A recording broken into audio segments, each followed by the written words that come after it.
July 1974, Wangdaking Commune, at the foot of Shishan Mountain near Shishui River, Shishui Village. Two scruffy little girls block the way of a girl wearing a worn-out red shirt, very thin like a bean sprout, but still unable to hide her delicate, beautiful features. Shin Danluo, give me the wild duck eggs you just found. 7-year-old Danluo tightly clutches 2 wild duck eggs, her soft voice saying, "These are for my mom and little brother to get better." "I can't give them to you, big sister Hua and second sister Hua. Please go find your own, okay?" No. 10-year-old Shindahua looks at her with disdain. "Bad luck and fools don't deserve good food. Give me the duck eggs." She reaches out her dirty, thin hand to grab the eggs from Danluo. Danluo, already angry because Shindahua insulted her mother and brother, refuses to give up her eggs and turns to run away. "You little brat, how dare you run?" Shindahua, furious, chases after her and pushes her into the small river nearby. Ah. Danluo didn't expect Shindahua to be so cruel today. Unprepared, she falls into the water with a splash. The river is fast-flowing, and soon she is swept far away. 8-year-old Shun'erhua watches in shock, trembling with fear. "Sister, you pushed Danbao into the water. Will she die?" After pushing her, Shindahua also panics for a moment, but then remembers her parents whispering quietly at night, and she feels fearless again. "Our uncle was killed by those 3 bad luck girls. We won't have any good food anymore, so if she drowns, she deserves it." She glares fiercely at her younger sister. "Don't tell anyone about today, or I'll hit you." Shun'erhua shrinks back, nods repeatedly, and dares not look at the river. She holds Shindahua's hand. "Sister, let's go quickly. It's not good if someone sees us." Hearing this, Shindahua agrees and pulls her away quickly. As they pass the foot of the mountain, they almost bump into a young boy carrying firewood coming down from the mountain. Shindahua sees the handsome boy and blushes first, but then remembers who he is and scoffs arrogantly, pulling Shun'erhua to run away. The boy, Qin Huaijing, doesn't even glance at her. With a cold, indifferent face, he carries a bundle of firewood that nearly weighs him down, heading toward the riverbank path. His grandfather is sick. He wants to see if he can find some wild duck eggs in the reed marsh to help his grandfather recover.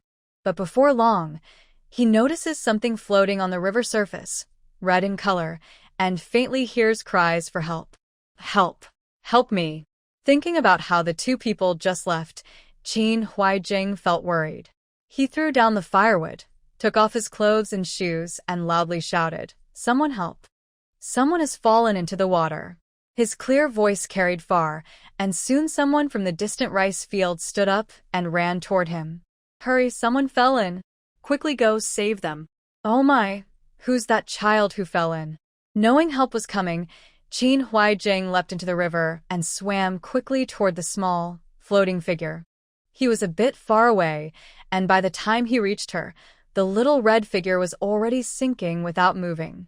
Qin Huaijing immediately swam behind her and tried to lift her up, but he couldn't move her.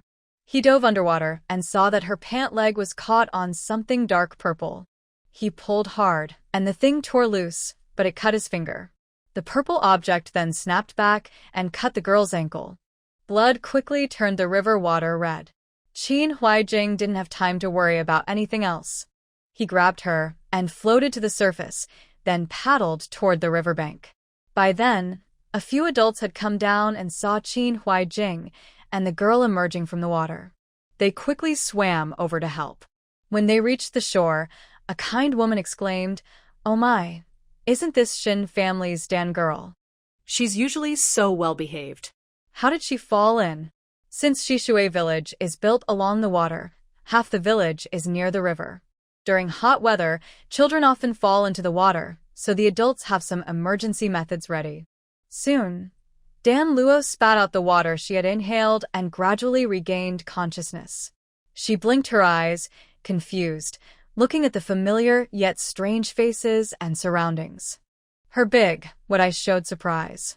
"Isn't this the day she fell into the water when she was 7? What's going on?" She clearly thought she and her second uncle's family had perished that day. How could she be back to this day? Could she have been reborn? She turned her head and saw a small, wet, shirtless boy sitting nearby.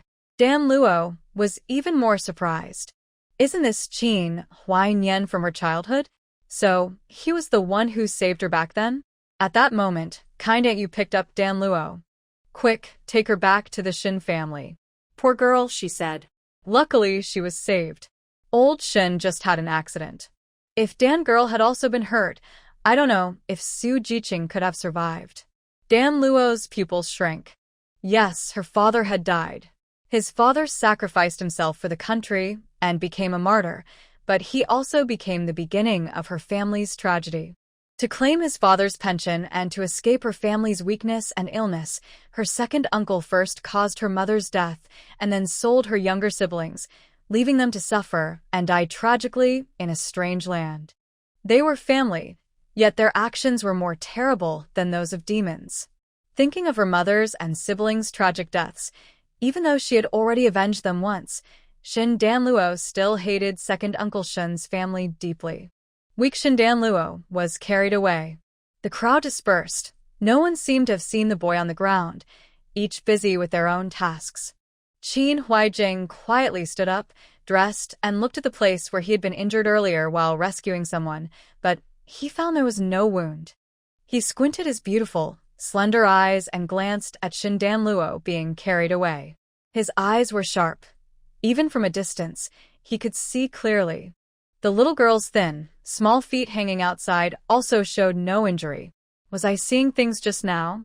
Qin Huaijing paused silently but said nothing, carrying the bundle of firewood and continuing toward the reed marsh. Aunt Yu walked halfway when she met Old Lady Shun rushing over. Oh, Sister Shin, come quickly and take your Dan girl home. Old Lady Shin had heard her child had fallen into the water and hurried over anxiously. But she didn't expect the one who fell into the water was the child of the unlucky one born to the eldest family. Her face darkened, and she turned to leave. Just then, her hand was grabbed by a soft, tender paw. Looking down, she saw a pair of bright, excited big eyes.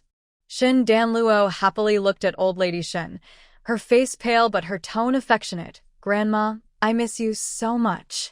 It had been over 20 years. She truly missed her dearly. Old Lady Shin. Could this unlucky child have been drowned, silly? Just as she was thinking this, a soft little thing jumped into her arms and gave her a kiss on her face. Old Lady Shin. How bold. Aunt Yu covered her mouth and laughed. People outside say you don't like your granddaughter, especially not the children of the eldest family. Ah, bah. They should come and see for themselves. If you didn't like your granddaughter, how could Dan girl be so close to you? Old Lady Shun's face stiffened. People outside were right. What's there to like about a spoiled brat? Especially one born from the unlucky child who caused her son's death. But Old Lady Shin didn't speak. Everyone loves good words, and everyone wants a good reputation. But Aunt Yu didn't show much strength and waved her hand to leave. All right, you should take the child home and get her ready. I still have work in the fields. Is that all? Old Madam Shen was a bit disappointed and pursed her lips. Seeing the person walk away, she squinted and looked down at Shin Dan Luo, who was still holding onto her tightly. She spoke with a tone of dislike. You little girl, are you acting strange today? Usually, when she saw her, she looked at her like a wolf grandmother, but today she was surprisingly close. It was really strange. If it weren't for her rebirth experience, Shin Dan Luo, who is actually only 7 years old, might have been scared off by old Madam Shin's dislike. But in her previous life, everyone ignored her brother and sister being sold away. Only this grumpy, foul-mouthed old lady took her and wandered around looking for people, dragging her along. Until her injuries became so serious she couldn't move, she was carried back by her third and fourth uncles. Even though she couldn't help her find people anymore, she gave her all her savings. That was the last warmth she received from her family. So, in this life, she also wants to treat her grandma well. And She wants to make her grandma, who favored the second household before, favor their big household instead. Grandma is the head of the Shin family. With her backing, she has more power to protect the main household. Shun Danluo restrained her embarrassment about her small, cramped house and acted like a clingy child, sticking close to old Madam Shin and pitifully complaining, "Grandma, Big Sister Hua said my dad is dead and scolded me, took my duck eggs, and if I don't give them to her, she'll push me into the river." Shin Danluo was pretty, with naturally fair skin, and kept herself tidy. Although she was also thin and bony, unlike other village children who looked dark and dirty, she looked clean and delicate. Her pitiful, coquettish look made people feel very tender. Old Madam Shin almost melted. No one knew that old Madam Shin was a fan of good looks. Actually, she liked the two younger children of the main household because they looked like the golden boy and girl sitting beside Guanyin, handsome and charming. All the girls and boys in the Shin family couldn't compare to their looks. Unfortunately, they were born from Su Qiushui, that unlucky woman. Her youngest son was still foolish, 5 years old, and still couldn't call anyone, making her dislike them even more, let alone get close. Today, for the first time, her granddaughter, who looked like a little girl, came close and rubbed against her. It actually felt quite comfortable. After hearing Shin Danluo's words, old Madam Shun's face darkened. She said that this money-losing girl was usually timid and wouldn't get into trouble, especially not falling into the water. She didn't expect it was Big Flower causing trouble. However, thinking about the current situation of the Shin family, old lady Shin snorted coldly and said, "Stop talking nonsense. How could Big Flower's girl push you? If she did, it was just an accident.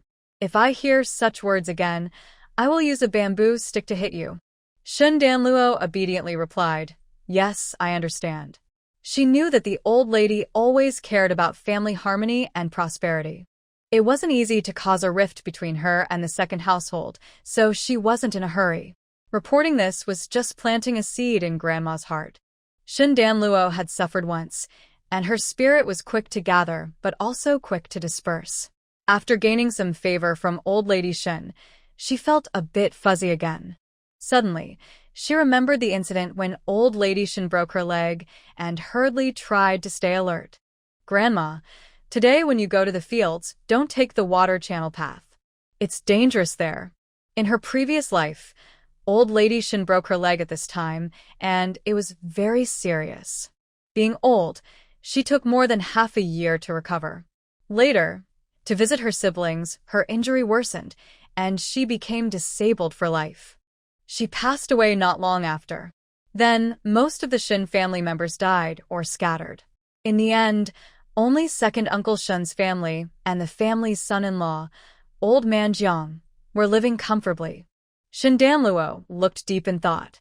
In this life, she was determined to change all this. Old Lady Shin was stunned by her words. "What's nonsense? How could there be any danger?" Shin Danluo knew that Grandma was stubborn and that her decisions were hard to change, even with 10 oxen.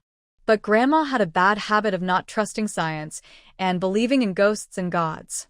Even in this era, which was actively fighting superstitions, she hadn't given up this habit. She just kept it underground.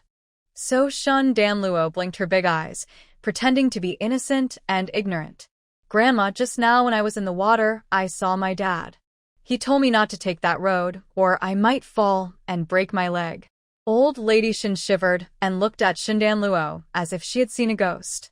But Shin Danluo didn't care if her words would scare Grandma to death. She was too exhausted and closed her eyes to snore. Old Lady Shin. This unlucky child.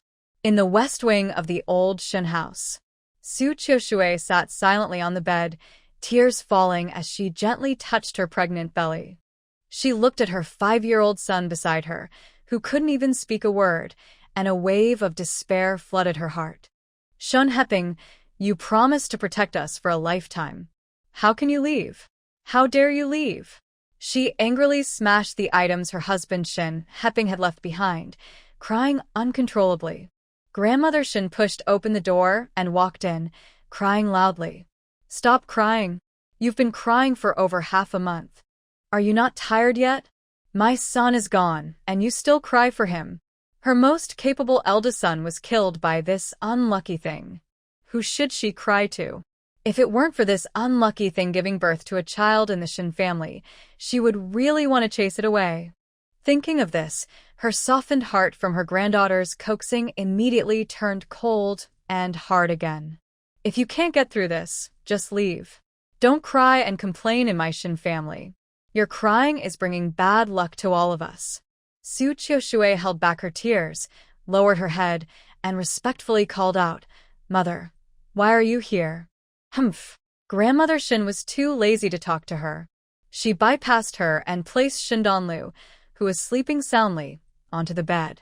Always crying at home, not caring for the child. Do I look like I want to taste the pain of losing a loved one?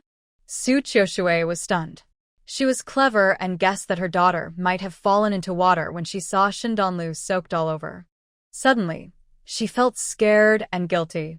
During this time, she had only been worried about herself and ignored her child. She didn't care about her mother-in-law's harsh scolding. She quickly went to the kitchen to get hot water and found Shindanlu's clothes to wipe her down. Grandmother Shin saw that she still looked like a caring mother, which made her somewhat satisfied. She warned her a few words and then left to go back to work. However, when she reached the fork in the road that Shindanlu mentioned, she hesitated. On the left was a water channel as tall as 2 people. Next to it was a narrow path, about half a meter wide, which was the road Shindanlu mentioned. Walking this way could directly lead to her work in the fields. If she took the big road on the right, it would be twice the distance. She looked around, hesitated for a moment, and decided to take the big road. Halfway there, she suddenly heard a loud crashing noise. Grandmother Shen instinctively looked in that direction. Oh my God! A large piece of stone, about half a person tall and wide, rolled down from the small hill beside the water channel and landed with a loud bang, creating a big hole in the narrow path. The falling stone was exactly where she was walking. If she had been a moment earlier, she would have been hit. Grandmother Shun's knees went weak, and she almost fell on her. Oh dear, that girl was right. Her eldest son was truly protecting her. Grandmother Shin escaped danger without knowing it. Shindanlu, at this moment, was still trying to figure out how to warn Su Chioshue so she could avoid the danger of early labor and heavy bleeding that could lead to death. Her mother was delicate but very smart, and she was a high school graduate who believed in materialism. She didn't believe in ghosts and gods like her grandmother did, so she wasn't easily fooled. However, Shindanluo didn't like to beat around the bush. Besides, there wasn't much time.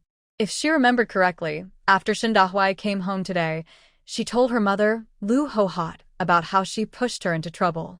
Lu Hohot, full of anger, encouraged Shindahuai to push her when her mother came to argue with them.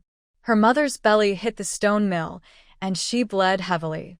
She was rushed to the hospital, where she only managed to give birth to her weak sister before she died. Only she saw what happened, but she was too young and powerless. Lu Hohot was good at acting, so no one believed that they did it on purpose. Her mother died so unfairly. Based on what she knew about Lu Hohot from her past life, she knew this wouldn't be the last time she did something like that. She had to stay alert to protect her mother. The more Shin Danluo thought about it, the more she hated it. She clenched her teeth and suddenly burst into tears, pretending to wake up from a nightmare. She grabbed her mother's hand wildly, face full of fear and panic. Wow, mom didn't die, brother didn't die, sister didn't die.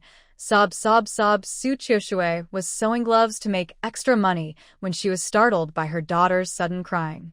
After she realized what was happening, she quickly wiped her tears, put down her work, and comforted her daughter. Danbao, don't cry. Be good, don't cry.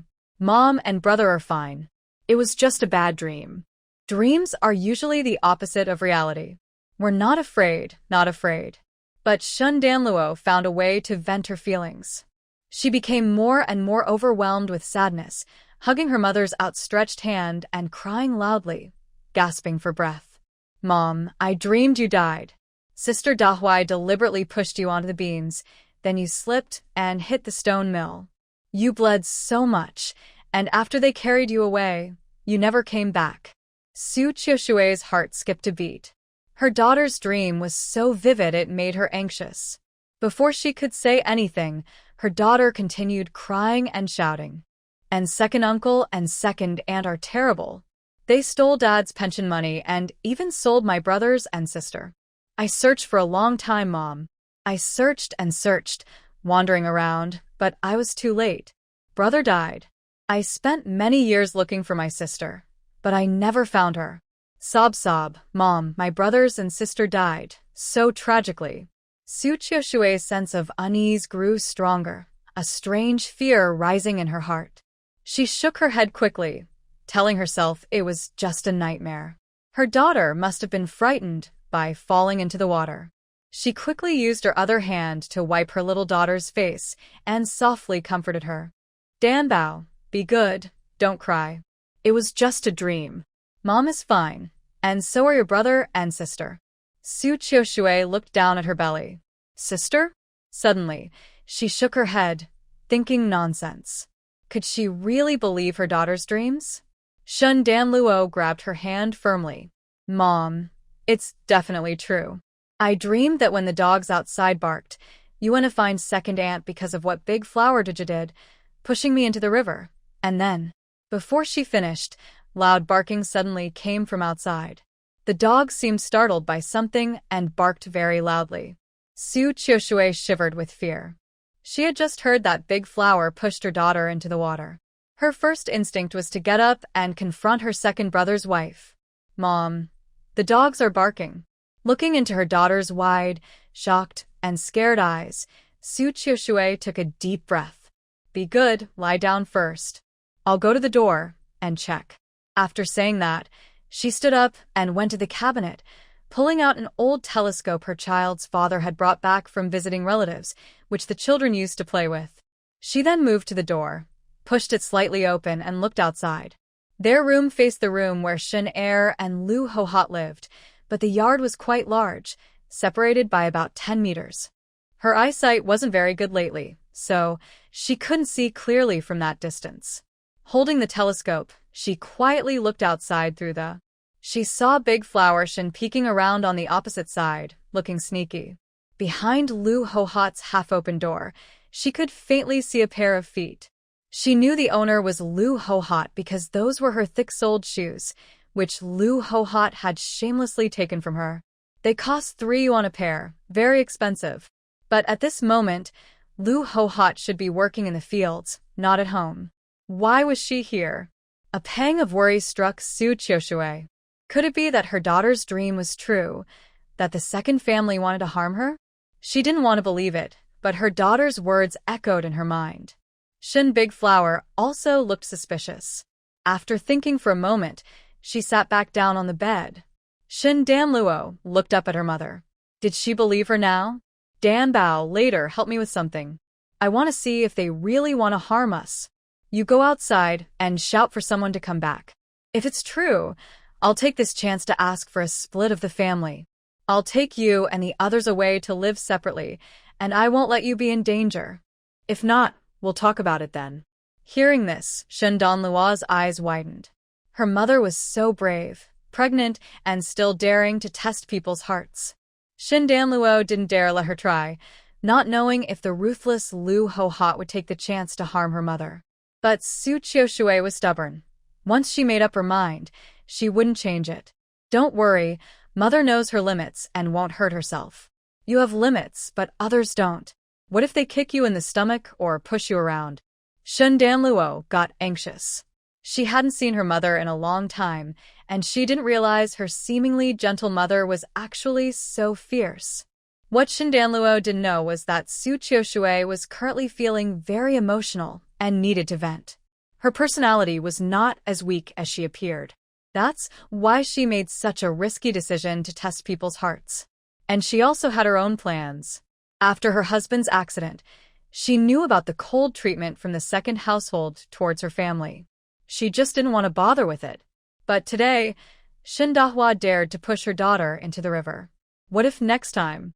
Thinking that her daughter might not have survived if she hadn't been so lucky today made Su Chioshue feel scared. So, whether Lu Hohat really wanted to hurt her today or not, she wanted everyone to see it. After all, if her bargaining chips weren't big enough, how could she ask for a division of the family? Today, after her and her daughter faced so many problems, she took the opportunity to propose splitting the family, which made her position stronger. For the sake of her children, she had to take a risk. Shen Danluo didn't understand her thoughts. At that moment, she suddenly had a bright idea, her consciousness sinking into a space filled with dazzling but dull-looking items that couldn't be traded. This was a space-time trading realm she had suddenly gained after leaving home one day in her previous life. Thanks to it, she was able to build her wealth and find her siblings. Otherwise, how could a girl who had to ride trains alone at 10, with hardly any formal schooling, survive until the reform and opening up? But in her past life, she lived recklessly and didn't value material things. After finishing her sister's funeral in 2008, she became extremely desperate and decided to seek revenge on Shun Lauer's family.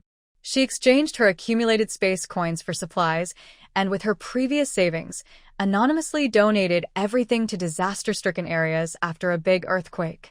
If she had known she could be reborn, she would have kept some for herself. Looking at her thin little hands, she felt so hungry. Now, the storage warehouse in her space was empty, and her platform account balance was 0. Wait. What does minus 148,432 mean? Shen Danluo's eyes widened. When did she owe so much money to the space? One day, she was reborn from being extremely wealthy to being very poor, and she still owed a large debt to the space. This made Shen Danlu very upset. But now, she didn't want to think about that. Her purpose for coming to the space was to find something she had left behind before. That was the beginner gift pack the space gave her when she first activated it. It included 20 strength pills and some other items, all of which she had used.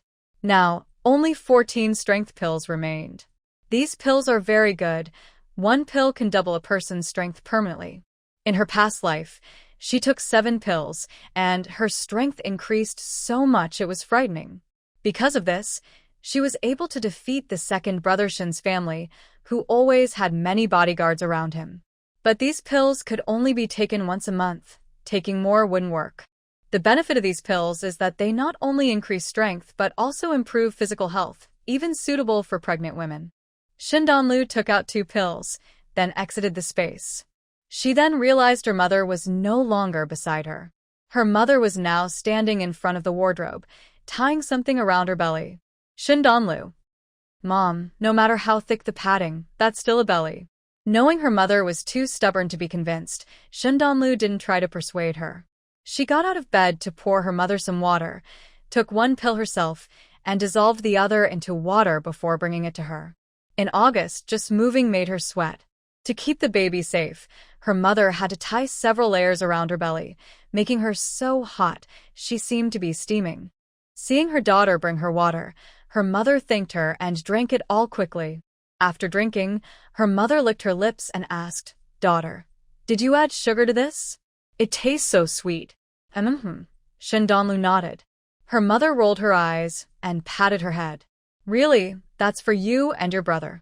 There's only a little left. Don't add sugar to my water next time.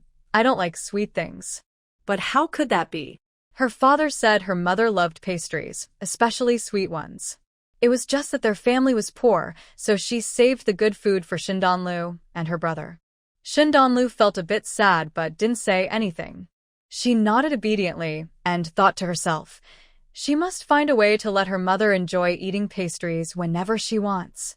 After drinking the sweet water, her mother felt much better. Her breathing, which had been difficult these days, improved a lot. She wondered if the sugar water really had such a strong effect. Shen Danlu pretended not to notice her mother's doubtful expression. She casually walked to the sugar cabinet, took out some sugar, and then handed it to her brother, who was playing with his feet at the end of the bed, to drink with his water. "Anbao, drink your sweet water." Little Shin Chang'an, who was happily playing with her tiny feet and not paying attention to anything outside the window, tilted her head to look at Shen Danluo. Her big eyes, like black grapes, were full of confusion. Seeing this, Shen Danluo repeated, "Drink your sweet water," and then handed the cup to Anbao's mouth. Anbao instinctively licked a bit, then her eyes lit up, and she happily drank from the cup. Su Qiushui watched with a satisfied smile. When it was time to finish work, Su Qiushui adjusted her expression, looked angry, pushed the door open, and walked straight toward the second house. Dahua, come here. Tell Auntie why you pushed your sister Dan into the river? Shindahua was not afraid at all. When her second sister accidentally revealed this matter before, her mother didn't scold her, but instead smiled. Since her mother was smiling, she must have done nothing wrong. Her mother also said that the woman in her uncle's house's belly was a troublemaker who would bring disaster to the family when born. If she could make that woman bleed and prevent the troublemaker from being born, saving the Shin family, her mother promised to buy her a new outfit. She hadn't worn new clothes in a long time, but she had been standing there for a long time, her face flushed from the sun, yet her aunt hadn't come out. She thought Shindanluo, that useless girl, was afraid to complain. Thinking of this, Shindahua's eyes fixated on Su Qiushui's rising belly, wondering how she could bump into it hard enough to make her bleed. Su Qiushui kept staring at her. Seeing her so nervous, she felt the family was really strange. But she pretended to stay calm and continued shouting. Second sister-in-law, I know you're here. Come out. Your daughter Dahua deliberately pushed my girl into the river. Come out and explain. A big, dark-skinned face, Lu Hohat, who looked strong and healthy, was called out by Su Qiushui. She supported her forehead, looking weak, and came out from inside. Oh dear, what's wrong with my sister-in-law? I caught a heat stroke today, so I came back to rest. I don't know what happened. Did my Dahua do something wrong? She said this while angrily patting Shen Dahua. Speak. What trouble did you cause again, you silly girl? Hurry and apologize to your auntie. Shen Dahua looked up defiantly and said firmly, I won't apologize. I didn't do anything wrong. Auntie is accusing me wrongly. It was that useless girl who fell in herself. Shukyushui. Useless girl? You're the useless one. Your whole family is useless. In the past, the second family's children never dared to speak to Danbao like this face-to-face. Children often hear things from adults, and now Shindahua dares to say such things right in front of her. It shows she has heard quite a lot secretly. Su Qiushui feels a cold chill. Indeed, after her husband's accident, people's hearts have changed. She frowns and asks second sister-in-law, is this how you teach the children? Oh, sister-in-law, you're talking nonsense. That naughty child must have heard it somewhere. How could I teach her that? Lu Hohat pretends to call out falsely, then picks up a broom from under the eaves to hit Shindahua. You little brat, I told you not to speak nonsense. I told you not to make your eldest aunt angry. Shindahua jumps up suddenly, crying out, Mother, I didn't. Why are you accusing me? She shouts and rushes towards Su Qiushui. She had already planned how to make the eldest aunt bleed, by pushing her gently onto the beans, causing her to slip and fall hard. Shindahua's plan is clever, but just as she reaches out to touch Su Qiushui suddenly falls, clutching her stomach and crying out in pain. Oh no, my stomach. Shindahua is stunned. What's happening? She hasn't even touched the eldest aunt yet. In the West Wing room, Shindanluo sees her mother successfully pretending to be a victim and quickly rushes out. She doesn't leave the door, but loudly shouts. Shindahua, how dare you push my mother? You wicked girl. Why do you want to hurt my mother? Wah wah wah. Bad people. Bad people. Her strong voice can be heard a mile away, loud enough for anyone to hear. After shouting, Shindanluo throws herself at Shindahua, riding on her and hitting her hard with small fists while crying. You're a bad girl. You hurt my mother. I'll beat you up. Shindahua is stunned. Although Shindanluo's fists are small, she has great strength. Having fought many times before, she knows exactly where to hit to hurt the most. One punch after another lands like stones hitting her, making Shindahua feel so much pain she wants to cry. She really starts crying. Stop hitting me. Stop. It was my mother who told me to push her. My mother said that the eldest aunt's belly is full of bad luck, and if she gives birth, she'll harm the Shin family. Shindanluo, Don't hit me. I'm just trying to save everyone. Shut up, you liar. You're the bad luck. Your whole family is bad luck. The little girl swears loudly, punching Shindahua again and again, making her cry out for her parents. The small words her parents whispered in bed are all shouted out loud. Stop hitting me. Your mother is a bad luck charm, and so is the baby in her belly. My parents said that my eldest uncle was killed by your mother. She shouldn't be in our family. That foolish son is also a bad luck charm. Whoever he goes to, they suffer misfortune. You're also from the Shun family, so you must stand with the Shun family. Lu Hohat's face darkened. This unlucky person, always causing trouble without success, had failed to accomplish anything and had already given up. Su Qiushui's face also turned pale. She knew the Shin family didn't like her because their habits were very different. She had tried her best to cooperate with everyone, but she didn't expect the Shin family to speak about her behind her back. They even called her unborn child a bad luck charm. She sneered and looked at Lu Hohat. Lu Hohat, I didn't expect you and second Uncle Shun to still promote superstitions and old beliefs. Lu Hohat's heart skipped a beat. These things are dangerous to spread. If it got out, their family would be in trouble. Seeing Su Qiushui's cold expression and thinking about what her daughter had shouted earlier, Lu Hohat's anger grew. No, they had already fallen out. If she didn't get any benefits from this, how could she accept it? Since no one was watching now, she decided she had to get rid of this little girl today. Su Qiushui immediately sensed her change in attitude and became alert. Sure enough, in the next moment, Lu Hohat rushed toward her. Even though she was prepared, Su Qiushui's face paled a little. Seeing Su Qiushui's frightened expression made Lu Hohat feel very pleased. Since Su Qiushui had married in, she acted like a wealthy young lady, making Lu Hohat look like a plain, ugly servant. She was always delicate and coquettish, constantly trying to get her husband to sneak glances at her. She didn't even have the energy to care for her in bed. Now she finally had the chance to send this girl away. Thinking of this, Lu Hohat sneered with malice in her eyes. Older sister-in-law, just accept your fate. Since the eldest uncle has left, living is pointless. I'll see you off. In just a few steps, she was right in front of her. She lunged forward.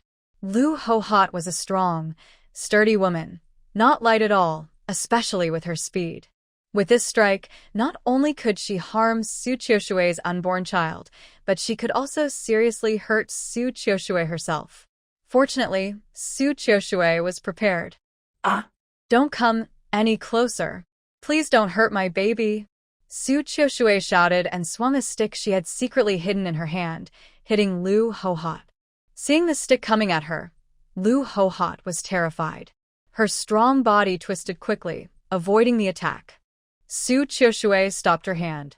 She couldn't hit his head, so she aimed elsewhere. She continued pretending to be scared, shouting, "No, don't hit my belly." Then she suddenly struck Lu Hohat's shoulder with the stick, making her sway more to one side, and then it clanged as it fell about half a meter away. Lu Hohat was stunned. Her shoulder burned with pain. Was this the strength of Su Qiushui, this weak girl?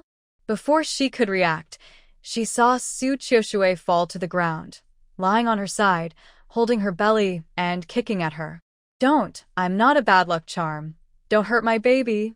She desperately tried to back away, as if fleeing. Seeing her like this, Lu Hohat became even angrier and more determined to hurt her. You wicked woman! How dare you hit me? I will kill you. Not only that, I will crush your baby into pieces. She painfully got up and tried to attack again. At this moment, someone shouted loudly, "Stop!" Lu Hohat froze. She looked up blankly and saw a crowd standing at the gate. Her heart sank. At the front was her strict and serious mother-in-law, Grandma Shin. Her face was so dark it looked like it could drip water, and her eyes looked at her like she was a murderer. A murderer? Lu Hohat turned her head blankly to look at Su Qiushui. But she saw Su Qiushui, who was facing away from everyone, smiling strangely. She should have been scared, but instead, she was smiling weirdly. Lu Hohot. Su Qiushui, this terrible girl, was setting her up.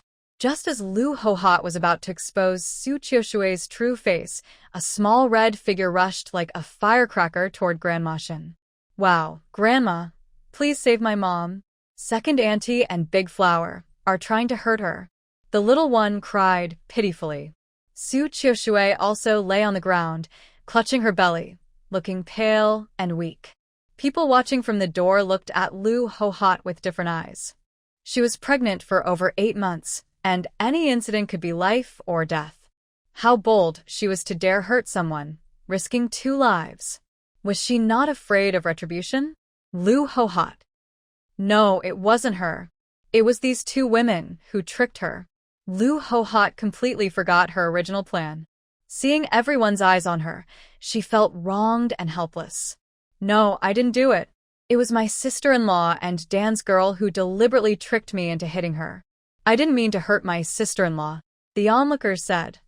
How else could they say it? Had they not eaten enough salt? Truly seeing new things. Earlier, she had brought Shindanlu back because she was worried and followed old Madam Shin to check on her, but unexpectedly, she encountered this situation. Aunt Yu sneered coldly, spreading lies and turning black into white. I've lived most of my life and have never seen such shamelessness. Lu Guohua felt wronged but confidently retorted, none of your business. This is our Shun family matter. What right do you have as an outsider to speak? Old Madam Shin suddenly slapped her. Is this second family crazy? Even when caught in the act, they still argue.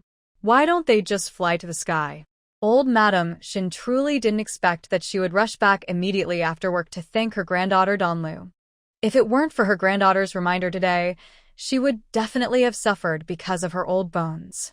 But when she returned, she saw her second daughter-in-law desperately trying to harm the eldest daughter-in-law. If she really harms her to death, how will she explain to her eldest son? Thinking of this, old Madam Shin felt cold all over, as if someone was watching her. Suddenly, she remembered what her granddaughter said about her eldest son's dream. She thought her son's ghost might be hiding in some corner watching her, so she raised her hand and slapped herself twice. I'll beat the wicked heart out of you. With a human face, yet so unkind. Is this how your maternal family raised you? Anyway, she didn't teach her. Her eldest son should understand she's a good mother, right? Her final remark, your maternal family raised you like this, was the highlight, shocking everyone. It's truly not a family if they don't enter the same door. Donlu also thought, my grandma is really good at shifting blame. Lu Guohua was stunned after being hit. Mom, why did you hit me? It was really that nasty Su Qiushui who tricked me into hitting her. Su Qiushui, I didn't do it. I have no proof, so I'm furious. At this moment, someone sneered coldly. So, eldest sister-in-law, just accept your fate. Your eldest uncle is gone, and there's no point in you living. I'll send you off. Didn't you say that yourself? I not only want to kill you, but also crush the jinx inside your belly into meat paste. Didn't you say that too? Lu Guohua. Why are these people here so early? She hadn't noticed until now. Lu Guohua tried to stay calm and wanted to argue further. But when she looked up and saw the person asking, her face turned pale. Shu, secretary? Humph. The village party secretary, Zhu Shen, stepped out from the crowd with a cold face, glaring at old Madam Shin, who was quickly changing her expression upon seeing him. He showed no mercy. After Comrade Shun had been sacrificed, the organization specifically instructed us to take good care of his widow and children. But your actions, what are you trying to do? Are you unhappy with how the organization is handling things? Unhappy with the organization? The heavy pressure made Lu Hohot's legs go weak. She suddenly fell to the ground with a loud thud, trembling and crying out, I didn't do anything. But Secretary Zhu paid no attention to her. He simply looked coldly at the head of the Shin family, old Madam Shin. Old Madam Shin. Don't look at me like that. Old Madam Shin trembled under his authority. She was just a simple farmer, used to working in the fields, and the biggest official she'd ever seen was the village party secretary, this very man standing before her. The last time they met, he had come to deliver the news of her eldest son's sacrifice and to comfort their family. He was very kind then, but today, his face was dark and serious, with a stern look that could make anyone tremble. Old Madame Shun was scared stiff. She stammered, "Zhu, Secretary Zhu, please don't be angry. I'll handle this properly. I'll definitely give my eldest daughter-in-law an explanation." Following old Madame Shun's movement, Shun Donluo's eyes widened. Was that the village secretary? He had visited her father's comrade not long ago, and she still remembered him. But why was he here today? What Shun Danluo didn't know was that, in her previous life, Zhu's secretary had also come at this time. However, by then the Shun family had already fallen into trouble. Soon after Su Qiushui was taken to the hospital, she passed away. At that time, the Shun family only said Su Qiushui had accidentally fallen, and Shun Danluo had gone to the hospital and never returned. No one defended Su Qiushui. So, Zhu's secretary left with the condolence money and went away. Shun Danluo didn't know he had visited. This time, because she and her mother deliberately delayed the chaos, Zhu's secretary arrived just in time. Su Qiushui and Shun Danluo had originally planned to use the villagers' opinions to pressure the Shun family into splitting up, but not only did their plan go perfectly, they also unexpectedly received a visit from the village secretary, an unexpected surprise. Su Qiushui then pretended to be even more pitiful, wailing and clutching her stomach as if in pain. Su Qiushui, daughter, now's the time to act pitiful. Shun Danluo understood her mother's plan perfectly. She blinked, and tears immediately welled up at her eyes, falling in drops onto the ground. "Uncle, please don't scold my mother. She is very kind. It's the second uncle and second aunt who are bad. They want to harm my mother.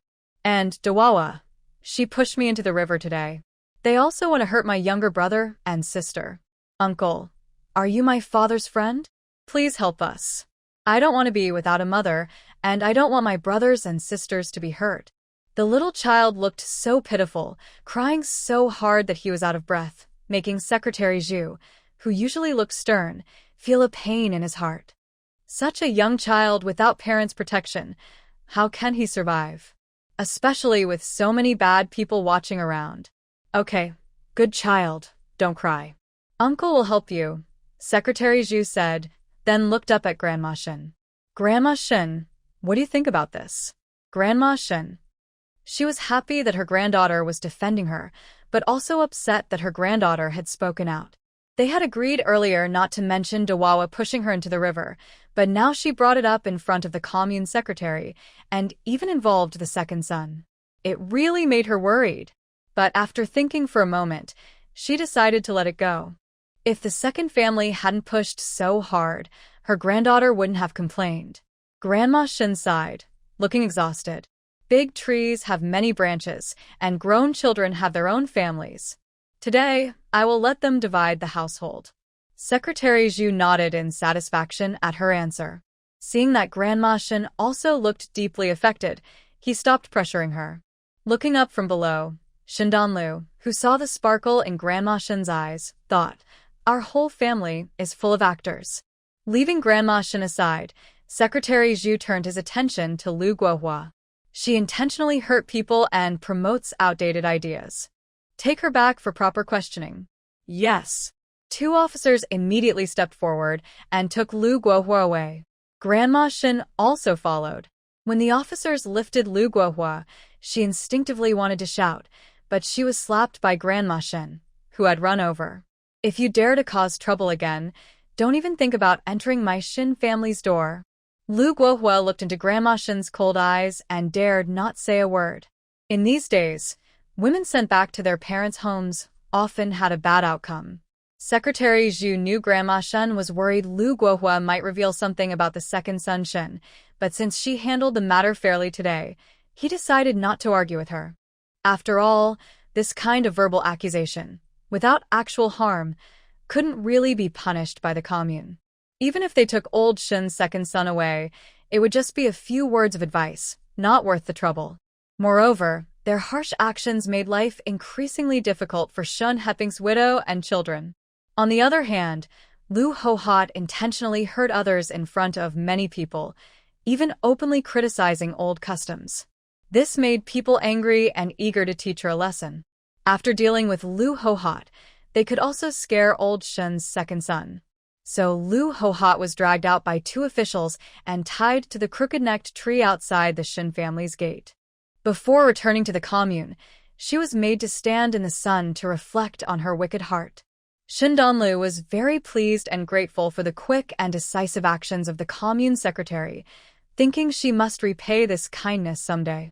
At this moment, 2 curious women went to help Su Qiushui up. Su Qiushui was actually fine. She was just sweating from the heat. But since she was acting weak, she still held her stomach and pretended to be uncomfortable. Shun Donlu. Her mother's acting skills were truly excellent. Secretary Zhu, not understanding the full story, looked worried and asked Comrade Su, "Do you want to go to the hospital?" Of course she did, but not for treatment. She wanted to avoid trouble. Her baby hadn't been born yet, and carrying a child inside made everything inconvenient. After her second son's family returned, they might do something, so before the house was fixed, she planned to stay in the hospital. Anyway, the money was from Shun's second household. After this incident, Su Qiushui realized that despite years of being a good wife and managing the household well, she and her children still suffered. What was the point? If she needed to spend money, she would. Trembling, she said, "I want to go, but I want to wait until the family division is done. I don't trust or dare to stay at home otherwise." Old Madame Shun's face darkened. She thought, this unlucky woman is so ungrateful. As a mother-in-law, I can't let her get away with this. Her eldest son was standing nearby, watching. If he heard her say that, he might suspect she had been mistreating her before. If she lost his support, what would she do? Old Madame Shun was a bit angry. But before she could say anything, someone pulled her arm. Looking down, she saw her granddaughter Shin Donlu hiding in her arms, looking scared and staring at a certain spot. Following her granddaughter's gaze, old Madame Shin saw that Shin Dahua was glaring at her with a vicious look.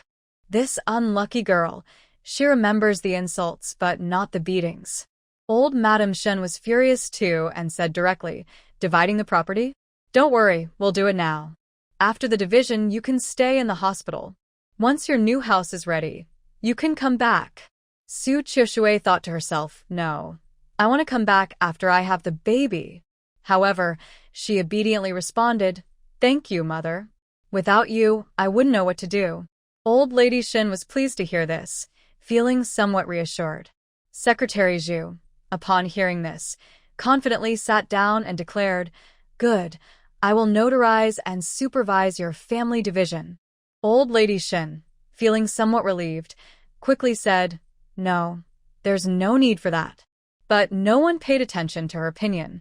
When the team leader and the team secretary heard that Secretary Zhu was coming again, they were too busy feeling nervous and happy to think about how to show their best in front of the leaders. They just heard that Secretary Zhu went to the Shin family and directly encountered the issue of the second household bullying the main household, which was full of orphans and widows. They were so angry they stomped their feet and called the second household foolish. When they heard that Secretary Zhu was going to supervise the family division, they hurriedly took the official seals and documents needed for the division and rushed off. On the way, team leader Shen Jianjun frowned and said, "This second Shen is usually a good person, quick to work and sensible. I didn't expect him to change when the elder brother had problems." Secretary Yan Mingli sneered, "It's not that he's changed, he just hasn't hidden his true nature. He's like a fox playing tricks. Only the naive believe he's good." Shen Jianjun frowned. "What do you mean by that?" Yan Mingli replied calmly, "Think about why the second household is so eager. It's because they're after the pension money from peace. That second Shen is like a greedy beast, only taking and never giving, always trying to benefit himself. Haven't you noticed how fat he and his wife are?" Hearing this, Shen Jianjun thought, yes, in times when people are starving, they are indeed surprisingly fat. But how had he not noticed this before? He felt a bit embarrassed. I thought they were naturally that way. Yan Mingli patted his shoulder. Just remember what kind of person the second Shin is. We can help the main household a little, since they're orphans and widows. It's not easy for them. For the sake of peace, we can't let his wife and children suffer. Hearing this, Shun Jianjun, who was about to advise for family harmony, nodded. Yes, he owed his life to peace. When they were building the reservoir, if peace hadn't saved him from a landslide, he wouldn't be the team leader now. He should help protect that family of orphans and widows. Seeing that he listened, Yan Mingli said no more, and the two quickly headed to the Shin family. After exchanging pleasantries with Secretary Zhu, they began to oversee the family division. It's quite interesting. Old Lady Shin's husband, Old Man Jiang, was a visiting son-in-law, so the head of the household was Old Lady Shin. Plus, in Shishui village, the Shin family was a prominent family. The team leader was from the same clan, and the secretary of the brigade was also related to the Shin family. Now, with the commune secretary watching over, they called in an elder from the clan as a witness. This made everything straightforward, and the men of the Shin family didn't even need to come back to divide the property. After the secretary finished listing the Shin family's assets, Secretary Zhu sneered coldly. The reason for his sneer was that the Shin family's big yard was built 8 years ago by Shin Heping. He spent all his savings and borrowed money from others to build a new house, along with the 100 yuan that old lady Shin contributed. That 100 yuan was actually sent back by Shin Heping himself, saved up over time. So, this house was basically paid for entirely by Shin Heping himself. The house had 7 rooms made of cement and blue bricks, 3 main rooms in the front, and 2 rooms on each side along the courtyard wall, with a large, bright courtyard in the middle, covering over 200 square meters. Behind the main house, there was a backyard connected to a private plot of land, with a simple pigsty and chicken coop. At that time, this was considered one of the best houses in Shishui village. Now, it was still not bad. What made Secretary Zhu sneer 3 times was the division of these 7 blue brick houses. The 3 main rooms were slightly larger, with a central one used as a hall, and on each side, 1 room for Old Lady Shin and her husband, and 1 for Old Fourth Shin's family. This was normal. Who doesn't favor their eldest son a bit more? But the problem was with the other divisions.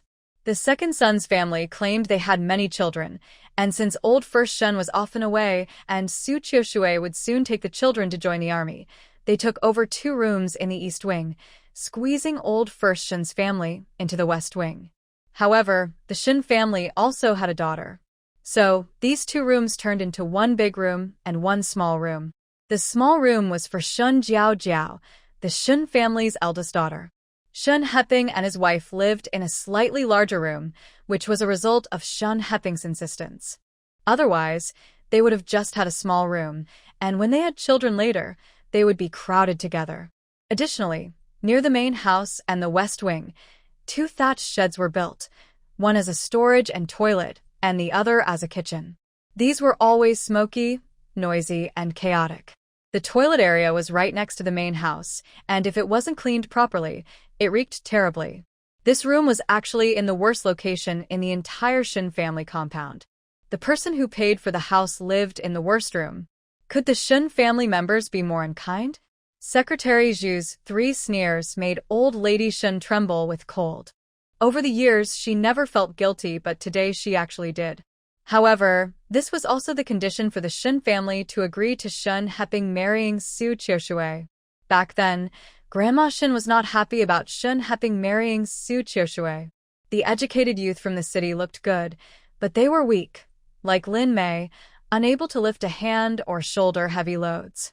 They couldn't even farm when they married in, and they didn't seem capable of having children.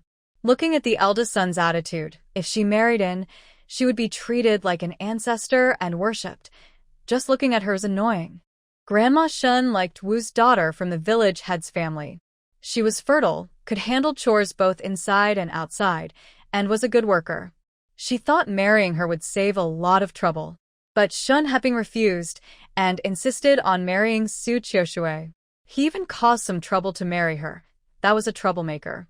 Shouldn't there be some warning or a tough stance? Plus, the old man favored the second son a bit more. So Grandma Shin just turned a blind eye to it all. But today, she was made to look like a joke. Shen Danluo watched her grandmother look angry again. Knowing her grandma was someone who cared about her face and wouldn't tolerate losing face, she quickly went over to comfort her. Grandma, her small, sweet voice was almost too cute to resist. Secretary Zhu's cold expression visibly softened. Grandma Shen's heart also softened when she heard her call, so she said, "All right, the 2 rooms in the west wing, including the main room next to the kitchen, will be given to the eldest family. Later, a wall can be built between the 2 main rooms to split the yard in half. When Onbao grows up, he'll have a house and the confidence to marry a wife. And with a younger brother, there will be enough space for everyone." Sigh. With Onbao's silly look, who knows if he'll find a wife by then, but having more rooms gives some confidence, right? Su Qiushui looked up, surprised to see Grandma Shen. Her stingy mother-in-law was planning to give her almost half the house, about 3/7, plus the kitchen and firewood room. That was really generous. She thought she'd only get the west wing for herself. But seeing the 4th sister-in-law Li outside the main hall with a darkened face, she knew that house was hard to take. Once taken, it would be a hot potato. She was about to speak, but was interrupted by Shen Danluo. "Grandma, we don't want Uncle Fourth's house. Uncle Fourth and Aunt Fourth are good people. We can't take Uncle Fourth's house." Uncle Fourth's face immediately improved. For the first time, she found Shen Danluo quite adorable. Grandma Shen's first reaction was to scold her, thinking, what is a child interfering for? But then she remembered her granddaughter could help her eldest son by bringing good luck and blessings to the Shin family, so her attitude softened. "Nadanbeo, which house do you want to live in?"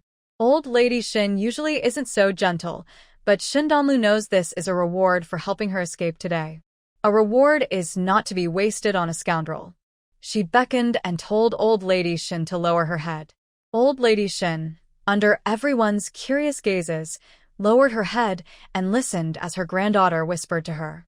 "Grandma, my dad likes the east side. It's comfortable. He also said he likes the house next to ours at the back." Old Lady Shen. Living in the East Wing is fine, but the house next door is a haunted house. A few years ago, during the worst times, a family of 7, who were considered rich farmers, was tormented so badly that they couldn't take it anymore and all hanged themselves at the gate. Later, strange knocking sounds would appear in that house late at night. No one dared to go near, and those nearby moved away. If her family hadn't built such a big new yard here, she would have wanted to move too. Now this girl says she likes the haunted house next door. She really doesn't understand. It's a ghost house. Wait. Her eldest son isn't a ghost now? Maybe the ghost house is comfortable for a ghost, right? Old Lady Shin, secretly superstitious, was conflicted. She wanted her eldest son to live comfortably, but didn't want to get involved with that haunted house. Who knew what bad luck might come from it? Old Lady Shin wanted to struggle a bit more and whispered to her granddaughter. "When did your dad tell you that?" Shen Danlu blinked. "Just this afternoon when I was napping. Dad said there are too many people at home. He feels uncomfortable, but he also doesn't want to leave us. He's worried that if he leaves, Grandma and us might be bullied. So he moved to the wall side, saying it's more comfortable there." "Grandma, why does Dad feel more comfortable staying there?" Old Lady Shen's nose tingled. "Why else? Because that place is full of gloomy energy. Ghosts like to stay where it's dark and gloomy." She looked at the wall next to Shindan Lu and quietly wiped her wet eyes. Her eldest son was gone, but still worried about her family. She couldn't let her son have nowhere to stay.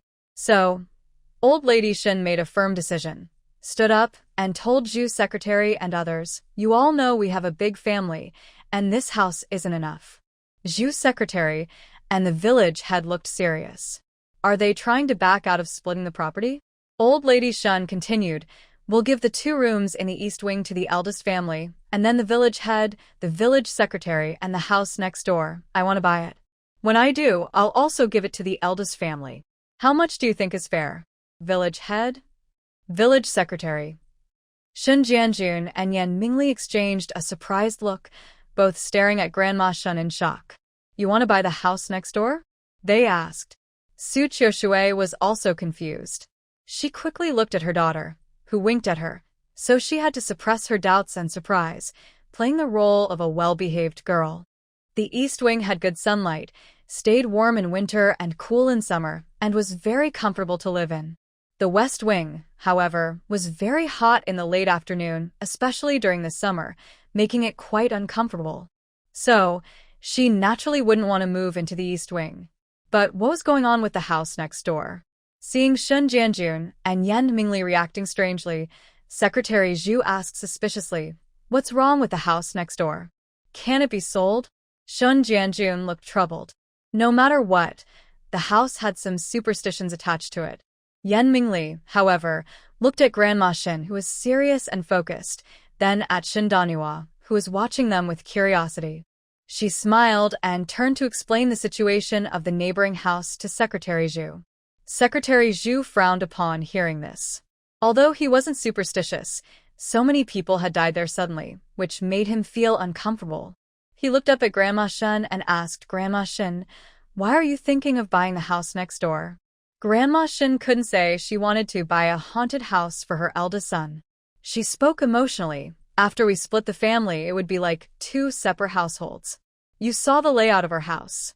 If we knock down that wall and make a passage, it would just be a walkway. Our Anbao's situation is special. He can't go outside to play. If he doesn't have a yard to move around in, I worry he won't grow well. The neighbor's yard isn't smaller than ours. If we tidy it up, he could run and jump there. Plus, the East Wing doesn't have a toilet, kitchen, or wood storage. Rebuilding those and installing a door would cost quite a bit. So I thought, why not buy it all at once? Hearing Grandma Shin's words, Shun Jianjun and the others fell silent. Their only son, Shin Chang'an, was mentally challenged. They knew he couldn't leave the house until he was 5. People said Grandma Shin was biased, but that was nonsense. Someone who would buy a house so her grandson could have a place to play couldn't be biased, right? Grandma Shin was truly the best grandmother in the world. Shin Jianjun was moved by Grandma Shin and said, "In that case, I'll sell you the house for 100 yuan. How much?" Grandma Shin shouted in disbelief, staring at Shin Jianjun. "Just that broken house, and you want to sell it to me for 100?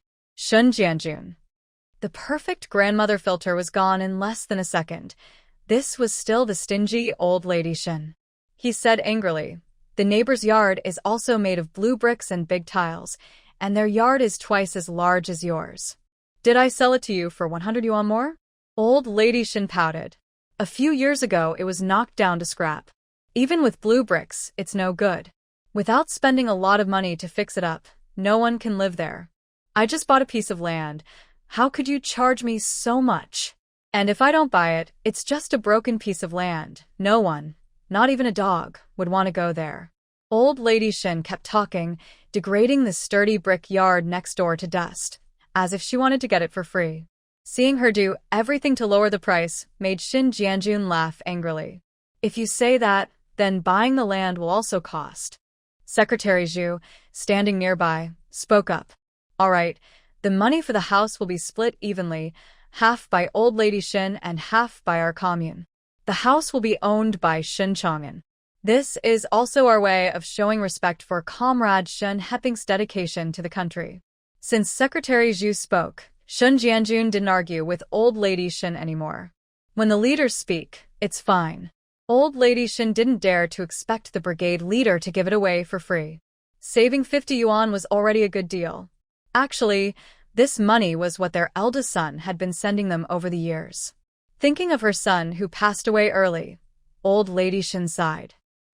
Son, I've arranged the house for you. You can live peacefully now." Just then, Yan Mingli went to the brigade office again and finished dividing the family property and buying the house within half an hour. All belongings from the main house were taken away. Items in the kitchen were divided by person. There was only one large iron pot, so they could only share a small one. Then there were some bowls and chopsticks plus rice jars, jars for soy sauce and various seasonings. All had to be bought by themselves. There was also 100 jin of coarse grain and 20 jin of fine grain. It wasn't that old lady Shin was stingy. Their family really had many people. The second branch had 5 children, the fourth branch had 2, and the main house had 2 children, 9 kids in total. Plus, a bunch of women at home. But only Shun Lauer and Shun Lao Si, the able-bodied men, worked hard. Old man Zhang only managed about 7 or 8 work points a day, just like a woman. So, there wasn't much leftover grain at home, just waiting for the next grain distribution. As for money, after buying the neighbor's yard, old lady Shin still had 150 yuan. She gritted her teeth and gave 50 yuan to Su Qiushui. Her son was watching nearby, so she couldn't be stingy. Old lady Shin's head seemed to be wound up like a clock. Just thinking about her son's ghost watching nearby made her less stingy with a big house. Su Qiushui had no objections. She accepted whatever was given without a word. This made old lady Shin feel a bit better about her eldest daughter-in-law. She disliked everything about the eldest son's wife, but her composure was something old lady Shin admired deeply. Seeing the fourth daughter-in-law's face turn sour like a pickled vegetable in front of so many outsiders, she didn't feel embarrassed at all. Old lady Shin held her head high and said she was just a middle school graduate, but she was more dignified than any old woman working in the fields.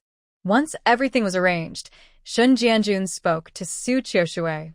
Little sister-in-law, tomorrow I'll have some strong young men from the village help with moving and building the wall. You can just open a small door to the neighbor's yard. I'll also have someone tidy up the kitchen and other things in the neighboring house. If there's anything else you need to note, tell me, and I'll take care of it tomorrow. Fortunately, the neighbor's kitchen and toilet were in the west wing, so just opening a small door and tidying up along the wall would do. If those workers refused to come, he'd do it himself. He could finish in a day. Shui. She didn't know what to do. She had just cleaned up a yard that had seen so many deaths, and she didn't know how to handle it. Suddenly, she felt like staying in the hospital was more comfortable. Seeing Su Qiushui silent and sweating from heat, thinking she was unwell and couldn't hold on, Shin Jianjun quickly said, "Forget it. Leave the household matters to Grandma Shin. Little sister-in-law, you should go to the health clinic quickly. If not, go to the city hospital. The big team will cover the cost for you." Secretary Zhu stood up. "Since I'm heading to the city, I'll drop off comrade Su along the way." A small paw reached out nearby. "I want to go with my mom too. I don't feel safe letting her go alone, and my brother wants to go as well." Secretary Zhu looked down at the young girl, who was quite determined despite her young age, and nodded. "All right, you all go together." Shin Donlu quickly helped Su Qiushui and turned to old lady Shin. "Grandma, I'll go with mom to the hospital. You take care of the house." Old lady Shin. She rolled her eyes. What can a little kid do at the hospital? Stay at home. "I'll go with your mom." Shun Donlu shook her head. "No, we still need Grandma to watch the house. Without you, I don't feel at ease." Old lady Shin. This girl really knew how to talk. "Your mother is in the hospital, and you and your brother." Secretary Zhu saw this and said, "It's okay, Aunt Shin. You stay at home to manage the family division. Later, I will arrange someone to come and take care of things for a couple of days." Hearing that Secretary Zhu wanted to help, Aunt Shin no longer insisted. Honestly, she didn't feel comfortable leaving such an important matter of dividing the family to others. If anything went missing from the main house, should she compensate or not? Aunt Shin shivered at the thought of having to spend her own money. She decided she must keep a close eye on everything, even to the point of glaring. As for the fourth daughter-in-law, she was also a troublemaker and had already gone into hiding. Aunt Shin didn't expect much from her. Secretary Zhu went outside to wait, while Shun Donlu accompanied Su Qiushui to the room to get some things. The moment the door was closed, Su Qiushui immediately took off her clothes. Oh my, she was so hot. Shun Donlu quickly went to pour some water, added a bit of sugar and salt, and waited until Su Qiushui wiped off her sweat before handing her the drink. Su Qiushui gratefully took it, took a sip, and tasted the water. She looked at her daughter in surprise. Her little girl, how did she suddenly seem to have grown up? Earlier in the morning, she was still a little girl who loved to be spoiled and was forgetful. But now, after falling into the water, she seemed different. Thinking about her daughter's fall, Su Qiushui clenched the teacup tightly, drank the water quickly, and then started rummaging through the boxes for something. Shin Donlu watched her find many things: a telescope, a plum blossom watch, a cookie box for storing money, white rabbit candies she usually didn't let herself or her brother eat, peach crisps, canned food. All of these were her father's hard-earned family possessions. Thinking of her father, who had passed away early, Shin Donlu felt a moment of sadness. Then she saw her mother start hiding things somewhere. But since they no longer lived in this house, hiding things there didn't seem safe. Su Qiushui also thought of this, and looked troubled. Shin Donlu blinked, touched the cookie box, and sighed. If only I could help my mother hide things for you all. Then the cookie box disappeared. Shukyushui. Shin Donlu, mother, surprise or not, are you shocked? Shin Donlu's eyes widened. Mother, the cookie box is gone. Su Qiushui grabbed her hand and examined it carefully, her face showing obvious worry. Sweetheart, are you feeling unwell? Tell me quickly. While speaking, she pulled up her little daughter to check her thoroughly, worried that something might be wrong with her. She didn't care at all about the missing cookie box, even though it contained all her savings. Shin Donlu felt warm inside. Just now, she had a bit of a gamble. Her special abilities couldn't be unused. She needed to quickly build her wealth. The family of four relied on that little bit of money, and it wouldn't last long, especially since her brother had regular checkups, which cost a lot. Therefore, the black market was the fastest way to get money, but at her age of only 7, going there was too risky. She needed a helper, and her mother was the most trusted person. Of course, people's hearts can change, and if one day her mother was no longer trustworthy, she would erase that memory. The protective measures of the space-time trading system were very strong. But she chose to believe in her mother. If she couldn't trust her mother, then her rebirth would be a very sad thing. But it turned out she made the right choice. Her mother always put them first and took great care of them. So, in her previous life, her mother asked her to take good care of her younger siblings and fulfill her promises before she died. That became her goal in life. However, she failed. Luckily, she had a second chance. This time, she not only wanted to take care of her siblings but also her mother. Mom, I'm fine. The box entered a white house. Didn't you see it? Su Qiushui shook her head. She didn't see any white house. She just noticed her daughter was acting more and more strangely. There was nothing wrong with that, but she was worried that these changes might hurt her daughter. Shin Donlu blinked and said, Mom, I think I can take the box out now. As she spoke, the disappeared cookie box reappeared on the table out of nowhere. Su Qiushui gasped, but bravely reached out to touch it. When she confirmed it was real, she relaxed. She then carefully opened the lid and checked inside, finding nothing missing, her face slightly calmer. She watched her daughter playfully make things on the table appear and disappear. Shukyushui. Watching her, she surprisingly wasn't afraid anymore. She pushed all the items, especially those forbidden books, in front of Shin Donlu and said, Put everything away. Shin Donlu. Her mother was so brave, so accepting. Was only a minute gone? Her mother not only had a strong ability to accept, but was also eager to learn. Daughter, how big is that house? How much can it hold? Shin Danluo. She thought for a moment and gave a rough estimate that wouldn't scare anyone. Maybe about half the size of her house. Okay. Then Su Qiushui went back to rummaging through the boxes. Shin Danluo. When Su Qiushui and Shin Danluo, along with Shin Chang'an, left the house, they were each carrying a large and a small basket. Secretary Zhu glanced at them, noticing the enamel cup, aluminum lunchbox, wash basin, towel, and grains. Secretary Zhu. Are they going to stay at the hospital long-term, or what? Seeing Secretary Zhu's expression, Su Qiushui calmly explained, My health hasn't been good lately. It seems my eyes are also having problems. Just now, my second brother's wife. My stomach has been hurting a lot, probably hurting the baby. Anyway, I want to be careful. The children only have me now, so I need to take care of myself. Also, since we're going to the city, I want to have Chang'an checked again. It's not convenient for us to go back and forth. Secretary Zhu nodded in understanding. Shishui village is in a mountain valley. To enter the village, you have to climb mountains and cross ridges. During the war, even the Japanese didn't want to come here. In the 1950s, when they built the reservoir, a road was made to make transporting supplies easier. But it was very difficult. It takes over 2 hours by car to reach the city hospital. From the village to the county, it takes more than an hour by ox cart. Then, the trip from the county to the city takes another 2 hours. In total, it's almost 4 hours. Traveling with a big belly is indeed inconvenient. Secretary Zhu thought for a moment and decided to find someone to take care of her once they arrived at the hospital. As for Lu Hohat, she wouldn't have such treatment. She would just sit on the ox cart and bounce along slowly.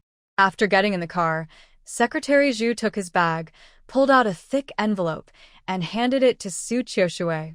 Comrade Su, this is Shun Heping's condolence money. Please accept it.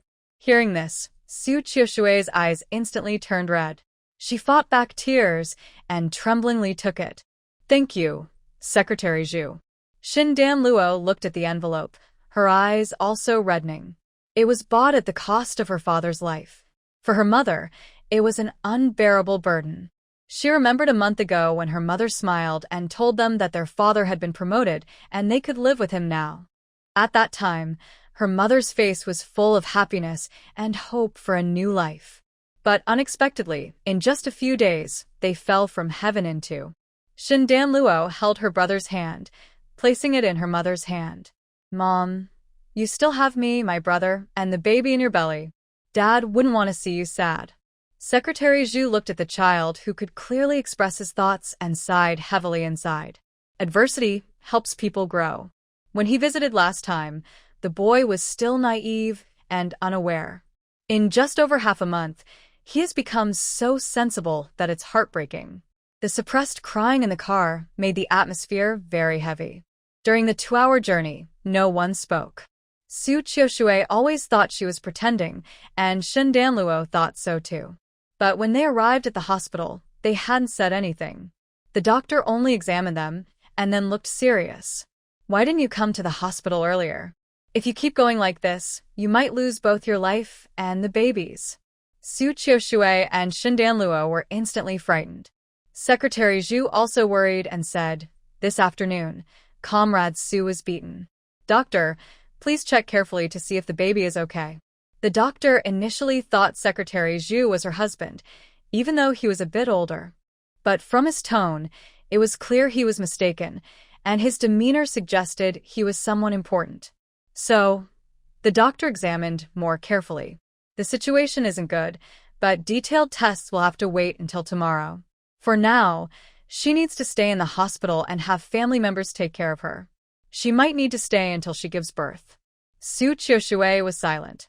As it got darker, old man Jiang from the Xin family and the second and fourth sons of the Xin family hurried back from the reservoir. They went to repair the water reservoir's cracks, earning 12 work points a day, with 2 meals provided, saving a lot of grain for the family. So, the father and 2 sons worked together for several days, full of energy. But unexpectedly, something went wrong behind the scenes. Xin Fourth immediately was pulled into his own room by Li. The children were sent outside to play. Xin Fourth frowned as he watched her do all this. "What are you doing? I need to ask my mother about the situation. Why did the family split up for no reason, and why did they exclude the eldest sister's family? The older brother just left a few days ago, and now everything's gone? That's not right." "I was just about to tell you that," Li glared at him. "But don't get involved in this. It's all because of second brother and second sister-in-law." Li thought, since Dan's daughter didn't want their family's house, she would do her best to help the main family. So she told him about how Lu Hohat tried to harm Su Qiushui this afternoon but was caught in the act, and then old lady Shen decided to split the main house. "What? Shen's second dares to do such a terrible thing? I'll beat him to death." Old Shen suddenly stood up and rushed out the door. Li wanted to stop him but couldn't, and she stomped her feet in anger. Who does this guy think he is, always acting so temperamental? Old Shin stormed into Old Shin Tai's and Jiang Lao Tu's house, kicking Old Shin Air in the backside. You're such a heartless. Big brother isn't even buried yet, and you dare to hit big sister-in-law. This family was built by Big Brother with his own hard work. You live in Big Brother's house, and now you want to harm big sister-in-law and Dan Bao. Have your conscience been eaten by dogs? After entering the room, Old Shin Tai kept a stern face and stared fiercely at him without saying a word. Old Shin Air was confused about what was happening but was kicked again, feeling furious inside.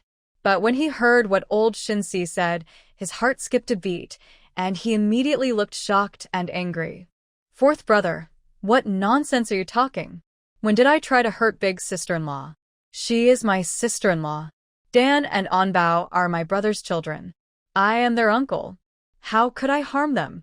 Can you stop believing everything you hear? And I am your brother. Who taught you to be so disrespectful? Are you still trying to make excuses? Your wife has been taken away, and you're still denying it. Old Shin Si didn't believe him. Since he was a child, Old Shin Air had a dark heart.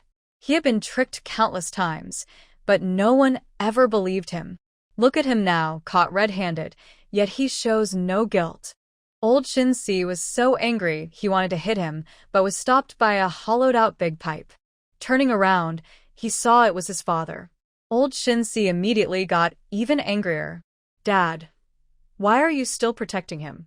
If you're going to be biased this time, it's too much. Jiang Lao Tu looked up and glared at him. Your second brother says he didn't mean it, so he didn't. Why are you making noise? Old Shin Si couldn't believe it. Making noise? Clearly, it's Old Shin Air who can't behave properly. Jiang Lao Tu raised the big pipe again, ready to hit him. Cough. I'm not dead yet, Old Shin Tai said coldly, glancing at him. This family is still under my control. The son-in-law has no rights here, Jiang Lao Tu said. He reluctantly lowered the pipe. Old Shin Air says he didn't do it, so he didn't. He's never lied since he was young, you know that. Old Shin Si rolled his eyes to the sky. Old Shin Tai remained calm, coldly glancing at Old Shin Air. No matter whether he lied or not, hitting his wife is a fact. When a wife causes trouble, a man must take responsibility. Whoever says otherwise is wrong. Old man Jiang glared fiercely at Old Second Shin and shouted, Why don't you hurry up and come over to explain to your mother? Yes, yes. Old Second Shin quickly moved closer to Old Lady Shen. Mother, this isn't really my fault. I don't know what that silly woman Lu Ho Hot is always thinking about. I can't control her actions. Humph. Old Lady Shin sneered coldly, glancing at her son and son-in-law to warn Old Second Shin. Anyway, today this matter is already linked to the village secretary and the team leader. If something happens to the main family again, they'll come looking for you first. It's the same here. If something happens to the main family, whether you did it or not, I'll think you did. Don't blame your mother for being harsh then. Old Second Shin's face changed, but he still acted honest and sincere. Mother, you can rest assured. I really have nothing to do with this today. If you don't believe me, I can swear here. No need. Old Lady Shin thought she was worried he might swear and make things worse. She quietly looked around the house. Her eldest son should be back at his own place now, right? Mother, what are you looking at? Old Fourth Shin looked around. There wasn't much in the house. Are you just going to let this go? Mother, don't be so confused. He was unhappy with her just warning him lightly and thought they should punish Old Second Shin severely. 1 beating wasn't enough. 2 would be better. Just like how they used to punish him, they should do the same to Old Second Shin now. Then Old Fourth Shin was hit. Who are you calling confused? Old Fourth Shin. Seeing Old Fourth Shin get scolded, Old Second Shin felt happy. He moved closer again. Mother, I heard the family is splitting up. How can you let the eldest sister and the others leave? That's so unfair to them. If others hear about this, they'll definitely criticize us. Old Man Jiang looked at Old Second Shin and nodded. That's right. We can't let them be wronged.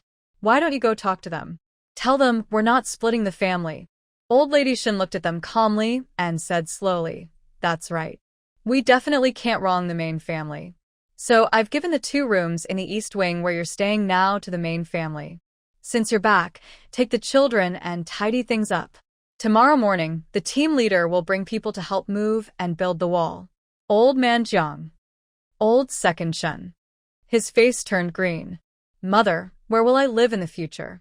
Of course, in the original room of your eldest brother in the West Wing.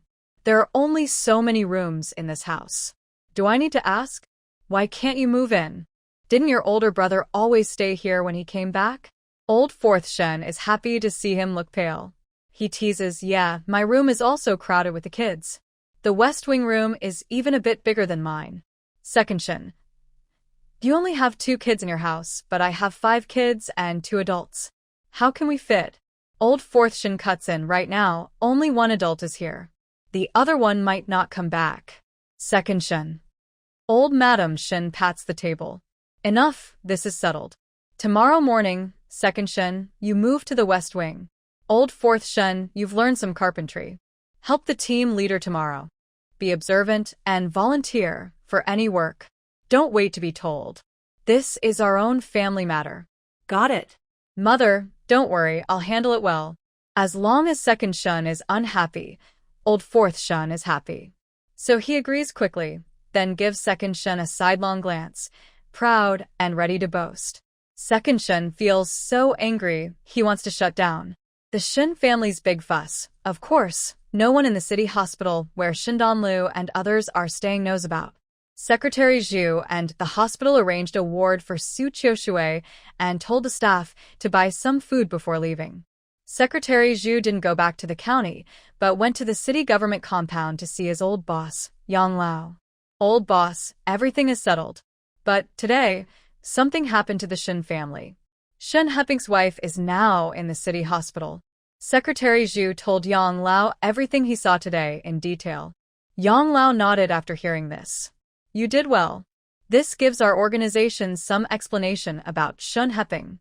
But a woman with a child outside isn't very safe. Once things settle down, have someone send them back. Secretary Zhu was slightly surprised. Isn't the old boss usually concerned about the Shen family? Why this reaction? Originally, he could just handle giving the condolence money himself. But the old boss specifically asked him to visit the Shen family again and even borrowed transport trucks for him. Now, knowing Su Qiushui's situation, his reaction seems so calm. There's a faint feeling that he's eager for her to leave quickly. Secretary Zhu felt strange inside, but didn't ask more. He thought the old boss's instructions must have his reasons. He nodded in agreement and then continued to speak. Comrade Su finds it very difficult to raise 3 children alone. I thought about helping her find a job in the county or city. Old Yang waved his hand. Little Zhu, you're confused. How can she work with the kids? If something happens to the children outside, can you take responsibility? Just as I said earlier, once things settle down, send her back home. At least someone will take care of her there. With that money and help from the production team members, it's hard work, but at least she can raise the children safely. Secretary Zhu felt more suspicious after hearing this. Comrade Su isn't someone who can earn full work points. The whole family depends on those points to live well. Also, Shun Chang'an's situation is special, and he can't be separated from her. From what he knows today, Comrade Su still needs to take her children to see the doctor every month, which costs a lot. So, giving her a job that can both care for the children and earn money is the best choice. Otherwise, their family will run out of resources soon. But Old Yang was firm, and Secretary Zhu's repeated requests failed, so they gave up. At this moment, Shundan Luo doesn't know that Secretary Zhu's attempt to get her mother a job has failed, nor does she know that Secretary Zhu came because of someone else's instructions. She is now thinking about the huge debt in her space. The space originally had an AI, but it's gone now, so she has to figure things out herself. After thinking for a long time, she finally found the reason in a back-end explanation. It turns out she was reborn because a dimensional trading space forcibly reversed time to save her. The cost of reversing time was that her space level reset to 0, and she was burdened with a huge debt. She must pay off this debt within a month, or her space and she will disappear together. Shun Danluo. She remained silent for a long time, then bent down and bowed to the quiet space. Thank you for giving me a chance to change my fate. I will work hard to pay off the debt. After understanding the situation, paying off the debt became her top priority. First, if she doesn't pay it off on time, she will die. Second, if she doesn't clear the debt, she can only sell items and cannot unlock or buy things, so she can't earn money to support her family and younger siblings. All night, Shun Danluo thought about how she could pay off the huge debt in her space within a month. Selling mountain produce and wild goods? That could work, but she's now in the city, and it's hard to find those things. Plus, the money she gets is small, and with a debt of over 100,000, how long would it take to sell enough? Suddenly, Shun Danluo's eyes lit up. Yes, she is in the city, so she can go get some antique jewelry and similar items. These are very valuable on the trading platform. Near the hospital, there is a black market street where people often buy and sell secondhand goods. Sometimes, people secretly bring in illegal items and sell old objects. She and her grandmother once went there and saw such transactions. Later, that street even developed into a famous antique market. Where do the exchange items come from? Oh, right. She forgot about one place. Shun Danluo suddenly remembered and went to a small two-story villa. This small building was part of the space from the beginning. In her past life, she was a wanderer, but she didn't live on the streets. She would hide in the space whenever she was alone. This small house had been with her for decades, and it still stays with her now. After entering the house, Shun Danluo went straight to the kitchen and saw the stored food, rice and flour, and she felt relieved. The hardships and constant changes in life made her develop a habit of hoarding.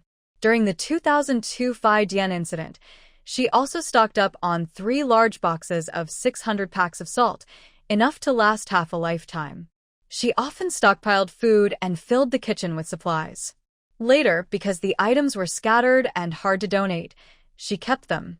She initially thought everything here had been cleared out, but luckily, the space was still kind. Shun Danluo checked her supplies. Since the small house and the outside world are synchronized in time, and she uses it daily, there aren't many fresh ingredients stored. In the fridge, there are only some vegetables, eggs, milk, old yogurt, and frozen dumplings, and various meats like ribs. Seeing the old yogurt made her crave it, but she thought of her mother and brother outside and held back. She continued to check her supplies.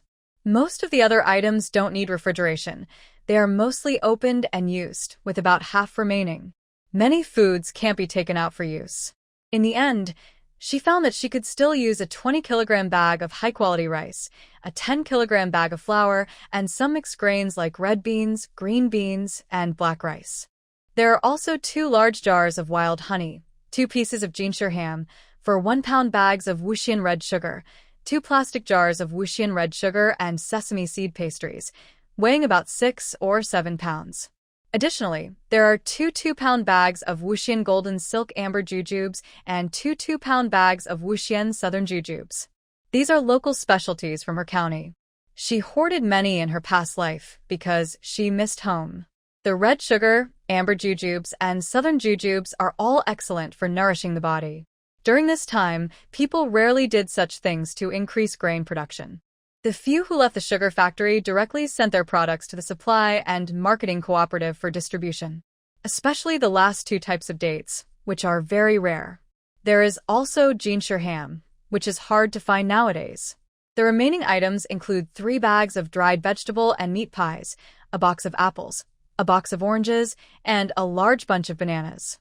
If used well, these items could be exchanged for many other things, but honestly, she prefers to keep them for her mother and brother, especially the brown sugar. She heard that drinking it within 10 days after giving birth can help with recovery and is good for health. But first, she needs to survive so she can think about the future.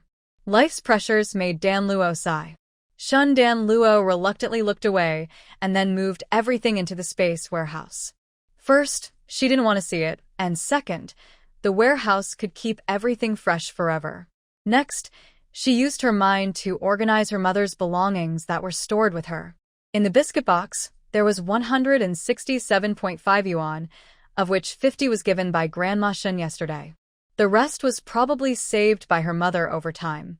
There were also various tickets, mainly meat tickets, cloth tickets, and grain tickets, but not many, and many were close to expiration. Then there was a large envelope given by Secretary Zhu. Shindan Luo took it out and counted 500 yuan and various tickets. Wait, she seemed to see 2 copies of the 10 yuan note from 1953 in her mother's stack of money. She forgot that these are highly collectible in later generations. Her eyes lit up. She quickly opened the space operation page and registered a window for selling antiques and collectibles. Then she took out a brand new 10 yuan note and put it into the sales system. As for the price, she chose to set it herself because she didn't know its exact value and was afraid of selling it at a loss. The system's self-set prices generally ensure the maximum value for the items. For the sales period, she chose 50 years later. This was a familiar trading year from her past life, and she didn't want to change that now. For the region and customers, she decided to sell only to people from Huagua. These items, including her future plans for trading antiques and cultural relics, all belong to the country. She doesn't want them to fall into the hands of foreigners, only to be bought back at high prices later. No matter when or where, she wants to be a good person from Huagua. Shindan Luo never expected that this 10 yuan note would be so popular. As soon as she listed it, someone asked, "I want tickets. Please give me all kinds of tickets." Is this 10 yuan note real? Floating life wonder. If fake, I'll compensate 10 times. Suddenly, the space prompted, sold the 1953 black 10 with a 50 times value ratio, received 5,000 yuan, current balance, negative 143,432 yuan. Shundanlu's eyes widened in disbelief. By the 50 times value ratio, this would have been worth 250,000 yuan in later generations. Truly valuable. Unable to hold back, Shindanlu also put in another black 10, immediately earning another 5,000 yuan. The buyer was still the same person. "I want tickets. Give me all kinds of tickets." This person was really wealthy. Shindanlu felt a bit jealous. Then she couldn't resist and threw in some nearly expired cloth tickets and grain coupons. She kept the meat coupons to buy meat for her mother and younger brother to stay healthy. Now, the pork was high quality, pure country pork, better than anything in the space. As for the grain coupons, she could hold on to some grains for a while. The cloth coupons, she preferred to wear old clothes. People nowadays believe in wearing old clothes for 3 years, mending them for another 3 years. Wearing too nice clothes might ruin her plan to quietly get rich later. Sure enough, a wealthy buyer was interested again, and suddenly the items were out of stock. Unfortunately, the value of the cloth and grain coupons wasn't high, only 300 yuan total, so her debt balance was now negative 138,132 yuan. This wealthy buyer wasn't satisfied yet and asked if she had more. Shindanlu looked at the money notes in front of her and didn't dare to make any more moves. She had just lost 20 yuan, which she couldn't explain to her mother. Her mother's personality meant she wouldn't use the 500 yuan condolence money unless absolutely necessary, as it was linked to her father's life. So, they needed to keep some money. Most importantly, the remaining items wouldn't sell for much anyway. It was better to wait and find something more valuable later. Shindanlu decided to stop, but when she put the remaining money notes into the cookie box, she saw 2 large stacks of letters tied together nearby. She looked at them, knowing they were probably letters her father had written to her mother over the years. She was about to look away. Suddenly, she noticed the stamps on the envelopes, and her eyes lit up. Yes, stamps. Why hadn't she thought of that? Stamps from this time also had collectible value. Although not as valuable as the black 10s, rare stamps could still be worth a lot. Plus, they were cheap. Each stamp cost only a few cents. 1 yuan could buy over 10 or 20 stamps. If she bought 1-cent stamps, she could get 100 for 1 yuan. She looked at the platform, where people kept flooding in with messages, "I want tickets, give me all kinds of tickets," and she smiled. She hoped this sheep's wool would be thick. After thinking for a moment, Shindanluo untied 2 stacks of letters and checked them. She saw that the stamps on the envelopes were all in perfect condition and immediately relaxed. When she turned to the next one, she froze. Is this the Red River of the Nation stamp? Oh my, this is a rare diamond stamp. She remembered the spring auction in 1997, where a block of 4 Red River of the Nation stamps, with the right side paper, original gum, and high quality, had a starting price of 580,000 to 600,000 yuan and sold for 748,000 yuan. Suddenly, Shindan Luo felt the heavy debt she carried was halved. The next morning, Su Qiushui noticed her daughter was unusually excited, smiling to herself even during breakfast. After the doctor finished the check and left, the mother and daughter ate a simple hospital meal. Su Qiushui set Anbao aside to play and took her daughter's hand. Sweetheart, did something happen? Shindan Luo wiped her face, realizing she was too happy and couldn't hide it. Thinking for a moment, she said, Mom, I had another dream yesterday. Su Qiushu instingevel tachet herbeli. She wondered what kind of dream her daughter had now. She was a little scared. Then she heard her daughter say, I dreamed that uncle bought the house next door and found a treasure inside, and he became rich. But isn't that house already bought by Grandma for us? So, isn't that treasure ours? Mom, maybe we can be rich someday too. Su Qiushui was silent. Suddenly, she wanted to talk to her mother-in-law about spiritual matters. After all these years, Su Qiushui felt this was the first time she needed to ask old Madame Shin for advice. So, wasn't it you who asked Grandma to buy it? Shindan Luo blinked. Yes, I thought that empty yard was such a pity. Such a big yard. Imagine how much fun my brother could have there. Su Qiushui was silent. That house had been filled with many people. Forget it. Children don't understand about death anyway. But about the treasure her daughter mentioned, Su Qiushui frowned. She didn't dare dismiss her daughter's dreams now. Even if not every dream comes true, what if this one does? So she whispered a warning. This must stay a secret. Not a word to anyone. Okay, I know. Shindan Luo obediently agreed, and then changed the subject to the person who had kept her excited all night. Mom, can I have the stamps? Stamps? Su Qiushui smiled. You little one still knows about stamps? Yes, the letter from the mailman is covered with stamps. Asked Uncle about them, and he said they're called stamps. They look so pretty. Mom, there are many in your box. Can I have some? Su Qiushui paused for a moment. Her daughter rarely shows such strong feelings, so she couldn't bear to refuse and nodded. Okay, do you know how to take them? Shindan Luo nodded. Yes, I know. Ask the mailman about it. But Mom, I might tear the envelope. She felt a little guilty about tricking her mom, because those letters are her emotional support. Su Qiushui gently rubbed her head. No, you just cut off that corner with the stamp, just like how I showed you to cut paper along the edges. You won't damage the rest. Okay, Mom. You're so nice. Shindan Luo happily kissed her mom on the face. Then she took out small scissors, filled a small aluminum lunchbox with water, and sat at the little table in front of her bed to carefully handle her stamp collection. Su Qiushui watched her do everything carefully, her back showing her happiness, and she felt a little more joyful inside. All her worries disappeared. What's so important about those stamps? The real value is in the words and sentences in the letters. Sadly, she would never receive his letters again.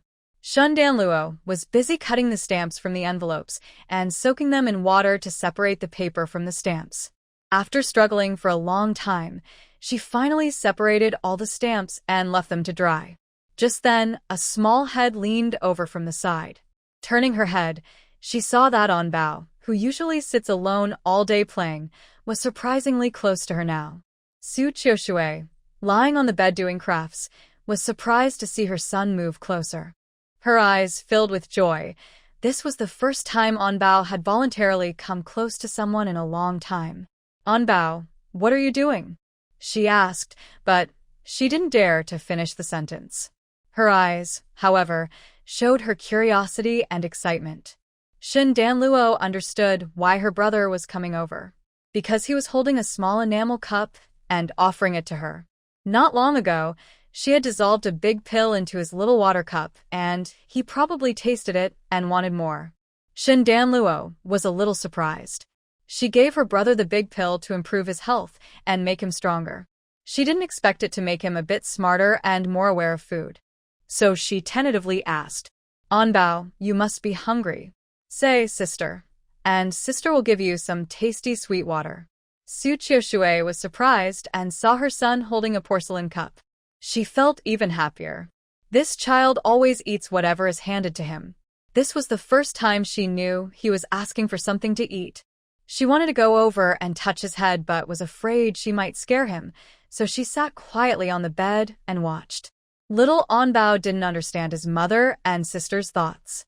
He tilted his head, looking confused at his sister. Seeing she wasn't moving, he pushed the porcelain cup forward again. Shin Danluo still ignored him. Anbao got upset and directly pressed the cup into Shin Danluo's hand, making a small sound of frustration. Su Qiushui was overjoyed. This was the first time since his birth that her son had spoken in 5 years. Shin Danluo was also very happy. This was a big step forward. She knew her brother was very greedy, so she planned to slowly teach him to share in the future. So Shin Danluo went to the basket, secretly took out a military water bottle filled with milk from her space, and poured half a cup of milk into Anbao's cup. Anbao seemed to notice the color was off and frowned as he looked at the cup. Shin Danluo's eyes lit up. Anbao was thinking. Having the ability to think meant he wasn't completely foolish. While she was excited, Anbao tentatively licked a small taste, then hugged the cup and drank all the milk with a ton sound. Then he pushed the cup back to Shin Danluo. It was clear what he wanted. More milk. Shin Danluo. As the silent contest between siblings continued, there was a knock on the door of the ward. A nurse entered. "The test results are in. Please go to the doctor's office." Shin Danluo quickly took her brother's cup, washed it, and set it aside. She held her brother's hand and helped Su Qiushui to the chief doctor's office. The doctor looked serious, which made Su Qiushui and Shin Danluo feel anxious. Seeing their weak family of 3, the doctor frowned. "Do you have any other family members accompanying you?" Su Qiushui shook her head. "No, my husband just passed away. Our situation is a bit special. Doctor, just tell the truth. I can make my own decisions." The doctor hesitated but then shared the results. "Comrade Su, you are pregnant with twins." Su Qiushui's eyes lit up. "Really?" Shin Danluo was stunned, her eyes wide with shock. How could that be? In her previous life, her mother only had one child, her sister. Where did these twins come from? The doctor still looked serious. "Yes, but because of your previous childbirth injury and years of poor nutrition, your health is very weak. Are you feeling emotionally upset lately?" Su Qiushui's smile faded slightly as she looked at her daughter beside her. She hesitated and nodded. "Yes, I have been a bit upset." The doctor sighed. "Overall, your pregnancy isn't looking good. The fetal heartbeats for both babies are weak, and for one of them, it's almost inaudible. You should be mentally prepared." Prepared for what? Su Qiushui understood what the doctor meant, but stubbornly refused to believe it. Shin Danlu also felt a pain in her heart. In her past life, she had a younger brother or sister, but he never had the chance to survive. The Shin family probably thought this was not something to share outside, so she never knew about it until she died. The doctor didn't want to cause too much stress and risk complications for the pregnant woman, especially since her condition was already poor. He continued, "The babies might be lacking nutrients. Your due date is in mid-August. If you can properly improve your nutrition during this time, things might not get worse." That sounds reasonable. But in this era, just eating enough was already a challenge. Improving nutrition was very difficult. The hospital food was basic, just an extra egg a day, a little meat every 2 days, and a bottle of milk every 3 days. This small amount of nutrition was hardly enough for her. The doctor's authority could only improve her hospital meals slightly, adding an egg to 2 per day, increasing meat from a small amount every 2 days to once a day, and a bottle of milk every 2 days. These costs had to be paid out of her own pocket, but no tickets were needed. Of course, if she was willing to spend more, she could buy extra, but she would need to pay for the extras herself.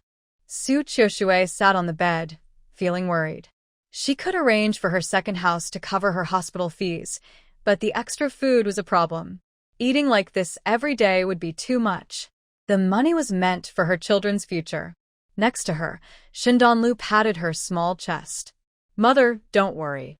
I can support you and my younger siblings. You need to rest well. It's just us now. Don't be afraid to spend money. Whatever we need, we'll earn it back. To prove she was serious, Shindanlu flipped her small hand, and a bunch of red sugar and sesame pastries appeared in her palm. Su Qiushui exclaimed. Su Qiushui first looked at the door, which was tightly closed. Only then did she relax a little.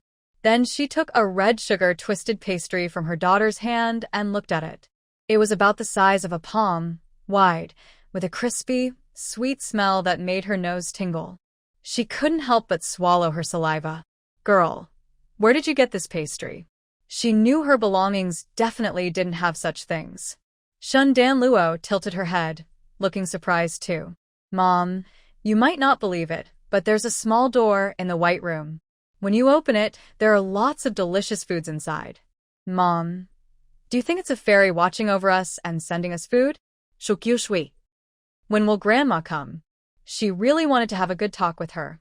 Shun Danluo took the pastry from her hand, then pressed her mother's hand and tried to stuff the pastry into her mouth. Mom, try it. It's really tasty. Su Qiushui was a bit hesitant to eat. Who would dare to eat something mysterious that appeared out of nowhere? Mom, you should eat it. I've already tried it, and it's very good. Su Qiushui was startled and finally scowled at Shindanluo. You're daring to eat something strange? Aren't you afraid it might make you sick? How could that be? Shindanluo looked surprised. If a fairy gives it, it can't be bad. Grandma said fairies are good people. Su Qiushui. Her daughter made some sense, but it was strange that they were being given things like this. So she tore the pastry in half and handed one half to Bao, who had been quietly watching and staring at the pastry. Shun Danluo frowned. Mom, you eat it. I have more here. Su Qiushui smiled. Silly girl, pregnant women shouldn't eat too much red sugar. You can only eat it in moderation because red sugar helps blood flow and removes blood stasis. Huh. Shun Danluo didn't know this. She only knew that drinking red sugar water was good for women, but she didn't know about this taboo. She blinked. Mom, you know so much. Long illness makes a good doctor. I read some medical books. I learned these from books. Girl, what kind of food do you have in that room? Shun Danluo was just worried about how to openly take out the things she had. Whether to eat or sell, she needed to be able to show them. Now was the perfect time. She listed everything she could take out. While her brother was busy munching on the pastry and not paying attention, she transformed each item to show her mother, so her mother would know what they had. As the saying goes, having grain in hand makes the heart at ease. Seeing the good things her daughter brought out, Su Qiushui's spirit lifted significantly. She hugged Shindanluo tightly, tears in her eyes. Girl, you are truly my blessing. Shindanlu felt a little embarrassed and gently nudged her. Mom, you have to take good care of yourself. The younger brothers and sisters also need to be well. Our family will always stay together, okay? Su Qiushui's nose felt a bit sore, and she nodded seriously. Okay, Mom will be fine.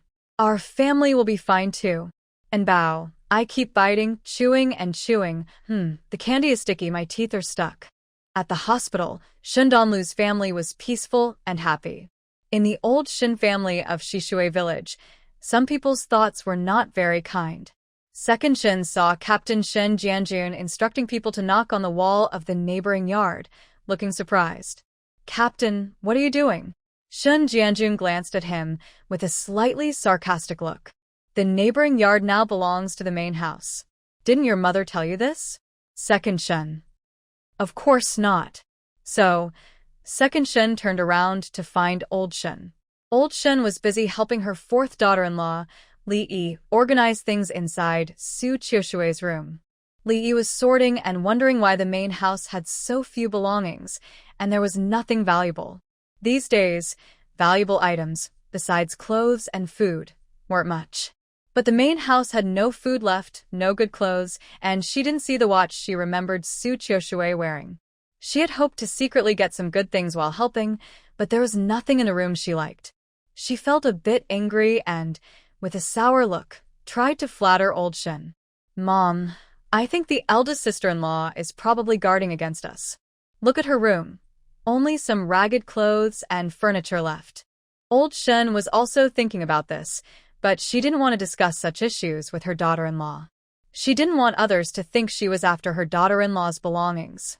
So, she cast a sidelong glance at Li. "Just do your chores properly when I ask you to help.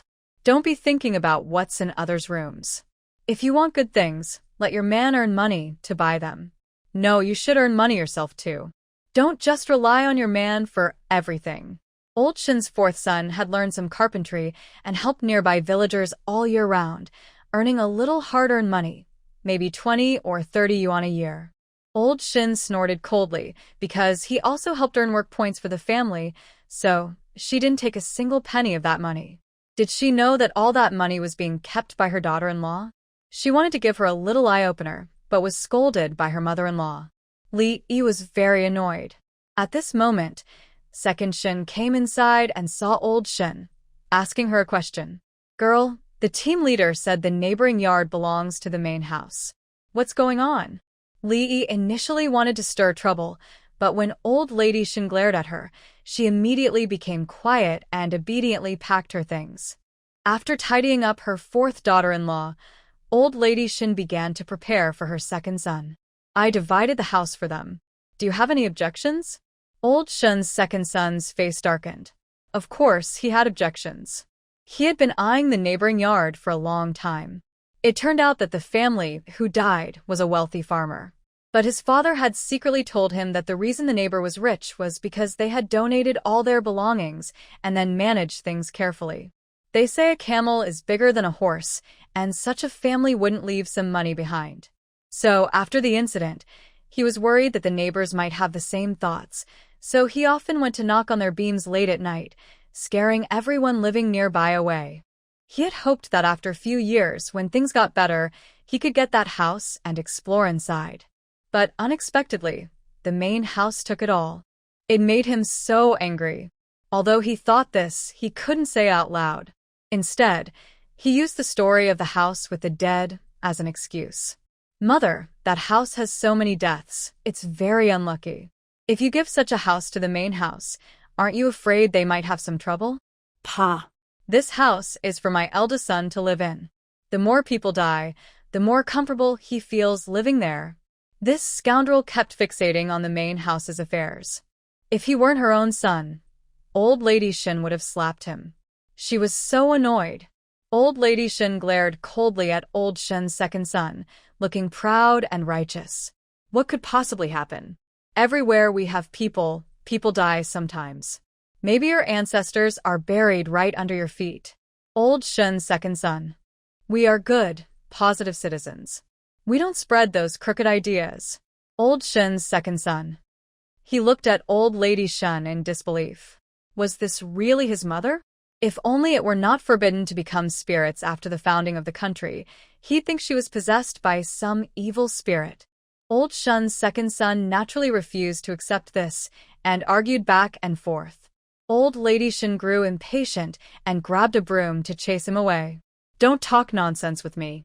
Your eldest sister-in-law isn't objecting, so why are you rambling here? Hurry up and help the team leader with work." She looked at him suspiciously. "I think you're probably just trying to slack off on purpose." Old Shin's second son. He turned and left quickly. He needed to find out the truth about that house. "If only I knew who owns it, I would try to find out if I had the chance." The best person to ask would be Captain Shin Jianjun, who was in charge of dividing the land at that time. Although the village secretary was also there, he always looked at Shin Jianjun strangely, so Shin Jianjun didn't bother to talk to him. So Shen Lao Er took the opportunity while working to get close to Shin Jianjun and secretly ask about who the house was transferred to. Since Yan Mingli warned him yesterday, Shin Jianjun now saw Shen Lao Er as a sneaky little troublemaker. Hearing him ask about the house owner again, Shin Jianjun became alert. Why was he asking about the house owner? Did he have some hidden plan? Shun Jianjun deliberately changed the subject and later told Yan Mingli about it. Yan Mingli sneered 3 times. Ha, this guy wants everything. If it's someone else's, even would seem tasty. From now on, we need to watch them closely. That family is weak and small. If something really happens, our team will also look bad. Yan Mingli wasn't just thinking about Shin's big family. He was more concerned about the whole production team. If something went wrong in the team, everyone would be affected. Since the rice planting isn't busy these days, I'll take a few people to the mountains to find some sharp stones. Later, you can have someone help with mud to patch the wall. Shun Jianjun thought that was good. It wasn't good for them to keep staring at the neighbor's yard. There's often trouble in widows' homes, and he didn't want to cause trouble for her. But he didn't send Yan Mingli to the mountain. Instead, he said, no need to go to the mountain. My sister's village has a broken kiln factory with a scrap pit. Just bring back a cart of broken tiles, no cost, and it's nearby. A bull cart ride there and back takes about half an hour. Yan Mingli clapped his thigh. All right, I'll go. An hour later, Shun Jianjun, who said he was out for some errands, brought a rickety old bull cart, shouting to load the broken tiles and mud onto the wall. He placed them on every wall, not missing a single side, including the wall connected to the Shun family's house. He couldn't find any clues and decided to sneak over the wall at night while the big family wasn't home to look around first. Shen Lao was furious. He couldn't ask his mother, who was cooking in the kitchen, to help. These people came to help, but he didn't want to waste their effort. After she finished cooking, she and Li Yi carried a large bucket of porridge and coarse bread to the middle of the yard to serve water. Then, she noticed a patch of dark, shiny objects stuck into the wall connecting the main house, looking quite sharp. What's that? Li Yi glanced and said sarcastically. Oh, those are broken tiles. The team leader is very careful, even inserting tiles. Who do you think he's protecting against? Old Lady Shin frowned, not because she was angry at the team leader's work, but because she thought this added more work. Just plain shredded potatoes and stir-fried greens wouldn't be enough. These people are so serious about helping the eldest son build a nest, so they shouldn't be treated unfairly. She turned to the house and brought out 10 eggs. Li Yi stared wide-eyed and asked, Mother, what are you doing? Just fooling around. Of course, I'm going to fry eggs for them. The team leader works so hard, thinking of things we didn't even consider. We should give them something good. Li. Why should the big family share the land and still have to give grain? Now they're even giving eggs, 10 eggs, worth 5 jiao. Her son hasn't had an egg in 2 days. Life is hard. Meanwhile, old Second Shin, who was quietly sneaking back, overheard this scene and felt speechless.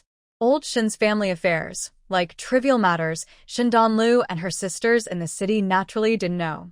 In the morning, she secretly sold one slightly damaged Red River of the Nation stamp for 100,000 space coins.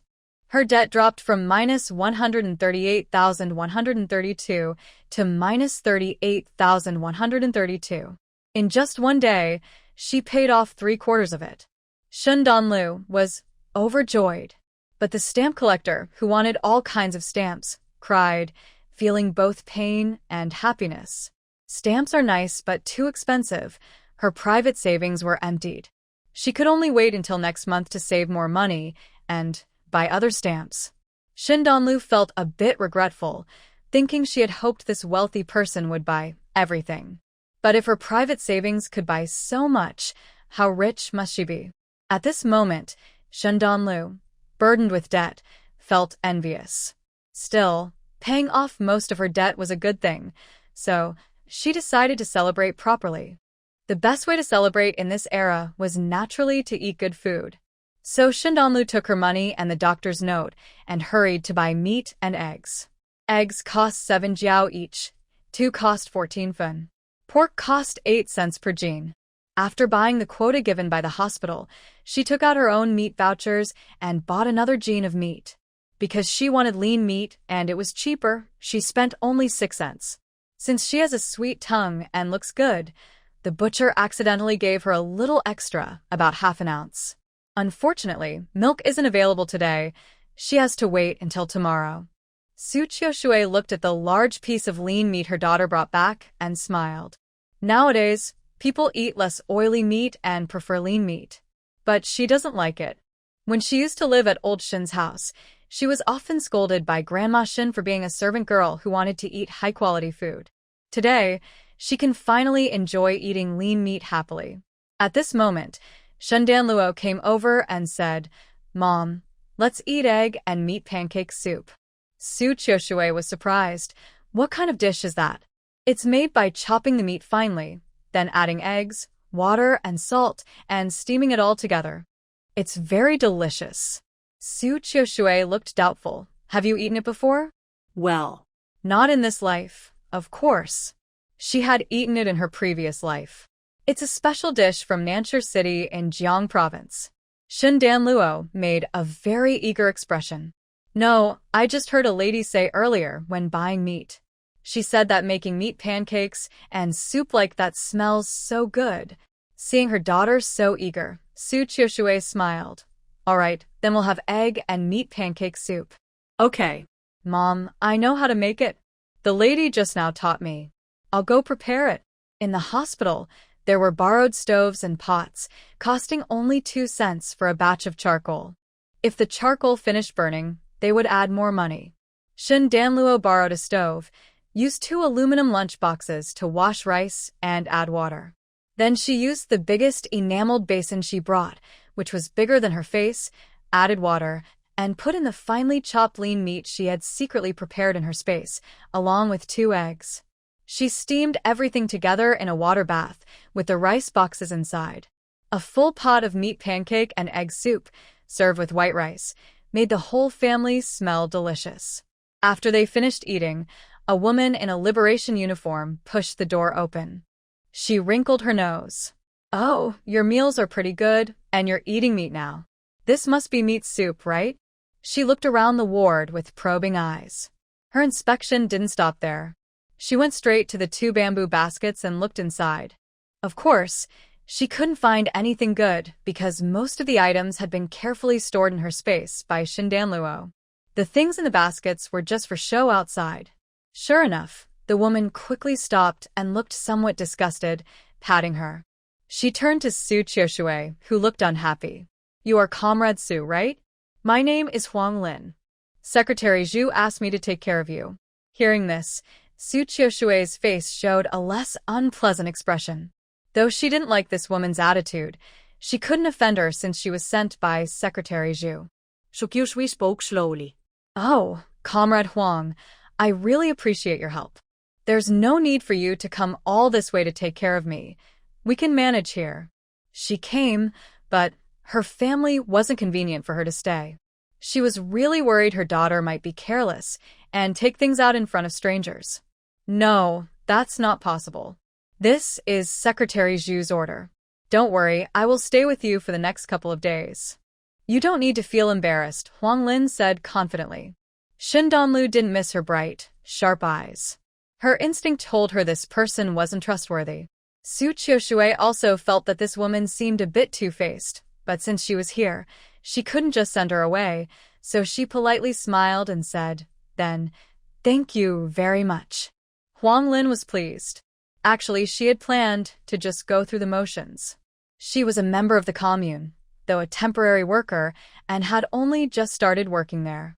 But she had someone backing her, so working temporarily was just a formality. She didn't expect Secretary Zhu to send her to take care of a rural pregnant woman. A rural person. What right did she have to be the one to care for her? So, after arriving in the city, she went shopping at a department store and only came over at noon. She had thought to just grab a meal and leave, confident they wouldn't complain. But she got delayed on the way, and by the time she arrived, they had already finished eating. And they had eaten meat. Just smelling the aroma in the house told her there was plenty of meat. Because of that meat, she decided to stay a couple more days. Shindanlu saw her constantly sniffing and knew what she was up to. She wanted to eat meat. At this time, most people wouldn't be willing to cut meat. A pound of meat cost about 80 cents, and you needed meat tickets, which was the equivalent of a worker's daily wage.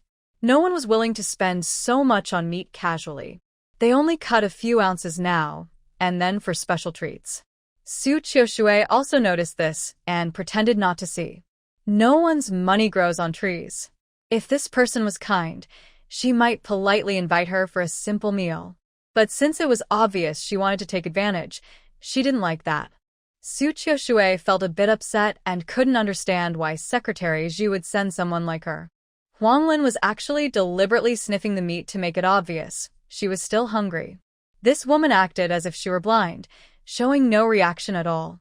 Huang Lin felt annoyed and had to take the initiative herself. Cough, Comrade Su, I was in a hurry coming here and didn't have breakfast. Did you? Still have the meat from earlier?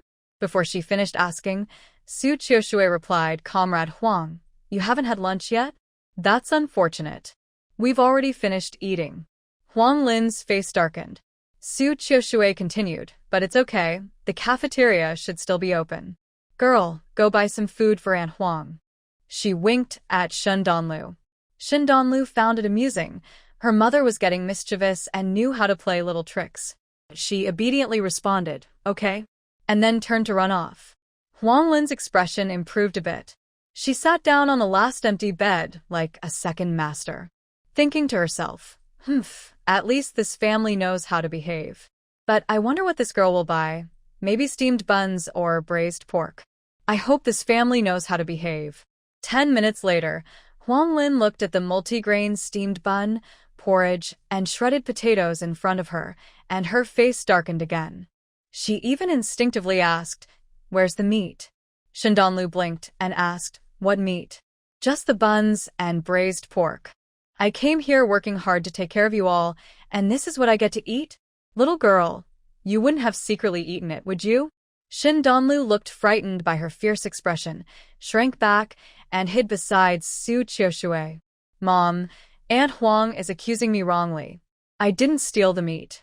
Su Qiushui looked at her with great tenderness. She loved her daughter dearly and wouldn't even say a harsh word. Why was this person accusing her so unfairly? Comrade Huang, you're being too harsh. People in the city only get to eat meat a few times a month. We folks from the countryside are so poor we can't hear the jingling of coins. Where would we have extra money to buy buns or braised pork? I just smelled the meat in the room earlier.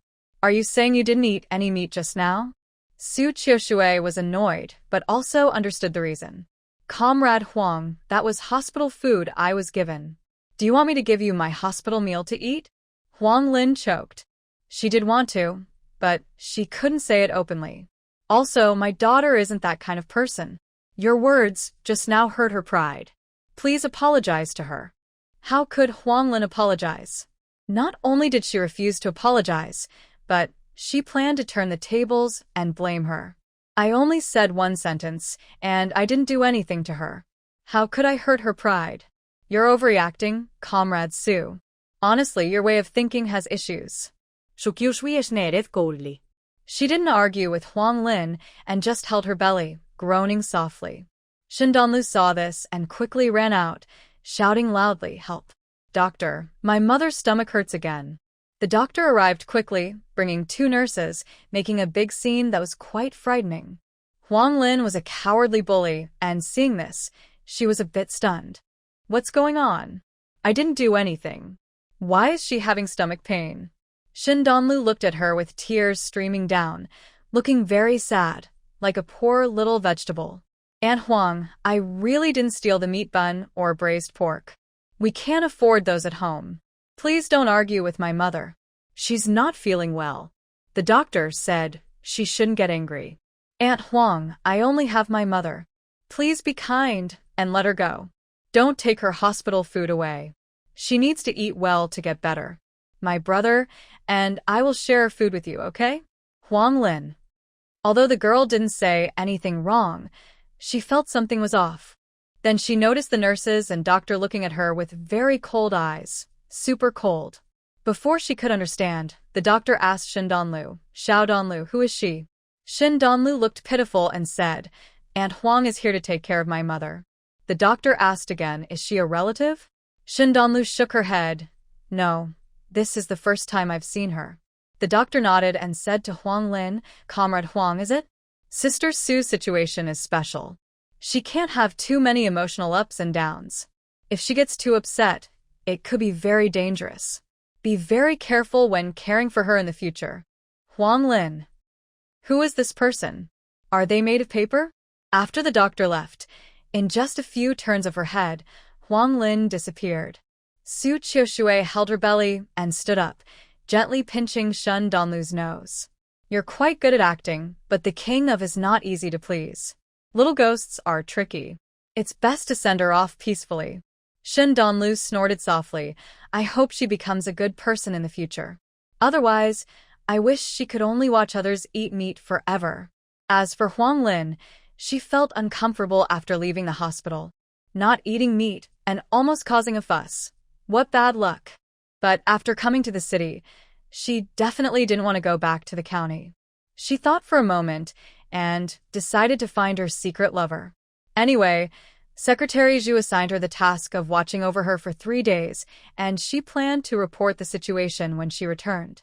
How difficult could it be to make up a story? She was just going to enjoy herself. Su Qiushui and her daughter didn't know about Huang Lin's plans. They waited until bedtime, but no new people arrived, and they finally felt relieved. Su Qiushui said, I hope Secretary Zhu doesn't send anyone again. If he does, I might feel a little embarrassed to send someone away again. Shin Danluo chuckled softly. Anyway, she wouldn't feel embarrassed. She wouldn't keep people around who made her unhappy. While fanning her sleeping son on Bao, she asked her mother, Mom, do you think we can finish fixing up our house today? It should be possible. These days are a good time for planting seedlings. The villagers can find enough workers, and those jobs can be done in a day.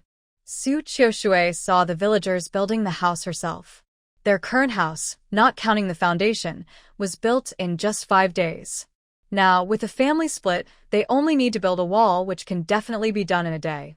Thinking for a moment, Su Qiushui said to Shin Danluo, Girl, check what coupons we still have. When you go to buy meat tomorrow, also stop by the cooperative store to buy some sugar and cakes or snacks. If your grandma or someone else comes, bring some back. Let's give a little to those who help us. We can't give much, but some sugar or cakes for their children would show our kindness. Her mother was always thoughtful and courteous in her actions. Shin Danluo smiled happily. She had already planned to find an excuse to go to the post office tomorrow to buy stamps. Yes, just a penny stamp to exchange small for big. Now her mother asked her to buy things at the cooperative store, which was just perfect, like a gift of sleep. Okay, Mom, I'll go right after breakfast tomorrow. Su Qiushui looked at her obedient daughter with a touch of sadness. Girl, you've worked hard. Such a young child still had to take care of her mother. In the past 2 days, her daughter had been running around the hospital for her. It was her fault. She must recover quickly, so her daughter wouldn't worry. Shin Danluo shook her head. No trouble at all, Mom. These things are very simple. I'm so smart, I can figure them out easily. Su Qiushui was amused by her. You little girl, you're even bragging about yourself now. While mother and daughter were happily chatting and thinking about their hometown, someone back there was also thinking of them. People nowadays go to bed early because there aren't many entertainment options and to save kerosene. As night fell, the lively creek village quieted down, with only a few occasional dog barks. Old Man Jiang drank a bowl of porridge tonight and, shortly after falling asleep, woke up needing to. He groped in the dark and got up to go to the toilet. I just walked into the kitchen area when I was suddenly startled by a shadowy figure. I was about to shout for help. A hand quickly covered my mouth. Dad, don't call out, it's me. Second brother? Old Man Jiang was so angry, he grabbed his son's hand. What are you doing here? Are you trying to scare me to death? Shh, Dad. Keep your voice down so you don't wake anyone up. Old Man Jiang looked suspiciously at his sneaky son. What exactly are you up to? Second brother thought to himself. He wanted to go next door to find some treasure. But just now, he took a walk around and found that both the front and back doors were locked tight by guards, with no cracks to slip through. Looking at the wall, there were sharp tiles standing upright, making it impossible to climb over. So he just turned back, crouching there, trying to think of a plan. He almost scared his dad to death. After a moment, second brother remembered something. He pulled Zhang's hand and hid in the woodshed. Dad, do you know where Mom usually hides things? Jiang looked at him under the moonlight. What are you planning? Second brother knew his dad was someone who couldn't resist a good challenge, so he decided to share his plan with someone. He lowered his voice and said, "Remember you told me that the treasure is buried in the neighbor's yard? We should take advantage of the fact that no one is living there now and find those treasures. Otherwise, when the owners come back, we won't have a chance." Next door? Jiang was surprised. Are you still thinking about that abandoned family stuff? Second brother was straightforward. Who wouldn't want good things? I've had enough of living in poverty. Jiang looked at his son and sighed. You probably tried to find it before, right? You didn't find anything back then, so how do you think you'll find it now? Dad, I'll be honest with you. Over the past 2 years, I've been sneaking over at night while Lu Hohat was visiting her family. But she doesn't go back very often, so I don't have much time. I've already checked all the houses in the neighborhood and half the yard. There's only the other half of the land left to search. I think if I can get in, I'll find it in just a few days. Old man Zhang's eyes widened. You've really grown up. The neighbors caused so much trouble before, and now you dare to go there at night? Aren't you afraid of getting caught by bad spirits? Afraid? Those noises I made before were all my doing. I'm not afraid of myself. If that other house hadn't moved out 2 years ago, I wouldn't have waited so long to start looking. I've wasted so much time. Old man Jiang. It seems he really underestimated his son. So, why are you looking for your mother's hiding place? Second Uncle Shin saw that his father was interested, and he was very happy. He quickly said, "That's because the lock on the neighbor's door is really big. The key must be with Mother. Dad, go get the key and we can make a mold to copy it. Then it will be easy to open the neighbor's door in the future." Old man Jiang thought this was a good idea, but he hesitated about stealing from the old lady. He clenched his teeth and decided to take a chance. All right, then wait here. No, go to the kitchen and see if there's any flour. If not, dig up some mud outside to make a mold. Got it. I'll go now. Dad, be quick and careful. Don't let Mother find out. Old man Jiang nodded, turned, and left the shed, forgetting to even. He quietly climbed onto the bed and secretly reached under Shin old lady's quilt. Under their bed, there was a hidden compartment. He had seen Shin old lady secretly hide things there before. If she was hiding something, it must be there. He was very sure of this. As Shin old lady turned over, he quickly lifted the quilt to open the hidden compartment.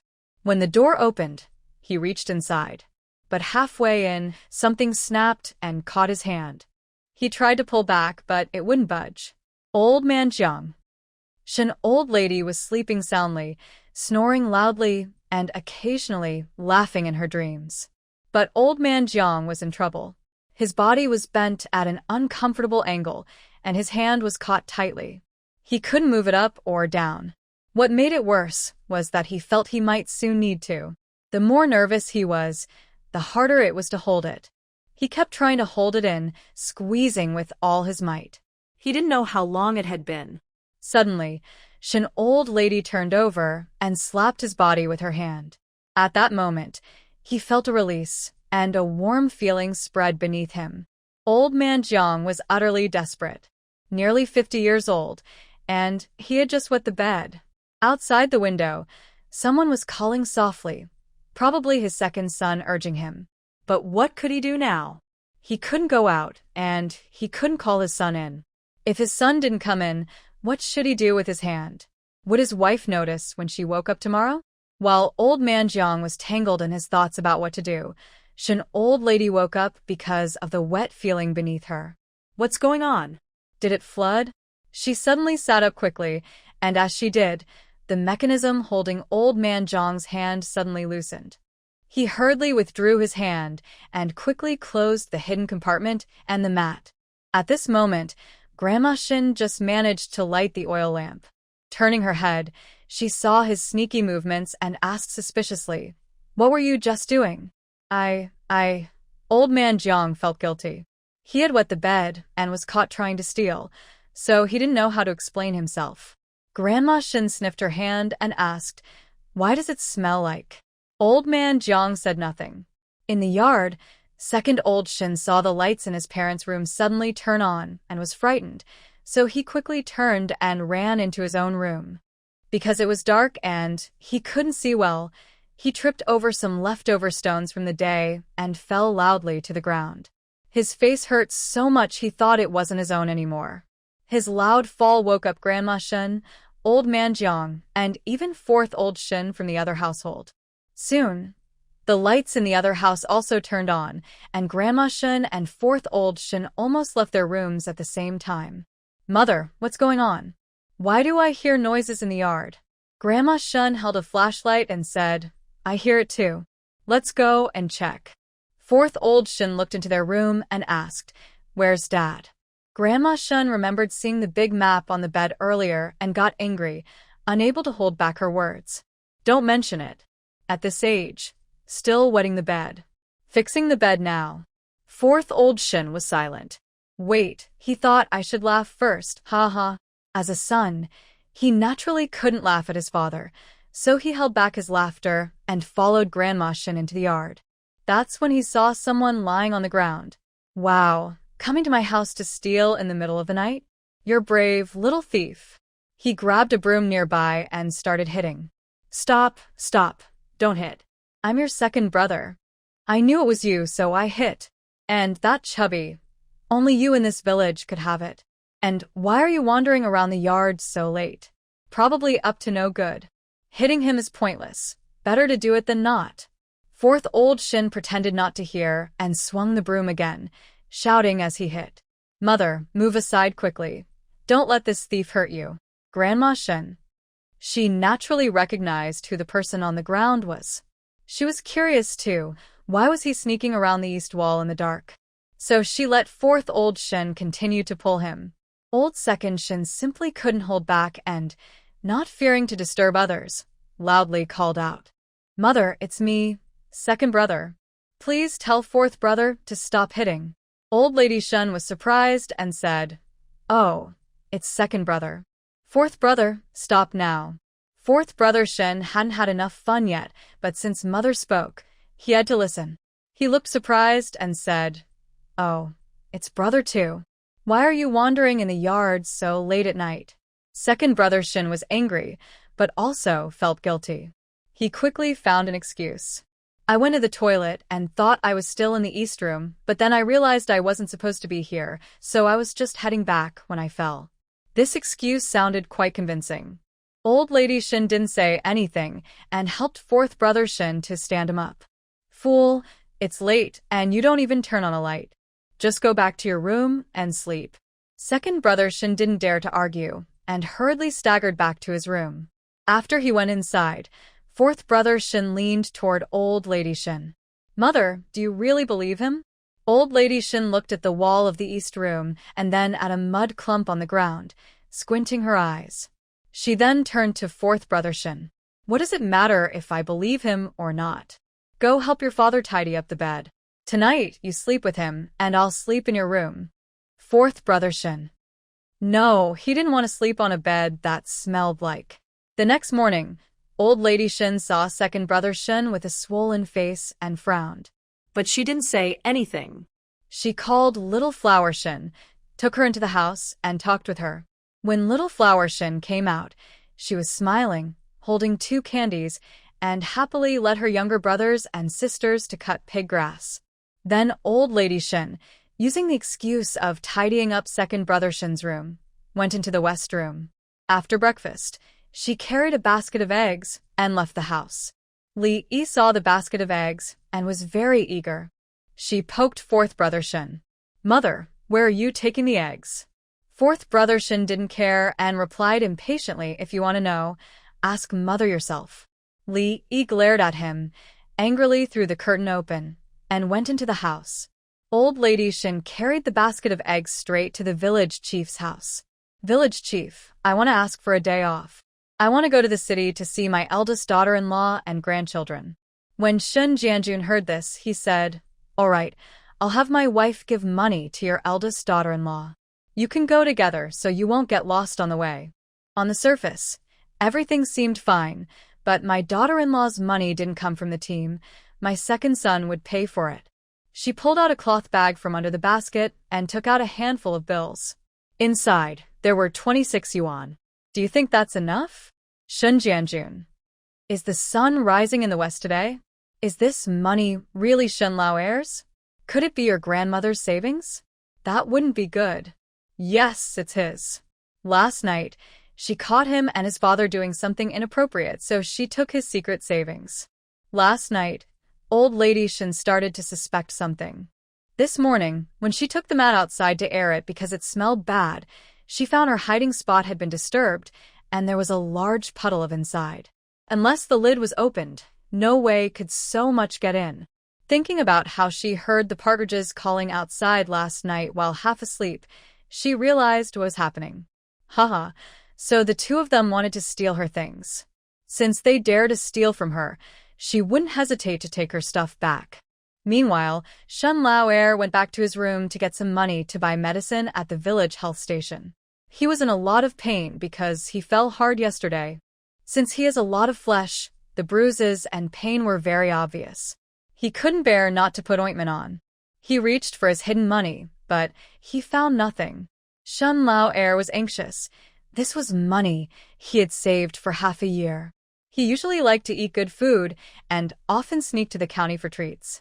His wife liked that too, so their expenses were high. That 26 yuan was hard-earned savings. He searched everywhere but couldn't find a single penny. Suddenly, he remembered that his mother had come into his room that morning, and his heart sank. Could it be that she took his money? In the city, Xindanlu had breakfast with her mother and brother before leaving the hospital. First, she bought pork, eggs, and the milk supplied today. As usual, she used more food vouchers to buy a little extra, then put everything into her small backpack.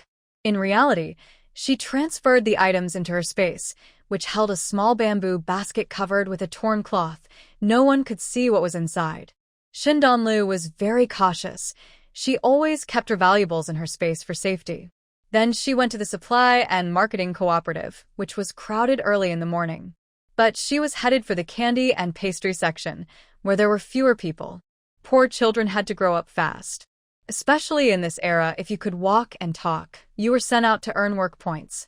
So, seeing the little girl carrying a bamboo basket coming to buy things, no one was surprised. But when they saw how pretty the girl was, even the usually serious sales clerk became much friendlier. Little girl, what would you like to buy? Beautiful sister, my mom sent me to buy candy and snacks. There's a celebration at home, so we need lots of candy and snacks. Who doesn't like to hear kind words? And these kind words came from such a pretty girl's mouth. It felt like the kind words were coated in gold. The sales clerk was so pleased she became very gentle. Sure, little girl. For candy and snacks, you need candy tickets and grain tickets. Did you bring any? Xindanluo smiled and nodded. Yes, I have them. Then she took out the candy tickets and snack tickets and handed them to the clerk. The clerk took them and looked at them. All right, what do you want to buy? Here, fruit candies cost 1 mao for 10 pieces, with several flavors. I think the orange flavor is the best. White rabbit milk candies cost 1 mao for fun, and peach crisps, which need 7 liang of grain tickets and 7 mao per jean. Wow, the price of peach crisps is almost as high as pork. Even though she had been away from this era for a long time, Xindanluo knew that peach crisps were considered quite fancy now.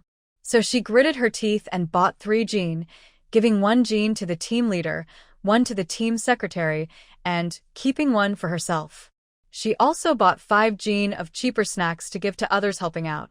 All the cakes and snacks cost her 4.1 yuan, not counting the grain and ticket costs. She was eager to earn money. Then she bought 2 yuan worth of fruit candies and 50 cents worth of white rabbit milk candies. The fruit candies were for giving away.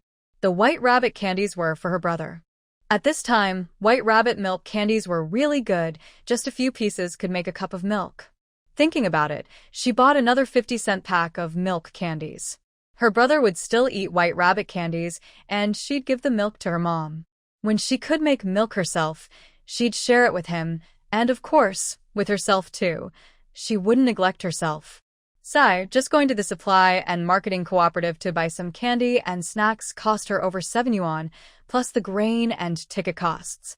It was really hard to be careful with money. Seeing how the little girl was so worried about spending money, the clerk also felt a bit sad and then mumbled, "Little girl, I have some leftover snacks here. They don't look very nice, no tickets needed, 2 mao per jean." Shin Donlua's eyes lit up. Yes, I want it. I was just thinking those snacks from the cooperative didn't look very good anyway. If it's cheap, I shouldn't miss out. Anyway, they wouldn't spoil if kept in her space. As long as it's pastries, people won't dislike taking them. Then, when the clerk took out a basket of pastries that didn't look very good, Shin Danluo casually ordered 10 pounds. Clerk. She originally planned to take them home herself and thought she was being kind by sharing a little because she felt sorry for her. But she didn't expect this girl to be so bold and reckless. Beautiful sister, you are so kind. How can there be someone as good-looking and kind as you in this world? Clerk, it feels very comfortable, completely at ease. Never mind, she'll wait until next time. Anyway, she sells snacks here and has plenty of chances to buy cheap goods. So Shin Danluo carried a basket full of items and left happily. Oh wait, she still needed to buy stamps. Shin Danluo turned her head and carried the full basket toward the post office. Along the way, many people looked at her with curiosity. Shin Danluo felt it wasn't safe, so she took advantage of the crowd's distraction to turn into an alley, store her things in her space, and then planned to circle around to the other side of the alley with her empty basket. But after walking a short distance, she heard heavy breathing behind her and the sound of footsteps in polished shoes. Curious, she turned her head and saw a disheveled man holding a small black bag running toward her, frequently looking back. When faced with danger, a brave person hides. Shin Danluo quickly ran behind some broken wooden planks. The man was focused on what was behind him and didn't notice her. As he crossed a few black planks, he didn't even look and directly threw the small black bag behind the wood. Caught off guard, Shin Danluo caught the bag. She didn't move to take it, even directly stored the bag in her space. The man ran away not far, and soon she heard footsteps of several people. Look, he's over there, quick, chase him. Then a group of people ran past the broken wood. Shin Danluo glanced at them. Wow, those people had armbands. In her mind, she muttered, that man probably caused quite a bit of trouble. But given this era, anyone wearing leather shoes probably has a decent background, so why was he caught by the inspection team? But none of that was her concern.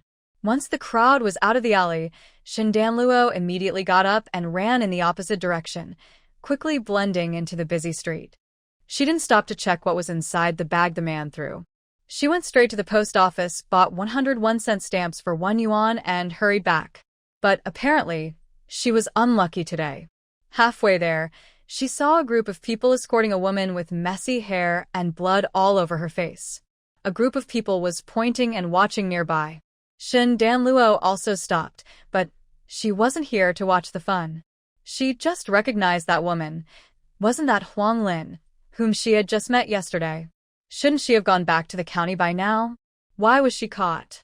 Carefully looking at the group holding Huang Lin, Shin Danluo realized they were the inspection team again. So, what exactly did Huang Lin do? Soon, Shin Danluo learned the answer from the crowd watching nearby. It turned out she was caught for being a troublemaker and causing trouble in a relationship. Huang Lin, who was engaged, had been with a man. They went to a guest house to stay, but sharp-eyed staff noticed something suspicious, and then a crowd arrived. Huang Lin was taken away, but the man with her ran off and hadn't been caught yet. Shin Danluo remembered the man in leather shoes she saw earlier in the alley. Could it be a coincidence? Was that man him? While thinking, she saw something fall out of Huang Lin's pocket. From a distance, it looked like folded paper or something similar. Because everyone was pushing and moving forward, no one noticed, and some even stepped on it. For some reason, she felt a strong urge to get that thing. Shin Danluo trusted her instincts. She had avoided many dangers before because of her intuition. Almost every time, her instincts were right. So she squeezed through the crowd, pushing and shoving. She kept pushing until she reached the spot, stepped on the object, and quickly slipped it into her space. Just as she relaxed, someone patted her shoulder. Startled, Shin Danluo thought her move had been discovered, and she tensed up. Danbao, what are you doing here? Do you think you can join in this fun? Aren't you afraid of getting pricked by a needle? Hearing this sharp yet caring voice, Shin Danluo was stunned. She looked up happily and shouted, Grandma. The person was Shun Laotai. It was early in the morning, before dawn. Shun Laotai got up before 5 o'clock. Then at 5:30, she followed Shin Jianjun's wife, Hu Jinlan, onto a village ox cart heading to the town. From the town, they traveled to the county, then took a bus to the city, which made her stomach churn and her head dizzy. It was a costly and painful trip, and Shun Laotai swore she would only make this journey once in her life. After over 4 hours of traveling, they finally arrived in the city. Outside the bus station, they asked for directions and headed toward the hospital. On the way, she saw her little granddaughter standing among a crowd, poking around and squeezing toward the front to watch the fun, looking very interested. Hearing the story, Grandma Shin felt terrible and quickly went over to catch the girl. She was initially annoyed with Shin Danlu for being so nosy and rushing into the crowd, not caring about getting dirty ears, but when she heard her sweetly call Grandma, her anger softened. Grandma Shin grabbed Shin Danlu's hand and said, Let's go find your mother. Shin Danlu had just come over to collect some things, and once her goal was achieved, she didn't stay. She obediently replied, Okay. Mom is thinking of you. Grandma Shin pouted and muttered about her daughter-in-law, thinking it was good she was concerned about her, and that girl was good at flattering people. Hu Jinlan followed behind, watching the warm scene of the grandma and granddaughter walking together, looking very surprised. Yesterday, Aunt Yu said Shindajia had changed her ways. I didn't believe it, but it turns out she was right. It's really strange. How can a family split and still keep their feelings? The three arrived at the hospital. When Su Qiushui saw Grandma Shin, she smiled and said, Grandma, you're here. Yesterday, Dan Bao and I were just talking about you. Grandma Shin looked at Shin Danlu and realized she hadn't been trying to please her. Knowing she was genuinely concerned, Grandma Shin felt a bit happier. She placed a basket of eggs on the bedside table and asked about Su Qiushui's condition. How's your belly? Su Qiushui touched her belly and smiled. Mom. The doctor said I am carrying 2 babies. What? 2 babies? Grandma Shin looked surprised, happy about having many children and grandchildren. More kids meant more happiness, and now there were 2 more on the way. That was wonderful news. Seeing that Su Qiushui was sharing good news and not worrying about the bad, Shin Danlu sighed like a grown-up, her tone full of sadness and concern. But the little brother and sister are in a bad situation. The doctor said Mom needs to rest and eat lots of nutritious food, or else. She wiped her eyes as if she was about to cry, though she didn't mention that Su Qiushui's pregnancy was quite risky from the start. Su Qiushui saw her daughter's expression and felt amused, then put on a sad, bitter face at the right moment. Grandma Shin was a bit scared by the emotional scene of the mother and daughter. Although she didn't like her eldest daughter-in-law, she knew the baby in her belly was her eldest son's child. If Lu Hohat's mistake had caused serious trouble, the main family could have lost 2 children at once. And without children, there would be no family line. Children without mothers are like weeds, sigh. Thinking of this, Grandma Shin suddenly took out some money and bills. Here, this is what second brother is giving you as compensation. You should eat well and take care of yourself. Anyway, this is what second brother owes you. Su Qiushui was stunned when she saw the stack of money. She didn't believe that second brother would be the one to take out the money willingly. She had been married into the Shin family for many years and had only seen second brother take money into his small home. She had never seen him give money out. She was stunned, but Shin Danhua was not. She quickly grabbed the money and seriously said to Grandma Shin, Then I will reluctantly forgive Uncle Air for now. And then she would still kill him later. Grandma Shin was both angry and amused by her words. What money does a little kid like you have? Give the money to your mother. Oh, Shin Danhua didn't mention that all the money in her family was now under her control. In the end, it still came into her hands. She obediently handed the money over to Su Qiushui. Su Qiushui took the money without hesitation. Since it was from the second household, she accepted it gladly. After putting the money away, she told Grandma Shen, "Mother, the doctor said I should stay in the hospital until I give birth. There might be some family matters that need your care." Hearing this, Grandma Shen remembered what happened last night. She sighed, "You've packed everything, and there's nothing much to see at home. I've brought you the keys. Keep them safe." Then Grandma Shen handed a string of 12 keys to Su Qiushui. Su Qiushui looked at the number of keys and asked suspiciously, "Mother, don't you have a key over there?" "No need, I don't keep one." Su Qiushui frowned. This wasn't her mother-in-law's usual character. Although she usually wouldn't come into the younger generation's rooms, she must have a key for each room. It was a symbol of her authority as the head of the family. Even if they separated, she wouldn't change that. Suppressing her doubts, Su Qiushui carefully kept the keys. Seeing her face was not good, she said, "Mother, you and Sister Jinlan should lie down and rest. I'll call you for lunch later." The two didn't hesitate.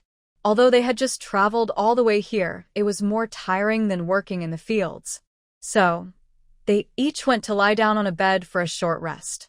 Su Qiushui took the basket that Grandma Shen had just carried over and looked inside. She saw at least 20 eggs inside, which made her feel complicated. Her mother-in-law was usually very frugal. She would split a single egg into 2 meals. Now, she had brought so many eggs. Shindanhua came over and said, "Mother, I told you Grandma is a tough cookie, but has a soft heart. I wasn't lying to you." Su Qiushui smiled and patted her on the forehead. "You little rascal, have you bought everything?" "Yes, yes." Shindanluo lowered her voice. "Mother, I will go outside again to check and bring back the things." Su Qiushui also saw that the basket her daughter carried earlier was half empty, clearly not left outside, so she nodded. "All right, go carefully." After Shindanluo left, she didn't go anywhere else. She directly found a quiet place and slipped into her space. She wanted to see what was inside that bag.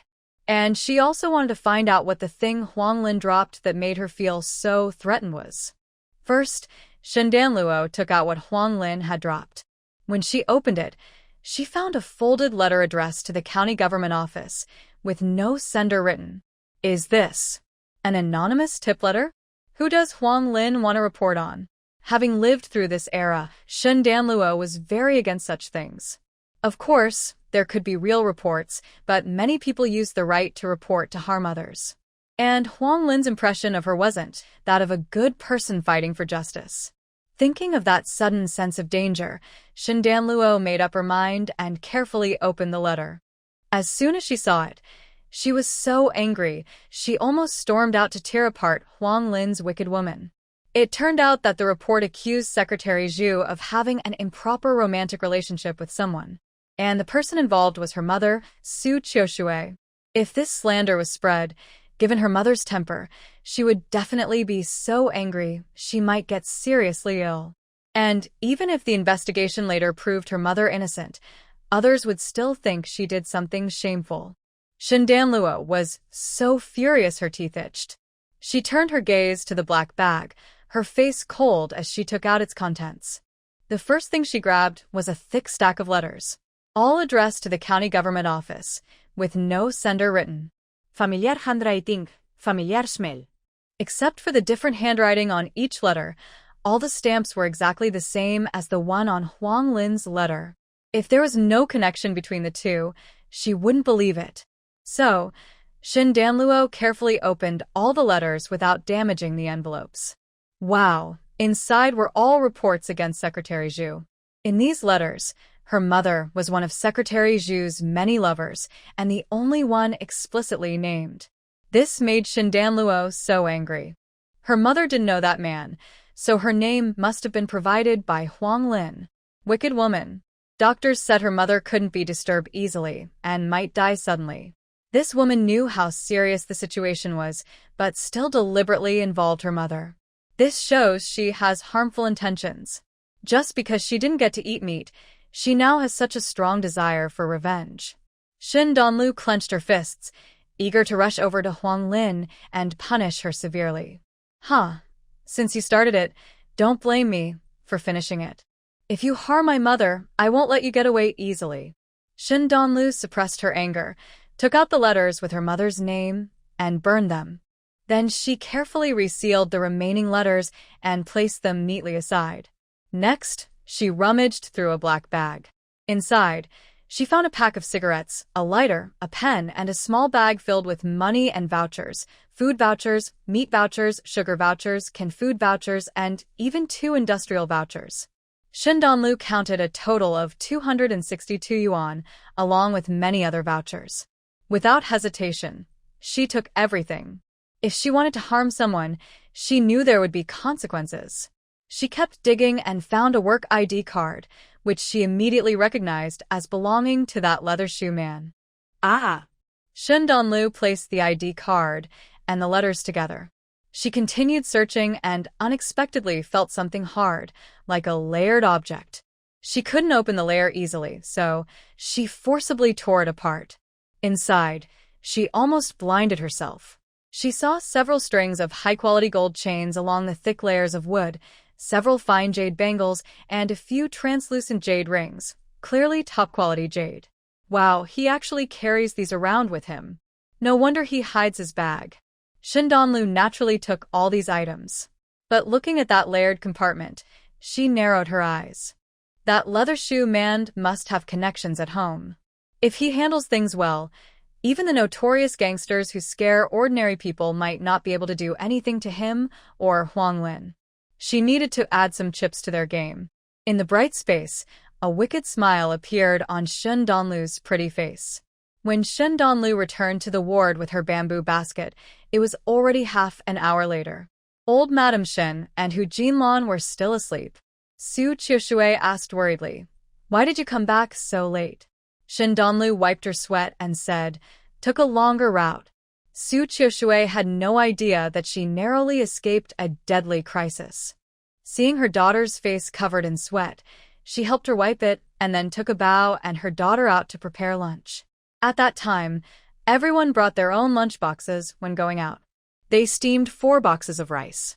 There were 2 large enamel bowls, one for steaming egg custard and the other for making lean meat and mushroom soup. They also stir-fried a plate of wild vegetables. This lunch was still very filling. The mushrooms and wild vegetables were brought by Hu Jinlan. Under the basket, there were 10 eggs and a small bag of about a jin, half a kilogram of white flour. In this era, that was considered a generous gift. Su Qiushui suggested giving the team leader's family a little extra return gift, and Shen Danluo naturally agreed. "Mother, after we eat, I will go back with my grandmother." Su Qiushui was surprised. Why? Shen Danluo wouldn't mention the letter to avoid upsetting her. "It's more proper for us to deliver the return gift in person. Also, it's strange that Grandma gave us all the keys. She even gave us so much money. I think Uncle Air must have done something." Hearing this, Su Qiushui frowned. "Do you think Uncle Air might want to steal the keys to our house?" She still remembered the dream her daughter had before. It was said that Second Shin bought the neighboring courtyard and found a treasure, suddenly becoming rich. The more she thought about it, the more she believed it could be true. "Do you think he might have known about the treasure in the neighbor's house all along? When he saw the house belonged to us, he got anxious and tried to steal your grandmother's keys to dig out the treasure. If Second Shin were here, he would definitely shout, 'How did you guess my thoughts so clearly?'" Shen Donluo's mind was actually on Huang Lin and the shoe man, so she hadn't thought much about this. Now hearing this, she was sure her mother had uncovered the truth. She nodded. "Mother, I need to go back and find the treasure first so I can hide it. I won't let Uncle Air get away with it." Su Qiushui was impressed with her daughter's ability to hide things. "All right, but how will you come back then?" Shen Danluo blinked. "I'll come back by myself." Su Qiushui disagreed. "No, that's too dangerous. Wait, I'll discuss this with your grandmother." After preparing a big meal, they carried it back to the hospital room, where old lady Shen and Hu Jinlan were already awake. Seeing Su Qiushui walking back slowly and carefully like a turtle, Both women felt a bit embarrassed. Old Lady Shin muttered, "If you're not leaving, then don't move." Calling me awake was enough. Shukyushwi Ismail. Mother, it's okay. The doctor said I need to stay in bed, but I should walk a little every day. Otherwise, it'll be hard to give birth later. Old Lady Shin wasn't sure if she was telling the truth, so she didn't say anything more. She just turned her head and saw the large jar of eggs and the big pot of lean meat soup. She almost fainted. This is really impressive. Eating so many eggs and meats in one meal. Do you usually eat like this? She was about to scold, but Shin Donlu interrupted her. Mom, the doctor said I must eat like this at each meal. One of the babies got hurt when he fell, and if we don't take care of it, it won't heal.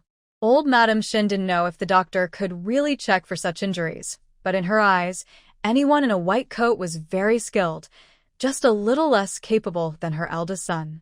When she heard the doctor insisted she must eat, she held back her feelings. Then her granddaughter sweetly said, "And Grandma and Auntie came so hard. Danbao wants to make sure you all eat well and get stronger," and her last bit of temper disappeared. However, during the meal, Old Madam Shin didn't pick meat or eggs, but only ate wild vegetables. Su Chioshue wanted to help her by serving her some, but she was harshly glared at. "I'll just eat a little, and the rest is for you all to eat tonight." Su Chioshue laughed. "Mom, it's hot now, and the food will spoil by evening. Plus, you making Sister Jinlon feel embarrassed to eat isn't good either."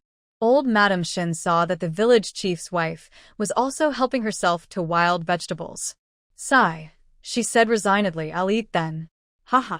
Shin Donlu found her grandma adorable. She made her eat meat and eggs, and it even felt like she was eating poison. After dinner, Su Chioshue told Old Madam Shin that she wanted her daughter to go back home for a while. The reason was naturally to return gifts to the families who had helped them so they wouldn't think the Shin family was ungrateful. Old Madam Shin thought to herself, "I already invited them for lunch and cooked 10 eggs.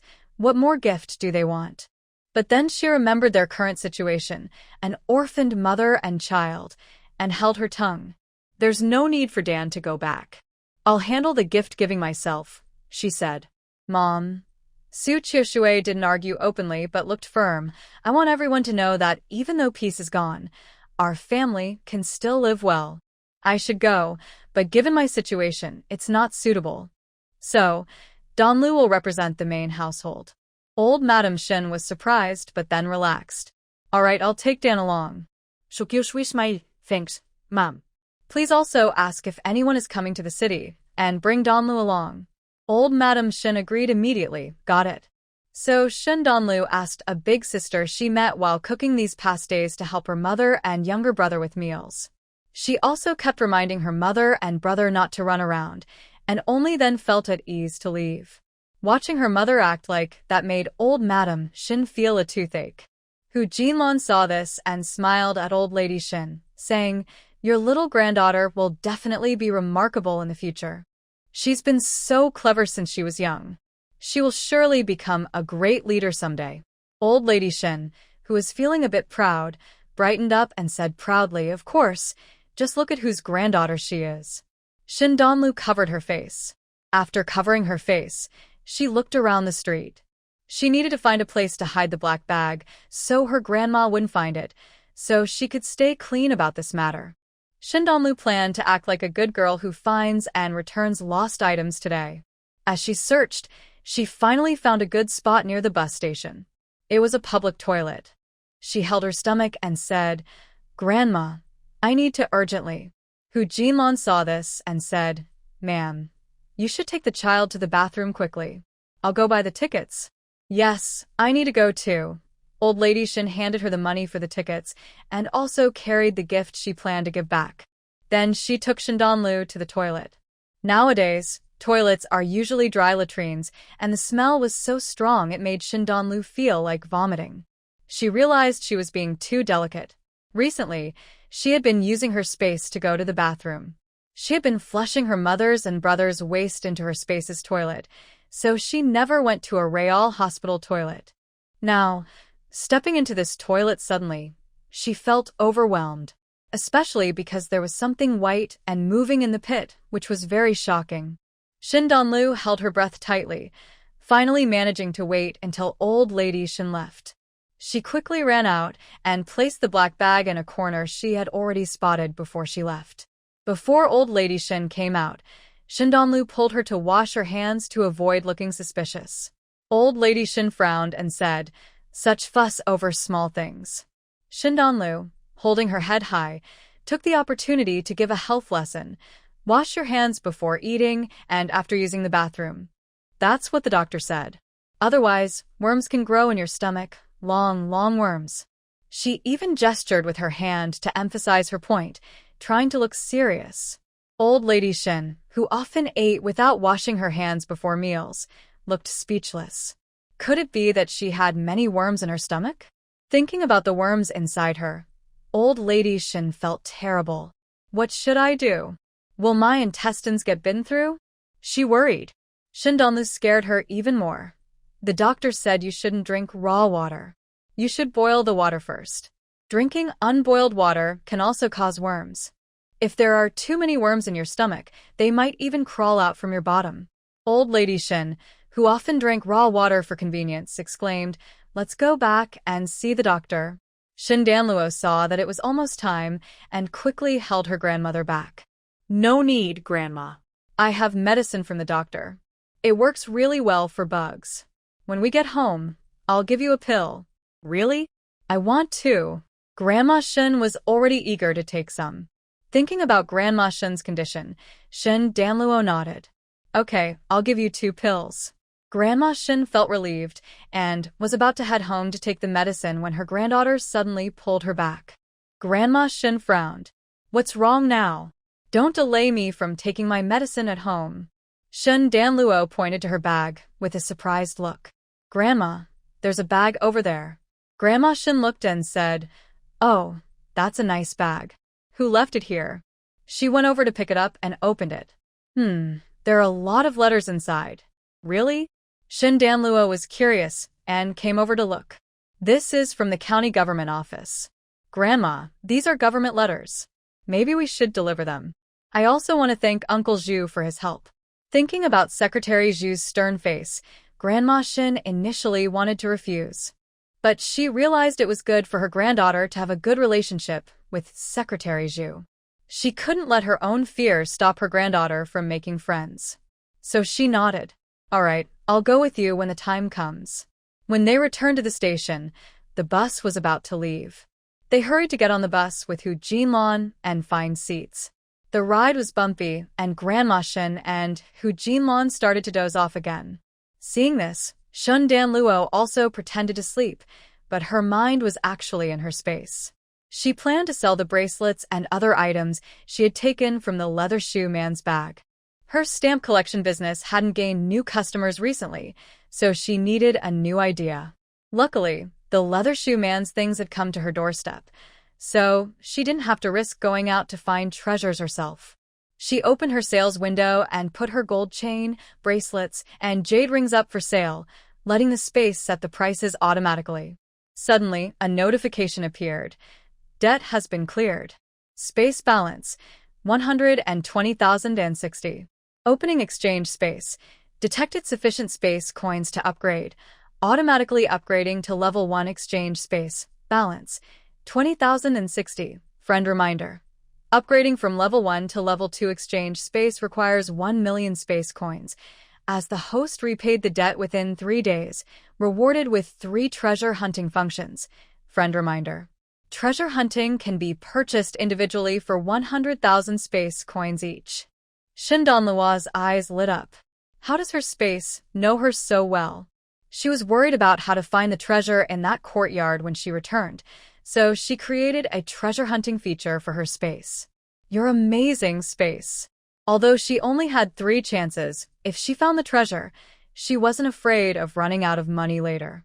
Shin Danlu gave a big thumbs up to the leather shoe man for hiding treasures in his bag, but it didn't affect her ability to deal with them. If their malicious plan succeeded, and those people went to the hospital to investigate, her mother would definitely be forced to death.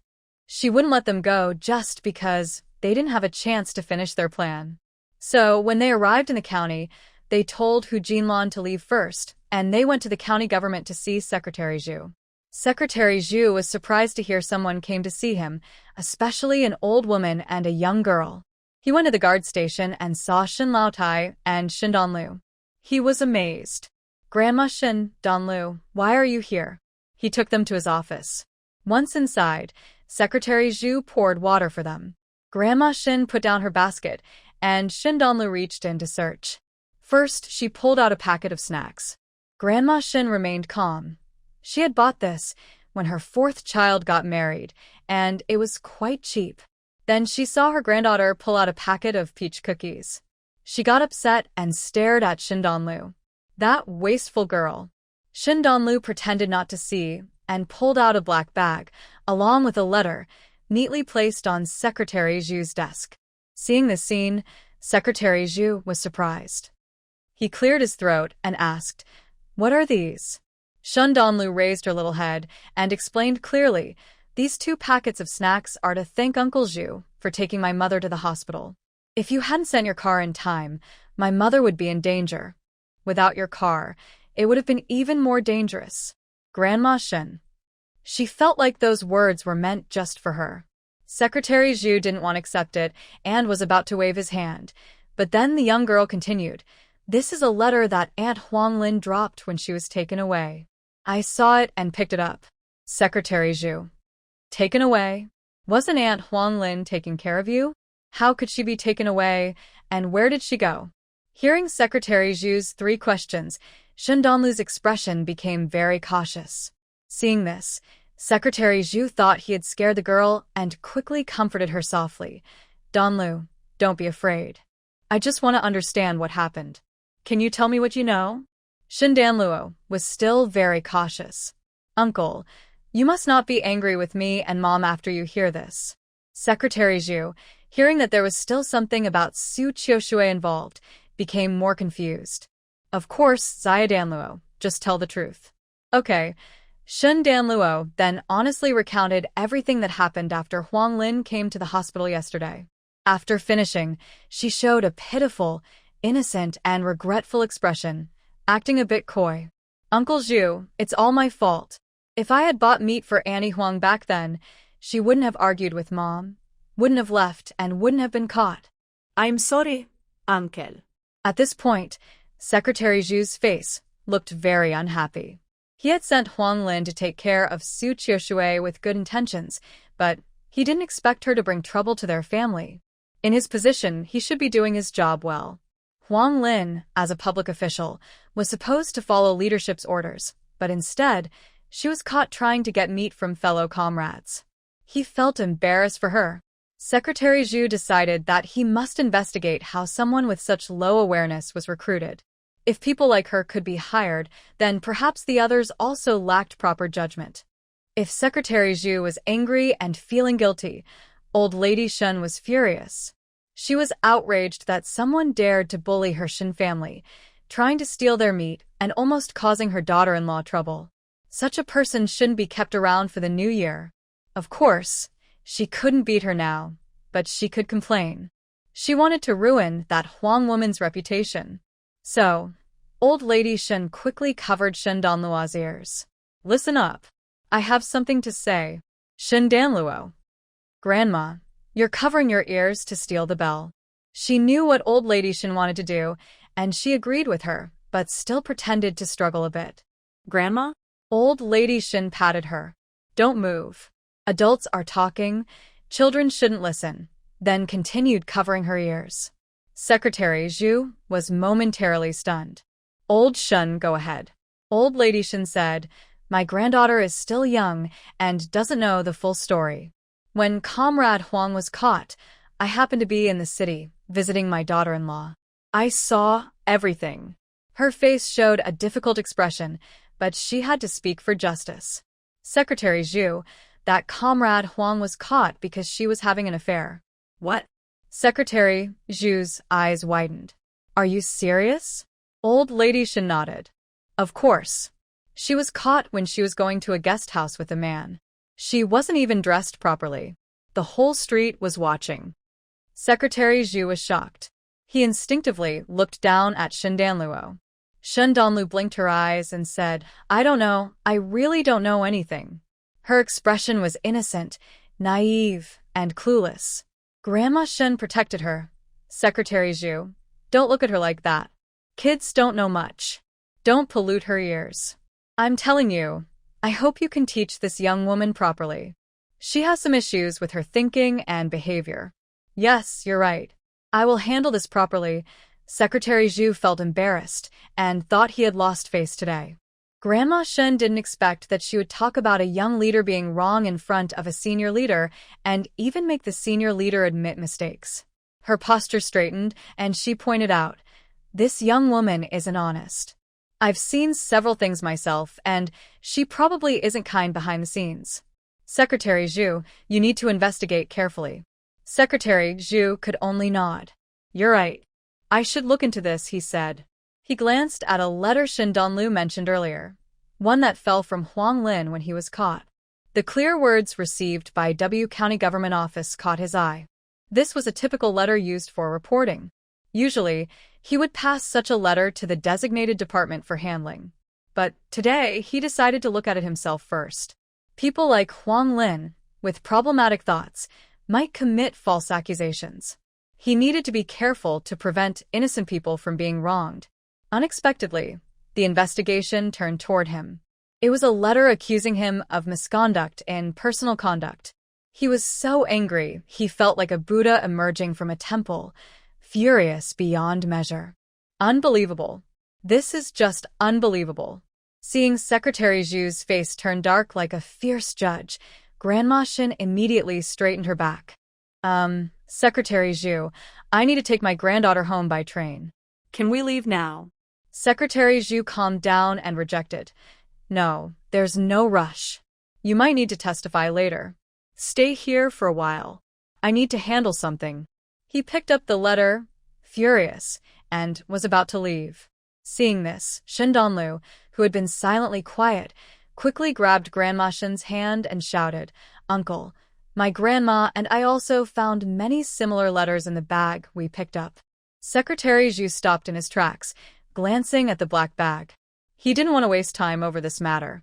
Just as he was about to look again, Xiao Danlu continued, Uncle, the stamps on those letters and Aunt Huang's letter are the same. They're so pretty. Uncle, can I have the stamps from the envelope? Secretary Zhu squinted. The stamps are the same? He thought for a moment and decided not to leave. Instead, he took the black bag, opened it, and pulled out a bunch of letters. Usually, he wouldn't pay attention to small details like stamps. But hearing Xiao Danlu's words, his attention immediately focused on the stamps. Sure enough, the stamps on the complaint letter from Huang Lin matched exactly, even with the same serial number. Secretary Zhu's face darkened. He casually picked out one letter to look at. It was still a letter accusing him. He checked 3 letters in a row, all the same. They were written in different handwriting, showing someone put a lot of effort into this. They clearly wanted to ruin him. Secretary Zhu turned to look at Grandma Shen and Xiao Danlu. Where did this bag come from? Grandma Shen, frightened by his cold tone, no longer looked proud and confident. She quickly said, I found it near the toilet at the bus station in the city. My granddaughter said the letter was addressed to the county government, so we just brought it along. Secretary Zhu, this has nothing to do with us. We were just picking up the bag. Xiao Danlu didn't want her grandma to be scared, so she quickly added, Uncle, my grandma is telling the truth. We found it near the toilet and I saw it first. Secretary Zhu looked at her. Do you know how to read? Xiao Danlu nodded. Yes. My mom taught me. She also told me to be honest and not keep things that are mine. That's why I asked my grandma to bring it to you, Uncle. Did I do something wrong? Seeing her cautious expression, Secretary Zhu thought to himself that he must have been foolish. She's only a 7-year-old girl. What does she have to do with this?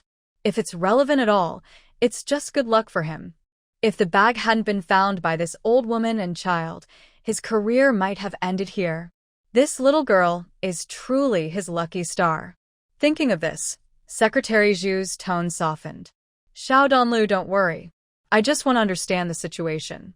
Later, I'll explain everything to the leaders. I also want to thank you and your grandma for helping today. Grandma Shin let out a breath of relief. Goodness, even thanking someone can be so intimidating. After settling Old Lady Shen and Shen Donlu, Secretary Zhu took the report letter from Huang Lin and went to the leader's office. He suddenly threw the bag and the letter onto the leader's desk. Leader, you must support me today. The leader was overwhelmed by his commanding presence. Old Zhu, what are you doing? Don't tell me you still don't take me seriously just because you haven't been promoted yet.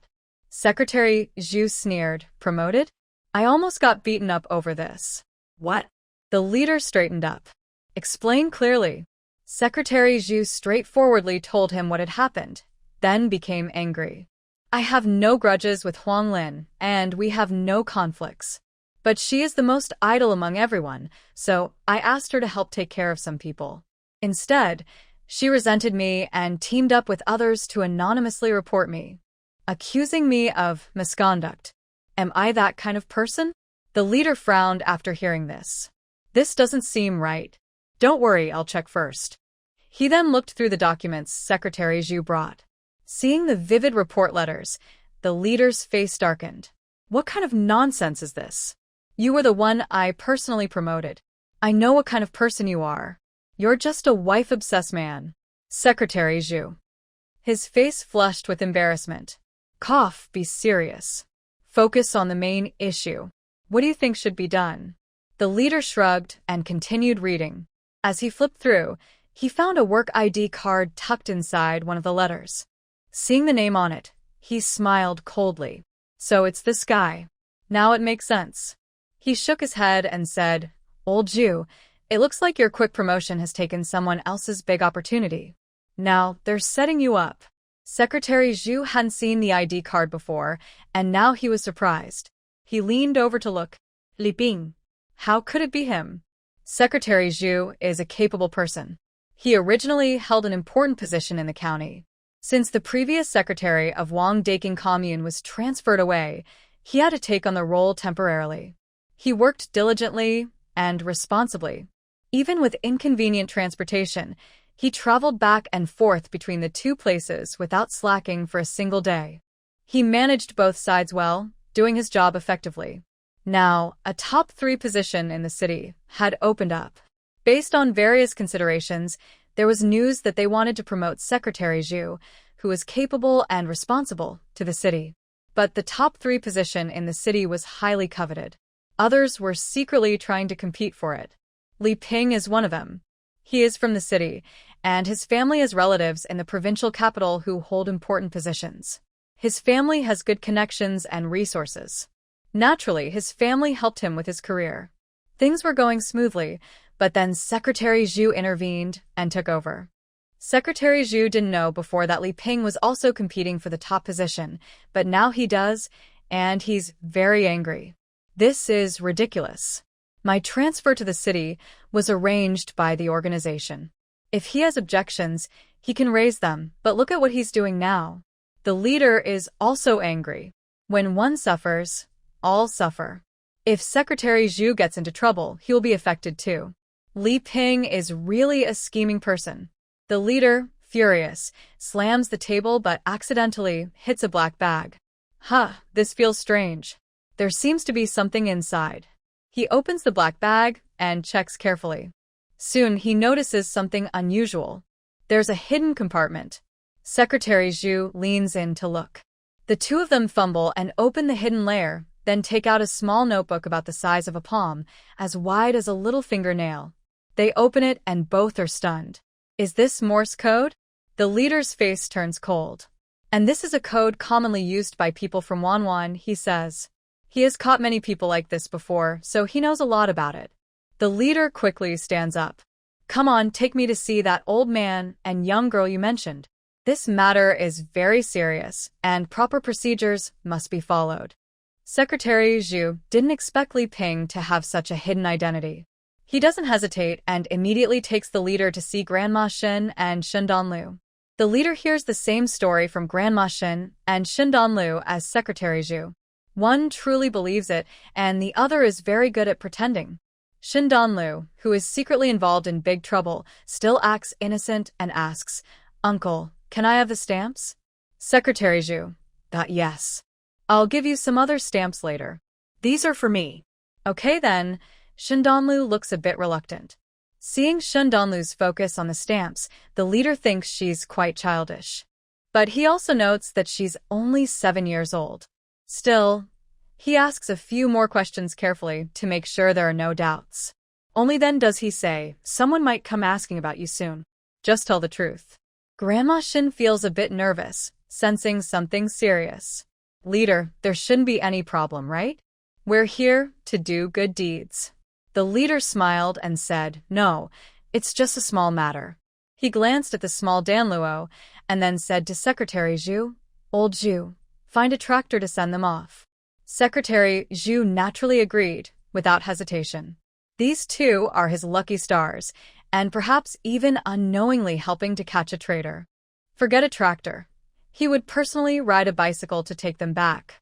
But today, it wasn't possible because there were more urgent matters ahead. Secretary Zhu and the leader, carrying all the documents and the statements from Old Lady Shin and Danluo Shin, hurried to the city as fast as they could. Meanwhile, Old Lady Shin and Danluo Shin were loaded onto a county tractor and rumbling back to Shishui village. Old Lady Shin was very curious. "This is my first time riding a tractor. It's definitely more impressive than a bullock cart. Too bad it's already dark when we get home, so the villagers won't see us." Old Lady Shen was disappointed because she wanted to show off. Danluo Shen, however, was used to various forms of transportation and wasn't curious at all. She looked at the shrinking county government building and smiled faintly, hiding her true intentions. That small booklet was something she found in her previous life. She casually left it in her space and today deliberately used it to set a trap. In this era, anyone associated with the words traitor or divided wouldn't be treated kindly. She didn't really plan to label that man as a traitor. His family owed her nothing. Though she was vengeful, she wouldn't involve innocent people. The man's bag had been handled by others, so no one could tell if that booklet truly belonged to him. As long as the man was innocent and could withstand investigation, the organization would clear his name. But in this situation, his crimes of hooliganism and slander would be maximized. His family wouldn't dare help him, and at best, they could only prevent him from dying. Because the organization was watching. So, his future prospects were gone. The only place for him was the northern wilderness. As for Huang Lin, now entangled with that man, he wouldn't fare well either. But she ignored others' lives, deliberately framing him for her own gain. No wonder others fought back in kind. At this moment, Danluo Shen had no idea that the city's investigation results were completely different from her expectations, actually far beyond her anticipation, and even brought a happy event to her family. Because they delayed too long in the county, by the time the tractor reached the town, it was already dark. However, Danluo Shen noticed someone rushing along the roadside. She looked twice. A tall, long-legged youth with a cold, indifferent aura that even the dark night couldn't hide.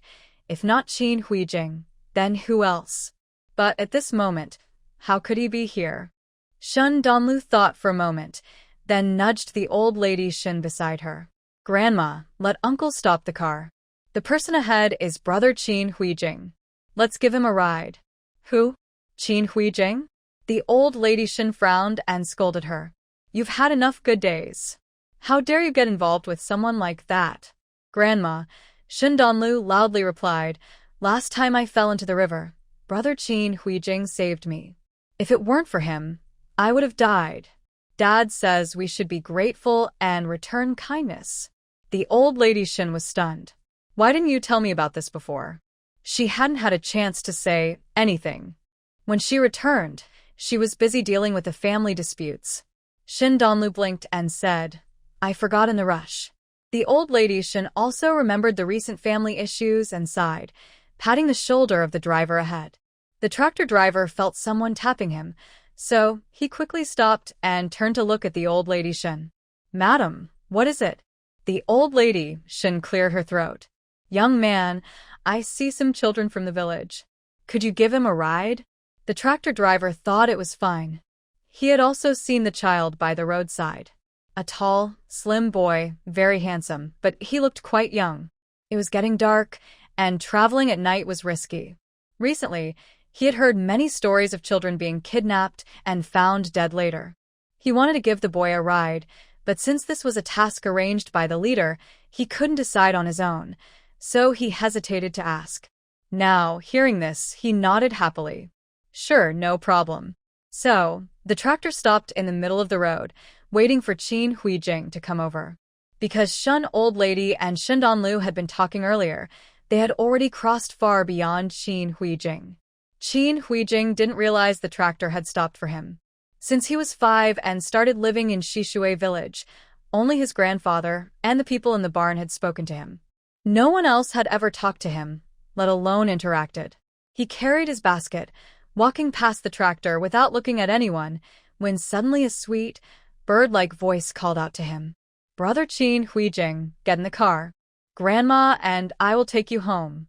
Qin Huijing paused, turned his head, and looked at the girl who was speaking. She was wearing a small red dress, with a little ponytail, her face delicate and pretty, smiling sweetly at him. This was the first time since arriving here that someone, knowing who he was, had shown him such kind and friendly smiles. Qin Huijing was momentarily stunned. However, he quickly frowned because Qin Huijing recognized the little girl he had saved from the river a few days ago. Thinking about what happened later, a hint of something flashed in his eyes. Avoiding the little girl's gaze, Qin Huijing coldly refused, "Thanks, but no need." After saying that, Qin Huijing turned to leave, but was suddenly grabbed by a thin, bony hand, and an elderly woman's strong voice came through. "Kid, just get on the car when I tell you. Why are you dawdling? Don't delay my great-grandmother going home." Old Mrs. Shun was used to farm work and still had quite a bit of strength. Although Qin Huijing was tall and thin, he was only just that, lean and light, with hardly any flesh on him.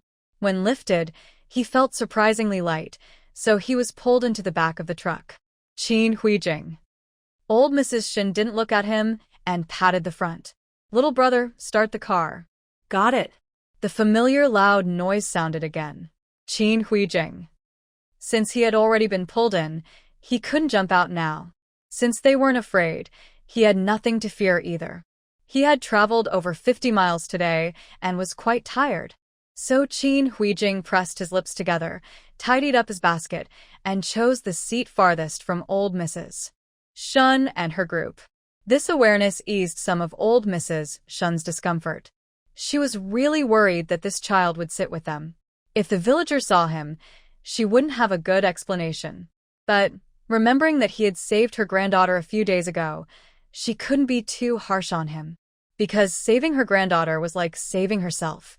Without her granddaughter's warning, she would have been hit by that big stone and almost lost her life. And if her granddaughter really got into trouble, given how much her eldest daughter-in-law loved her daughter and cared for her, she might even lose her life. Thinking this way, their old Shin family owed this child many lives. Old Mrs. Shin felt like she was carrying a mountain called human life on her back, and she was starting to feel breathless. Seeing him sitting at the back of the truck, his small body trembling as the vehicle jolted, making him feel like his was about to split into 4, was very uncomfortable. She reached out and threw a grass mat onto his back, loudly saying, "Here, take this and put it under your..." Qin Huijing was stunned for a moment, feeling a bit complicated about old Mrs. Shun's expression. He thought this old woman and the young boy seemed a little silly. Over the years, he had saved not only this Shin girl but had never seen anyone come close to him like this. Forget words of thanks, avoiding him was the greatest kindness he could feel. Qin Huijing felt mixed emotions, but he did not refuse. He quickly placed a straw mat under himself. The feeling of being constantly shaken and almost flying away was indeed much lighter. He held onto the cart and closed his eyes to rest, but he keenly sensed a gaze occasionally falling on him. Qin Huijing slightly frowned but did not open his eyes, allowing the other person to observe him. He wanted to see how long the other could keep watching. Unexpectedly, the other person directly saw Shi Shui village.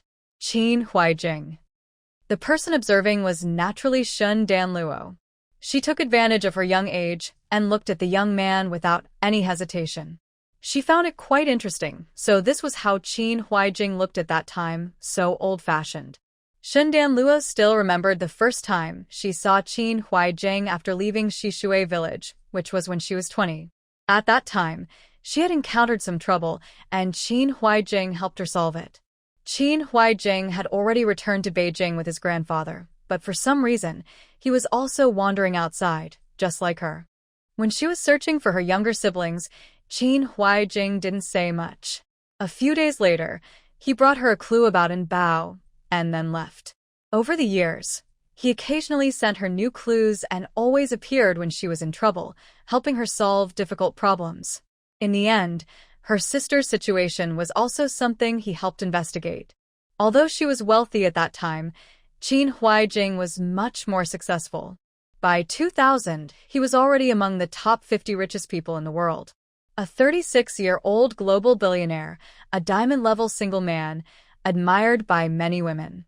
But perhaps he had some problem. By the year she died in 2008, he was already 44 and still unmarried. Shun Danluo's thoughts drifted with the roar of the tractor. When she came back to her senses, they had reached the village entrance. She looked toward where Qin Huaijing was sitting, but found he was gone, replaced by a colorful little wild chicken. Looking around again, there was no sign of Qin Huaijing anywhere. Shun Danluo was momentarily stunned, then pushed the sleepy Shun Laotai, who was dozing off from the bumping. Grandma, Brother Qin Huaijing left. He also left a chicken. A chicken? What kind of chicken? Mushroom braised chicken?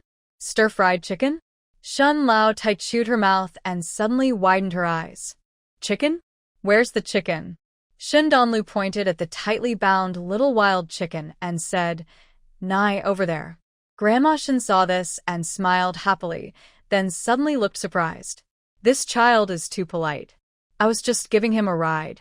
Shun Danlu wasn't surprised because Qin Huaijing wasn't the type to owe favors.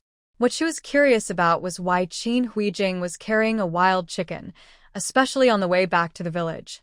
Normally, wouldn't people sell wild animals on the black market? Grandma Shun was still muttering, "Sigh, this kid is good, but his background holds him back." Shun Danlu thought to herself, "Nah, don't worry. His status will be high in the future." Grandma Shun picked up the wild chicken and noticed there were 2 eggs underneath it, tucked into a grass mat. This kid really doesn't know how to live carefully, she thought. Thinking about the people in the cattle shed, Grandma Shun felt uncomfortable about taking the chicken. The tractor driver parked his vehicle and helped carry their things. When he saw Qin Huaijing was missing and noticed the extra wild chicken in the car, he paused briefly. But he didn't say much until 2 eggs were handed to him. He quickly refused. "Ma'am, this isn't right. I can't take your things." Grandma Shun waved her hand. "This isn't from me. It was that kid who gave it to you. If you feel uncomfortable accepting it, you can return it to him later." The tractor driver hesitated. Where could he go now? Watching the tractor drive away loudly, Grandma Shun held the wild chicken and asked her granddaughter, "Xiao Danlu, do you think I should return this chicken?" Shun Danlu didn't forget her grandma had just mentioned mushroom chicken and small fried chicken, and honestly, she was tempted. "Nah, if we return it, it won't be good for cooking. Why don't you cook it, and I'll secretly give some to Brother Qin Huaijing." Hearing this, Grandma Shun hesitated.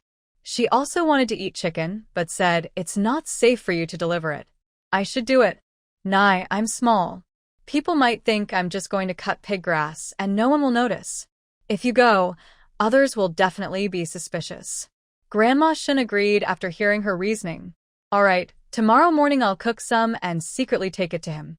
After deciding, Grandma Shun took a piece of torn cloth from her basket, wrapped it around the little wild chicken, and told Shun Danlu, "Don't tell anyone at home about the chicken. There are so many people and everyone would want a piece. This is just for us. Later, I'll put it in your house." After a pause, she realized that encouraging her little granddaughter to eat alone might not be very good. She cleared her throat to save face and said, "Mostly, I just want to send some food back to little Chin." Shen Danluo burst into laughter, but her face showed a proud and clever expression, as if saying, "Okay, I'll listen to Grandma." Grandma Shen instantly felt happy, thinking her little granddaughter was getting cuter by the minute. The two of them carried a basket with chickens and hurried home. The old Shen family was at the end of the village. There were two roads in Shishui village. One went straight from the village entrance to the end, passing through the center. The other was a road along the creek, leading directly to the reservoir and passing by the back of the Shen house. Most villagers were already asleep, so the tractor earlier wasn't allowed to come in. Many families kept dogs, so to avoid noise, the grandma and granddaughter took the back road. Just as they reached the back gate of the Shen house, they saw a chubby figure climbing a ladder next door, halfway up. Shen Danluo's eyes widened. Next door to the Shen house was her own home. She shouted loudly, "Grandma, there's a thief." Without waiting for Grandma Shen's reaction, she threw the wrapped chicken into the grass beside the house, then quickly ran over, kicking her short legs, and pushed the shaky wooden ladder. The person on the ladder reacted immediately to her shout, almost scared out of his wits. But before he could figure out what to do, he saw a small figure rushing toward him, reaching out to push the ladder. He hurriedly called out, "Danluo, don't push. I'm your second uncle." But it was too late. Shen Danluo not only pushed but also jumped on the ladder as it toppled, stomping hard. "I told you to come steal from my house. I told you, you bad thief." She stomped on his private parts. "Second Uncle Shen." He cried out in pain, clutching his lower body and rolling around. The noise was so loud it almost knocked Shen Danluo off her feet. Luckily, Grandma Shen hurried over and grabbed her. Shen Danluo, caught in Grandma Shen's arms, kicked out with her little feet, shouting fiercely, "Grandma, thief." Hit him. Grandma Shen covered her mouth and said, "That's your second uncle. Stop shouting. People will laugh if they see this later." Shen Danluo thought to herself. She knew. In the whole village, only her evil second uncle and his wife were so fat. She recognized him at a glance. She just wanted people to see Shen Lao Er's joke and let everyone know what kind of person he was. But sensing the gloomy aura around Grandma Shen, Shen Danlu sighed. All right, punish him if needed, but she couldn't let her grandmother lose face.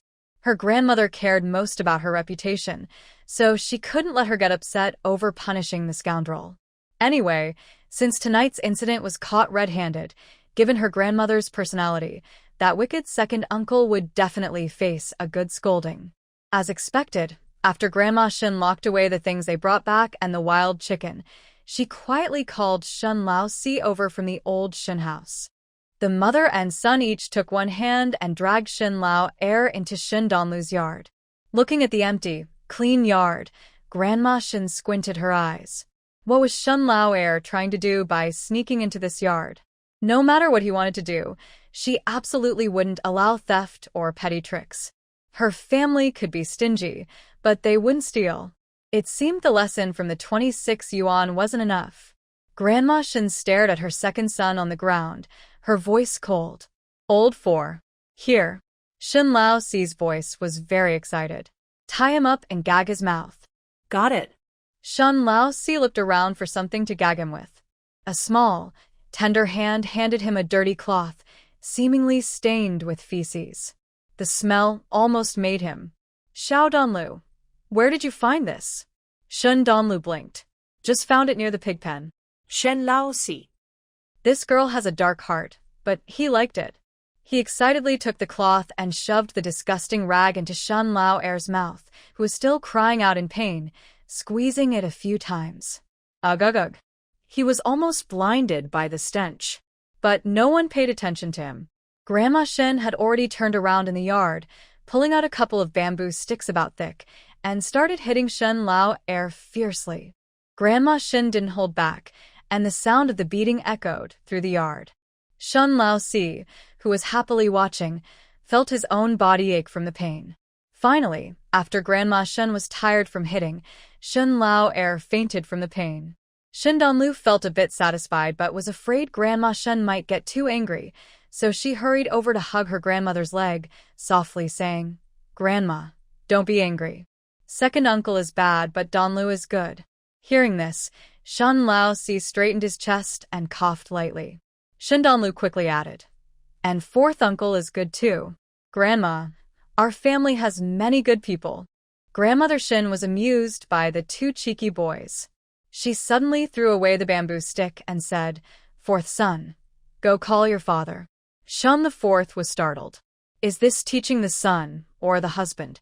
He happily ran next door, brought his own father over, and then looked at Grandmother Shin expectantly, already holding a piece of rope. Grandmother Shin. What a troublesome son. Shin Donlu almost burst out laughing. Her uncle fourth was really funny. Old man Jiang didn't know that his fourth son was thinking about making him eat bamboo shoots with stir-fried meat. When he entered and saw Shin the second tightly and lying unconscious on the ground, his heart nearly jumped out of his chest. What's going on? What happened to second brother? How should I know? Can't you see with your own eyes? Grandmother Shin sneered. When I came back, I saw him climbing over the wall of the main house. You know, I can't tolerate thieves or petty thefts. So I gave him a good beating to teach him a lesson. Later, tell him if he does it again, I will personally cut off his hand that can't keep things safe.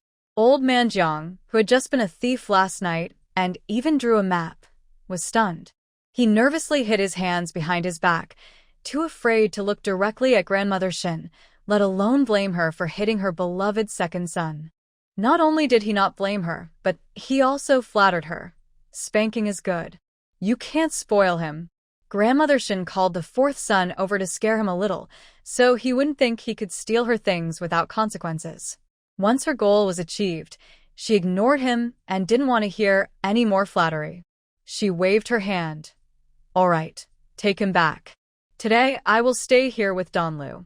Okay, I'll take him back right now, said old man Jiang, then shouted to Shin the fourth, what are you standing there for? Hurry up and carry your brother back. Shin the fourth. Is that all?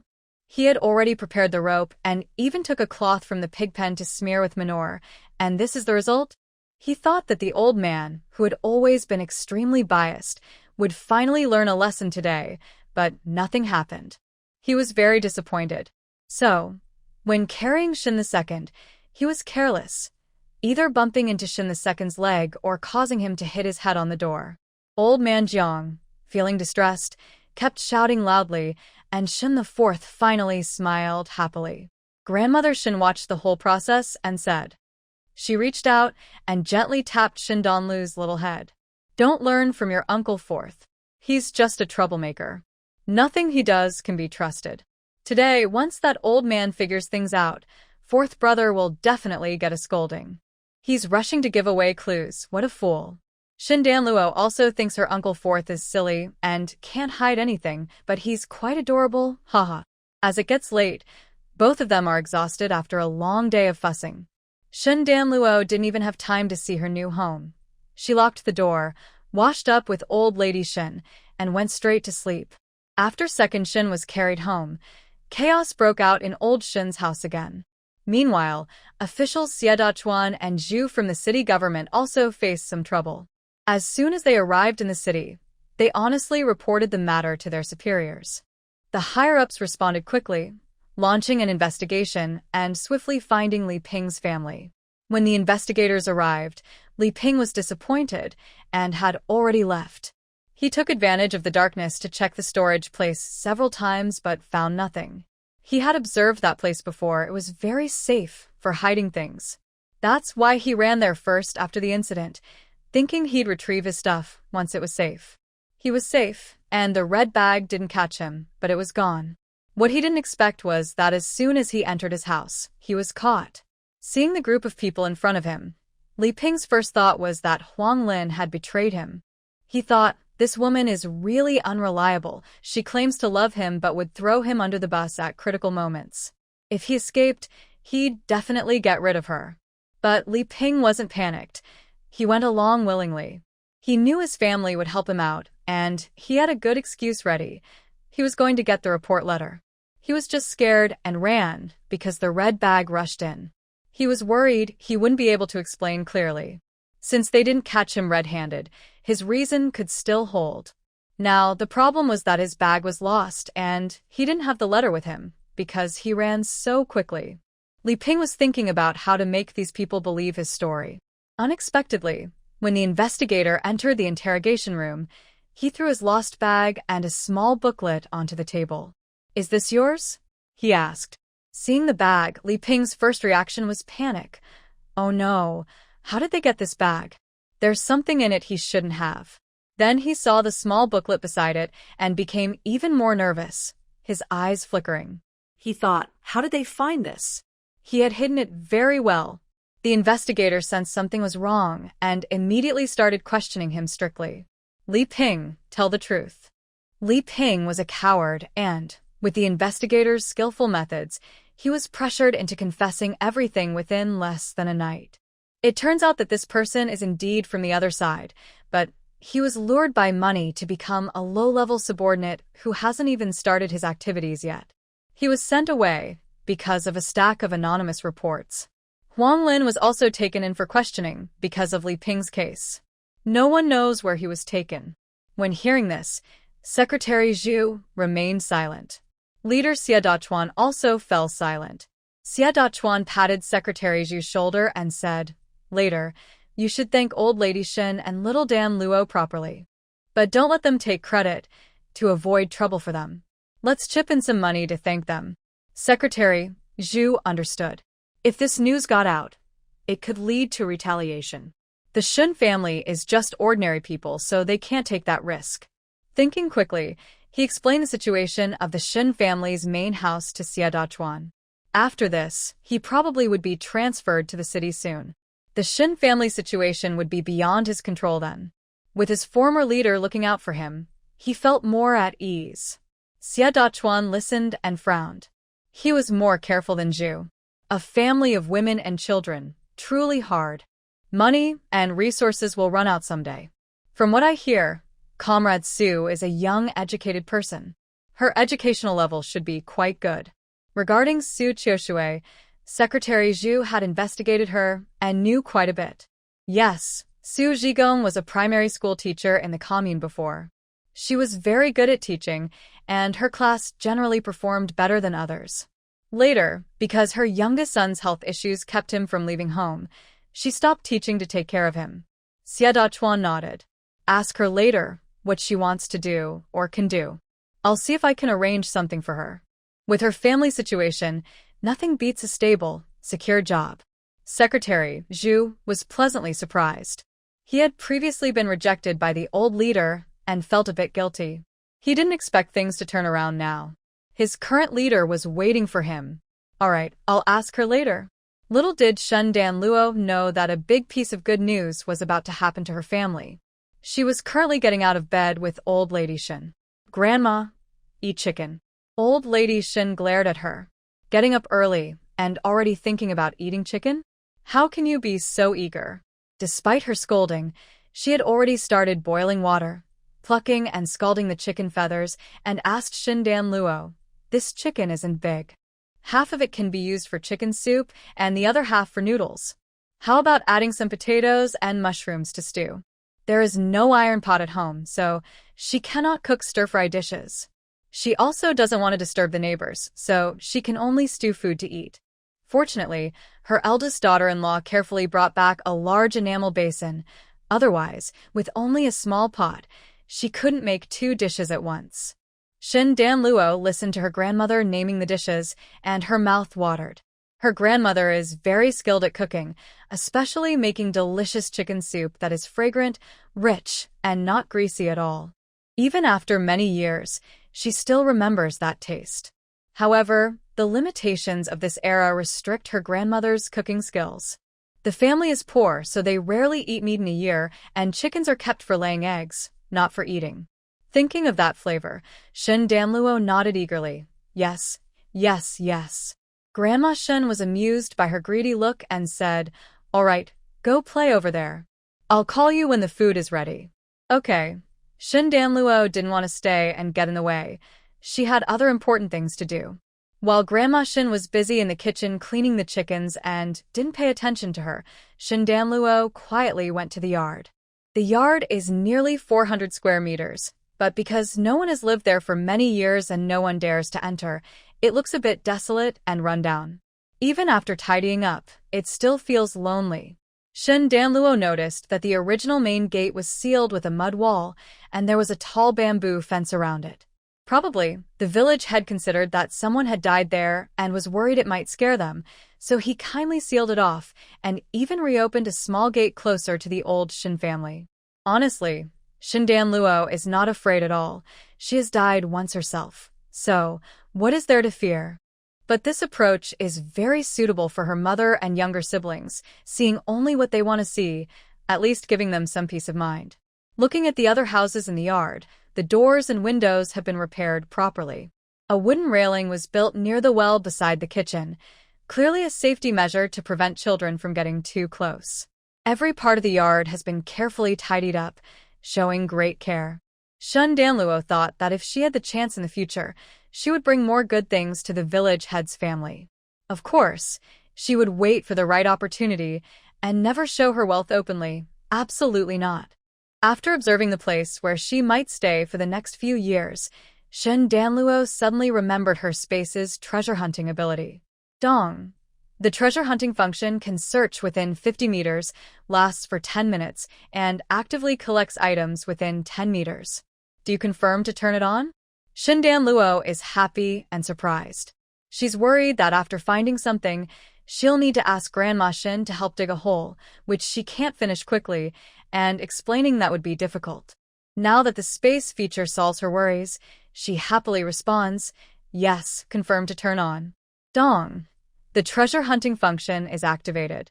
Starting search. Dong. 8 meters ahead, 3.5 meters underground, there are 3 wooden boxes. Do you want to collect them? 3.5 meters deep? That's quite deep. Shin Danluo looks at her small frame and feels lucky she has special abilities. Otherwise, she'd have to dig for many days. She nods. Yes, collect. Dong. 10 meters to the left, 5 meters underground, there are 2 wooden boxes. Do you want to collect them? 5 meters deep? How did they dig so deep? If she didn't know everyone was human, Shin Danluo might suspect their family is related to the earth element. She nods again. Yes, collect. In this way, Shin Danluo wanders around the yard and finds 4 treasure spots in total. Not bad, this family is quite good at hiding things. The first 3 spots are difficult for ordinary people to find. Only the last one is buried a bit shallower, just over half a meter deep. It's a small box about the size of 4 soup bowls. It looks like it's placed there to confuse others and hide the real treasure spots. Shin Danluo uses the treasure hunting function to scan. There are indeed some good items inside, but compared to the other 3 spots, it's not as impressive. However, she chooses not to collect this one. Since second old Shin is so eager to come here, she wants her grandma to see what Shin second old Shin is looking for and also help her grandma understand Shin second old Shin's greed and selfishness more deeply. So, while Grandma Shin is busy slowly simmering the chicken in the pot, she comes out and sees her granddaughter digging with both hands holding a thick bamboo. Grandma Shin, curious, walks over. Little Dan, what are you doing? Why are you digging the ground? Shin Danluo looks up, smiling brightly. Grandma, I'm not digging the ground. Dad said there's a treasure underneath. I'm digging for treasure. Grandma Shin suddenly shivers. She forgot her eldest son during her trip outside. Did you dream about your dad again? It's not a dream, I saw it. Shin Danluo doesn't want to talk about dreams anymore. Her dad is so important. She often mentions him. Grandma Shin's eyes widen. You can see it too? Yes, my father said he lives comfortably here, so I can see him, and he told me to thank Grandma. Grandma Shin was both excited and a little scared. She looked around and asked, where is your father? Maybe he's floating in the sky, or perhaps he's already become someone else's son. Shin Danlu thought to herself and then casually pointed under the eaves of the main house, blinking her eyes at Grandma Shin.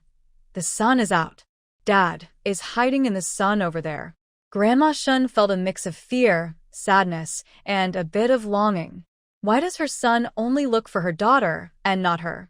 But then she remembered that the village elders said children can see things that adults can't, and she felt more at ease. She snatched the large bamboo piece from Shun Donlu's hand. Grandma will do it. With your little strength, how long will it take to dig? She started digging quickly, much faster than Shun Donlu. Soon, she dug a pit more than half a meter deep. Looking at the box at the bottom of the pit, Grandma Shin clenched the thick bamboo piece in her hand. She was thinking about hitting Shun Lauer again. What should she do? From his attitude, it was obvious he knew there was a treasure buried in the yard. But he said nothing. He kept sneaking and stealing. Was he just trying to keep the yard's treasure all to himself? Thinking about how her granddaughter had just told her everything about the treasure openly, Grandma Shin's opinion of her second son grew even colder. He was her own son, yet he was no better than a child. Grandma Shin even wondered if she had mistaken her son at birth. Otherwise, why did Shun Lauer look more and more like someone from a different family? He doesn't look like her, his character doesn't match, and everywhere he's just not right. Now that she thought about it, her eldest and second sons were twins. But her eldest clearly looked like a Shun family boy, handsome with big eyes. The third, fourth, and fifth sons also looked decent, not as good as the eldest but better than most. But the second son's face looked like it had been run over by a cart, flat everywhere, ugly, fat, and even more so now. Grandma Shin felt her husband's eyes seemed to be blind. He kept saying Shun Lauer was good-looking, making him overly confident. Now he was causing trouble every day. What a bunch of ugly troublemakers. Shin Donlu didn't realize that Grandma Shin disliked Shun Lauer so much she didn't even want to recognize her own son, and even criticized his looks. She had already jumped out of the hole and was busy digging at the box, grunting as she worked. Grandma Shin found her energetic digging amusing and forgot her dislike for Shun Lauer for a moment, helping her to pull the small wooden box out. The wooden box was still locked. Old Lady Shin muttered, "Why is it locked?" Then she grabbed a big stone and simply smashed it open. Shin Danluo couldn't stop her in time. This was a fancy lock, a very delicate American lock, engraved with a picture of 100 days of life. In later generations, it could have sold for thousands of dollars. Even if she exchanged it in her space, she could get many supplies. What a wasteful grandmother. Shin Danluo felt a sharp pain in her heart. What made her even more upset was that old lady Shin didn't realize she was being wasteful. After opening the box and seeing the contents, she showed a look of disgust. "I thought it was some treasure. It's just some gold jewelry. These days, they're not worth much. Better to give me a whole box of rice." Shin Danluo. Old Lady Shin turned her head and saw Shin Danluo staring at the wooden box with wide eyes. "Do you like it?" Shin Danluo. "No, I didn't. It's just that our tastes are so different that I was stunned." Of course, she did like it quite a bit. These things would be valuable in the future. Money, who doesn't like it? In her past and present lives, Shin Danluo didn't deny that she was someone who liked money and was a bit materialistic. Old Lady Shin pushed the box toward Shin Danluo. "Since you like these useless things, fine, I'll give them to you. But you must hide them well and not take them outside, or our family will end up like this family." Suddenly, Shin Danluo, who was used to collecting treasures, became a scavenger. She thought her grandmother could still be saved. "Grandma, Dad said these are treasures. They'll be valuable someday." "That's valuable where he is. Can it be the same here? He's still thinking about these life-threatening things after he's gone. He must have run out of money." Old Lady Shin concluded her eldest son was very poor. Then she said mysteriously, "Tell your dad I secretly burned some for him. Don't tell anyone outside, and your mother isn't allowed to say anything either." Shin Danluo. Looking at the box of gold, silver, and jewelry, she thought, "Grandma, you'll really enjoy it someday. When that day comes, don't cry." So, Shin Danluo, who originally planned to give this box to Old Lady Shin as a gift, happily and painfully moved the items into her room, intending to store them in her space and put them with her old friends. Old Lady Shin didn't care where she hid the things. She knew on the day they moved the big house that the family was good at hiding valuables. She hadn't seen any valuable items, but she suspected her eldest son was secretly helping, so she wasn't worried. Grandmother Shin turned her head back to the kitchen and thought of something. She said to Shin Danluo, "Young girl, put the things inside away. Leave the wooden box for Grandma. She will find it useful." Shin Danluo looked at the delicate small wooden box and began to understand what her grandma wanted to do. She smiled and replied, "Okay, Grandma. I will tidy up and give it to you soon." Grandma Shun liked her cleverness and let her be. She smiled, tapped Shin Danluo's forehead, and happily went back to cook a meal that could serve two purposes. Soon, the rich smell of chicken soup wafted out from Shin Danluo's kitchen, making her drool. Meanwhile, the Shin family was about to have breakfast.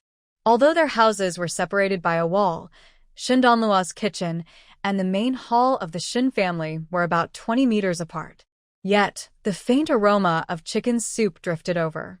Today, old Jiang was in the second room, eating breakfast there. In the main hall, Shun Lao Si, Li Yi, and a group of children were gathered.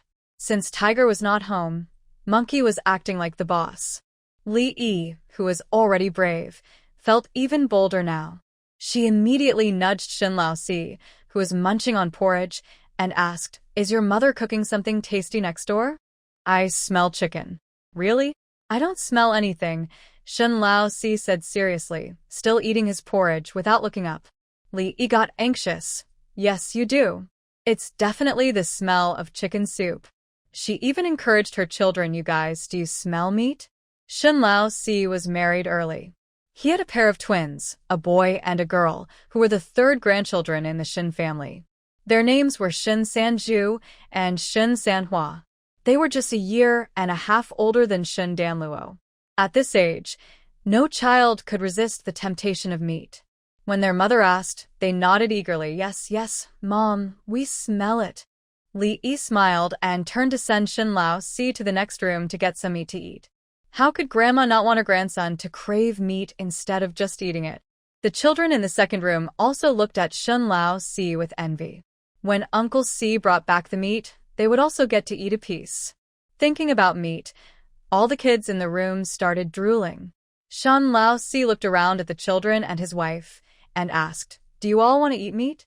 All the children nodded in unison. They wanted meat. Shin Lao Si then looked at Li Yi. "Are we running out of chickens?" Li Yi had fed the chickens that morning. The hen house was full of old hens, and she shook her head. "No, don't fuss. Hurry and go get the meat." Hearing this, Shin Lao Si slammed his chopsticks on the table loudly. His face darkened, and his voice was stern, frightening the children into trembling. Li Yi was also startled, and then became angry. "Why did you throw the chopsticks? I told you to get the meat, and you throw the chopsticks to show off?" Old Fourth Shin turned his head and glared at her. "I threw them to show you. The kids don't understand, and neither do you. Can't you see the two words, divide the family, or just listen? The main house has already been divided. They eat their own chickens. What does that have to do with us? Am I starving you, or making you thirsty?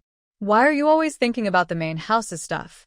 Li Yi was frightened by his sudden outburst, but when she remembered old lady Shin spending 10 eggs on the main house and carrying out a basket of eggs, she felt unfairly treated. So she argued, "What's wrong with me thinking about meat? Your mother even gave them so many eggs. You said the family has been divided.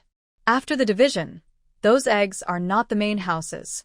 They eat our eggs, so we have the right to eat their meat." Old Fourth Shin sneered, "If you want to count it that way, then we should move out today." Li Yi was stunned. "Move out? Why should we move out?" His laugh was colder. "The house you're living in was built with my eldest brother's hard-earned money. According to reason, all these houses belong to my brother's family. We have no right to live here. If we move out, I'll have the confidence to ask my mother about the eggs." Li Yi, "But we already divided the family. This house was given to us. With your mother. Even if we divided the family, this house has nothing to do with us. It belongs to my brother's family. Even if they don't want it, it's still their way of showing respect to our mother." Li Yi was furious. Marrying a man, dressing, eating. She thought she married someone who shared her heart. How did she end up with such a foolish man who didn't share her feelings? She was so angry she threw her chopsticks and left again. She still wanted to eat meat, but didn't dare ask old lady Shin for it herself. Her mother-in-law was like a fierce tiger. She was too naive to ask directly. Thinking of this, Li Yi wanted to call her precious son to ask him to help. But after Shin Old Fourth finished scolding her, he wasn't satisfied and started scolding the little ones. Listen carefully, all of you. Don't think about other people's things. If I see you. Shin Old Fourth thought for a moment and pulled Shin Old Second out to punish him. Just beat you until you're like your second uncle. Early in the morning, Shin Third Pillar and Shin Third Flower saw Shin Old Second being helped out by Old Man Jiang after a big movement. His terrifying appearance left a deep impression on them, and they shook their heads quickly. Father, we're good. We won't think about other people's things. Only then was Shin Old Fourth satisfied. He turned to look at the children of the second household. You all are the same. If you dare to think about other people's things, Uncle Four will definitely scold you. Shin Dahua and Shin Daju both shook their heads like rattledrums, saying, Uncle Four, we won't do that. Old Lady Shin didn't realize it was because of her chicken soup. Uncle Four sternly scolded his wife, his children, and even his nieces and nephews. When he went to work with his on his back, he walked with a commanding presence. Now she was urging Shin Donlua, who was so full she looked like a watermelon, to go outside. Hurry up. Since everyone is out working now and no one is paying attention, go deliver the things to Qinhua. Shin Donlua, who was already full from eating too much, was so bloated she could hardly walk, still walking while hiccuping all the way. Qin Huijiang had already finished his chores in the cow shed early and was about to go up the mountain after casually resting a bit. Suddenly, he heard hiccuping sounds nearby, one after another, like ducklings quacking. But who had come to the cow shed at this time? He frowned slightly, his delicate and handsome eyebrows showing a hint of sharpness. Then, in the next moment, he saw a small red figure turn onto the path ahead. She was carrying a watermelon belly, with a small bamboo basket on her back, walking with effort, step by step, toward the cow shed. And then, hic Qin Huijiang. Shin Donlua was holding something in front and carrying something behind, and she still had to focus on hiccuping. To avoid attracting suspicion about the heat of the food, she couldn't put the items into her space. It was really exhausting. Finally, when she was about to reach the cow shed, she looked up and saw the pretty young boy standing outside, watching her. She quickly waved to him. Hic brother Qin Huijiang. Hic come quickly. Hic Qin Huijiang didn't really want to pay attention to her, since they shouldn't have any contact anymore. But seeing her hiccup like that, worried she might get into trouble or cause trouble for the people in the shed, he hesitated. And aside from all that, selfishly, he didn't want this innocent, kind girl to get hurt. So he frowned and stepped closer, then grabbed Shin Donlua's left hand and pressed a point on her wrist. This is the Guan Nei acupoint. Pressing here when you hiccup can help relieve it. After demonstrating, he immediately withdrew his hand and let her press herself. Shin Donlua pressed for a while, and her hiccups really lessened. She finally let out a breath of relief. Oh my, she had heard before that holding a mouthful of water could stop hiccups, but it didn't work at all. Luckily, Qin Huijiang's method was effective, otherwise, she might have hiccuped herself to death today. As the hiccuping sensation faded, Shin Donlua remembered the things in her bamboo basket. She quickly called out to stop Qin Huijiang, who was about to leave. Brother Qin Huijing, please help me take down the small basket on my back. There are things inside that I can't handle easily. Qin Huijing has helped before and doesn't mind helping again. He casually took the small basket off the little girl's back. He shook it slightly and found it quite heavy. He looked at Shin Donlu in surprise. With such a small body, she managed to carry it all the way. It's hard to tell. Shin Donlu quickly stopped him from shaking it, saying, Don't move it around. Inside are chicken soup noodles and potato mushroom chicken stew for you. Qin Huijing was stunned and looked at the little girl in disbelief. What did you say? He thought he might have heard wrong. This is for my brother, Chicken soup noodles and chicken stew, Shen Donlu explained, trying to make a good impression on the future wealthy people in front of Shen Lao Tai. This was specially prepared by my grandma. Brother, you should take it home and eat it. Qin Huaijing was stunned. It was the first time in 5 years someone had brought him a meal. He felt touched inside, but still pushed the basket back. I can't take your things. You should go. If someone sees you, it might cause trouble for your family. Shen Donlu knew he was cautious and determined, and once he said something, he wouldn't change his mind easily.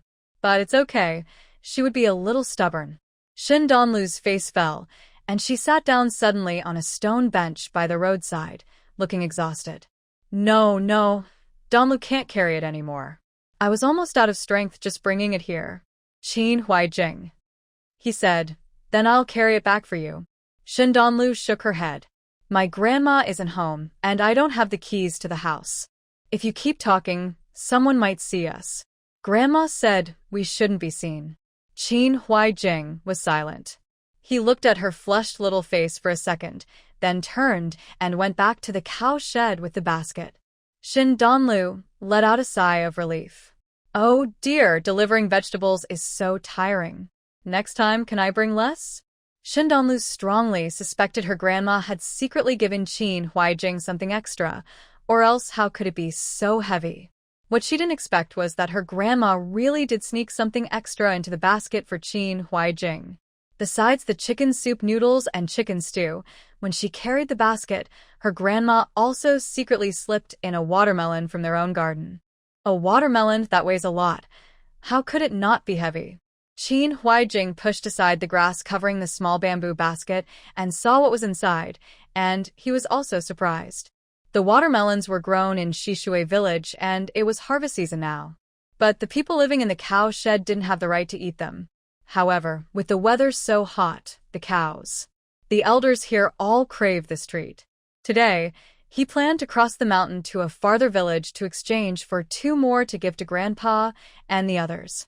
Unexpectedly, the little girl brought him one. Grandpa Qin saw his grandson return and was curious. When he saw the stuff in the bamboo basket, he was even more surprised. Ah, Jing, where did these come from? Someone gave them to us. Grandpa, don't ask too much. Just eat them quietly. Grandpa Qin nodded silently, looking at Qin Huaijing with a full sense of guilt. They couldn't leave the cow shed. Little Jing, for the sake of these old folks, had taken on a heavy burden at a young age. Qin Huaijing took out a small clay pot and a porcelain bowl, then grabbed 2 broken sea bowls, each filled with a portion. One big, one small. The big bowl had more meat and noodles. The small bowl only had chicken feet, chicken necks, and potatoes without meat. He pushed the big bowl to Grandpa Qin. The rest, I'll take to Grandpa Hai and the others. Grandpa, you eat quickly. Only after you finish is it yours. Worried that Grandpa might wait for him, Qin Huaijing reminded him kindly before leaving with the items. Soon, he returned with an empty clay pot and porcelain bowl. Seeing Grandpa eating obediently, he sat down to eat his own portion. After finishing, he divided the remaining food equally among the elders in the cow shed. Each got 1 portion. But this time, he didn't keep any for himself. Grandpa Qin wanted to give him some, but Qin Huaijing refused. Grandpa, I don't like watermelon. It's too sweet. Grandpa Qin's nose twitched, and he choked back tears as he ate that piece of watermelon. His grandson, who had loved watermelon since he was little, used to scoop out half a small watermelon with a spoon before he was 5. But since coming here, he hadn't eaten a single piece. All the delicious food was given to these old folks from his hometown. Shen Donlu sat on a stone bench, hearing footsteps approaching. At this moment, it was too late to hide, as that would seem suspicious. So she sat calmly, looking at the visitor, and saw a face that didn't look very calm.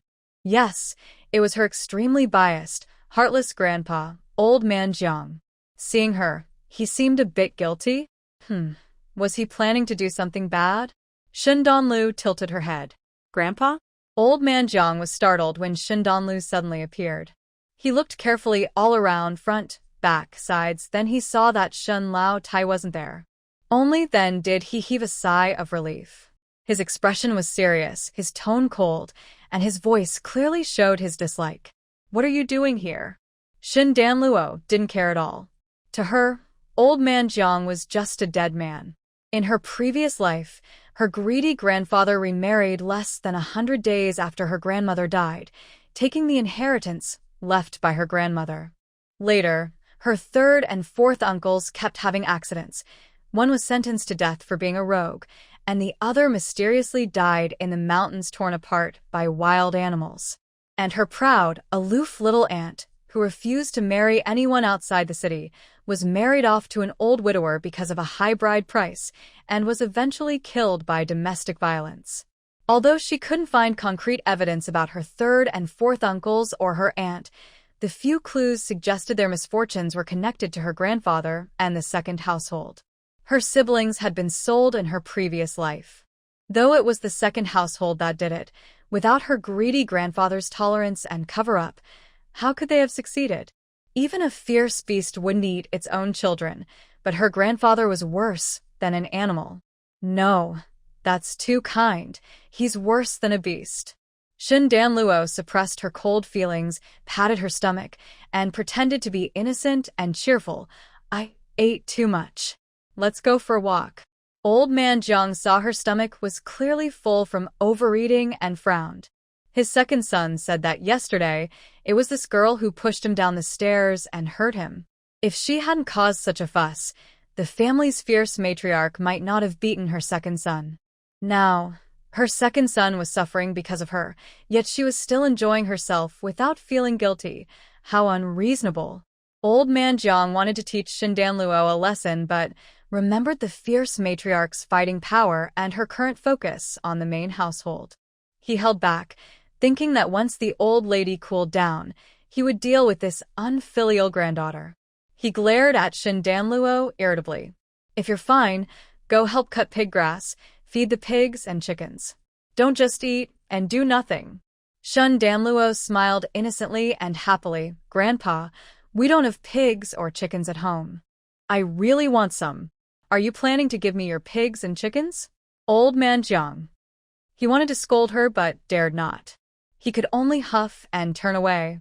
Halfway there, he remembered something and said to Shin Danluo, "Tell your grandma I'm going to buy medicine for your second uncle. I won't be home for lunch." Shin Danluo kept watching him. When she saw him turn down a small path and then turn right at the end, she frowned suspiciously. The health clinic in the village doesn't seem to be in that direction. At that moment, a cold voice came from beside her. "Is that your grandpa?" Shin Danluo turned her head and looked at Qin Huaijing, who was standing behind her with a bamboo basket. She nodded, thought for a moment, and then softly reminded him, "Yes, that's my grandfather. Remember, stay away from him when you see him. He's a tricky person. Also, my second uncle and his family can be bad too. Brother Qin, you can't think everyone is good just because I and my grandma are nice to you. My family only includes my grandma, my mother, and my fourth uncle. They are good people. Don't trust anyone else." Qin Huaijing. Such a young child, and she worries so much. "Brother Qin, do you remember? For example, when it comes to giving wild chickens, only give them to me, my mother, or my grandma. My fourth uncle is okay too, but no one else. Understand?" Qin Huaijing. So, she's worried about him giving the wild chickens. "Got it," Qin Huaijing said with a helpless smile as he handed her the bamboo basket. "They're all washed. Go home now, don't stay here. It's not good if someone sees." Shin Danluo waved her hand. "No worries. Now that everyone is working outside, no one will see.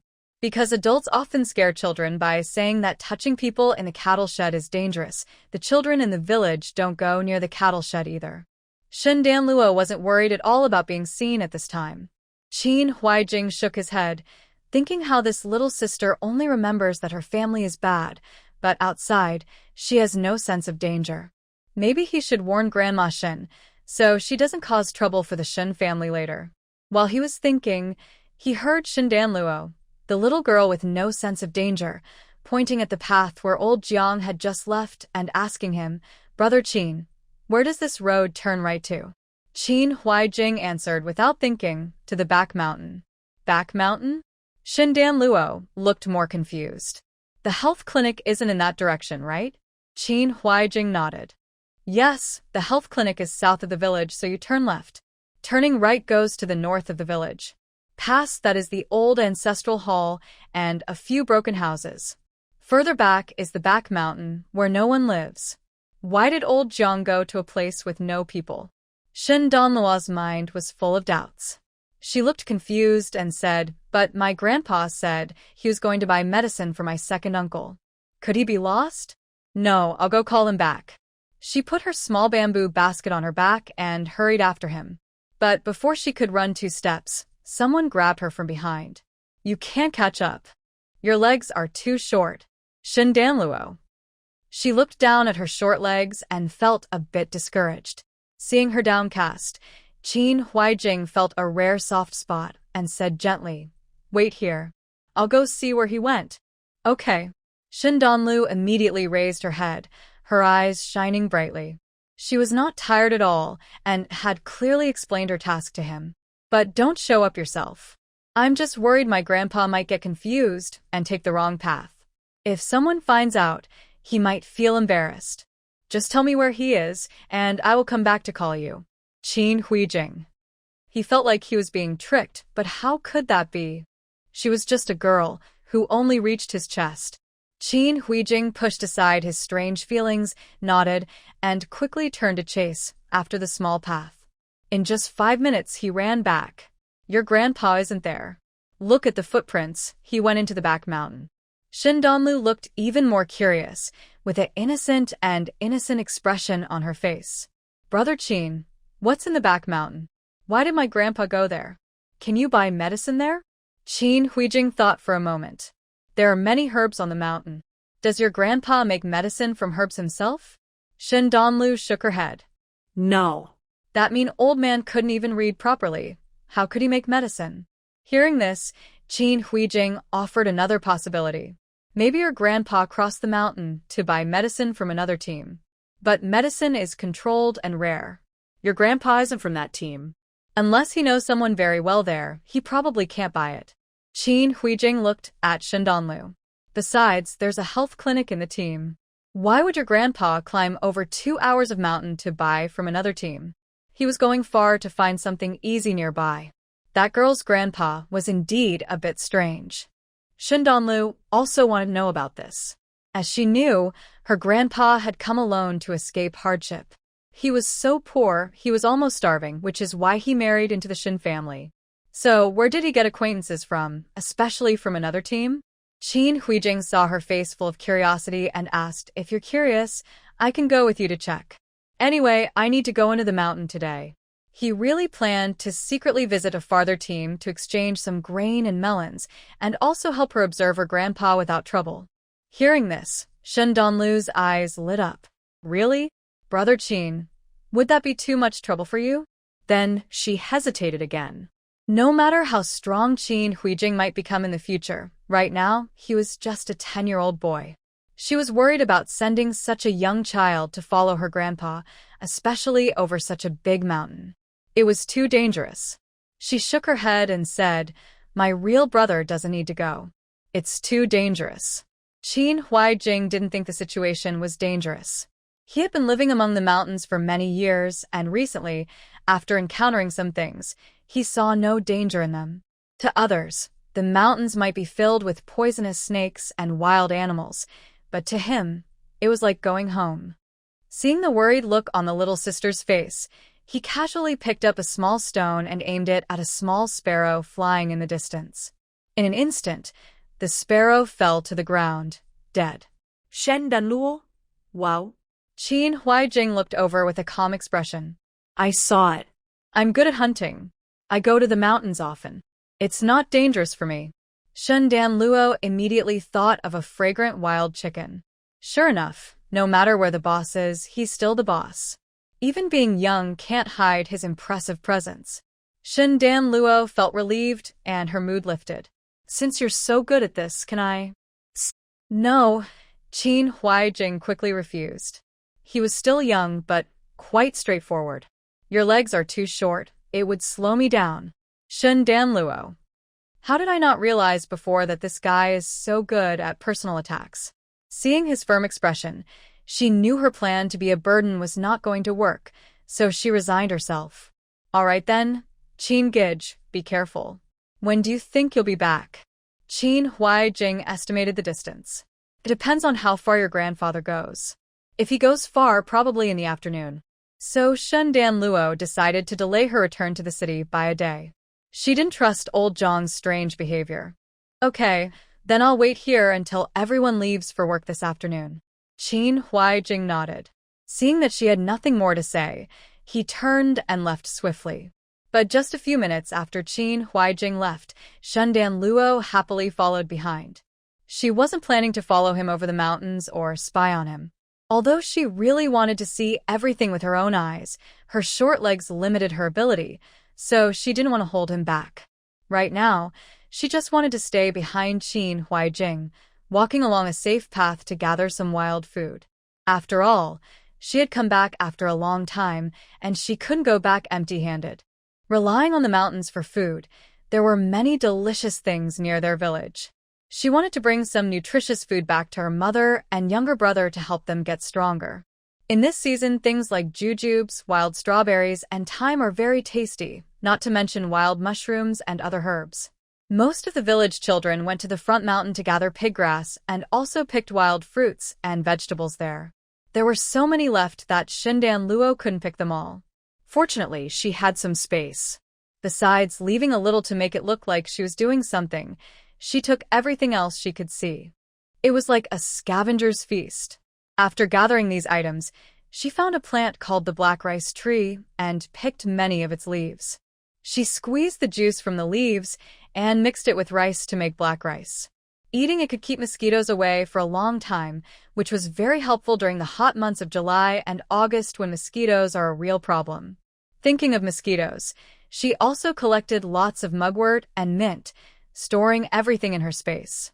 She knew a kind of floral water made by distillation that worked very well to repel mosquitoes and was safe for children and pregnant women. The ingredients only needed mugwort and mint, and making it was very simple. She planned to make some when she had time. Shun Danluo kept picking and gathering, walking all the way down to the foot of the mountain and halfway up the. Then she couldn't go further because a group of more than 10 wild rabbits came rushing at her. One rabbit was enough to bring her meat, but what if a dozen or more came at once? She couldn't handle that. Shun Danluo was stunned. She was really chased down the mountain by them. Watching the chubby rabbits gather together and chatter after chasing her off the mountain, Shun Danluo was speechless. Even more surprisingly, after staring at her for a while, the rabbits saw she wasn't going back up and quickly scampered away, almost like they had a plan. Shun Danluo didn't believe it and tried to go back up again. This time, the rabbits didn't come. Instead, a flock of wild chickens appeared. Suddenly, feathers flew everywhere as the chickens flapped around, driving Shun Danluo back to the foot of the mountain. When she reached the bottom, the chickens didn't leave. They lined up neatly, staring at her with their little eyes, as if warning her not to go further, like a boundary between two worlds. Shun Danluo was completely confused. What was going on? Had the animals in the back mountain gained some kind of magic? She challenged them a few more times, but finally, the chickens got impatient and started pecking at her. The group of chickens was very powerful, and she was about to run for her life. Suddenly, a large white dog appeared and barked loudly, scaring the chickens into obediently returning to their original positions. The group of rabbits that had run away earlier reappeared and lined up behind the chickens, forming a second team. Shun Danluo was stunned, so there was a leader behind the scenes. Seeing the proud, confident white dog sitting behind the chickens and rabbits, Shun Danluo was silent. She had heard that clever dogs could help their owners herd sheep, but she had never seen one used to herd wild animals like chickens and rabbits to chase her away. At that moment, Shun Danluo felt like she was at the very bottom of the food chain. After playing with the rabbits and chickens for a long time, she was tired. She sat down heavily on a rock, eyeing the wild chickens, rabbits, and the big white dog with a stare. As she stared, Shun Danluo swallowed nervously. Sorry, she was craving meat. Such adorable, chubby rabbits. Making spicy rabbit heads or cold dishes with rabbit would be so delicious. And these beautiful wild chickens. Making mouth-watering chicken dishes or stir-fries would be amazing. Shin Donlu's mind was filled with names of dishes, and her gaze on the wild animals grew greener. The wild chickens and rabbits shivered and became restless, starting to move around. Shun Donlu thought they might attack her again. She quickly stood up to run away. But then she heard the big, white dog howl twice. Suddenly, 3 fat rabbits rushed out in a line, crashed into a tree, and died. Shun Donlu. The white dog howled 2 more times. 4 small wild chickens flew over, flapping their wings, but they fell apart and hit the ground, unable to get up. Shun Donlu. Then the white dog let out a noble, cold howl, nuzzling Shin Donlu. Its eyes seemed to say, "Is that enough?" Shin Donlu. She clasped her hands together, bowed slightly, and said, "That's enough. Thanks, dog brother. Next time I want to eat meat, I'll come find you." The white dog. It seemed annoyed by Shin Donlu's shameful idea of sustainable development, and with a howl, it signaled its followers to retreat. So Shun Donlu carried a basket of wild vegetables for others to see, dragging the 3 fat rabbits and 4 wild chickens, walking proudly away with a full load. Once she reached a safe place, she stored the rabbits and chickens into her space, then turned her head, looking thoughtfully at the seemingly ordinary mountain. She had explored deep forests and mountains in her past life, but she had never encountered such a situation. If this back mountain really was a place humans couldn't enter, how did Old Man Jiang and Qin Huijing get in? And from what Qin Huijing said, it seemed people usually moved around this mountain. But what's going on today? Could it be that this restriction order only applied to her? Shin Donlu wanted to verify something. She carried her bamboo basket back home, but old lady Shin wasn't back yet. So she set down the basket and went to old Shin's yard next door. Most of the children in old Shin's yard had gone out. Only Shin Sanju from old Shin's 4th family was there. Shin Donlu looked for him and called, "Brother Sanju." Shin Sanju was sitting in the yard tossing stones, but when he heard Shin Donlu call, he was a bit indifferent. Today, he hadn't eaten meat, and he felt pretty upset. "I don't want to go out and play. I just want to stay at home and smell the scent of meat for a while. But I can't smell it anymore, and I'm unhappy." Shin Danluo saw that he was ignoring her and threw out a tempting offer. "Brother Sanju, I have some candy here. Do you want to eat some?" Shin Sanju quickly stood up and ran out of the yard. "Danluo sister, I want some. I want some." Shin Danluo smiled sweetly. "Brother Sanju, I want to eat plums. If you pick some for me, I'll give you candy. Can we trade?" Shin Sanju pouted. "Why? Weren't you the one who asked me to come out and eat candy?" Shin Danluo shook her head. "I was asking if you want to, not saying I'll give you. The candy was bought with my mom's money, and it's expensive, so I can't give it away for free. But I can trade for something." Shun Sanju envied her. "Your mom is really nice to you.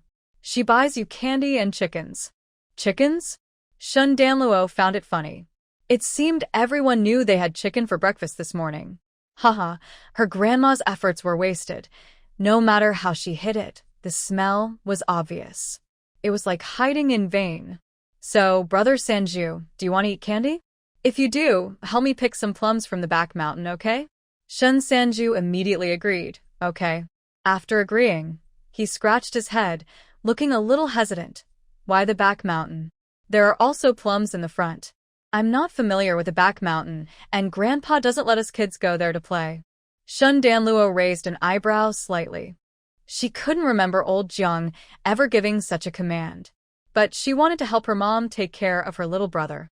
Usually, she just went to cut pig grass, find wild duck eggs by the river, and didn't often play with the other kids.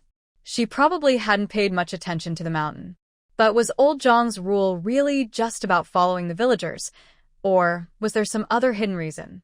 For some reason, she hadn't noticed it before, but now that she was paying attention, she felt there were many doubts about old Jiang. Shun Danluo suppressed her thoughts and smiled sweetly to persuade the child, "Because when I was picking wild vegetables earlier, I saw that the plums on the back mountain were big, round, and red. They looked so tasty. I want to eat those, but they're too high for me to reach. Brother Sanju, aren't you going? If you don't go, I'll go find Brother A Feng from the third uncle's house. Shin Danluo made a move to leave. Seeing the candy almost flying away, Shin Sanju quickly stomped his foot. I'll go. Danluo's sister, you're not allowed to find a Feng. He ran back into the yard. When he came out, he was holding a small bamboo basket in his left hand and a long bamboo pole with a small net tied to the top in his right hand. He lifted the bamboo basket. Sister Danlu, how about exchanging 2 jin of plums for 1 piece of candy? This bamboo basket can hold 20 jin. Please trade me 10 candies. Shin Danlu. She just wanted to exchange a couple of plums for fun, but her brothers seemed to want to fill a whole basket to trade for candy. Fine, she now had plenty of money, and she could afford candies that cost 10 cents each. Thinking about it, trading 20 jin of plums for a dime made her feel a bit like she was exploiting child labor. But the greedy boss, Shin Danlu, looked a bit troubled and said, all right then. Her tone was reluctant, making Shin Sanju think he had asked for too much. He decided to fill her basket a little more later. So the two hurried to the back mountain. When they arrived, Shin Danlu sat down heavily on a big rock at the foot of the mountain, acting like a boss waiting for her workers. She even took a candy and put it in Shin Sanju's mouth to motivate him, saying, Sanju, keep going. This is a deposit. The candy, costing just a penny, made Shin Sanju feel like he had taken a magical pill. He suddenly felt full of energy, his voice loud and clear, full of confidence, saying, yes, Sister Danlu, I will go now. Then he quickly ran up toward the plum trees. Everything went smoothly, no obstacles, not even wild rabbits, wild chickens, or big white dogs appeared. Shin Danlu squinted coldly, watching the quiet hillside. Shin Sanju was quick and skilled at climbing trees and picking plums. In less than half an hour, he filled his basket and also filled all his pockets, and his small fishing net was full too. When he came down, he filled her small bamboo basket about 1/3 full. Danlu, I'm done. Shin Danlu clapped loudly. Sanju, you're so amazing. In the future, I'll come to you to trade for whatever I want to eat. Sanju felt like a bright future was calling him. He tentatively asked, next time, can I trade for some meat? Sure. But meat is expensive, she replied. Then we'll save up, and when it's enough, you can give me some meat. Sanju decided he could wait for meat. Shin Danlu liked Sanju's personality. Even if he was very eager to eat, he wouldn't throw tantrums or cause trouble. Instead, he chose to work hard to earn rewards. But in his past life, this kind-hearted child had taken a wrong path and ended badly. After his 4th uncle died, his 4th aunt Li Yi took all the money and grain from the 4 households and ran away, leaving no children behind. Sanju and his sister Manhwa were left to survive under the 2nd household. The 2nd household was not kind, and life under their control was hard. Later, I heard that Shin Sanju took Shin Manhwa and escaped to find Li Yi. But then Shin Manhwa somehow died. Shin Sanju changed completely, joined a gang, and was brutally stabbed to death on the street during the most chaotic years of lawlessness. I don't know exactly what happened, but Li Yi definitely didn't do good things. Thinking of this, Shin Danluo came up with a clever plan. Okay, I promise Brother Sanju, but Brother Sanju, if you want to eat meat, why don't you ask Aunt C or Uncle C to buy some for you? All the meat in our house was bought with money my parents earned. My mother said we are still young and need to eat more meat to grow tall. My parents work hard so we can eat well and stay warm. So, if it's a reasonable request, my mother will agree. You can also ask Uncle C or Aunt C. They love you so much, they will surely agree to buy you meat and sweets. Shin Sanju hesitated, but my mother said we are poor and can't afford meat. Poor? Shin Danluo looked confused. Uncle C farms and does woodworking. He's better than many uncles.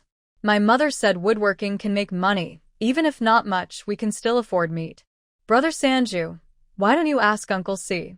Shin Sanju always thought his family was very poor because his mother kept saying they couldn't even afford porridge.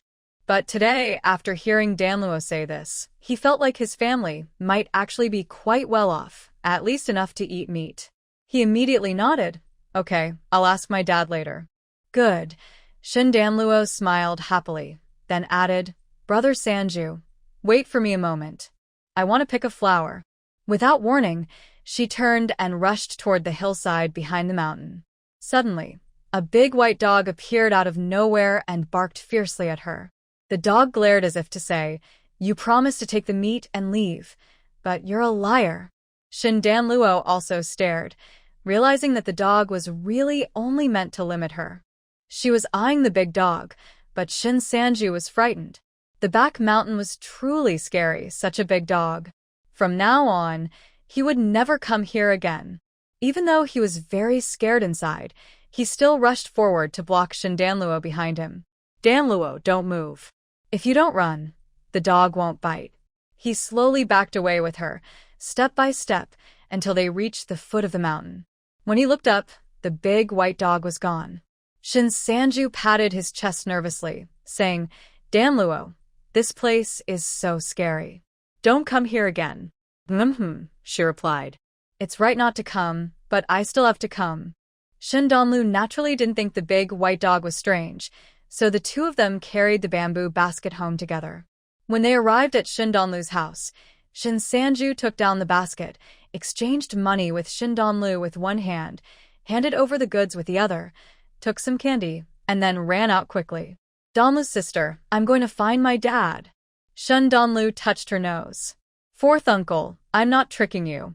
I'm helping you see your second aunt's true nature early, so you can resolve the internal conflict sooner. Hee. Shin Laosi, who was plowing the fields, wondered, Why do I feel a chill down my back? Why are you just standing there not going in? Old Lady Shin looked out and saw her granddaughter standing at the door, not going inside. She pinched her ear and looked at a bamboo basket of plums, feeling puzzled. Where did so many plums come from? Shin Danlu turned her head and smiled. I want to eat plums. Brother Sanju helped me pick them. Because they went through Shin Sanju's hands, she only kept some of the plums in her space to preserve and eat slowly. A lot of them were left outside. Old Lady Shin looked at them with a frown. Why pick so many? These things spoil easily. Eating too many can hurt your teeth and stomach. She remembered trying to fill her stomach with them when she was hungry. But after eating, she just felt acid reflux and was even hungrier. Old Lady Shin never liked these things. Grandma, can you ask third aunt to make dried fruit? Her dried fruit is so delicious, Shin Danlu said, swallowing hard. It really was very tasty. If her grandma's cooking skills were at a chef level, then her third aunt's cooking was definitely at a master chef level. Her grandma's meat dishes were especially delicious. Her third aunt's dishes were always very tasty, no matter what ingredients she used. But even though they used the same ingredients, her third aunt's cooking made the flavor skyrocket. However, third uncle was adopted into her grandma's cousin Shun Liugui's family next door. When he was adopted out, Shun Sanju was 12 years old. Although Shun Liugui's family didn't want Shun Sanju's parents to recognize him, they still asked him to call them by their original titles. But since they were now part of the same family, they only got to taste third aunt's cooking during festivals. Shin Danlu always thought it was a pity that third aunt's cooking skills were hidden away in the countryside. Look at how greedy you are, Old Lady Shin said angrily. All right, go call third aunt over. I have something to discuss with her. Shin Danlu happily ran to Shun Liugui's house to call third aunt Shin Licheng. When she arrived at the door, she just happened to meet Shin Laosi, carrying A and Shun Sanju, jumping with joy. Old fourth Shin saw Shin Licheng and honestly called her third sister-in-law. Then he looked fiercely at Shin Danluo and called out, Shin Danluo. Oh no, he found out about the thing that was meant to trap fourth uncle. Old third Shin, why are you so easy to catch in words? Shin Danluo trembled and quickly slipped into the house, running away very fast. Angered, old fourth Shin chased after her and scolded, Shin Danluo, you ungrateful little girl. Fourth uncle will deal with you later. Old Madam Shun heard the noise and came out. What's going on? Why are you causing trouble?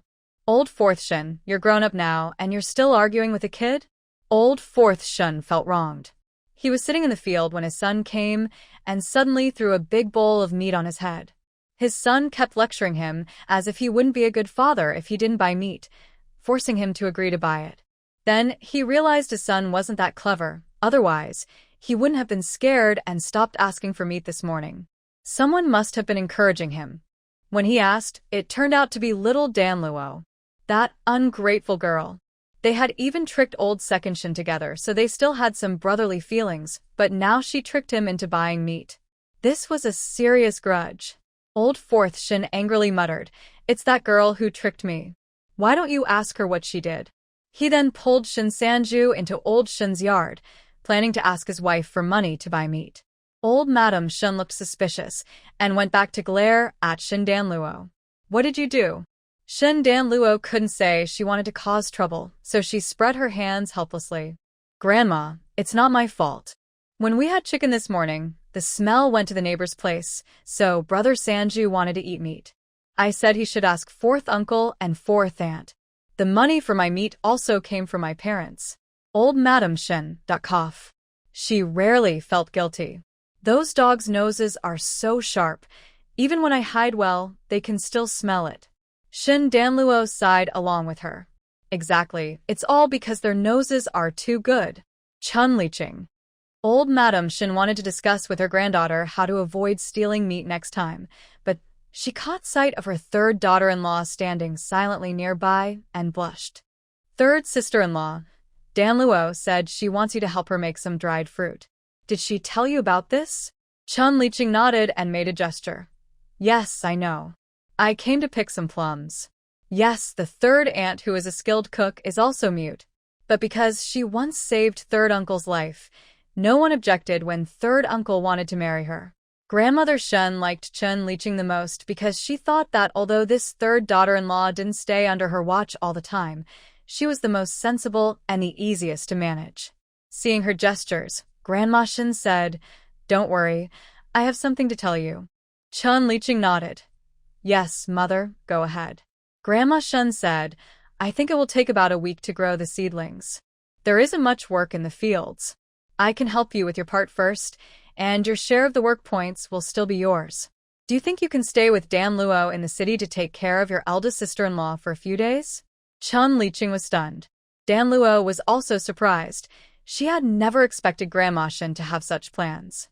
Her nose felt sore, and she hugged Grandma Shun's leg. "Grandma, there's no need. Dan Luo can take care of mother herself.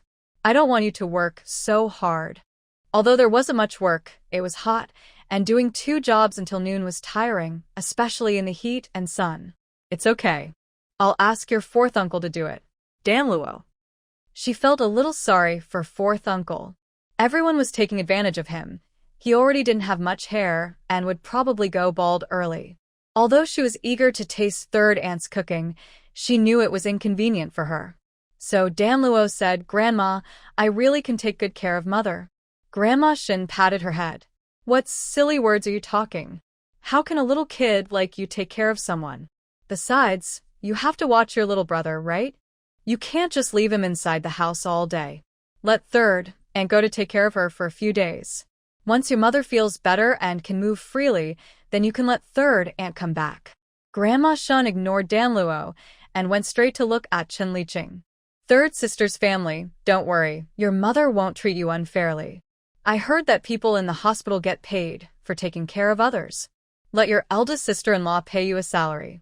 Anyway, we're going to spend this money, so why not keep the benefits for ourselves? It's a good way to earn some extra money during the busy farming season." Dan Luo. Grandma? So she was the one being taken advantage of? Grandma Shun glared at her. "Why, do you want your third aunt to work for nothing? Don't think I didn't see you giving money to that girl helping with cooking. It's all cooking. Your third aunt's cooking isn't worse than that girl's." Dan Luo. Stop it. Your cooking isn't that great either," Grandma Shin said dismissively. "Just let your third aunt go." Dan Luo. So Chun Liching, who had only come along to fetch some soy sauce, carried a basket of plums and left. She needed to go back and pack her luggage, get a certificate, and turn the plums into dried fruit. She had a lot to do.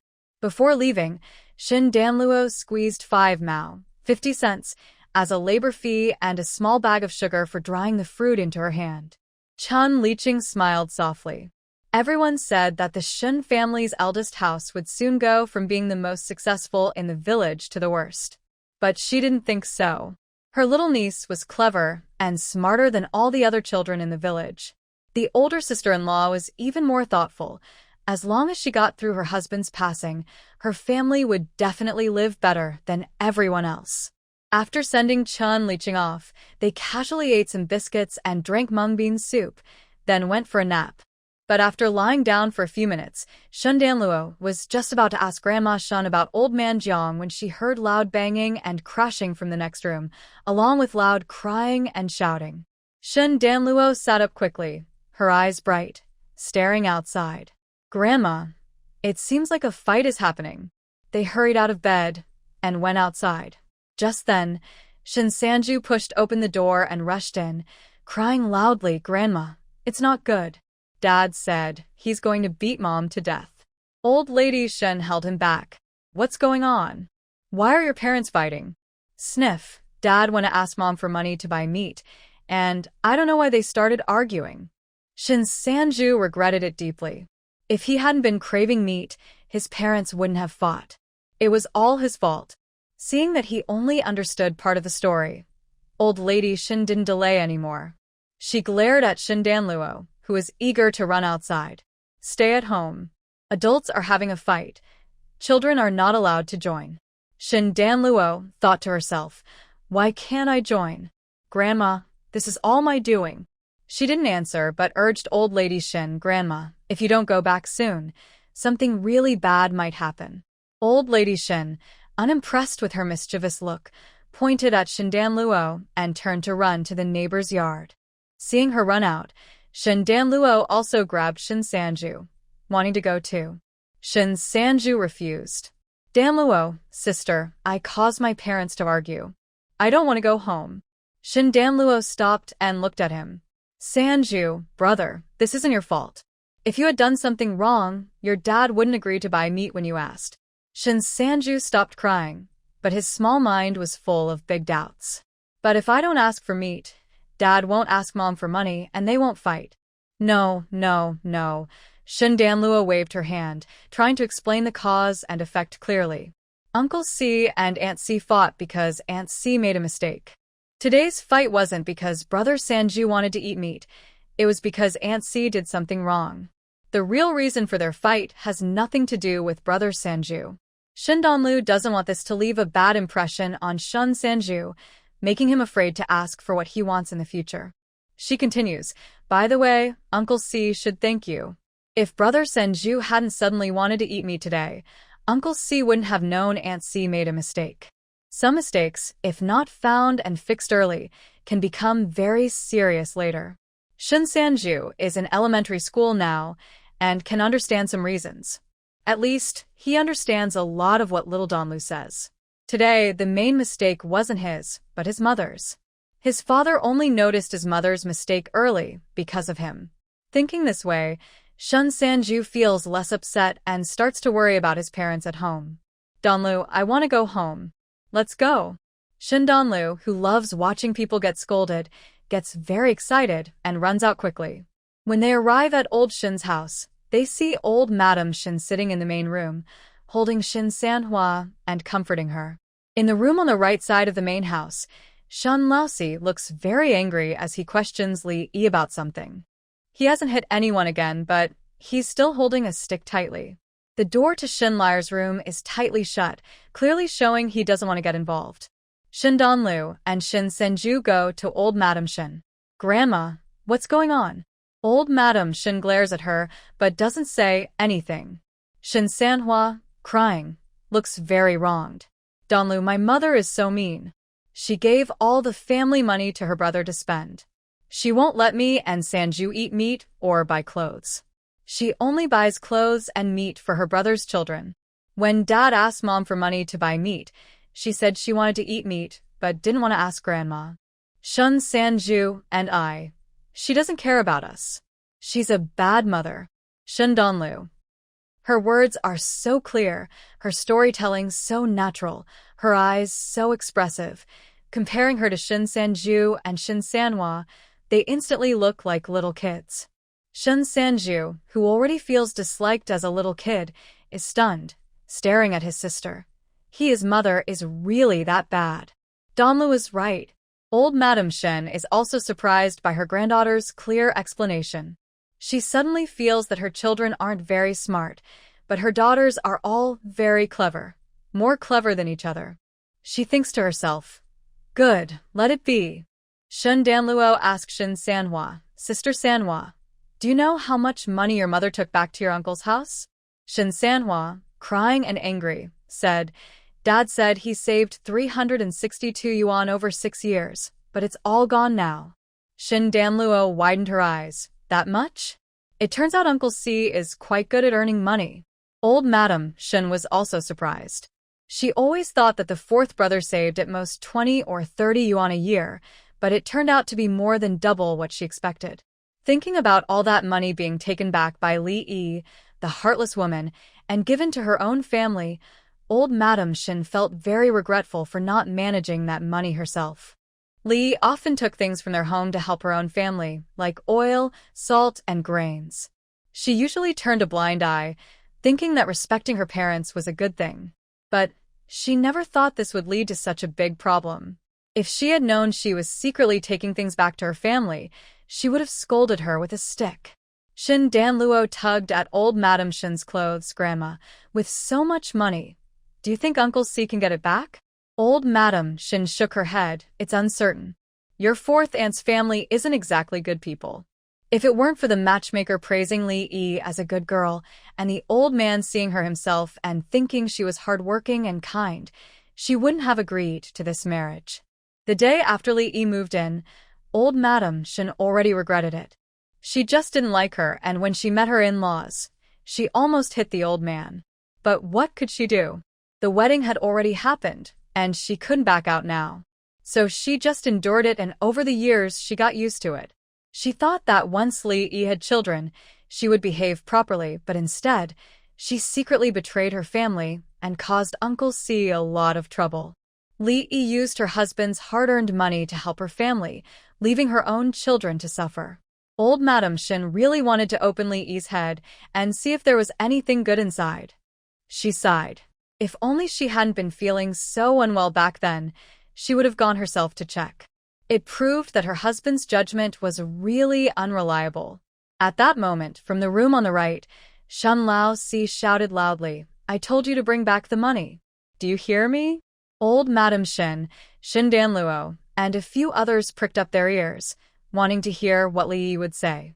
But Li Yi, battered and bruised, still refused to give in and spoke as if she thought it was natural.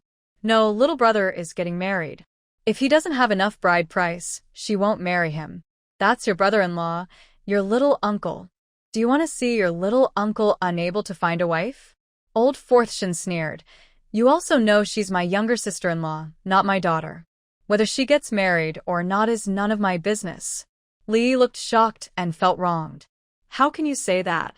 She's my brother, your brother-in-law, your only brother-in-law. As her brother-in-law, helping her out should be normal, right?" Old Fourth Shin looked at the woman in front of him, as if seeing her for the first time. He stared at her for a long time. Only when Li Yi's scalp tingled did he sneer again. "Is the brother-in-law very important? It's hard to find a three-legged frog, but a two-legged brother-in-law is easy to find." Li Yi was stunned. "What do you mean? Can't understand me?" Old Fourth Shin's smile was a bit harsh. "Just changing a wife can change a brother-in-law. I'll go to the police station and report you for theft. When you're caught, I'll find a new, young, beautiful wife. There are plenty of brothers-in-law for me." Who would still want your old dog family? Uncle Fourth is mighty. If the situation weren't so serious, Shin Donlu almost wanted to give her uncle a big round of applause. Old Madam Shin also didn't expect Old Fourth Shin to say such things. She hurriedly tried to cover the ears of Shin Sanju and Shin Sanhwa, but it was already too late. The two little kids looked worried. Shin Sanhwa sobbed, "Mother is a bad mother, but I don't want Mother to be taken away." Shin Sanju also cried, "If mother is taken away, we will have no mother." Hearing the children's crying, Li Yi, who was originally panicked, suddenly felt more confident. She sneered at old fourth Shen. "Go ahead, report it. Let's see what happens to your son and daughter after that." You. Old fourth Shen was so angry he wanted to smash the disgusting face in front of him with a stick. Thinking about how he had been sleeping with this vicious woman all these years, old fourth Shen suddenly felt filthy. Shin Donlu glanced at Shin Sanhua and Shin Sanju, then pretended to whisper to old Madam Shen, but actually spoke loudly. "It's really not good for Uncle Fourth to be caught. Mother said if one of the parents goes to jail, then Brother Sanju and Sister Sanhua will have a hard time going to school. Sister Sanhua is so smart. She might have gone to the city to work if she studied well. But if Uncle Fourth gets caught, that's not possible." Old Madam Shin looked at her suspiciously. Where was this girl's loyalty? Shin Sanhua and Shin Sanju didn't think that far ahead or understand much, but they knew that if mother was taken away, it wouldn't be good. They were angry at their mother, but didn't want her to get into trouble. So they all ran to the door to beg old fourth Shen, "Dad, please don't arrest Mom." Li looked at old fourth Shen with growing confidence, feeling she had found his weakness. "Did you hear that? Even your eldest sister-in-law said so. Don't you want your son and daughter to be safe?" Old fourth Shen. He almost rushed out to ask Shindonlu which country she was from. Then Shindonlu loudly said, "Yes, we can't arrest Aunt Fourth, but we can arrest her uncles. And isn't it true that Aunt Fourth's uncles spent the money? Their arrest wouldn't affect Brother Sanju and Sister Sanhua." Old fourth Shen's eyes lit up, feeling a sudden change in the situation, and the air seemed fresher. "Yes. I didn't think of that." Li Yi was stunned, then shouted wildly, "How dare you? You can't go. That's my brothers, my real brothers. If you dare to arrest them, I will fight you to the end." Shun Sanju and Shin Sanhua, standing by the door, were frightened by Li Yi's madness and stepped back together. But after just 2 steps back, they bumped into a small figure. Turning around, they saw Shindonlu had somehow come behind them, looking at their mother with curiosity. "Aunt Fourth, you're so strange. If you do something wrong, you should take responsibility. Do you want to help your uncles take responsibility?" Li Yi was confused by Shindonlu's rapid back-and-forth words. But no matter how confused she was, she understood one thing. Her brothers must not go to jail, and the old Shin family would never let her go to jail. Lu Guifeng from old Second Shun's house had already gotten into trouble. If she also got into trouble, the old Shin family couldn't afford to lose face. Moreover, if she went to jail, what about the future of Sanju and Sanhua? The old Shin family would abandon them? So she thought quickly and said, "Anyway, I don't care. My brothers can go to jail. If you dare to arrest them, I'll admit I did it. Let's see if your old Shin family still has any face." Old Madam Shun and old fourth Shin both looked grim. Shun Sanju and Shin Sanhua looked at Li Yi with disbelief. How could their mother not care about them for the sake of uncles? Only Shun Donlu remained calm. Her expression was blank and curious, but unknowingly, she was leading Li Yi step by step into deeper trouble. "But, Aunt Fourth, I just told you, if you take responsibility for your uncle's mistakes, Brother Sanju and Sister Sanhua won't have a good life in the future." Li sneered, "Bah. Those are their uncles. Isn't their future more important than their uncles? Of course, as long as your old Shin family doesn't report the case, nothing will happen. 3 pillars and 3 flowers still do what they're supposed to do." Just as she finished speaking, Li Yi heard 2 loud crying sounds. She looked up and saw her son and daughter glaring at her with anger and sadness. Li Yi's heart sank. She felt something was slipping away from her. But before she could understand what was happening, her daughter, crying and full of resentment, said, "Since you only want Uncle to be good, then you should go back to Uncle's house. We don't need you anymore. Brother, do you still want this bad mother?" Shin Sanju raised his head high, refusing to look at his mother. He cried and shouted, "I don't want her either." Shin Shanhua wiped her tears and grabbed her brother's hand. Fine. "We're leaving. If we stay here, Mother will bully Father. She then pulled Shin Sanju and ran away. Shun Laosi exclaimed. He really thought she was his caring little cushion. Shin Danluo also silently praised Shin Shanhua's quick thinking. Shanhua really is a smart girl. Although she's young and doesn't understand everything clearly, she understands a lot in her heart. He hoped that after leaving Li Yi, Shanhua could escape the tragedy of her early death in her past life. And her children's departure made Li Yi finally realize what she had lost, her greatest support in the Shun family. All of this was because of a few words from Shin Danluo. Li Yi turned her head to glare at Shin Danluo, her eyes terrifyingly fierce. You did this on purpose. You deliberately made me say those things. Shin Danluo pouted, pretending to be startled. She suddenly jumped into Shun Laotai's arms, crying out, Wow, Grandma, fourth Anne is scolding me. She looks so scary. Shun Laotai quickly embraced Shin Danluo and angrily glared at Li Yi.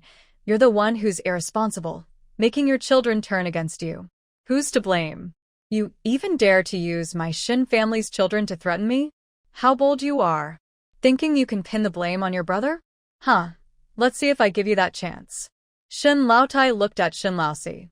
Tie this woman up and throw her into the cellar. Keep a close watch on her. Shin Laosi was confused, but still obeyed. Then Shin Laotai took Shin Danluo into the inner room and whispered mysteriously, Danluo, does your father live comfortably now? Shin Danluo. Huh?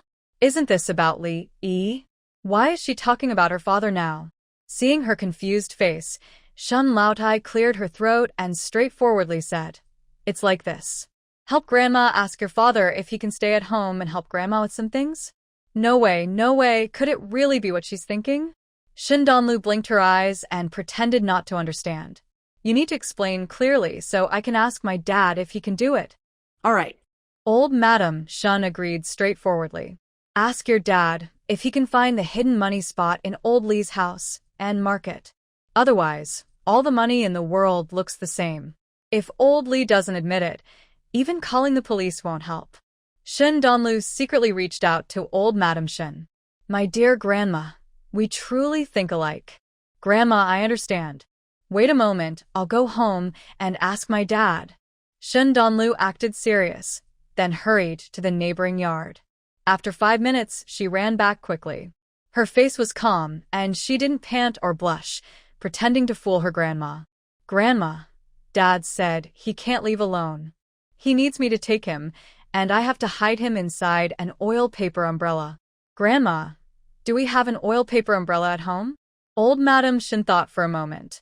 Yes, but it's a bit old. Would that make your dad uncomfortable? Shin Danlu waved her hand. Dad is a big man, he won't mind. Old Madam Shin? Why does my little granddaughter sound so fierce? Seeing her grandma's doubtful look, Shin Danlu shivered. She blinked her big, adorable eyes and said sweetly, Dad said, he's a big man, so he can hide anywhere.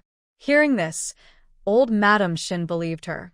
That's exactly what her son would say. She then started rummaging through the chest to find the oil paper umbrella. Found it. Are we leaving now? Old Madam Shin looked at the sky outside. It was midday. The sun was shining brightly.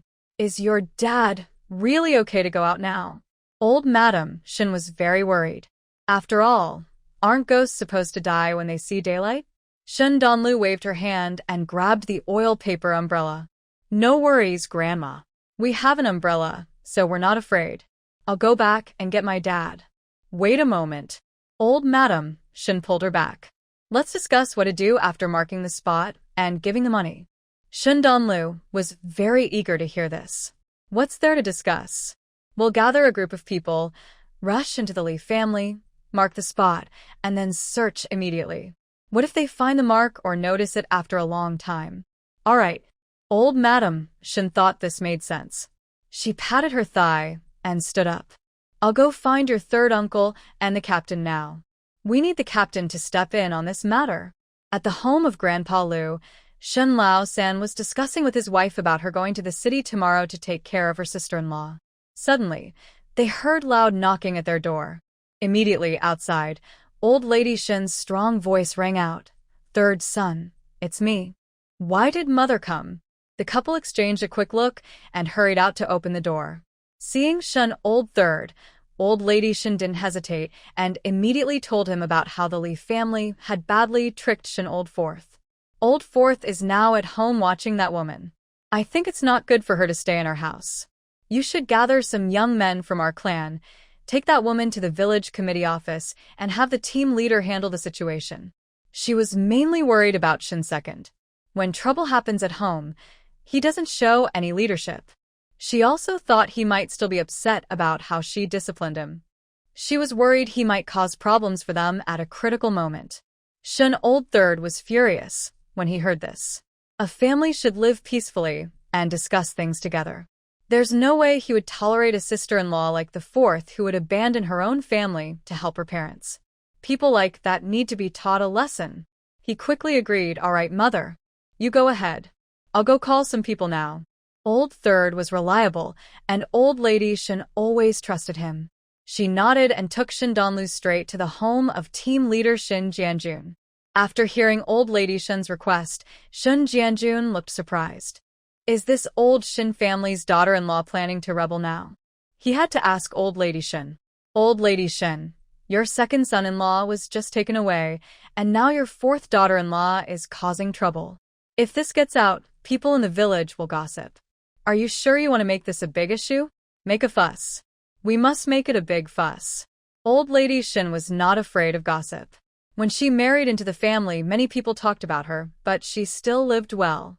She looked at Shin Jianjun and said, "Team leader, I'm not trying to make trouble for the sake of it. It's because the Lee family is acting improperly.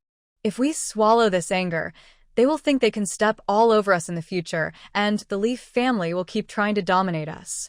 People outside will think Shin family is easy to bully. In the future, will other young wives also start stealing from their own families just to please their parents-in-law?" Hu Jinlon, who was listening nearby and was about to become a mother-in-law herself, couldn't stand this. She knew she had to stop this bad trend. She also spoke up, "Husband, what old lady Shin said is right. We must control this situation well. We can't let others think we're easy to bully." Shin Jianjun was speechless. He didn't want to ignore it, but he was worried old lady Shin might regret it later. Old Shin's family only has a few daughters-in-law, one in the hospital, one adopted, and another who was caught. It looks like the last one might also get into trouble soon. Will old Shin's family have to rely on Grandma Shin for all the work in the future? But when he voiced this concern, Grandma Shin waved her hand dismissively, saying, "I don't care. I just cook. The other chores that women usually do are handled by men. In my family, men are not the bosses." Jianjun Shun was surprised. He forgot that Grandma Shin was in charge of the family. "All right," he said decisively. "We'll do as you say. I'll go call some people now." 10 minutes later, Shun Danluo pretended to hold a tattered oil paper umbrella and was carried onto a bullock cart by Grandma Shin. On the cart were also a few old women, helpers invited by Hu Jinlon. They were known to be good at fighting, scolding, and arguing, hired specifically to deal with the women from the Li family. Behind the cart followed Shin Lao San, Shun Lao Si, and about 20 young men called over by Jianjun Shin. Villagers saw this and trembled with curiosity. Were they going to break into the house? Someone asked out loud, and when they heard it was old Shin's family again in trouble, the villagers' excitement grew quickly. Since there was nothing much to do in the fields that afternoon, people who were about to take a nap put down their water bottles, put on straw hats, and eagerly followed the procession to watch the fun. The group of dozens of people grew into over 100. Danluo Shin thought, people are really enthusiastic about watching gossip these days. That's good. More people mean more strength. With so many following, they'll scare the Li family members so much they might even their pants. She was very tactful. She handed each old woman on the cart a handful of candies, hoping they could help out in the fight. It was hot and sunny, and everyone didn't want to talk much. Danluo Shin casually looked at the scenery along the road and then noticed that the road wound around the back of the mountain. Curious, she asked Grandma Shin, "Grandma, which village is old Li's family in? Is it far?" "Shangwang village." "Not far, about an hour." Before, they had to go over the mountain, which took more than 2 hours. Now, several teams built this road together, saving half the time, but it passes through a few villages. Going over the mountain, taking 2 hours? The familiar words made her think of what Qin Huajing had said. Could it be that old man Jiang was headed to Shangwang village? It probably wasn't a coincidence. An hour later, a bullock cart with about 100 people, under the blazing sun, rushed into Shangwang village, heading straight for old Li's house. The Li family was taking a nap when suddenly, the front door was slammed open loudly, startling everyone in the house awake. Old Li, shirtless and annoyed, came out shouting, "Who is that? Who dares to break into my Li family's house?" He looked fierce, but when he saw so many people standing at the door, he froze in fear. "What do you want?" Old Fortune pushed through the crowd and kicked Old Li. "Your Li family stole money from my old Shin family. We're here to catch the thief." Old Li almost fell over from the kick, and when he saw it was Old Fortune, his face darkened. "Brother-in-law, did you take the wrong medicine? Coming to your father-in-law's house to catch a thief?" Old Fortune sneered. "Exactly. I'm here to catch you. Your Li family stole money from our Shin family. Hand it over now." Old Li's heart sank. Could it be that his sister found out they gave the money to them? But what does it matter? The money all looks the same. As long as they don't admit it, Old Fortune will have to swallow this loss. Old Li sneered confidently. "You just say we stole your money. Where's the proof?" Old Fortune was stumped. "Yeah, where's the proof? His mother said she had evidence. Where is she now?" He looked back to Shun Grandma. In the crowd, Shun Grandma was quietly asking Shin Danluo, "Girl, have you finished what you were doing?" "I finished, but..." Shin Danluo slowly turned to look at Shin Grandma, her eyes full of fear. Shin Grandma was startled. "What's wrong? Did something happen to your father?" Knowing what she was worried about, Shin Danluo shook her head. Grandma. She steadied herself, holding Shin Grandma's hand tightly, then leaned close and lowered her voice. "Father said the place where old Li's family hides their big money is in the room on the left side of the main house, at the very back, under a big wooden chest, inside a cookie box. Inside, there's a stack of bills, each worth 500 yuan, marked with his own sign, and each one has the character Shun written in the middle." 500 yuan. Shun Grandma gasped. Was old Li's family really that rich? She thought that after Li Yi brought back the money, they had spent almost all of it. Could they still be saving some? But saving it didn't make sense either. Now, who could come up with 500 yuan at once? That's money only rich people have. Everyone else is busy building big tiled houses. Who would still live in a broken tile house? Grandmother Shin didn't understand or think about it. Now, time is urgent. Her clumsy fourth son is being pressured by that Li boss and can't speak properly. So, Grandmother Shin doesn't care about Shin Danluo's unhappy face earlier. She grabs Shin Danluo's hand and pushes forward, shouting loudly, "Who says we have no proof? The stolen money has our Shin family's character, Shun, written on it. Just look at it, and you'll see it's our money." "That's impossible." Li boss sneers. "There are no characters on my family's money." Grandmother Shun's smile is colder. "Then show it to everyone. If not, I'll kneel and apologize to your Li family." Li boss was about to agree, but suddenly he hears his father coughing behind him. He quickly realizes that, whether there are characters or not, his family's money can't be shown to others, especially since there are no characters at all. He sneers coldly. "That's a joke. Why would I show you my family's money?" Grandmother Shin waits for this moment. She isn't here just for fun. She loudly says, "You're guilty, right? You stole our money. You think just because you don't show it, we can't prove it." Li Yi told us that the stolen money is hidden in the innermost part of the room on the left side of the main house, in a big wooden box, wrapped in a biscuit box. Hearing her say so clearly where the Li family's money is hidden, Li old man, Li old woman, and Li boss are all stunned. Of course, Shin old third and Shin old fourth are even more confused. When did Li Yi say that? But they wouldn't be so stupid as to expose their own mother. So, both of them give a cold, knowing smile, as if they're saying, "We know everything, and you can't hide it anymore." Honestly, Their expressions are quite convincing. Standing at the door, Li old man and Li old woman exchange a glance and instinctively want to retreat inside and close the door. Grandmother Shun is quick to seize the moment. Old third, old fourth, hurry. Take people inside and find the money. But before she can finish, Shun old fourth moves faster. He had been watching his father-in-law closely. Seeing him try to hide, he rushes forward in one step. Li Boss tries to pull him back, but Shun old third blocks him. The young men who came to help see the fight starting and, like unleashed wolves, rush out howling. Some rush to help old fourth, others stay to help old third. The rest start tearing down or smashing things. So long as no one gets hurt, they do it happily. Anyone who dares to bully the Shin family will see how blue the sky really is. And then, the roof of the Li family's house was ripped off. Every day, we can see the blue sky. Sister-in-law Li Da and sister Li Er were forced out of the house.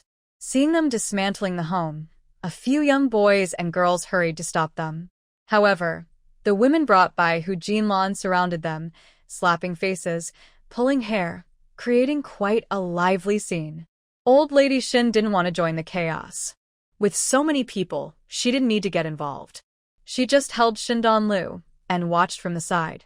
But Shindan Lu's eyes didn't focus on the crowd.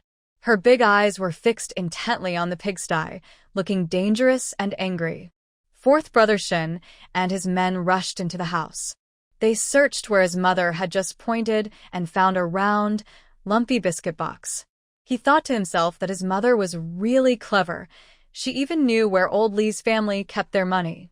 Holding the biscuit box, he waved to his friends, helping to stop Old Man Li and Old Lady Li. Brothers, we got it. Let's go. Out now. Seeing him really find the biscuit box and trying to take it, the old couple was helpless. They could only cry out loudly, accusing Shin Old Fourth of bullying and being unfilial, trying to appeal to pity to sway him. Shin Old Fourth didn't care. He sneered and led his men out. Old Man Li and Old Lady Li saw they couldn't do anything and fainted from anger and frustration. Shin Old Fourth ignored them. These old troublemakers wouldn't be easily harmed after living so long. After leaving, he grinned at his mother, Old Lady Shin. Mom. I found it. Isn't this the biscuit box? Old Lady Shin hadn't spoken yet. When Old Man Li saw the biscuit box in Shin Old Fourth's hand, he tried to rush over to grab it, but Shin Old Third punched him down. Shin Old Third stepped on Old Man Li's back. Be good now, He said. Seeing this, Shin Old Fourth quickly tiptoed with the biscuit box to his mother, Old Lady Shin. Mom, quick, take this. His tone was very respectful, his posture humble, and his gaze as if he were looking at a living god. Old Lady Shin. What a foolish son. She took the box but didn't open it. Instead, she looked outside. Someone seemed to understand her meaning, and immediately someone shouted, Old Lady Shin, don't worry. The team leader has arrived, and he's bringing someone with him. It should be the team leader from Shangwang village. Sure enough, after a while, the crowd parted. Shun Jianjun walked in with a man and said to Old Lady Shin, Old Lady Shin, this is the team leader from Shangwang village. I've already told him everything about your family. The team leader will make sure justice is served for you. Of course, Shun Jianjun wouldn't risk offending Wang village's captain over Old Li's family. It wasn't worth it, and issues could be solved through communication. There's no need for conflict. So, as soon as they entered the village, they split into two groups. He went to explain the situation to the village captain, while Old Shin and the others went to Old Li's house first, showing respect before taking action. Now, it looks like they've already moved to the confrontation stage. Shun Jianjun sighed, knowing that their village's young troublemakers can't be kept in check once they leave the village. Old Shin's mother isn't someone who ignores manners. Seeing Captain Wang, she naturally behaved politely, greeted him, and then handed him the biscuit box that Old Shin Fourth had just found. This was taken from Old Li's house. Many people saw us, and we haven't opened it yet. The crowd was excited and immediately supported her. Yes. We saw it too. The box was just brought out, and you all arrived right after. It definitely hasn't been opened. Others chimed in, "That's right, we can all testify." The Leaf family was exhausted from all the fuss and didn't dare oppose everyone. They could only hold back and stay silent. Only old Lee, looking anxious and wanting to resist, couldn't overpower old Shin III. Old Shin IV was even more clever. Seeing old Lee's family acting up, he mimicked Shin Danluo, grabbing a cloth with pig manure on it and hitting old Lee. Old Lee. These crazy Shin family members. Captain Wang is a middle-aged man with thick eyebrows and bright eyes, very imposing and serious-looking. Seeing everyone support old Shin's mother, he didn't say much. He took the biscuit box in front of Shin Jianjun. Old Shin's mother continued, "Captain Wang, look, we only want the part that belongs to our Shin family. Our Shin family's money is marked with a Shin character." Hearing this, Captain Wang ordered someone to bring a table and chairs, and Shin Jianjun sat down with him. They sat upright and looked very official, but as soon as they opened the biscuit box, both their eyes widened. The captain's imposing aura suddenly vanished, replaced by shock, as if he had been swept into the sea and lost forever. Everyone watching saw what was inside the biscuit box and gasped, "Oh my God! There's so much money!" Old Shin IV, who had just been holding the box, suddenly dropped it on the ground and raised his hands, muttering, "My God! My hands touched so much money. I might not need to wash my hands for a month." Old Shin's mother kicked him away. "Get lost."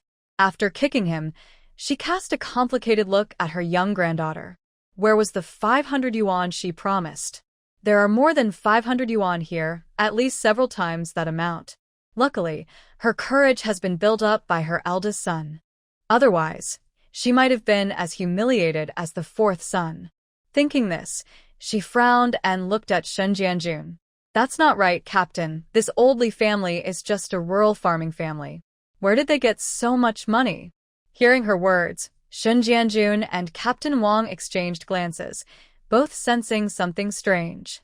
Captain Wang coldly glanced at old Lee, who looked as pale as death, then looked up at Shin Jianjun and said, "No matter what, first find the money from old Shin's family. The rest can wait."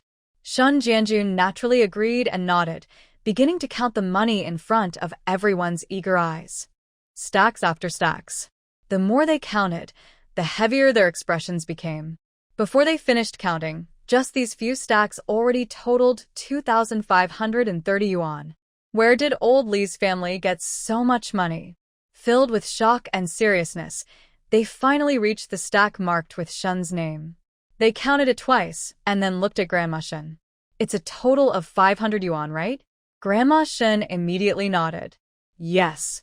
Noticing the changing looks from the crowd watching their family, she added, "Among this, 360 yuan was saved up by my fourth son over the years from woodworking. He's been frugal and didn't spend a single cent, all handed over to Li Yi for safekeeping, but Li Yi stole it to give to her family." Shin's fourth son felt bitter inside, his eyes watering, but he was a man and couldn't cry. Seeing his expression, others felt more sympathy for him. It was really bad luck to marry someone like Li Yi. Their good days are now ruined, full of chaos. Grandma Shin, noticing she had already gained some sympathy for her son, continued, "Another 140 yuan was stolen by Li Yi when helping the older family move. You all know how the old family is. For her to steal such money, how wicked can she be?" She hadn't planned to confront Li Yi yet, but seeing this strange large sum from the Li family, she decided to cut ties with Li Yi now. The extra 140 yuan was just right to give Li Yi another lesson. Shin's fourth son didn't know his mother had made this up. When he heard Li Yi had stolen money from his older brother and sister-in-law, guilt flooded his face, and he put on a pitiful act. "Sorry, Mom. Sorry, Sister Dan. I'm useless. I didn't watch over that bad woman. Woo-woo. I'm sorry to the Shin family. Everyone says men do not cry easily, only when they are truly hurt. How sad must he be to cry like that?" Suddenly, the group looked at him with more sympathy. They also looked at Shin Donlu with more pity. Shin Donlu said, "Her mother was so impressive, making up stories to fool everyone." She looked at old fourth Shin, who was most easily fooled, and then at Grandma Shin, starting to act. "Grandma, Can fourth uncle divorce the bad woman? I'm scared. Everyone, including old fourth Shin, thought Shindanlu was just frightened by today's events. Grandma Shin, however, noticed her granddaughter's strange mood. She instinctively picked her up and looked at her, asking softly what was wrong. Sure enough, from an angle others couldn't see, she saw Shindanlu making a few secret hand gestures between her and the two adults. Fortunately, the Shun family had a mute member, so they knew some sign language. Grandma Shun understood the gestures. Quickly get a divorce. Seeing her granddaughter trying to remind her, Grandma Shun realized she had discovered something very serious. She immediately looked seriously at Shun Jianjun. Captain, we also saw the money from the Li family that was stolen. We really can't stay under the same roof with Li Yi. She doesn't think much of our Shin family. If she's upset, she might hurt us all in the middle of the night. Besides, since we're in such a bad situation with the Li family now, we definitely can't live together anymore. Two captains, old fourth Shun and Li Yi, aren't officially married. Could you two help us make it official and get the divorce for old fourth? Shun Jianjun naturally had no objections. Just from the money found in the Li family, he felt they must be in big trouble. Such a family could be separated as far as possible. Since he cared about Shun Heping, he definitely wanted to help pull old Shun's family out of the Li family's trap. Thinking of this, he took out a cigarette he usually didn't smoke much and handed it to Captain Wang, who hadn't spoken. Captain Wang, this matter is clearly unfair to the Li family. Why don't we help old fourth Shun get the divorce? Captain Wang took the cigarette but didn't say anything. That was a bit shameless. Shun Jianjun clenched his teeth, leaned close to Captain Wang's ear, and whispered, "If we get some extra seedlings in the second half of this year, we can share some with your team." Captain Wang immediately smiled and said, "Divorce, huh?" Done. Shun Jianjun looked at him, serious, but clearly determined. Is this person just using his good looks to trick people everywhere? Shun Jianjun was feeling upset, but he finally helped Shin Lao Si get a divorce, and he felt relieved. Holding the freshly issued divorce certificate, Shin Lao Si also felt at ease. After getting the divorce paper, Shin Danluo hugged Shin Lao Tai's leg and said, "Grandma, I need to." Shen Lao Tai. Why does it feel like something big is about to happen whenever these words come from her granddaughter? Oh, right, the last time they found that black bag in the city was also because her granddaughter needed to go urgently. But that was just a coincidence. This time, it's fine, especially with her eldest son around. With her eldest son protecting her, she's safe from harm. Shan Lao Tai, strong as ever, picked up Shin Danluo and looked around the yard, then headed toward the latrine beside the pigsty. The closer they got, the more everyone's eyes followed. Then, in front of everyone, Shin Danluo pinched her nose and complained, "Grandma, don't go there, it smells so bad." Here they come, Shin Lao Tai looked serious. "Then where should we go?" Shin Danluo casually pointed to the wall behind the pigsty. "I want to go behind the pigsty. It looks clean there." At this moment, Li Laoda was like a twisted donut. He was already looking downcast, but when he heard where Shin Danluo wanted to go, he instinctively looked up in horror. Shan Lao Si was lowering his head, holding the very precious divorce paper, and when he saw Li Laoda's reaction, his heart skipped a beat. "Mom, Danluo, wait a moment." Shan Lao Tai turned around and squinted at him along with Shin Danluo. Honestly, when an old and a young person squint and look at someone, it can be quite intimidating. Shen Lao Si spoke carefully. When you said you wanted to go behind the pigsty earlier, I noticed Li Laoda's reaction was strange. I and third brother will go check first. If everything's fine, then you can go. Shan Lao Tai looked at Shin Danluo. She had no choice. This matter had to be decided by her granddaughter. Since she couldn't see her eldest son, she could only guess wildly. Anyway, she still hadn't figured out what her granddaughter was up to. Shin Danluo hugged Shin Lao Tai's neck and nodded at Shin Lao Si. "Thank you, fourth uncle. But fourth uncle, take care." So, Shin Lao Si pulled third brother along and went together. At first, neither of them noticed anything unusual behind the pigsty. They just placed some old wooden boards there. Shen Laozi was about to leave when he accidentally kicked over a board and hurt his toe. Ugh. What bad luck. He was annoyed and wanted to kick the board away, but Shen Laosan stopped him with a quick grab. Fourth uncle, wait. The marks on this board look a bit strange. There was something strange, just a mark after all. Old Forshin squatted down impatiently to look at it, reaching out to touch it, but Old Threeshin stopped him. Don't move. It looks like it's dried blood. Old Forshin shivered. No, that can't be. Old Threeshin comforted him. Maybe it's chicken blood or something. Old Forshin relaxed a little, then saw Old Threeshin lift a board nearby. Underneath there was a hole. Curious, he leaned in to look. In the afternoon, the sun was just right. Under the sunlight, Old Forshin stared for a while and finally saw clearly. Then he screamed loudly, ah. Old Forshin ran out from behind the half-wall, his face pale as if he had seen a ghost. Everyone saw his expression and hurried over to ask Old Fourth brother, "What's wrong? Did you see something? You look so scared." Jianjun Shen, who was braver, tried to go toward where Old Forshin came out, but was stopped by Old Threeshin, who also looked very pale. "Captain, don't go. Call the police first." Jianjun Shen's heart sank. Captain Wang, who was with him, also looked worried and asked, "What's so serious that we need to call the police?" Old Threeshin's face was serious. Thinking about what he saw just now, he took a deep breath, clenched his teeth, and said, "It's about lives, several lives lost." Jianjun Shen and Captain Wang looked at him in shock. Someone nearby, hearing Old Threeshin, shivered in fear. "People are dead. Someone's died."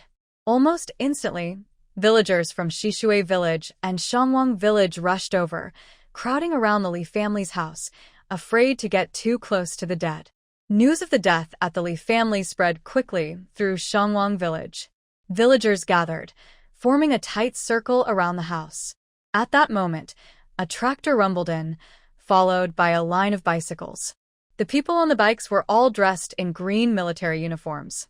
Someone from the village saw this and ran to the door of the Li house shouting, "Captain! Captain! Someone's here, and they're in green military uniforms." Jianjun Shen and Captain Wang exchanged glances. They hadn't even had time to send someone to call the police, and now people had arrived. As they stepped out, they bumped into the group of green-uniformed people brought by the villagers. Captain Wang quickly shook hands and greeted them. "Hello, I'm the captain of Shangwang village. Who are you?" The young man in the green military uniform stepped forward and shook Captain Wang's hand. "Hello, I am Su Kai from the county police. These are my colleagues. We are here to investigate a case." Shen Jianjun didn't rush to greet him, but instead focused on the small boy surrounded by the green uniforms. He frowned and asked, "Qin Huijing, how are you here? And why are you bleeding?" Hearing this, Su Kai, who was talking to Captain Wang, turned to look at him. "Do you know this child?" "Yes." Shen Jianjun hesitated before replying. "He is in our team." Su Kai extended his hand to Shen Jianjun and said seriously, "Then your team has raised a good comrade and a good young person." Shen Jianjun looked confused. "What did Qin Huijing do?" Su Kai shook his head. "Sorry, the case is not solved yet, so we can't share details." Shen Jianjun became even more curious, but didn't press further. "By the way, your team arrived just in time. We found several children's bodies and were about to report it to the police." Before he finished, Su Kai hurriedly interrupted. "What? Where? Take us to see." Shen Jianjun instinctively led the group into Li's courtyard. Captain Wang watched everyone go in and sighed. Something like this happened in Wang village. As the team leader, he felt exhausted. But even so, he had to stand his post until the end. Thinking this, he quickly followed with a few officers to the place where old Li's family had hidden the bodies. Qin Huijing was also brought into the yard with Su Kai and the others. When he saw Xindanlu's family, he was a bit confused. Of course, he was already puzzled when he saw Shen Jianjun appear here. Xindanlu also looked surprised to see him. Didn't Qin Huijing go to follow old Jiang? Why was he with these green uniforms? And why was he bleeding? She examined him carefully and found that Qin Huijing didn't seem to be injured seriously, at least not badly. She finally relaxed. Qin Huijing had followed old Jiang because of her. If something had happened to him, she would owe him too much. They exchanged a look and silently pretended to be strangers, not talking. Old Madame Shen saw this and also acted calmly, pretending not to know him. At this moment, everyone else had already left, including those who came from Shishui village to help. Only old Li's family and old Shen's family remained in the yard. One was, the other sitting quietly, clear boundaries between them. Su Kai looked at the scene and asked suspiciously, "What's going on here?" Jianjun Shen then accused Lao Li's family of stealing money. They helped Lao Shen's family come to ask for money, and after getting the money, they recounted the story of the corpse. Of course, they also mentioned the large sum of money from Lao Li's family. After hearing this, Su Kai and his colleagues fell into strange silence. Noticing their silence, Jianjun Shen felt a bit nervous. "Officer Su?" Su Kai cleared his throat lightly and said helplessly, "You might not believe it, but we came to the village to investigate a child's disappearance. Now that we've heard your story, it seems like we've already found the main culprit." Jianjun Shen, Captain Wang, Qin Huijing. The three fell silent for a moment, then all looked at the Shen family. The Shun family. No, they really came to retrieve the money that was taken from Li Yi and return to her family. Who knew they would discover such a thing? Fourth Shun was full of despair. Just thinking that the woman who had shared his bed for so many years came from such a family made him feel terrible. Old Madame Shun's face darkened. She was furious at Jiang Laotu, who had found such a son-in-law for her son. Was his mind kicked by a donkey? She couldn't stop feeling scared. Luckily, her eldest son was there to protect her. If it weren't for his reminder to his granddaughter, they might still have been related by marriage to Lao Li's family. Third Shen was heavy-hearted. Such an incident meant that the old Shen family might be living under rumors and gossip for a long time. Shen Danlua's face was also unusually tense. She felt very heavy inside. The children, who were about her age, had died here. Such a terrible injustice. This made her think of Anbao, her sister, and Sister Sanhua from her previous life. If she had really gone to Li's house to find Li Yi, perhaps. Thinking of this, Shen Danlua's face grew even paler. Seeing the Shun family like this, what could others say? Could they say they came deliberately to expose the true nature of Lao Li's family? That seemed unlikely. If Lao Li's family was really a den of wolves, they might as well have gone straight to the police. Moreover, the stolen money was indeed found in Lao Li's family. It can only be said that Lao Li's family couldn't steal from old Shen's family easily. Now, they've ended up sending their whole family away. This is because the place where the body was hidden wasn't very secret, and Lao Li's family wasn't large. They hid so many bodies, it's impossible they didn't know. Even if they weren't the real culprits, they were accomplices. In short, no one in the family could escape. After a brief silence, Su Kai looked at the tied Li family members in the yard. Are all their family here? Shun Jianjun wasn't sure exactly who from the Li family was present. He only knew their married daughter is being held at our village team office. Captain Wang looked at the people in the yard. Besides the married daughter, Li Lao Er and Li Lao Sand are not here. Everyone else is here. Hearing this, Su Kai immediately asked, "Where are Li Lao Er and Li Lao San?" Captain Wang shook his head. "I haven't seen them today, and I haven't seen them go to work." He then looked at the Li family. "Where are your Lao Er and Lao San?" The Li family members huddled together like quails, silent and uncooperative. Their passive resistance made Captain Wang so angry he almost wanted to go over and give them a stern talking to. At this moment, Qin Huijing, who had been silent beside them, spoke up. "Uncle Su, can I have a piece of paper and a pen?" Su Kai looked at him, didn't ask what he needed the items for, and directly took a small notebook and a pen from his coat pocket, handing them over. Qin Huijing took them and sat at a nearby table, quickly drawing something. After a while, he walked over to Captain Wang with the notebook and handed it to him. "Uncle, is this person Li Lao Er or Li Lao San?" Captain Wang looked at the drawing in the notebook and immediately recognized it. This is Li Lao-san. It looks exactly like him. He looked at Qin Huijing with surprise and admiration in his eyes.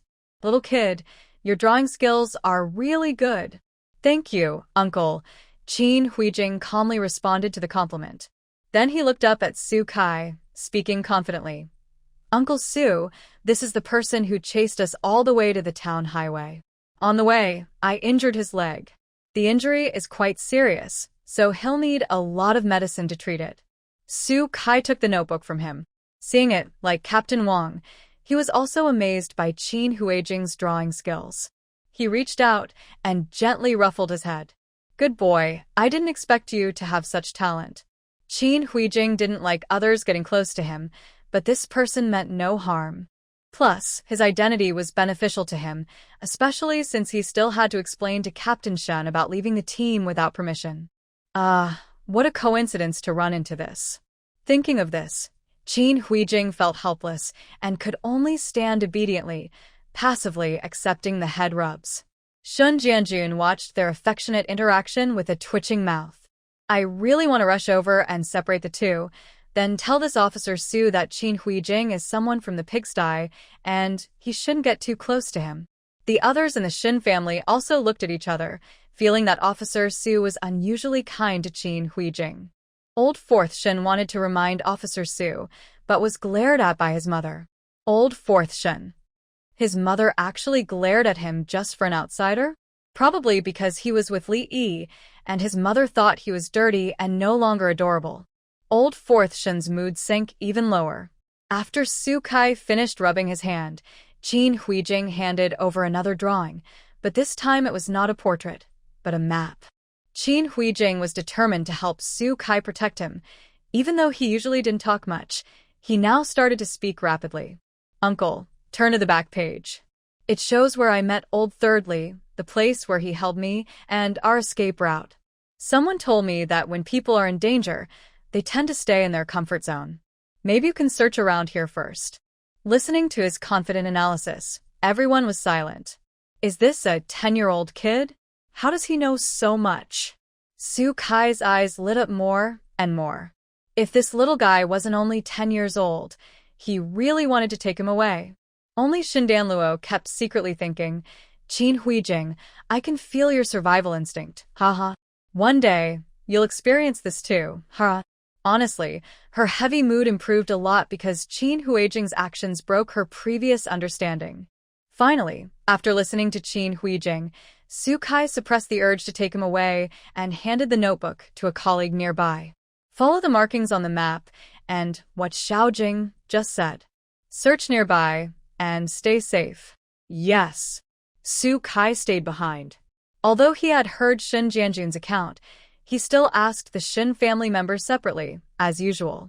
After gathering everyone's statements, he found out that the Shin family's visit to old Li's house for money was all because Shin Danluo, the little granddaughter, wanted to cause trouble and encouraged her cousin and Shin Old Fourth to ask for meat, which caused the trouble. Su Kai couldn't help but feel both speechless and amused. He didn't know whether to say old Li's family was unlucky or that the Shin family was lucky. After clarifying the situation, Su Kai told them to go back first.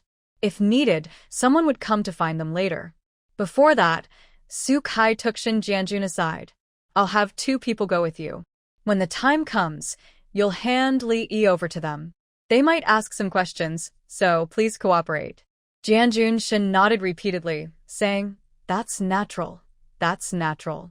Seeing his response, Su Kai finally asked the long-standing question in his mind. By the way, what's the situation with Qin Huijing's family? Jianjun Shen's face changed several times, but he ultimately told the truth. He was sent down to our team along with his grandfather. One sentence revealed everything. Su Kai was stunned. He hadn't expected Qin Huijing to have such a background. His grandfather is? I only know his surname is Qin. He used to be a general or something like that. I didn't dare ask for details. Su Kai understood now he was from a military family. Qin's grandfather probably trained him a lot, or he wouldn't be so outstanding today. Although Su Kai had seen many cases of people from military families being sent down, each time he heard about it, he felt a bit sad. They should be at their prime, but instead, they were stuck in a difficult situation, not knowing if they could survive. He reached out and patted Jianjun Shun's shoulder, saying, 10 years east of the river, 10 years west of the river. No one knows how the future will turn out, so you understand the importance of leaving some room for mercy, right? Jianjun Shun nodded that I understand. He knew he had no choice but to protect Qin Huijing. Honestly, those sent down to Creek Water Village were in much better shape than in other places. Because the family that was forced to hang themselves at the door scared the villagers so much that they dared not act out aggressively again, fearing they might cause more deaths. So, they kept their distance from the people in the cattle shed. He only restricted their movements, preventing them from leaving the cattle shed or Creek Water Village. The food was barely enough, but if he dared to give them better food, he would probably get into trouble himself. So, honestly, Jianjun Shun felt he wasn't at fault for how he treated those in the cattle shed. He sighed and said, "Don't worry. I'll pretend I didn't see the kids leaving the village secretly, okay?" Su Kai shook his head. "That's not okay." Jianjun Shun asked, "Then what do you suggest?" Su Kai understood he had misunderstood his meaning and explained, "I mean, pretending not to see won't help. Today, so many people from your village came along. Surely someone knows that kid." Jianjun Shun was surprised. He had forgotten about that. "So what should we do?" Su Kai smiled. "It's simple. Just modify what happened today a bit and spread the story."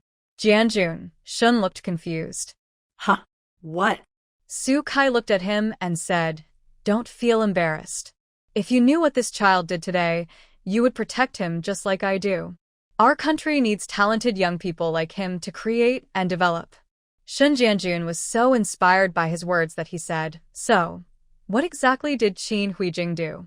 Guan also finished speaking, and Su Kai said, "You've heard about the recent cases of children going missing and dying in the county, right?" Shun Jianjun nodded. "Yes, I have. Because of that, I haven't let any children from the village leave unless an adult is with them." Su Kai nodded and pointed to the place where old Li's family hid the bodies. "The way those children died is the same as the children who went missing in the county." What? Shun Jianjun was shocked. "Are you saying those children were also harmed by old Li's family?" Su Kai's eyes were cold. "Most likely." Shun Jianjun clenched his teeth. "That family is worse than animals. Yes, they truly deserve to die," Su Kai said, feeling heartbroken for the children who had died tragically. He continued, "2 more children were supposed to die today." Shun Jianjun was surprised and then remembered Qin Huijing covered in blood. "Did they catch him too?" "Yes, but he bravely escaped," Su Kai said with admiration. Not only did he escape, but he also rescued 2 children who had been kidnapped. Even now, he still remembered the scene of a small boy, shorter than him, covered in blood, rushing into the police station with 2 children who were even shorter than him, seeking help. The 2 children were so frightened they couldn't speak clearly. But this boy was calm, rational, and quickly explained what happened. He even volunteered to go from village to village to identify the victims, unafraid of threats or retaliation from the criminals. This courage, determination, and intelligence in a child no older than 10 was truly rare in his life. Such qualities made him think of the veterans his elders often spoke about with tears in their eyes, those young soldiers who sacrificed everything for the country during wartime, and those little martyrs who never had the chance to grow up. If this child could join the army, he would surely become a pillar of the nation. But unfortunately, the current environment doesn't allow it. Since that's the case, he will do his best to help this child live a better life in the future. Meanwhile, Su Kai, eager to support talent, was busy removing any worries Qin Huijing might have. Over there, Qin Huijing was secretly watching. He carefully observed the shape of both people's mouths, and a faint smile appeared at the corner of his lips. It seemed that his previous effort to act was quite effective. "Brother Huijing."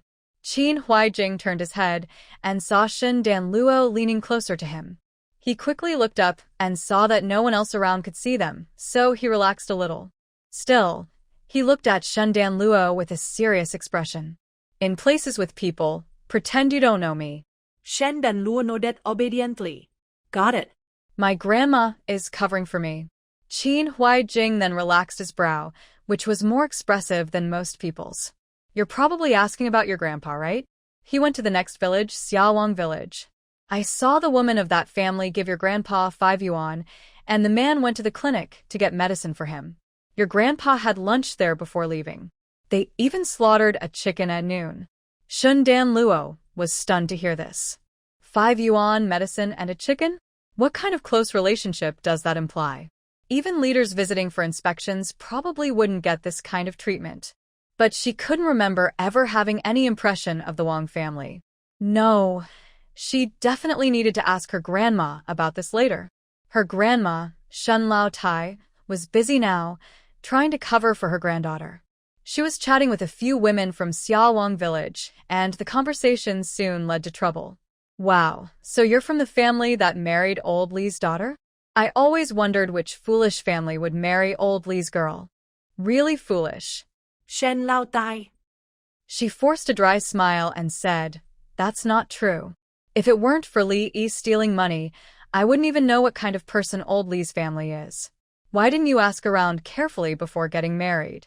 The woman said straightforwardly, hitting Shun Lao Tai right in the heart. Everyone in Xiaowang village knows that old Li's wife is sharp-tongued, stingy, and loves to take small advantages. When you're around her, you have to watch your own basket of peanuts. Their sons are even lazier and more gluttonous. When they weren't strictly managed before, they'd hang out like troublemakers outside, and they got caught several times. Later, their youngest son even killed someone. But since those people were dead, no one cared. That's why he's free now. You probably haven't seen it, but when old Li's third son killed someone, he wasn't afraid at all. His eyes were bright and fierce. So, Shun Lao Tai wasn't surprised that something happened to old Li's family today. Shen Lao Tai. So, what exactly was her husband trying to find out? She couldn't figure it out at all. This old man is really good at tricking his son. Grandma Shun was so angry about the late-coming truth that her chest hurt. Shun Dan Luo had no idea. She was now looking at Qin Huaijing with big, caring eyes. Brother Huaijing, how did you get involved in this? And the blood on you, are you hurt? She reached out her small hand to check. Qin Huaijing was surprised and felt a little warm inside. He held her small hand and pushed it away. It's nothing, just a small injury.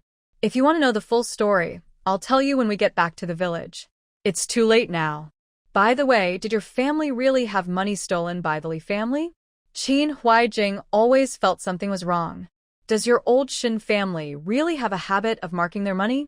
And when Li Yi said she knew where the money was hidden, whether others believed it or not, he didn't. In short, there's something fishy going on. Shin Dan Luo.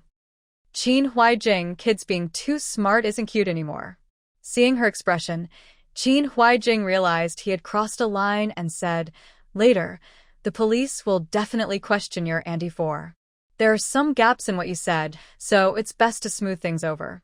Seeing Captain Shun walking over, he pushed Shun Dan Luo. See you back at the usual place. Shun Dan Luo also saw him and quickly responded, Okay, remembering that Qin Huaijing had been running all day and probably hadn't eaten. So she pretended to reach into her pocket, but actually took out several big white rabbit candies and shoved them all into Qin Huaijing's hand. Brother Huaijing, these are made of milk. You can eat them to boost your blood. After saying that, she happily ran back to Grandma Shen. Qin Huaijing was stunned, only opening one candy and putting the rest away, planning to go back and share some with his grandpa. Grandma Shun saw Shin Dan Luo come back and immediately couldn't wait to get away from the nagging older women. She picked up Shin Dan Luo and moved to the side, lowering her voice to ask, Did you ask? What's really going on with Qin? Why did he come here? And why is he with the police? Shin Dan Luo shook her head. No time to ask. Then she blinked and, remembering what Qin Huaijing had just said, decided to pique Grandma Shin's curiosity. But I know why Brother Huaijing came here, because I asked him to. Grandma Shin? What? Then Shin Dan Luo immediately changed the subject, as if she had let something slip. Mom, There's no rush to ask about this now.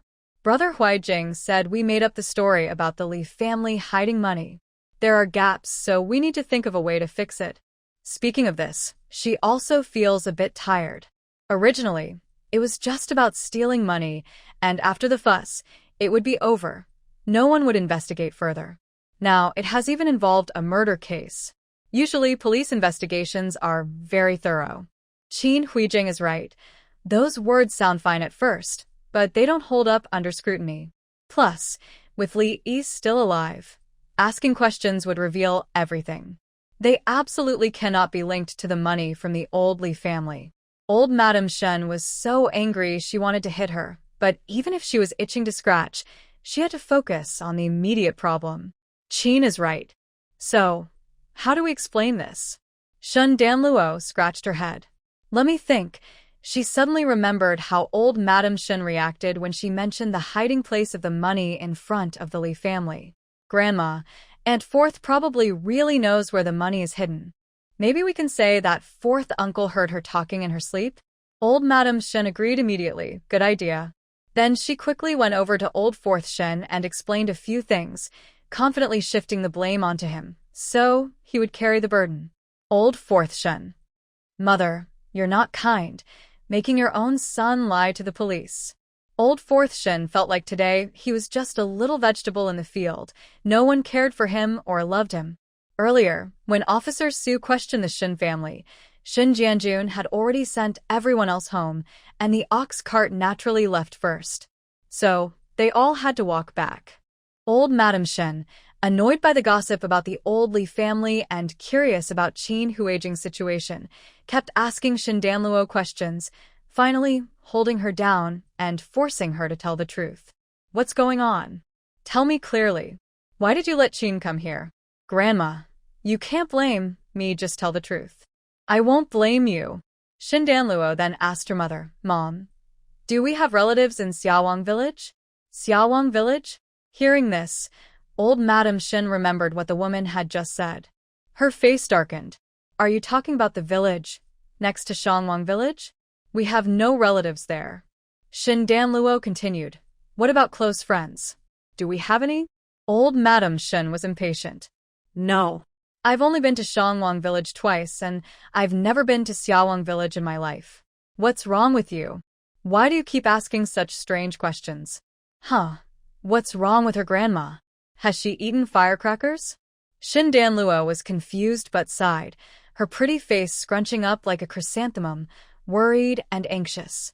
I just find it very strange. Today, I brought food to Brother Huijing and ran into Grandpa. Grandma Shen was even more annoyed when she heard Old Man Zhang's name. Didn't I tell you? He went to buy medicine for second Old Master Shen and didn't come back for dinner. She looked at her with some suspicion. By the way, where did he go to buy the medicine? It's been so long, and he hasn't even come out when we left. Shen Danlu looked at her, opening her mouth slightly, speaking carefully. Grandpa just went to Xiaowang village. Grandma Shen stopped in her tracks.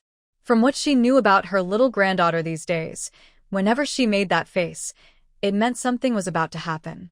And that Xiaowang village had already become a symbol of trouble for her. She took a deep breath. Shen Danlu, just tell me everything straight. Don't keep dragging it out like that. All right. Shen Danlu felt her grandmother's mood was off, so she decided to be quick and clear. Of course, she wasn't that naive. She had suspected from the start that Old Man Jiang was up to something. After all, her grandmother and Old Man Jiang had been married for many years, and their relationship was still strong. Although she wasn't sure how much of that remained after today's incident at Old Li's house. She put on a worried but innocent look, as if she was concerned about showing respect, not trying to cause trouble. I saw Grandpa say he was going to buy medicine, but he went to the back mountain. Brother Huijing said there was no medicine to buy there, so I was worried. I thought Grandpa was getting forgetful, so I asked Brother Huijing to follow him and see. They found Grandpa in Xiaowang village, but by then, Huijing couldn't call him because Grandpa had already knocked on a door, looking quite familiar. Huijing was worried about the dangerous mountain path, so he stayed outside, wanting to follow Grandpa and send him home. A look of emotion flashed in Grandma Shen's eyes. Qin Hua is such a thoughtful and sensible kid. When I get back, I'll give him some meat. Of course, she only meant to praise Qin Huaijing. She didn't want to care about whether old man Jiang was alive or dead now. Shen Donlu. Grandma, wake up. Your own grandson isn't getting that treatment and brother Sin Zhu might start crying soon. Finally, Shen Donlu got to the main point. Do you know what Huaijing saw? Grandma Shen was curious. What did he see? Huaijing saw that the family gave Grandpa 5 yuan, helped him buy medicine, and even slaughtered a chicken for him to eat. Grandma Shen's relaxed expression gradually faded, replaced by seriousness. For some reason, the words from those women earlier suddenly came back to her mind. Are you sure Qin Hua didn't see wrong? Shen Danluo shook her head. Brother Huaijing said he saw it with his own eyes, so he definitely isn't wrong. And Shen Danluo pretended to ask casually, Grandma, are Wang Village and Xiaowang Village very close? Old Madam Shen looked serious and pointed to a small village on her left. They're separated by just a river. Do you think that's far or near? Oh. Shen Danluo didn't realize that old Madam Shen was about to scold old man Jiang. She carefully looked curious and innocent to make her think. How did Aunt Fourth marry Uncle Fourth? I think her family is very bad, not the kind we like at all. Grandma, these two villages are so close. Didn't Grandpa ask about Aunt Fourth's family? Grandpa and their family are very close, so why didn't they remind Grandpa if they knew? We're far away, so we don't know.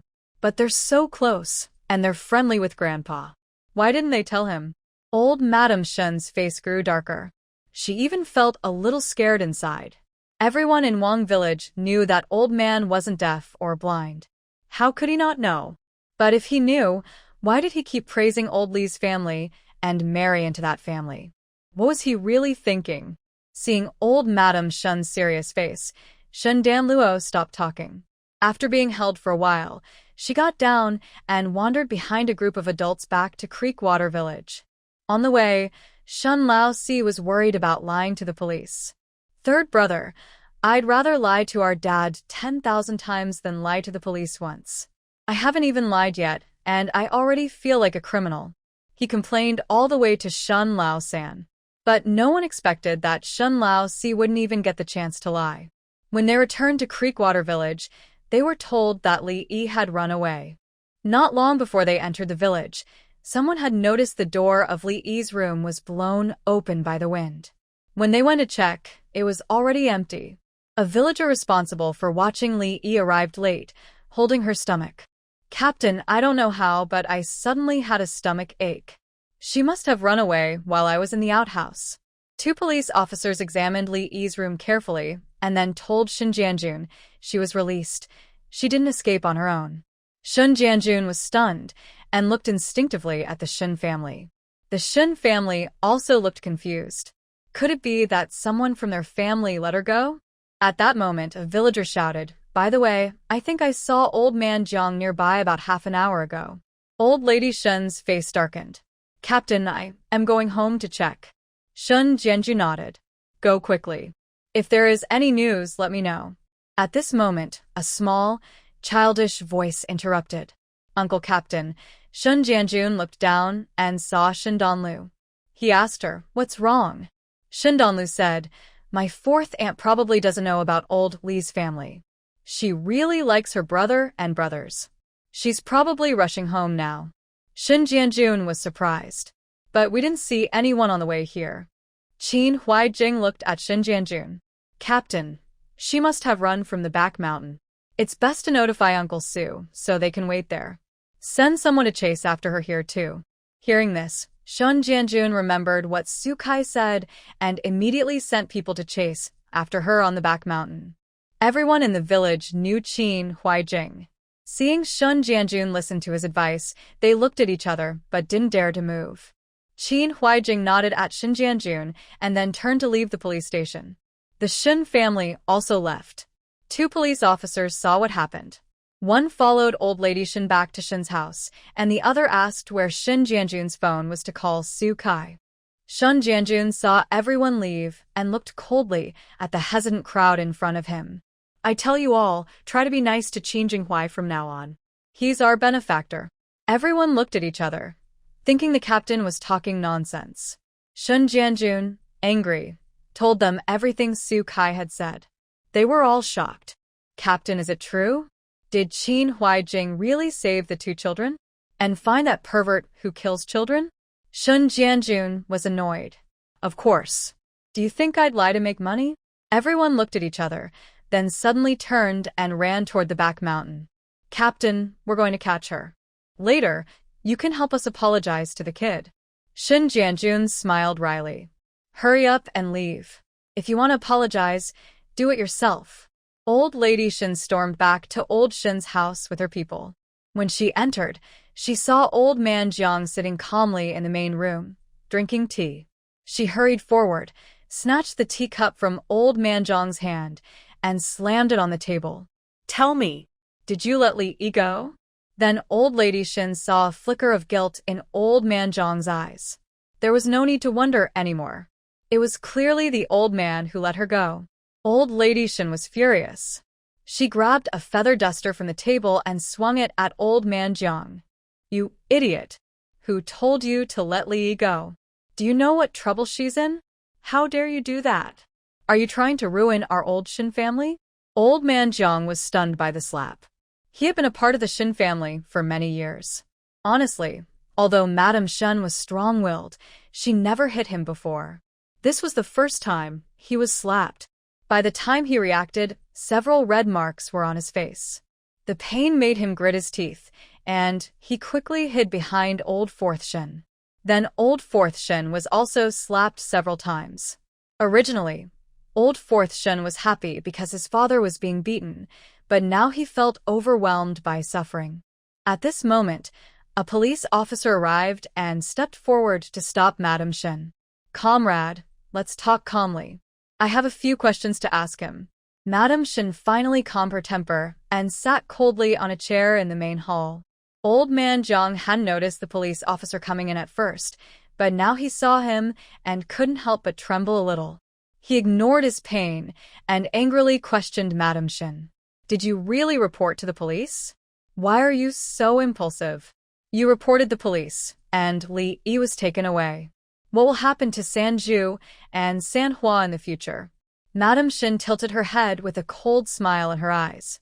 If there weren't outsiders and younger family members present, she would have asked herself, why did you choose such a woman to be Old Fourth's wife? What kind of plan do you have? Madame Shen clenched her fists, constantly reminding herself that family matters should not be made public. Shun Donlu frowned. Her grandmother's mood had been off all along, worse than she expected. What exactly happened? This time, without Madame Shen needing to speak, Old Fourth Shen roared. He was the biggest victim in this matter. His father didn't know anything, and still let that woman go. Old Fourth Shen finally exploded. Dad, are you my father or Li Yi's father? My money was stolen, and so many villagers helped me seek justice. Yet you quietly let her go? Old Man Jiang's face darkened. I am your father. You unfilial son. Who gave you the right to yell at me? He looked at Madame Shen, expecting her to come out and pull Old Fourth's ear, making him admit his mistake. But Madame Shen sneered coldly, yes. Old Fourth, you better ask him if he's really your father. I think he's not acting like a proper person. Old Man Jiang was stunned. Seeing someone backing him up, Old Fourth Shen shouted even louder. Yes, Dad, you really are irresponsible. What kind of wife are you talking about? That family is either a thief or a murderer. Dad, if you don't like me, just abandon me. Why are you hurting me like this? Old Jiang's body trembled. what? Murder? What nonsense are you talking about? How did the old Li family become murderers? Huh. Old Fourth Shen sneered. You think the police are here for fun? It's because the old Li family killed someone. When we arrived, they were hiding the bodies of 3 children. You're so good, letting the suspect go. Dad, are you secretly working with them? Old Jiang shouted, nonsense.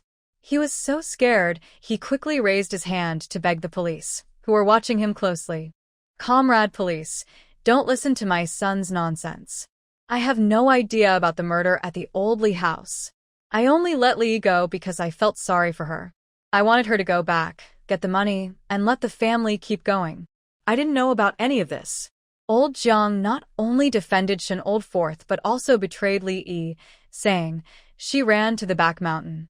Your police are fast. Maybe you can catch her now. Shin Danluo didn't want to see Old Jiang's disgusting face. She turned around and left the Shin family's yard, then sat in her own yard for a while. She remembered that the bamboo basket Qin Huaijing was carrying seemed to be missing. So she looked around the house and found a slightly larger bamboo basket. She packed inside a pound of white flour, a jar of meat sauce, half a pound of fat, half a pound of red sugar, and a pound of rice. Thinking about how hot it gets in the pigsty and how easy it is to get heatstroke, she added 2 bottles of essential oil, some cooling medicine, and ointment for injuries. She also packed 2 apples, 2 oranges, and a porcelain bowl filled with warm, stored pork soup and rice, just in case. When she thought it was about time, she carried the basket and headed toward the back mountain. The path on the mountain was more traveled than in the morning, with many footprints, showing lots of people had passed through. Shen Danluo was worried about being seen, so she was about to hide her head and wait near the pigsty. Suddenly, someone patted her shoulder. Come with me. Hearing that familiar, pleasant voice, Shen Danluo was startled, but immediately turned and followed. Qin Huaijing led Shen Danluo away from the original trail on the back mountain, taking a different route up the hill. They walked for about 7 or 8 minutes and reached a small hill. Throughout the walk, Shen Danluo kept looking around. She was searching for the big white dog, but she hadn't seen it.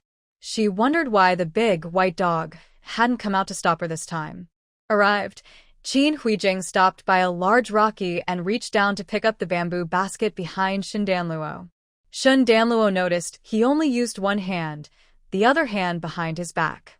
She frowned slightly. Brother Huijing, is your hand hurt? Qin Huijing replied calmly, I twisted it. I didn't feel it before, but now it hurts. It's nothing, just need a few days to rest. Shen Danluo disagreed. Later, you should come to my house. My grandma can put some medicine on it. She's really good at that. She wanted to help, but she was afraid she might do it wrong. This kind of skill was better left to her grandma. Qin Huijing shook his head to refuse. Suddenly, there were urgent barks from the woods. Something's wrong with Dabai. Qin Huijing quickly turned and ran toward the sound of the barking. Dabai? Who's Dabai?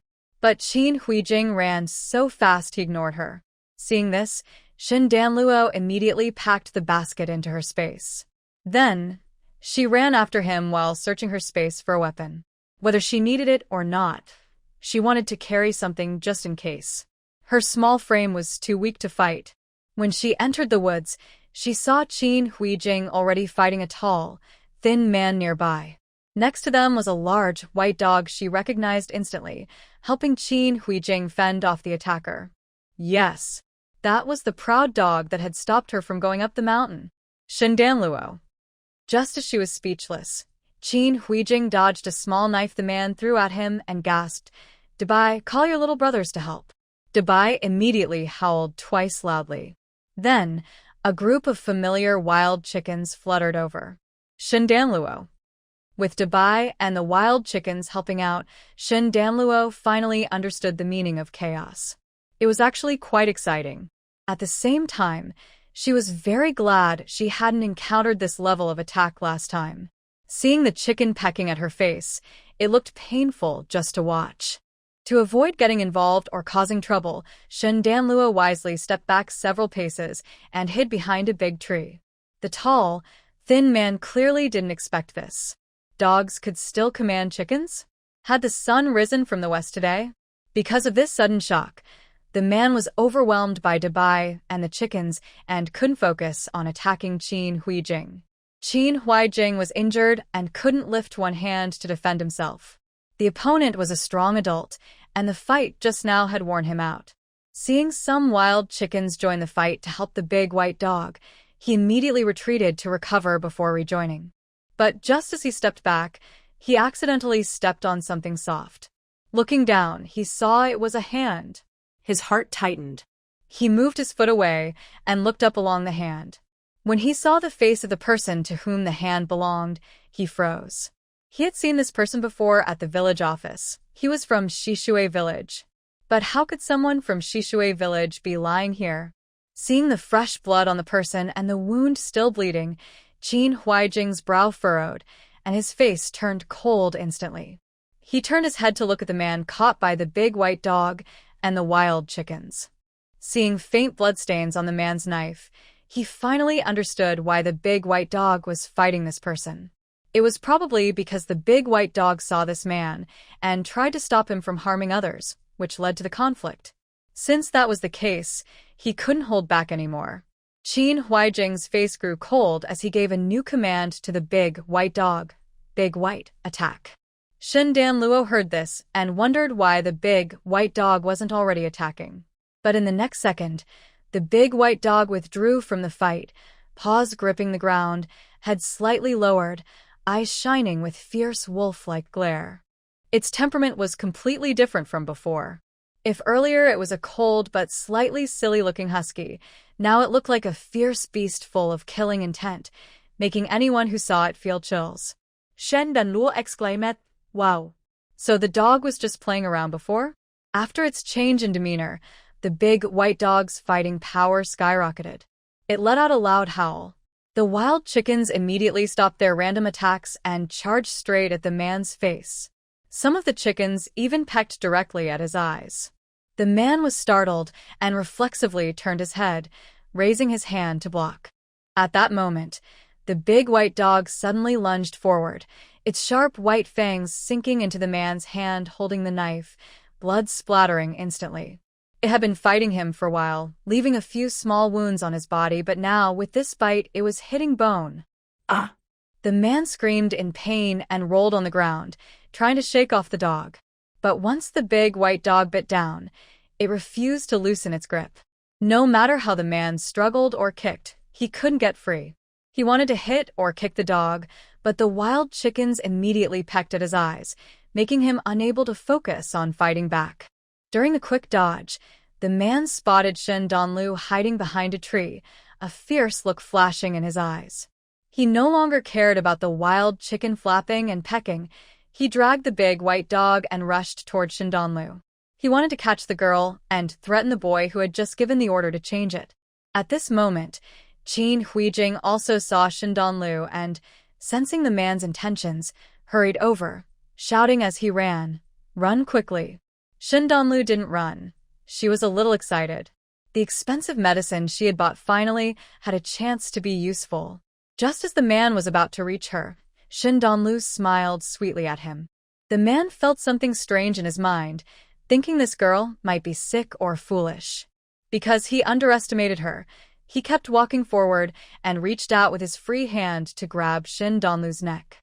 Shen Danlu didn't dodge or fight back. She simply raised her hand and waved. Then a cloud of white powder flew toward the man's face. The man was startled, exclaiming, "Lime? It was really strange. Why are all the little ghosts I meet today so weird?" He quickly closed his eyes and covered his face. In the next moment, he felt something his waist, and then everything went black. He fell to the ground with a loud thud. The big white dog was also caught in the fall. The dog looked confused, staring at Shen Danlu with big, puzzled eyes. Qin Huijing, who had just run over thinking help was too late, also looked stunned. What happened to him? Shen Danlu blinked innocently, her big eyes full of fear and pity, like a delicate flower frightened by a storm. I don't know. I was scared and accidentally sprinkled the powder my mother gave me for self-defense. Brother Qin, is he dead? Did I kill him? Qin Huijing looked at her suspiciously for a moment, then bent down to check. He's not dead, just unconscious. Shen Danlu patted her chest, looking both scared and relieved, acting very dramatic. Wah, that's so good. I was so scared just now. Qin Huijing. I'm not blind. The person who would be scared to death isn't someone like you. He looked down at the man lying on the ground, whose face was pale white. Though he was confused, he didn't ask more. He reached out and patted the head of the still obedient big white dog. Big White, let go. As soon as he spoke, The dog, who refused to loosen its grip even while lying on the ground, obediently released and then leaned its head into Qin Huijing's palm. That well-behaved look was completely different from the one Shen Danlu had seen before. Even Shen Danluo felt envious. However, Qin Huijing felt a toothache. Just now, the blood of this person was all over his white clothes. When he brushed against him, his hand was covered in blood and gore, which was very disgusting. Qin Huijing reluctantly wiped his hand on the man's body, then turned around to find some vine to tie him up, handing one end to Shen Danluo. "Help me tie him up, then go down the mountain and call for help. Tell the village someone is hurt, and ask the captain to bring people here." "Someone is hurt in the village?" Shen Danluo was surprised. "Who is it?" Qin Huijing pointed to where the injured person was lying. "I don't know who he is, but I saw him at the village office before." Shen Danluo ran over to look, then hurried back. "It's Little Stone's father. He's still bleeding. We need to call someone quickly to help. Once you've tied him up, go call for help. I'll stop the bleeding and check if there are others nearby. Ask the captain to bring more people." "Okay." Shen Danluo efficiently helped Qin Huijing tightly tie the man to a big tree. "Brother Qin, I'll go call for help now." Qin Huijing stopped her. "Wait, bring Dabai with you. If there's trouble, let it alert us. It understands simple commands, and I'll come as soon as I can." He glanced at Dabai, who was standing proudly, and looked at it with some disgust. Although, from what just happened, it seemed this little sister was more capable than his own Dabai, but still, it was better than nothing. Dabai? After making plans, Shen Danluo and Qin Huijing split up. Qin Huijing stayed to watch the injured, while Shen Danluo took Dabai down the mountain to call for help. She hurried down the back mountain, entered Shishui village, and headed straight to the village office. But halfway there, she saw old Shen, old Jiang, and the police officer who had come to ask about old Shen's family. Shen Danluo quickly called out Grandma. Old Shen heard her voice and instinctively turned around. But as she turned, she was startled by the blood-covered dog beside her granddaughter. She shivered, her voice trembling. "Danluo, stay away from that dog." Shen Danluo was stunned. She looked at Dabai, only to realize it was covered in blood on its half-body, looking quite frightening. They had forgotten to clean Dabai in their rush, which made sense now. She looked up to explain to old Shen, but saw old Jiang rushing toward them with a stick, looking anxious. "Danluo, get out of the way." Shen Danluo was momentarily confused, thinking old Jiang must have eaten something strange today to be so brave. Most importantly, why was he so eager to help her? However, upon closer look at old man Jiang's eyes, Shen Danlu was shocked by the malice and murderous intent she saw there. This was not about saving her by hitting the dog, it was clearly aimed at her. Shen Danlu shouted loudly, "Big White, get out of the way." Then, without hesitation, she lunged to the side.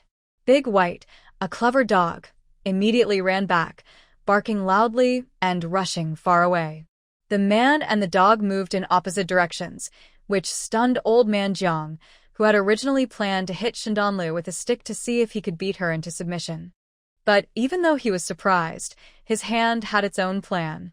Because he was so determined to hit Shen Danlu just moments ago, even when he realized he shouldn't do it anymore, he still swung the stick, chasing after Shen Danlu.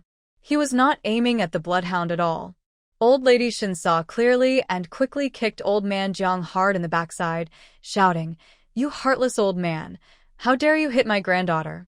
Old man Jiang was kicked to the ground, losing a front tooth, but before he could get up, old Lady Shen, furious, pressed him down and beat him fiercely. Her fists were tough from decades of hard work in the fields.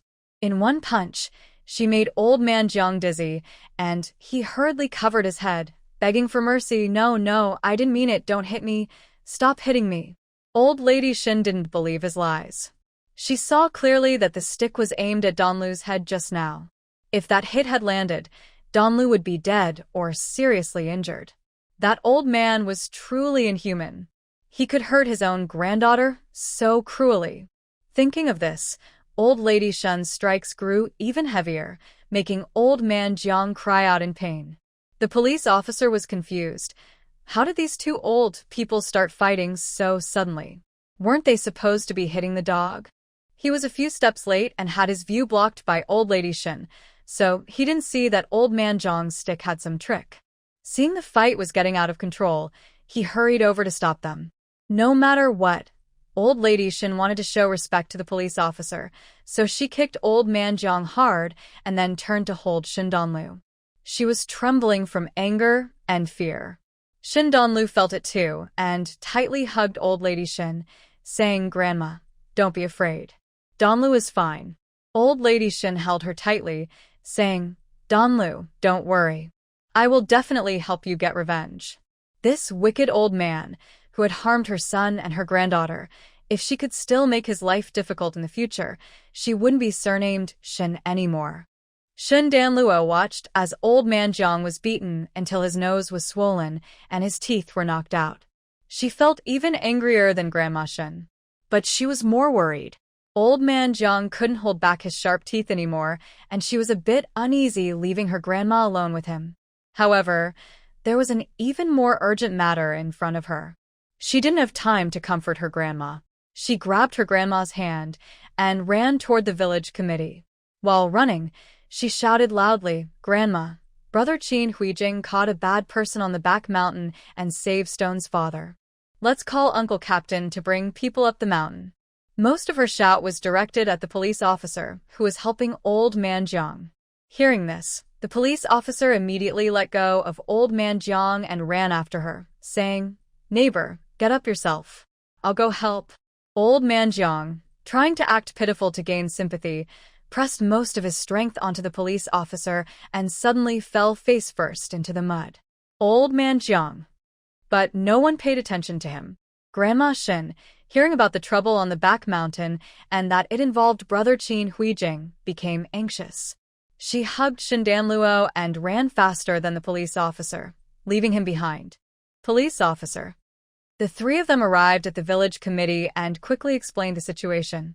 Shun Jianjun didn't have time to think about how these two kids ended up on the back mountain.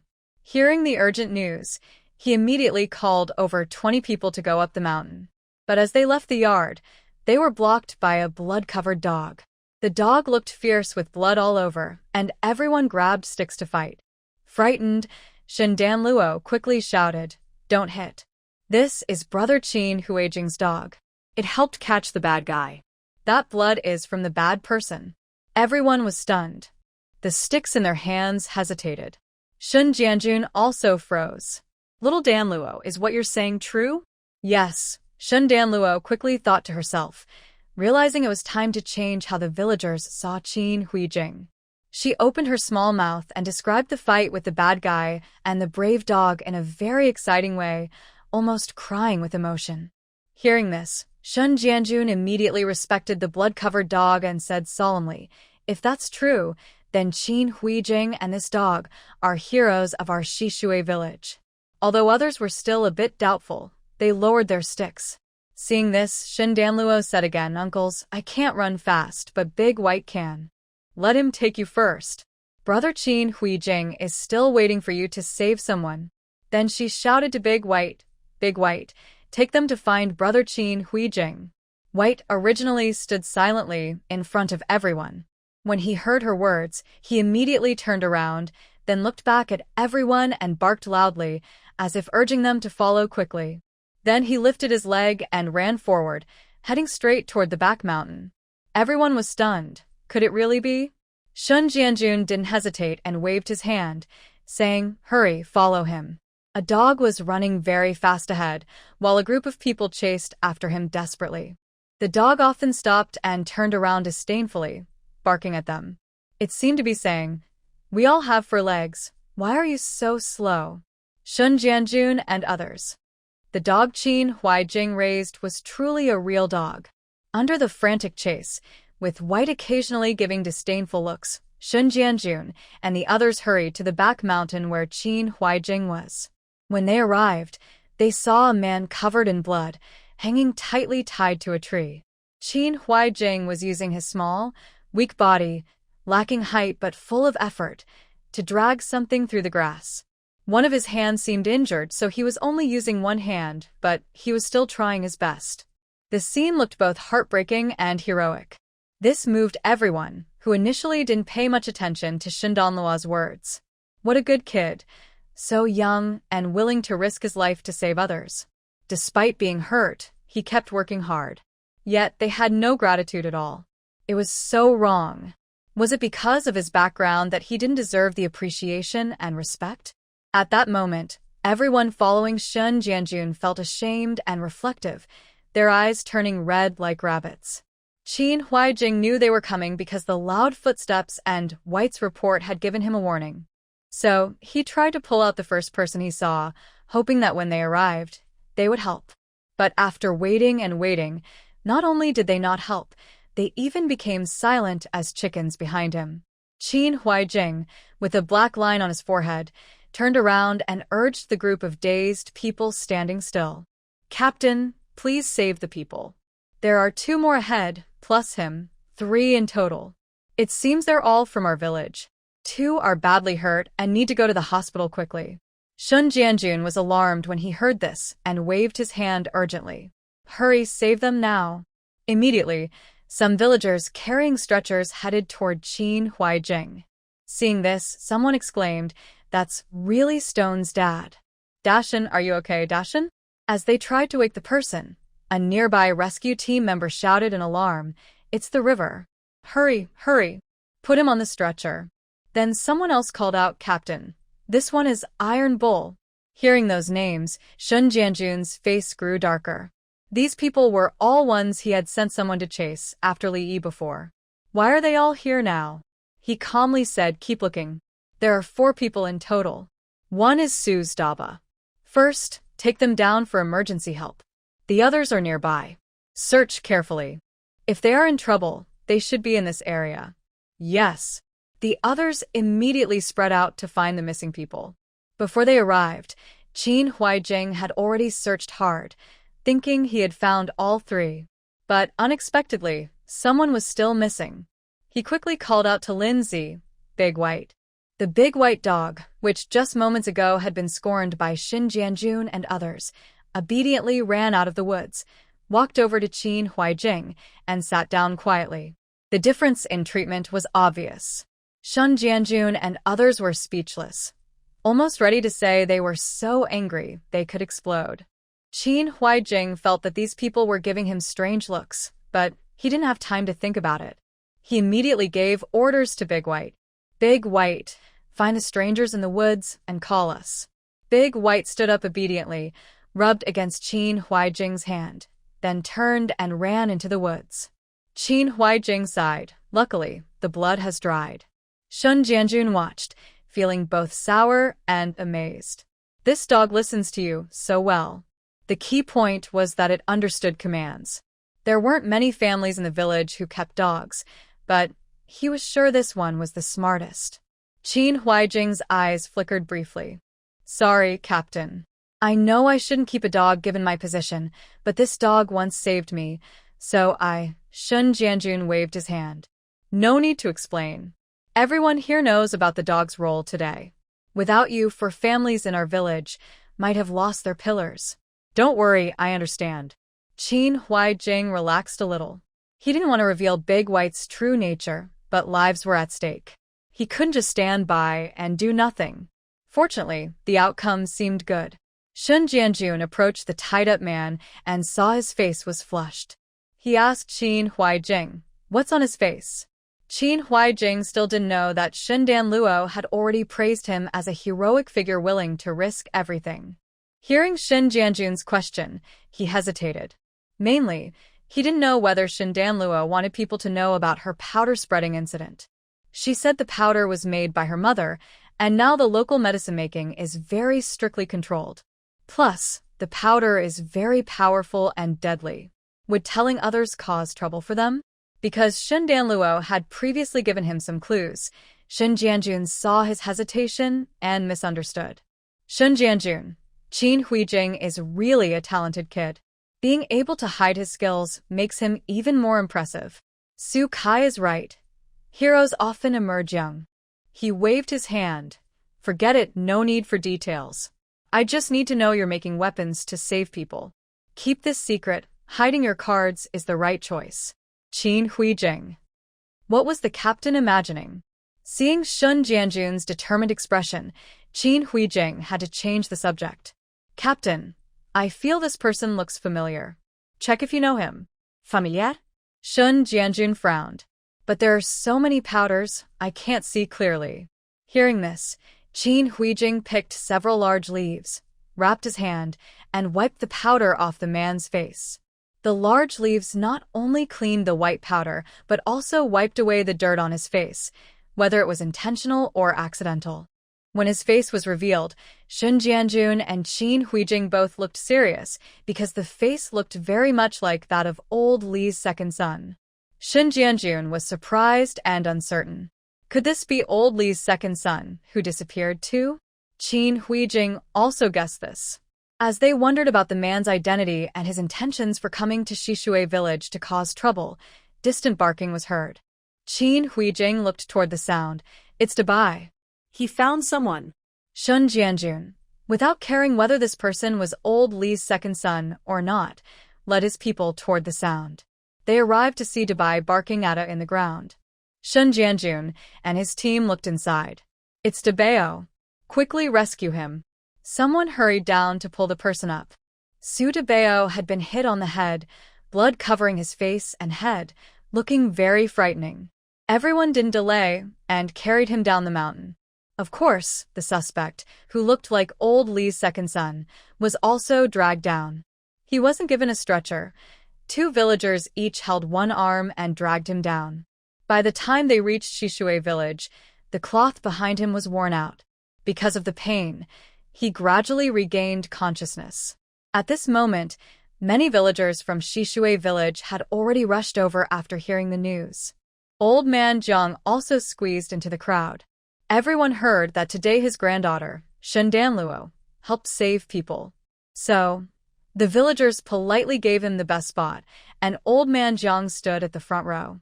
Although he was not happy because this benefit was gained by his mischievous granddaughter, he still couldn't hide his pride. At this moment, the man opened his eyes, looked at the most noticeable old man Jiang in the crowd, and shouted sharply, "Cousin-in-law, please save my third brother." There was silence, dead silence. After the silence, everyone's eyes all turned sharply to old man Jiang. Old man Jiang. Shun Danluo stood frozen in the crowd. Wow, has heaven really taken residence in her heart? She just worried that her grandma being with that bad old man was unsafe, and heaven sent her a knife. When she bought medicine, the instructions said that one injection could have side effects, but the side effects were random. She never expected the randomness to be so coincidental. It was actually honesty. And this man even woke up in such a situation. It made it impossible to hide anything. The knife was delivered so accurately that she felt embarrassed not to accept it. But who is the third brother that this man mentioned? Shun Danluo hadn't interacted much with the Li family, nor had she met Qin Huijing, who had been sent to the county clinic, so she didn't know that the man in front of her was very likely Li's second son. Old man Jiang knew very well. He knew that the Li family was involved in a legal case over a death, which he must avoid at all costs, especially since Li's second son had hurt people from Shishui village today. If he had known this, he wouldn't have joined in the fun. He didn't know what kind of evil spell Li's second son had cast, but he casually came to find him and even revealed his identity. That was really sick. Old man Jiang was so anxious he stamped his feet, denying 3 times, "No, I'm not. Don't listen to his nonsense." He stared at Li's second son, who was signaling him with his eyes. "You young guy, how can you casually recognize relatives? I'm not your cousin-in-law." Li's second son was stunned for a moment, staring at old man Jiang with wide eyes. "No, you are my cousin-in-law. My cousin-in-law is Jiang Huixing, and you are Jiang Huixing. Why don't you acknowledge me, cousin-in-law?" Old man Jiang. What a fool. Where is his brain? An older woman behind him questioned suspiciously. If I remember correctly, your name is Jiang Huixing, right? Old man Jiang refused to admit it, shaking his head repeatedly. "No, You're mistaken. How is that possible? My wife has a good memory, the woman boldly asked Li's second son.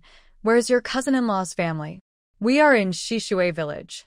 At this moment, old Li second was dazed and confused because of lingering effects, not noticing old man Zhang's teasing gestures. He answered eagerly, it's Shishui village. My uncle married into the old Shin family there. His wife exclaimed, Wow. They figured it out. In all these years, only the Shun family in Shishui village has someone married into their family. She excitedly shouted at old man Jiang. See, I remembered correctly. You are Jiang Huaisheng.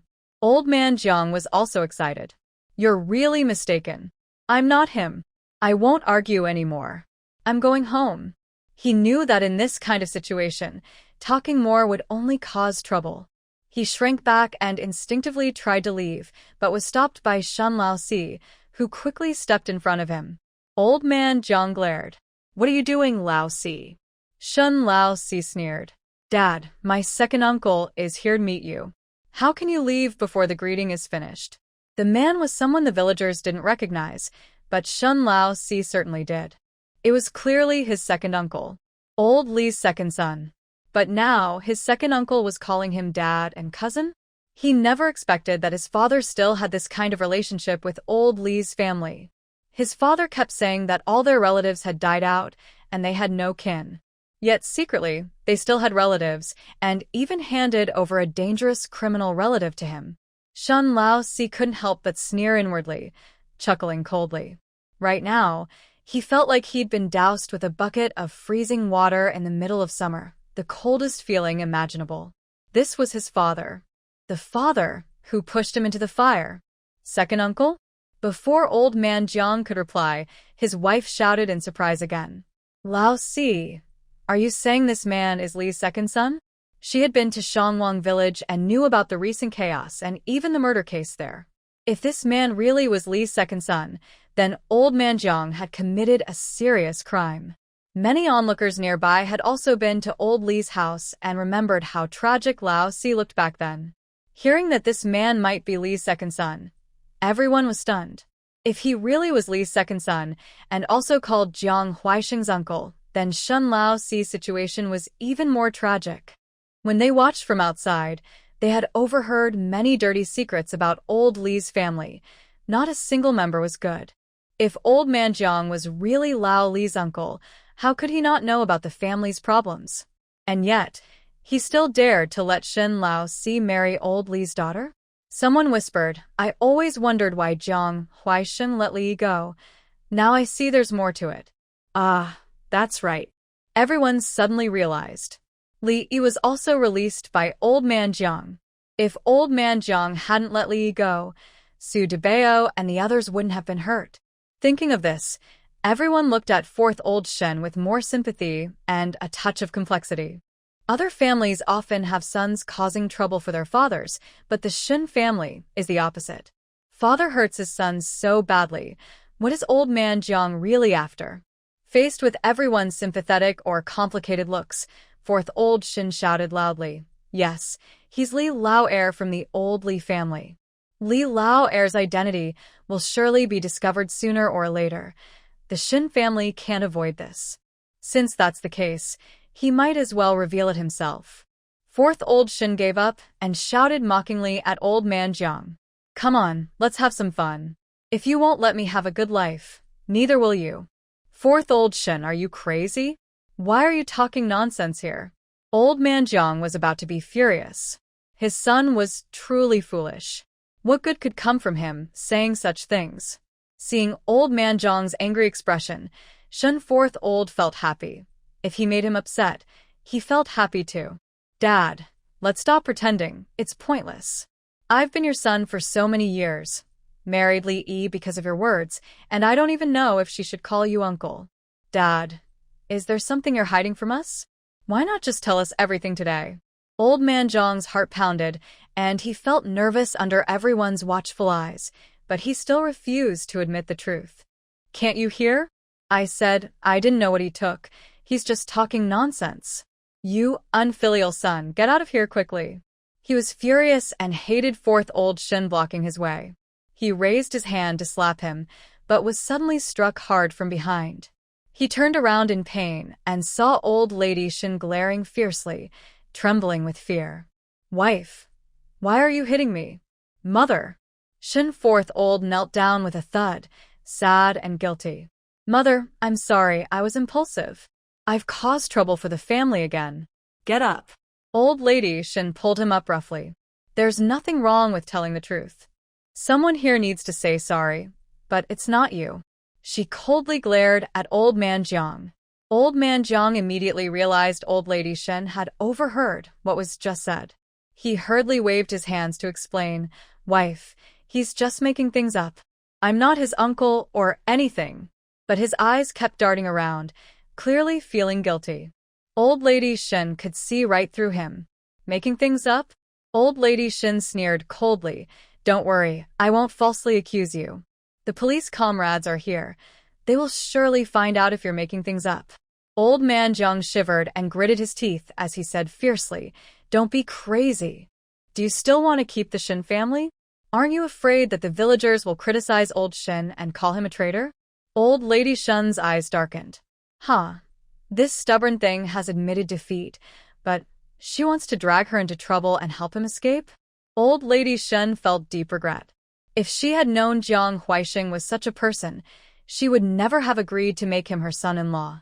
At this moment, a small, childish voice interrupted. Mom, I want a divorce. Mom, I don't want this bad man to be my grandpa. He hurt Uncle C, and just now he tried to hit me.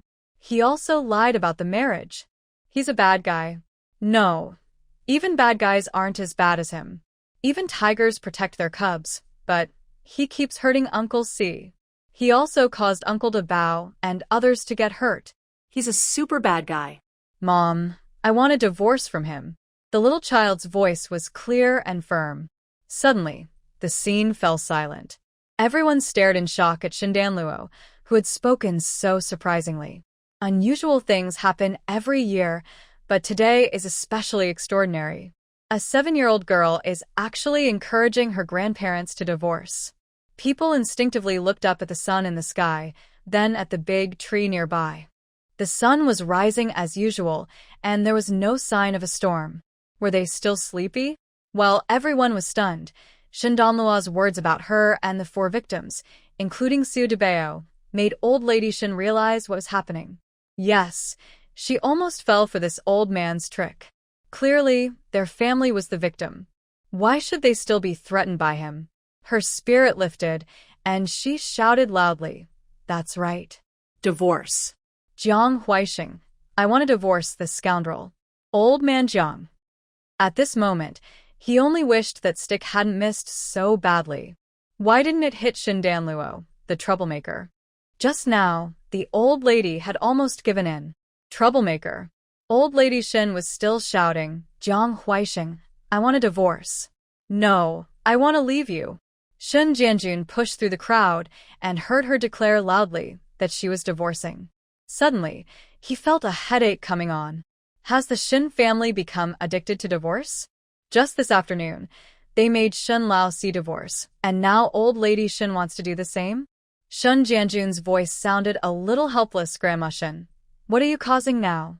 Grandmother Shen immediately turned to look at him upon hearing his voice, her face cold as she explained, Captain, I'm not joking. Jiang Huaixing lied about marriage. When he married into the family, he said his relatives were all dead, with no kin left. But just now, the people you caught from the mountain were calling him uncle. Feeling upset inside, Grandmother Shin said that although the 4th brother was mischievous since childhood, he was honest and obedient. He was beaten by old Jiang but never held a grudge. He was a filial child, or else old Jiang wouldn't have forced him to marry whoever he wanted. Now, look at what has become of him, because of this wicked man. Her voice choked with emotion. She asked, Captain, do you know who this man is? Earlier, on mountain, Shun Jianjun had some suspicions but wasn't sure. Seeing her expression now, he sighed and asked, Who is he? She is Li Lauer from the old Li family in Shangwang village. Hearing such a definite answer, Shun Jianjun fell silent. He looked coldly at old Jiang, who was shrinking to the side. He couldn't understand. Old Jiang looked timid but was actually more ruthless than anyone. Old Jiang was so frightened by his gaze that he knew he couldn't deny it now. The Leaf family wouldn't keep quiet for long.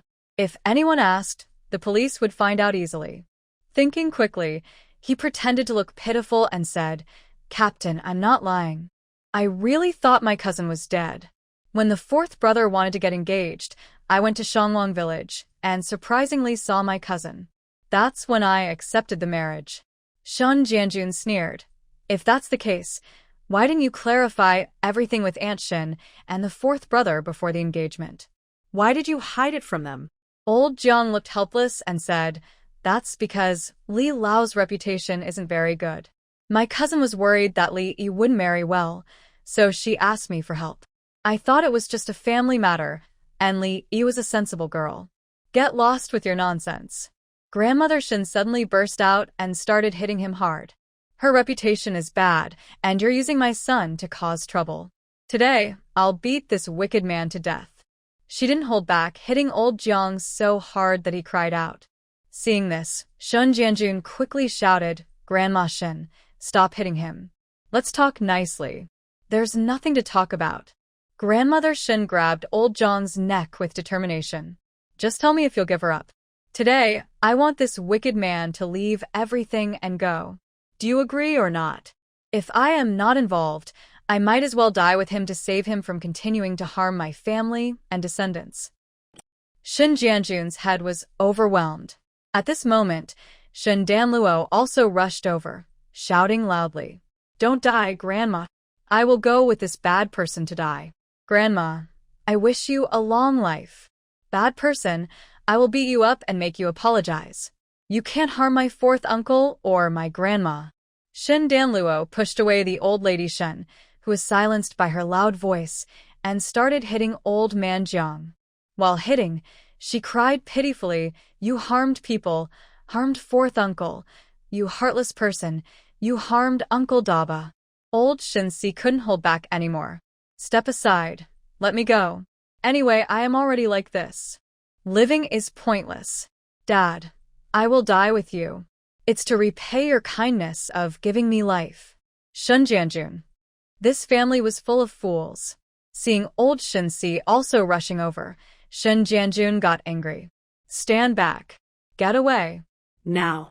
Old lady Shun glared at him. "Get away." "No." "Let this heartless person leave with nothing. When he came to our Shin family, he had nothing. Over the years, he ate and used everything from our family. I've lost a lot. Let him go. Let him find his good relatives." Shun Jianjun. His head hurt so badly, especially painful. He waved his hand. Fine, leave with nothing." Old man Jiang, battered by the grandma and granddaughter, lay on the ground. Hearing Shin Jianjun, he was stunned. Was he dismissed? How could that be? But it turned out it was possible. Old man Jiang was immediately taken to the village committee to sign papers. On the way, he tried to refuse and act stubborn, but the villagers who had long been annoyed simply carried him into the committee building. How could one old man handle so many people? Soon, he was completely stripped of his ties to the Shin family. Old lady Shin also searched him from head to toe. Not even the 5 yuan from the Wang village household or a single feather from the old Shin family's chicken was left for him.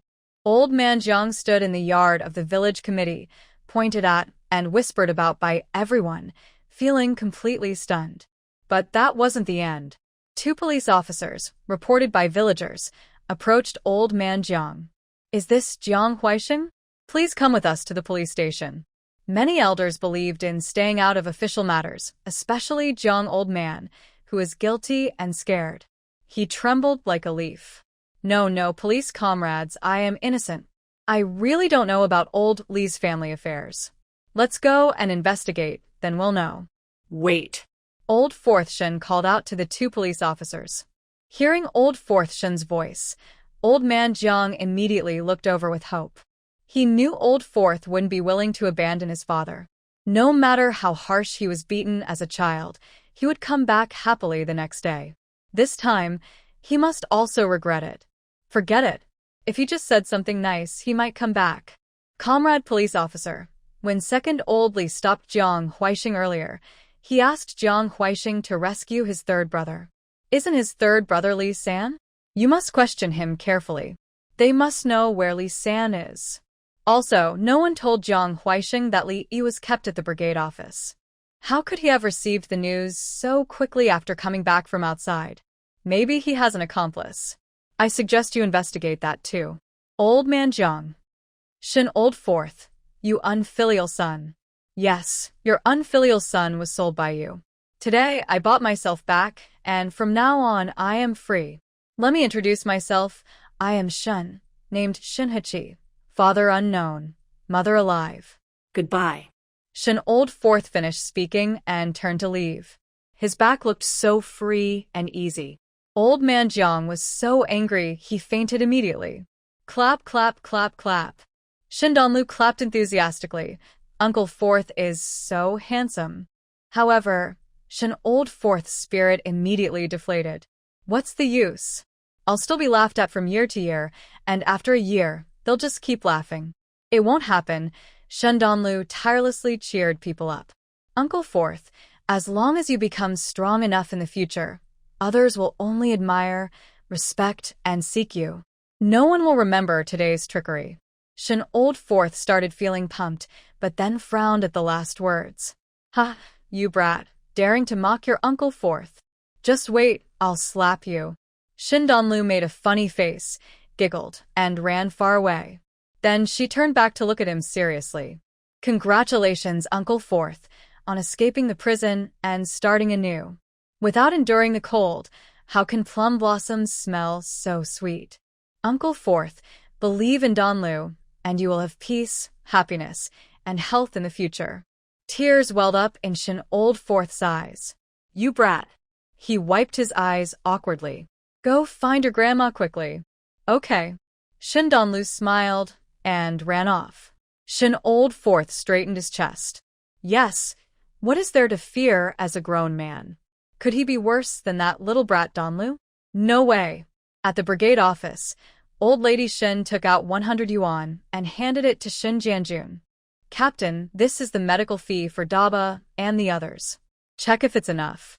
If not, I'll ask for more later. Shin Jianjun frowned. What does this mean? Who told you to pay the money? I did. Shun Danluo quickly raised her hand at the door, her face full of guilt.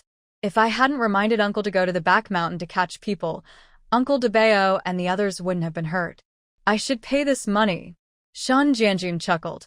According to your logic, this money should be paid by old Jiang, since if he hadn't secretly released the person, none of this would have happened.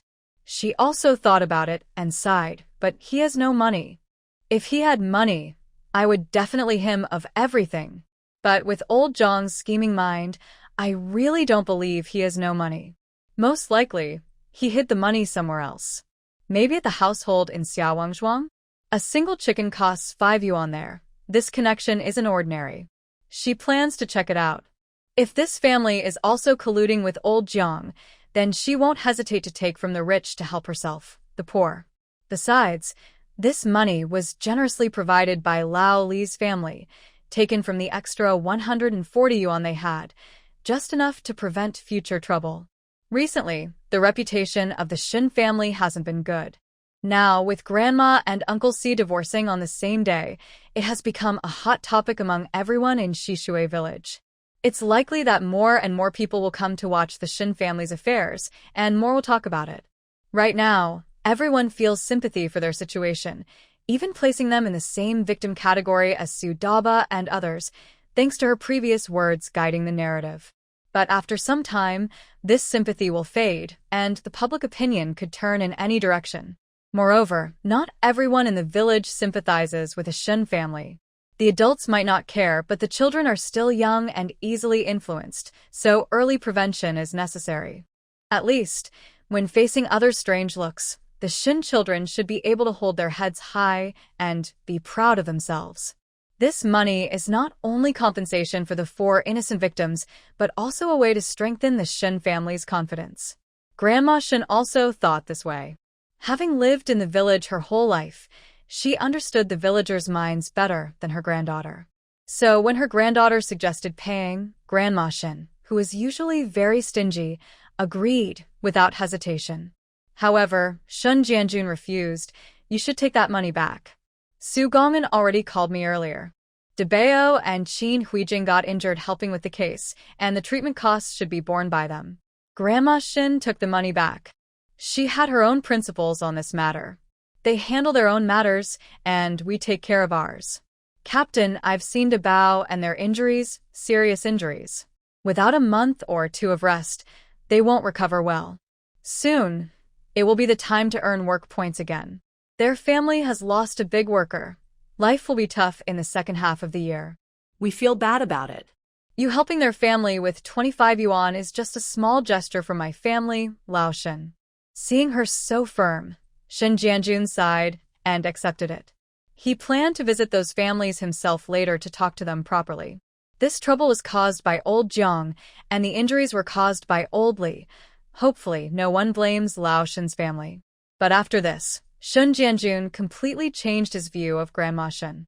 He knew when to cut ties and be strict, but he also protected his family fiercely. Honestly, he even started to think of her as a mother figure. Grandma Shin doesn't know anyone wants to be her beneficiary son. As soon as she left the brigade office, she became very down. Don Luo, is Grandma blind? How could she find such a man? Shin Dan Luo looked expressionless. Grandma, I'm still just a kid. Oh. Grandma Shin wiped her face. Why don't you ask your dad? I want to talk to someone. Otherwise, I'll suffocate. Shin Dan Luo said, maybe I should do it. Maybe she could analyze the bad guy theory with Grandma? Grandma Shin looked at her, and Shin Dan Luo looked back. They stared at each other, waiting for the other to speak first. Grandma Shin sudah nilauga. I'm really so confused. Discussing this kind of thing with a little girl. All right, let's go home. Grandma. Shin Dan Luo called her, giggling. A good girl has no trouble finding a husband. If not, just change it. Grandma Shin. She was so angry she knocked on Shun Dan Luo's head. You little rascal, you can say anything. Be quiet. Then Grandma Shin picked up Shin Dan Luo and strode home confidently. Her good mood instantly improved after being scolded and interrupted by her granddaughter. As soon as they entered the yard, they saw old Li sneaking out from the main house, looking sneaky. Grandma Shin's good mood disappeared instantly. Well, she forgot there was such a troublesome person at home. Shin Dan Luo had the same annoyed expression. Why didn't she think of sending this troublesome guy away with old Jiang? But then she thought about all the children in old Li's house, and she held back her thoughts. It's easy to chase old Li away, but who would take care of all those kids? Her grandma? No, she didn't want her grandma to get tired. She needed to find a way to legitimately send old Li and everyone in his house away. Aunt Shin didn't know her granddaughter was planning to cause trouble again. She coldly looked at Second Shin. Second Shin, what are you doing? Second Shin trembled in fear. And no, I didn't do anything. Mother, I just came into the room to find something. Aunt Shin sneered. What could you have in my room? Just a small thing. Second Shin hesitated, looking around and changing the subject. By the way, where's Dad? Why didn't he come back with you? I need to see him about something. Looking for Dad? Aunt Shin mocked. Didn't you go out today? No. Second Shin paused, feeling that his mother's expression was strange. Oh, Aunt Shin said calmly, you won't have a dad anymore. Second Shin. If you want to see him, I can send someone to take you to see him downstairs. Second Shin suddenly knelt down with a thud. Mother, I won't do it again. I won't report anything anymore. Aunt Shin. Shin Dan Luo. Second Shin trembled badly. He really didn't expect his mother to be so ruthless as to let someone hurt his father. But just letting Li Yi go? Was it really necessary? Li Yi wasn't the one who committed murder. This punishment was too harsh. Seeing that Aunt Shin didn't say anything, Second Shin made a decision. He handed over the stolen item. This was secretly hidden by Dad before he left. Now that he's gone, I want to give it to you. Aunt Shin. Shin Dan Luo. Second Shin shivered. He truly didn't expect his mother to be so cruel as to let someone hurt his father. But it was just about letting Lee go. Was it really that serious? It wasn't Lee Yi who committed the murder. This punishment was too harsh. Seeing Aunt Shin silent, Second Shin quickly handed over the item he had stolen earlier. This was hidden by Dad before he left. He told me to keep it safe until he returned, then give it back to him. Aunt Shin sneered inwardly. This heartless person was very clever. He probably worried that he wouldn't come back soon and feared that she might find this place, so he had Second Shin hide it. But no matter how many schemes he had, he couldn't see that Second Shin, whom he trusted so much, was actually incapable of doing anything right. Aunt Shin glared at Second Shin with disdain. Get out of here. All right. Old Second Shin looked very happy, as if he had escaped danger. He turned his head and ran quickly, then slammed the door shut behind him. Seeing that, even Grandma Shin was too scared to watch. She pulled Shin Danhwa back to her room. After closing the door, she said, "Danhwa, what did I just say? He's so scared he's like this?" Grandma Shin was quite puzzled because she hadn't said anything frightening. Shin Danhwa. Wow. It turns out her grandma doesn't understand why old Second Shin is like this, yet she calmly collected things and questioned him as if it was normal. From now on, she only respects her grandma. Shin Danhwa almost burst out laughing. Grandma, you just told second uncle he has no father and that you're going to send him away. He probably thought you killed the big bad guy and wanted to kill him too. Grandma Shin, that fool. Thinking that this stupid, cowardly, and mean second son was still her son made Grandma Shin even more upset. Shin Danhwa also felt a little sorry for how silly old Second Shin was. How could his thinking be so twisted? He must have something on his mind, seeing ghosts everywhere. But why did old head of the family, Jiang, let old Second Shin come to steal things at this critical moment? Shin Danhwa turned to look at what Grandma Shin was holding. Grandma, what did second uncle take just now? I didn't see. It was wrapped in a piece of cloth, round and hard, Grandma Shin said without hesitation. She opened the small cloth bag, about the size of her palm. When she opened it, Grandma Shin looked confused. What is this? It's round and hard. Is it silver? Why is there a silver chain hanging from it? As soon as Shin Danhwa saw that thing, her face became serious. She reached out and pressed it. The object, which was originally closed, suddenly opened. One side was empty, but the other side had a carved disc. Grandma Shin was surprised. This thing still can't be opened? Of course, Shin Danhwa explained, Grandma, this is a pocket watch. Like a wristwatch, it's used to tell time. But this one is meant to hang, so most people keep it in their coat pockets, hence the name pocket watch. What? Grandma Shin was amazed, but also curious. How do you know about pocket watches? Our Shin family has never had one before. But as she spoke, she quickly made an excuse for Shin Danhwa. Oh, it must be your father told you. He's been outside for so many years, he's probably seen these things. Before she could feel guilty or blame her father, Shin Danhwa said. Great, wonderful. Grandma, you just keep imagining like that. Perfect. Shin Danlu was not at all guilty and confidently waved her father's flag. Yes, that's right. Dad also said this pocket watch is very valuable, worth at least 100 yuan, and it needs an industrial ticket. Ordinary people can't afford it. Mom, how could a big villain have such a pocket watch? Old Madam Shin patted her head. That thief old man, it's fine if you call him that at home, but outside you can't. Others will say you're unfilial. But I can't call him Grandpa. I swear, I would if I did. Shin Danlu pouted. All right, then from now on, I'll call him Old Grandpa Jiang in front of others. It sounded polite and clearly not family. That shouldn't be wrong, right? She would think of a better nickname later and change it. Okay, Old Madam Shin said, interested. From now on, let Sanju and the others call him that too.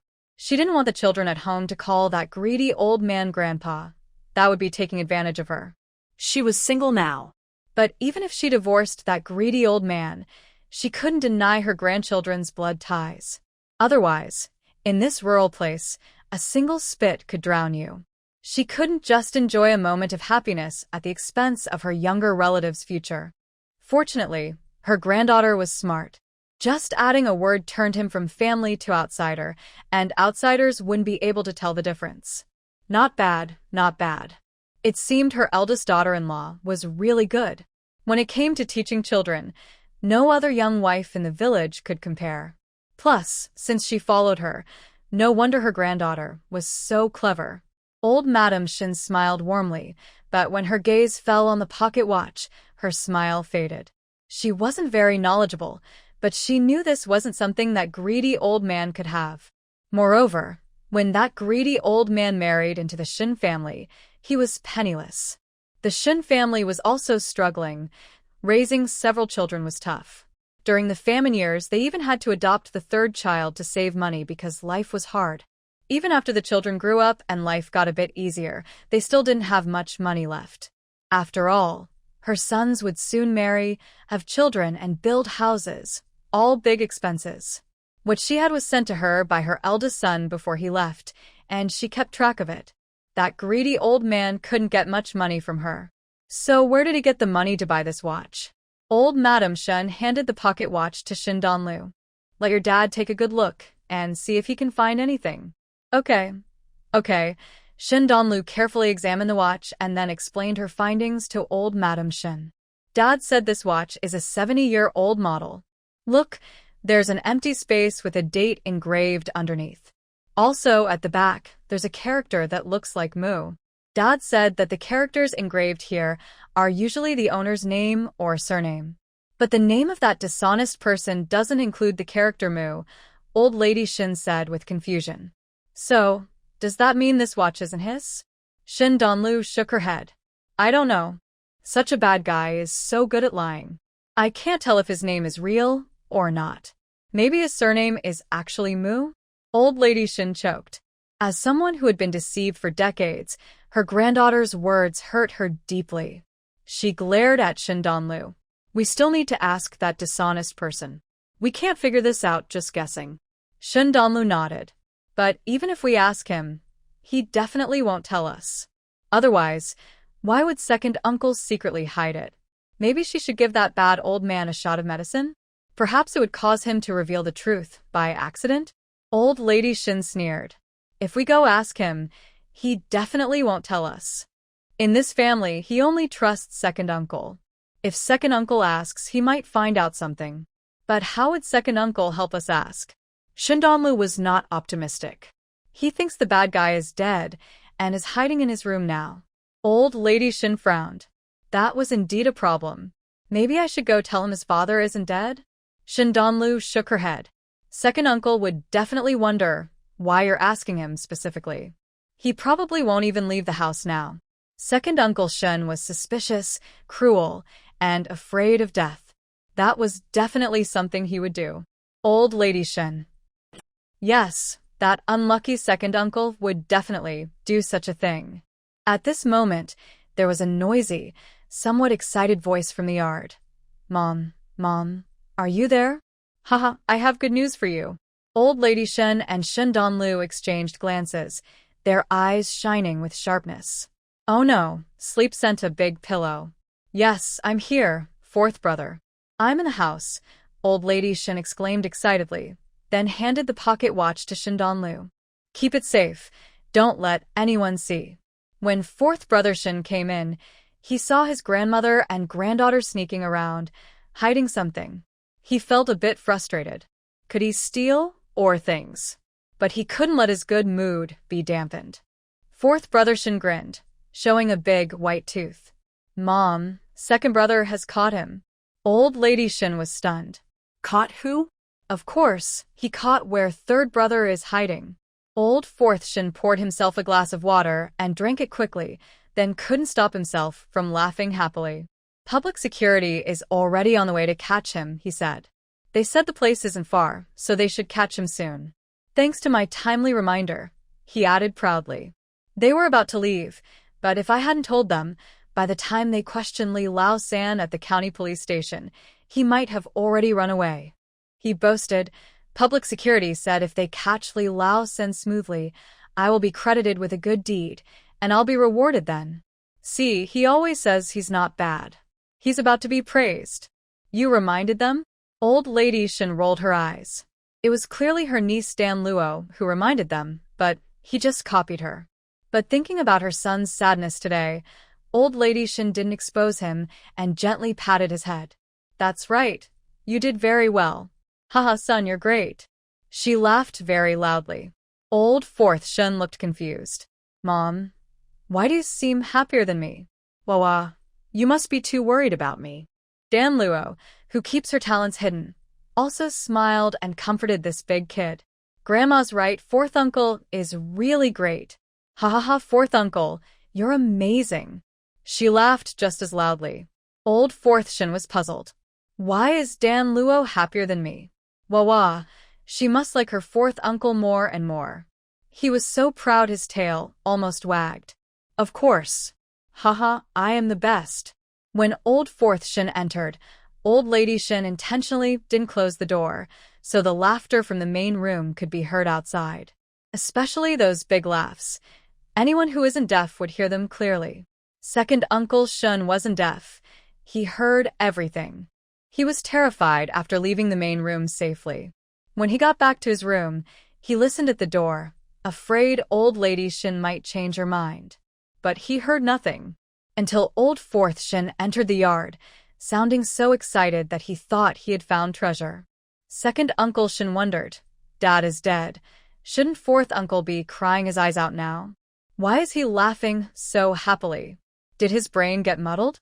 Inside the main room, the laughter grew louder. What were they talking about that made them so happy? Second Uncle Shen was very curious, but dared not eavesdrop. Just then, Big Flower Shin came back from outside. He pulled her inside and ordered, Go listen outside Grandma's window and hear what they're saying. Come back and tell Dad. Big Flower Shin has always been a person who relies on her mother for everything. Without her mother, she's nothing. When she heard her father needed her, she simply shrugged and said, Then I want candy. Old Second Shin was furious. I'm your father. If I ask you to do a small task, you dare to ask me for something? Shun Dahua straightened her back confidently. Last time, Grandma only asked me 2 questions, and she gave me candy. Now you want me to eavesdrop, then tell you about it? That's much harder than what Grandma asked me to do. Last time, Grandma only gave me 2 pieces, but this time you should give me 6. Old Second Shin was so angry his head hurt. This isn't a daughter. She's just here to ask for things. Wait. He stared at Shin Dahua. What did Grandma ask you last time? Shin Dahua felt guilty. Nothing. Old Second Shin squinted.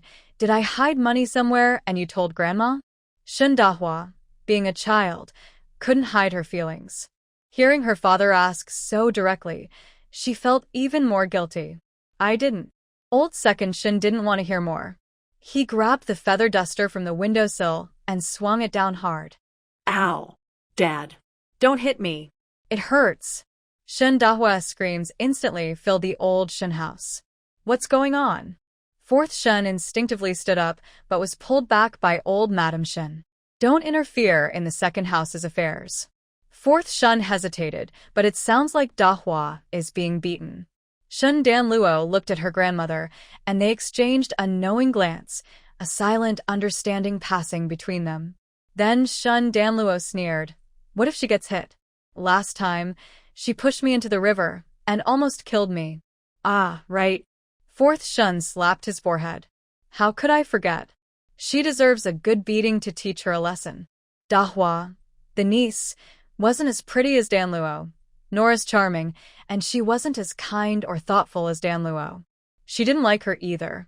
Seeing her just now happily defending him, he felt he had to side with Dan Luo. So he sat still, not moving. The 3 of them sat there, listening to the commotion from the second house. Shun Dahua shouted for a long time, but no one came to rescue her. She felt wronged and lost her temper.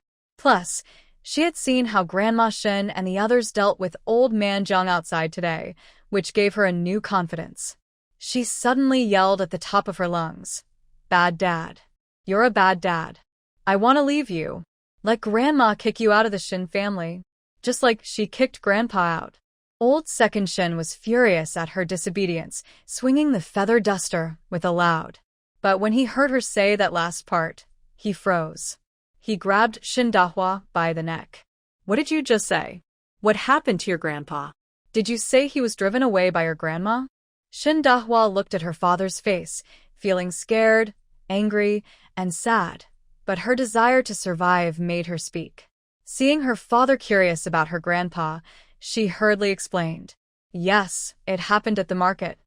Half the village saw it. Grandpa was divorced by Grandma and left with nothing. Shen Lao Er. So, he was tricked by his mother. Thinking about how he foolishly believed his father was dead and how he gave away his father's important belongings without a second thought, Shen Lao Er felt deep regret. He stared at Shin Dahwa with wide eyes, furious. Where is your grandpa now? Where is he? Seeing his intense look, Shin Dahwa dared not delay and quickly told him what she knew. He's still being held at the village committee office. I heard they plan to take him to the county police station after they finish with the case. What? Shen Lao Er was anxious. They just released Li Yi. Why is it such a big deal? Shin Dahua was surprised. Turns out her father didn't know about her grandpa's connection to the Li family. But Grandpa is actually the cousin of old Li's family, and he also released Stanfor. That's why everyone thinks Grandpa has a problem. Otherwise, Grandma wouldn't have divorced him. Shen Lao Er was confused. Ha! How did this get out? He angrily said, who spread this rumor? Your grandpa isn't related to old Li's family like that. No one spread it, Shen Dahua carefully explained. It was Aunt Four's second brother, the one called Li Lao Er, who said it himself. Grandpa even admitted it, so Grandma divorced him. Shen Lao Er. What exactly happened? In just one day, everything in the Shin family changed. How could his father admit to it? Wasn't it supposed to stay a secret forever? Shen Lao Er suddenly pushed Shin Dahua aside, pacing nervously in the room, feeling anxious like ants on a hot pan. He couldn't wait. He had to find his father and ask for the truth. He also needed to check on the things he sent out earlier, whether they were safe. If they were dangerous, he had to find a way to get them back. Thinking this, he sent Shin Dahua away. Go find your younger brother and sister. You and Erhua cook together. Something's happened at home, and your grandma shouldn't be working alone. Yes, he had to handle both sides. He would go see his father himself and let a few younger ones handle his mother's side. That way, he'd have room to do what he wanted later. Shin Dahua heard this and ran off immediately. She refused to come back and cook. She was going to visit her Uncle San and Aunt San to eat. All 3 pillars and 3 flowers are eating at Uncle's house. Why can't she go too? Second Uncle Shin doesn't know that his eldest daughter has no intention of listening to him. Now, since no one is in the room and the people in the main room seem to be talking, he quietly opens the door and slips out. The people in the main room indeed didn't notice him. At least fourth Uncle Shin didn't notice at all. When the noise from the second room quieted down earlier, Old Lady Shin took out a big handful of money and placed it on the table. Fourth, you count it. Fourth Uncle Shin looked at it and almost cried with joy. Isn't this the 360 yuan he finally got back after all his hardships? At this moment, he had no energy to pay attention to anything else.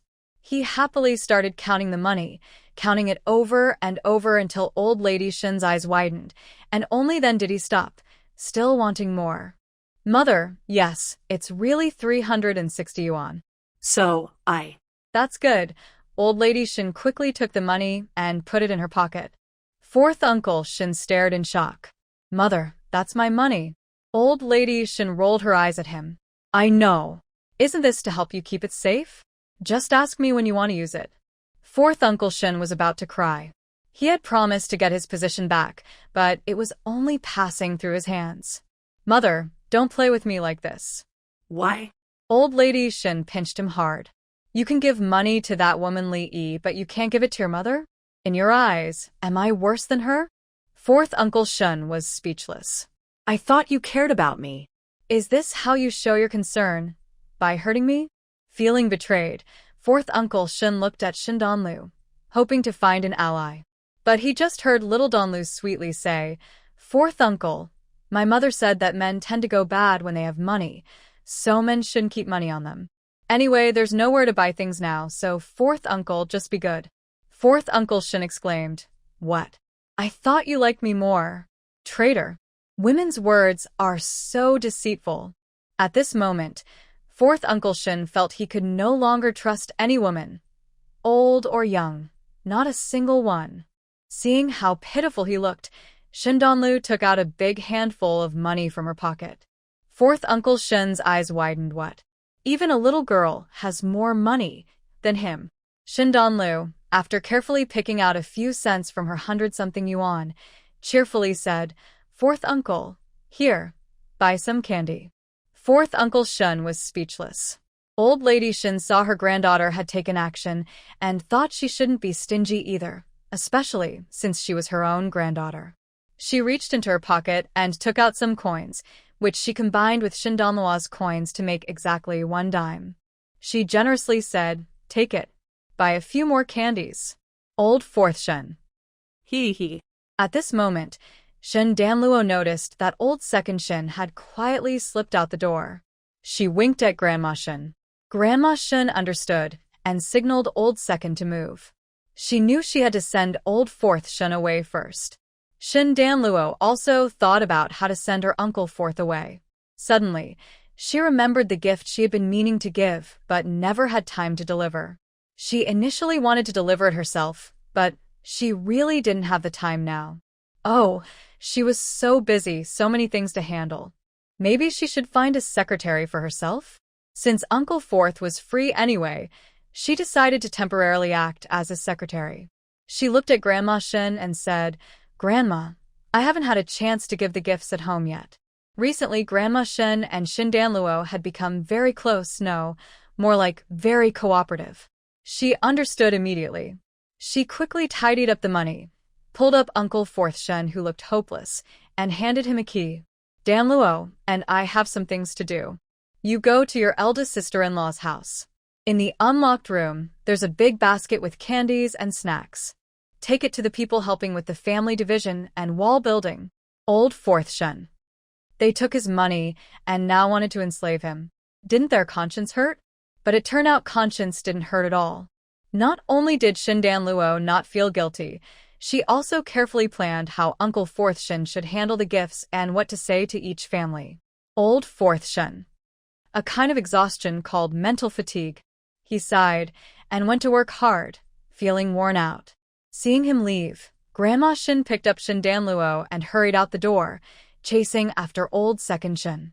Old Second Shin was quite clever. After they just spent some time arranging things for Uncle Fourth Shin, he already found a way to distract the guards watching Old Man Jiang. Now, he was carefully observing his surroundings. Grandma Shin saw this and quickly hid behind a big tree with Shin Danluo. Once Old Second Shin entered the room where Old Man Jiang was kept, she peeked out and asked Shin Danluo, "Next, what should we do? Should we let your dad listen in secretly?" She looked around and asked, "Has your dad come along?" Shin Danluo was very confident.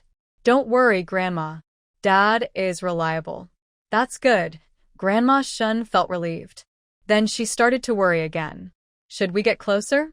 I see there's still some sun here. If it shines on your dad, what should we do?" "All right, Grandma."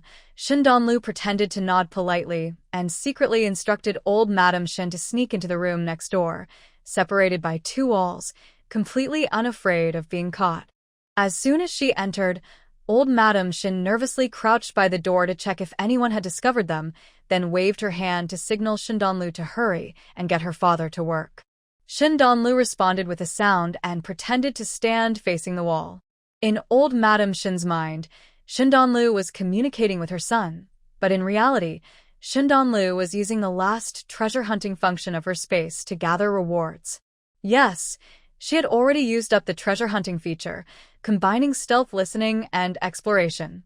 She was quite clever. Thinking about it, they couldn't possibly have her relay every word verbatim, right? Imitating a parrot, Shin Donlu felt this task was difficult and tiring. So she spent a lot of money to buy a listening device in her space and quietly placed it inside the room where old man Jiang was kept. Then she started to persuade her grandma. Grandma, come quickly, Dad is about to perform his skill.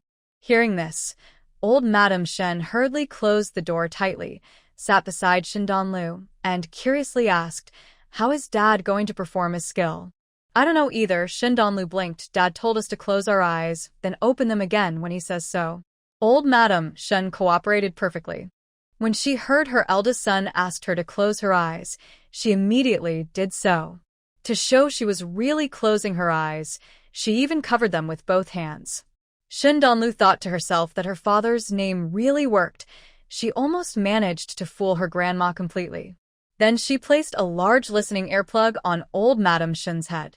The soft feeling made old Madame Shen shiver, and she became as obedient as a wooden doll, not daring to move at all. But inside, she couldn't help but scream inwardly. That must be her eldest son's hand. Her eldest son was performing his skill. He was truly amazing. In another room, second old man Shen didn't know he was being monitored in real time. He was busy trying to wake old man Jiang. Dad, wake up quickly. What time is it? You're still sleeping. Old man Jiang had already been faint for a while. When he was shaken now, he quickly woke up. Seeing second old man Shen, he immediately remembered being pressed down by a group of people, signing documents, and being cruelly treated by fourth old man Shen, who had also betrayed him. His eyes filled with grievance and turned red. Second old man, you're here. That unfilial son, fourth old man, and that wife of his bullied me, kicked me out of the Shen family, and left me with nothing, no belongings, not even a feather. It's truly heartless and unfilial. Old Shen's head hurt. Dad, please don't yell, or someone will hear, and I might get caught too. Old Jiang paused and realized this place looked familiar. Wasn't it the room where Li Yi was kept before? Now it was his turn to be detained? Thinking about Li Yi, who caused him to lose everything, old Jiang felt deep regret. Why was he so careless? Why did he go to see Li Yi for no good reason? He held old Shen's hand, his old eyes full of worry. Second brother, what should we do? If I leave, I don't feel safe leaving you alone in the Shen family. Old Shen was also worried. Why did you tell everyone about your relationship with old Li's family? Didn't we agree not to tell anyone about this? How could I have guessed that old Li's second son would suddenly come looking for me and call me out in front of so many people? Old Jiang also felt wronged. He still couldn't understand what was wrong with old Li's second son. Old Shen was impatient. Stop talking about this. Dad, tell me what you said to them back then. Old Jiang quickly said, don't worry, I handled it.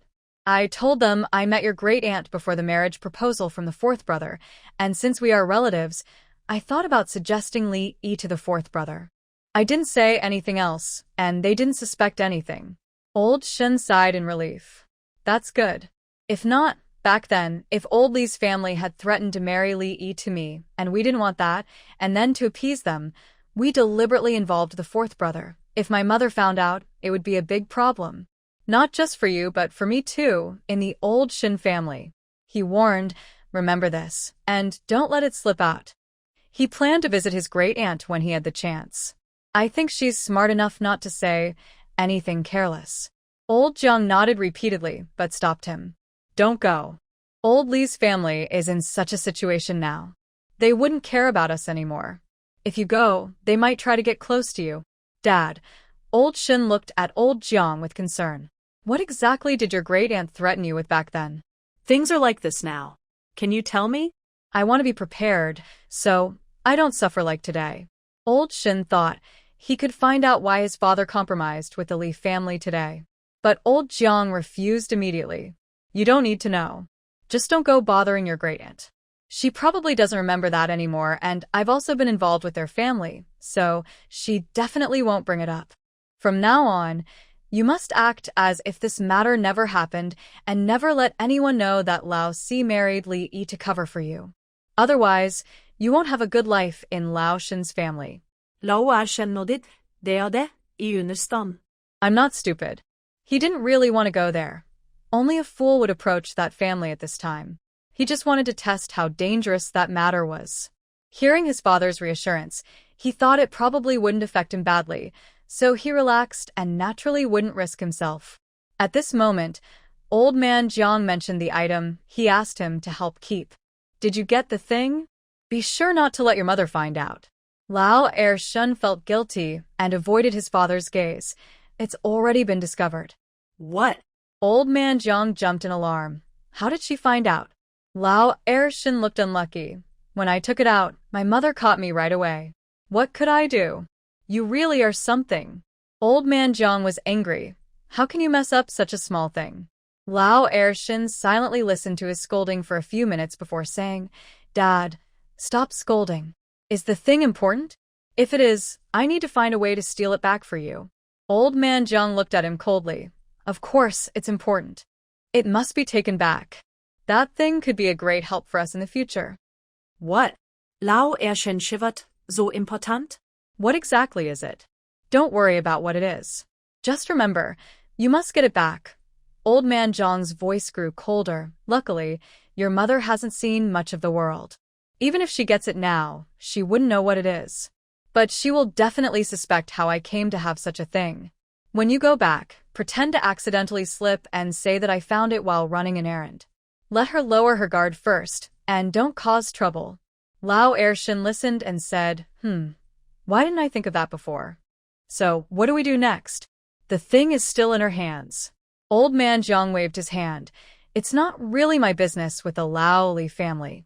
Once the police investigate thoroughly, they'll let me go. Then I'll find someone to pretend to be the owner and get it back from her. Lao Er-shun looked surprised. Dad, you're so clever. Old Man Jiang rolled his eyes at him. Clever? It's just that you're slow. Lao Er-shun scratched his head. But, Dad, where will you live after you get out? The Shun family, you probably won't come back. After this, I won't be able to see you anymore. I will definitely return to Shishui village. I've settled here and the local team will take care of my basic food supplies. Alright, don't worry about this. I have my own plans. You should leave quickly. Besides what I told you to say, don't do anything else. Meanwhile, on the other side, if they hadn't heard it with their own ears, Shindan Luo and Grandma Shin wouldn't believe what they just heard. Now, this Old Man Jiang, who was clearly emotional but could quickly calm down and think carefully, was the same old Jiang who used to be timid and often hesitant in the Shun household. He was mostly biased toward Shin Lauer and had little presence otherwise. This old man is really good at pretending. Noticing that Shin Lauer had already left, Shin Danluo immediately took down the listening device and the earplugs on their heads. At this moment, Grandma Shin no longer cared about her eldest son's supposed power. When she realized the soft thing on her head was gone, she quickly removed her hand, opened her eyes, and her face was full of anger. Shin Danluo believed that if she could, her grandma would rush over and give Jiang Old Man a good beating. She wanted to too. It turned out that years ago, her fourth uncle married Li Yi because Jiang Old Man dragged her out to shield Shen Lauer from trouble. This is just blatant favoritism. Danluo, don't let your fourth uncle find out about Li Yi's matter. If the fourth uncle knew about Shen Lauer's involvement, he might go fight Shen Lauer. Shin Danluo nodded. Grandma, I know. We will help fourth uncle take revenge ourselves. Grandma Shin didn't oppose. She knew it was dangerous, but she didn't want to jump into the fire herself. Yet she was forcing her brother to do so. How could someone like her be her own daughter? Grandma Shin was so angry she wished she could throw her black-hearted son back into the furnace to remake him. No. Just melt him down completely. No need to remake. She was so furious her back hurt, and her face started turning blue. Shin Danluo was startled and quickly stood up to comfort her. Grandma, don't be angry. If you get too upset, your health will suffer. That big troublemaker will have a reason to come back and bully our family. Grandma Shin shivered. Right. She couldn't afford to get sick from anger. Why should she get sick from anger? If she had time to be angry, she'd rather grab those two troublemaker men and beat them up. She decided instantly. She grabbed Shin Danluo. Ask your dad if he has a sack. Shun Danluo was momentarily stunned, then her eyes lit up. Yes, yes, yes. I'll make Dad conjure one. Grandma, wait for me. I'll buy one right away. In the blink of an eye, a big sack appeared in front of Grandma Shin. Grandma Shin had never seen such a huge sack before. Her son is truly impressive. But buying things definitely costs money. Next time, I must give her son more offerings. Old Lady Shin grabbed a big sack and left secretly, sneaking inside to grab Old Man Zhang's sack. Without saying a word, she swung her fist and started hitting him hard. Shin Danluo also followed suit, reaching out her small hands and feet to strike several times. Her punches were strong, and her tiny feet were very precise, kicking wherever it hurt most. She kicked Old Man Jiang so hard, he doubted his life and thought he might lose his second son. When they burst in, Old Man Jiang was staring at the wall, lost in thought. He never expected anyone to come just to grab his sack and hit him. He hurriedly protected his head and dodged. Oh no! Who are you? Hey, hey, hey. Stop. Don't hit. Stop it. Old Lady Shin didn't care and kept hitting fiercely until the sack was silent. Only then did she feel calmer and carried her little granddaughter away proudly. Throughout the whole thing, they never gave Old Man Jiang a chance to see who was hitting him. The person Shun Lauer sent away also didn't see anything. But everyone in the village could guess who was hitting Old Man Jiang without thinking. Since there was no proof, and Old Man Jiang wasn't hurt badly, Shin Jianjun just sighed silently and forgot about it, ignoring the matter. But half an hour later, someone ran over saying, "Something's wrong, Captain." Old Shin Lauer was also hit with a sack and thrown into the manure pit. Shin Jianjun. Is that his own son? Right? Not to mention how Shin Jianjun was speechless and shocked. Shin Old Lady and Shin Danluo, who had been hit with 2 sacks, felt refreshed and happy. When Shin Old Fourth entered, it seemed like they could see light in their eyes. He looked suspiciously and asked, "What happy thing did you guys encounter?" Of course, they were happy. Being hit with 2 sacks was enough to make anyone happy. Old Lady Shin was happy, but seeing Shin Old Fourth, who knew nothing, she felt a little more worried. Sigh. It was her fault as a mother for not doing her job well, or he might not have suffered so many years of hardship. Old Fourth, but Shin Old Fourth was frightened by her kind mother's expression and immediately begged for mercy. Mom, what are you trying to do? I haven't hidden any money or done anything bad. I've given away all my snacks and candies. I haven't hidden or stolen anything really." He then showed a big, white tooth. Old Lady Shen. This silly son. Old Lady Shen was so stunned by Shin Old Fourth's foolishness that she couldn't be bothered to care about him anymore. "Go get some grain at your 6th uncle's house and ask your 3rd sister-in-law to cook us a meal. I'm tired today and don't want to move. Bring more so that your 3rd brother and sister-in-law won't suffer." Okay. Not sure what was wrong with his mother, Shin Laosi was very nervous and hurriedly ran away with the grain. After Shin Laosi left, Shin Danluo burst out laughing. "Haha, 4th uncle is so funny." "Is he funny? He's just silly." Old Lady Shin looked at him with disdain but still reminded him not to let Shin Laosi know about the previous matter. Shin Danluo understood that her grandmother was sharp-tongued but kind-hearted. Her heart was almost overflowing with maternal love, so she nodded in agreement. Then she asked, "Grandma, what do you think that old lady Li used to threaten that big troublemaker back then?" Old Lady Shin sighed. "I wish I knew, but you heard it too. That sneaky old man is so good at hiding things. Even second brother didn't tell us, and he probably wouldn't tell others either." Shin Danluo tilted her head curiously. "The big troublemaker won't say, but isn't there also Old Lady Li?" Old Lady Shen's eyes brightened, then dimmed again. "Their whole family was caught, and we can't see them. How can we ask?" "You can ask Uncle Sue from the police station for help," she suggested. "He's investigating the relationship between the big troublemaker and the Li family anyway." "Hey, that's a good idea." Old Lady Shin clapped her thigh. "Tomorrow, I'll ask the team leader and see if little Sue can help us out." Shen Danluo said, Grandma, about the pocket watch, can we also ask Uncle Sue? He's so capable, he must know a lot. Yes. I forgot about that. I'll ask him later. Little Sue seems kind-hearted. He'll definitely help us. If all else fails, just invite him for a meat meal. One meal isn't enough, then two. I don't believe anyone who's tasted my cooking can escape my grasp. Of course, those two unimportant guys don't count. Meanwhile, Su Kai, who was being watched by his grandmother and grandson, was helping the lame Li Laosan out of a hidden mountain cave. As soon as they emerged, it was as if the mountain wind outside had chilled him, causing him to sneeze several times before stopping. What's going on? It's not cold today. Su Kai looked suspiciously at the sky, then called a colleague to take Li Laosan away. He also took the map Qin Huaijing had drawn earlier. Seeing that the cave was indeed within the marked area on the map, he couldn't help but feel emotional. Such a talented young child, but unfortunately, due to his background, he can't do many things. Su Kai looked at his colleagues coming to assist.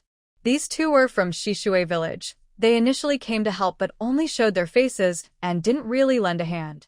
Now they were feeling helpless when their team leader asked, "How are Qin Huijing and the villagers he rescued doing?" The village's main secretary, Yan Mingli, is with them at the county health clinic.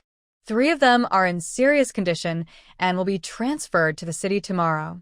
Qin Huijing's left hand is also quite badly injured. The doctor recommends a detailed check at the city hospital. What happened to his hand? The doctor said it was an old injury that wasn't properly treated. Later, when he rescued others, it worsened. Su Kai felt proud yet helpless. This kid is truly responsible. The 2 colleagues looked at him silently. Captain, what's with that proud look about our kid? Get it straight. You're still single. Su Kai continued, I didn't catch everything on the phone earlier. Please tell me again what happened in Shishui village, especially how you found Li Laosan's hideout. The 2 immediately recounted everything that happened in Shishui village today, including the dramatic scene at Old Shen's house. Su Kai was shocked. There's such a thing? Then he admired, old Madam Shen is quite decisive. Others might have just cried or cursed, never thought about divorce. The 2 colleagues exchanged glances. Actually, it was old Madam Shen's granddaughter, Shen Danluo, who brought up the divorce. Su Kai was speechless for a moment, then said with interest, that girl seems interesting. I'll find a chance to meet her someday. He looked at his colleagues. Take those 2 people from Shishui village to the bureau for detention. I'll go ahead. Back at the county police station, Su Kai hadn't even sat down when the office phone rang. He picked it up casually. Hello, this is Su Kai. Who's calling? Su Kai, it's your great-uncle. Su Kai was surprised. Great-uncle? Aren't you with Vice County Chief Xia in the city? What do you want? On the other end was Zhu Jianxiang, Secretary Zhu, who had connections with Shen Danluo. He said, well, you've been investigating a case of missing children and abuse. You've been going to Wangdaking Commune a lot lately, so I want to ask for your help. Su Kai initially thought there was an important matter at the commune to handle, but since his older uncle couldn't come back, he was asked to help out. This wasn't the first time he had done so, so he agreed. What kind of help? Let me see if I can find some time. It's nothing major. If you happen to be near Shishui village, could you go to the old Shen family there? They have a 7-year-old girl named Shen Danlu. Just ask her when she's coming to the city. If she's coming and it's convenient for you, maybe you can send her with a car. Su Kai. That name, is it just me, or does it seem to come up too often today? He was quiet for a moment, and Secretary Zhu grew suspicious. What? You're not comfortable? Su Kai rubbed his forehead, which was covered with a large flat-top haircut. It's not that I'm uncomfortable. I just saw that girl today, and hearing you mention her again makes me feel a bit strange. Huh? You saw little Donlu today? What's going on? Secretary Zhu was a little worried because Su Kai had been investigating a child case recently, and the victims were mostly children around Donlu's age. The main and secondary suspects in that case had already been caught, so there was no need for strict secrecy. Plus, his uncle's position in the county was quite high. So Su Kai shared some details, mainly about the Shin family causing trouble at the Lee family's place, which led to the discovery of a large sum of money and a child's body. After hearing this, Secretary Zhu was stunned for a long time before bursting into laughter. So, she's actually your benefactor? Without her causing all this trouble, you might not have been able to investigate so quickly. Su Kai had made a military promise to solve this case. If he couldn't figure it out by the deadline, he would be in serious trouble. Before he could speak, Secretary Zhu continued. Xiao Kai, since the case is solved, you should go to the city tomorrow. Since you're already going there, you need to be nice to the little girl. She's not only your benefactor, but also a friend of the Zhu family. Without her, my uncle might be just about to eat peanuts right now. Thanks to Secretary Zhu and Xiadatsuan's good secrecy work, Su Kai hadn't heard any rumors. Hearing this, he was surprised. Uncle, what's going on? Details will be explained when you get to the city. Just remember to ask about Donlu tomorrow. Secretary Zhu kept some details to himself, which made Su Kai even more curious. Despite being busy all night, he got up early the next day and drove an old jeep to Shishui village. Meanwhile, the old Shin family in Shishui village was bustling with activity. Because early in the morning, before anyone in old Shin's family was awake, someone came to mourn loudly.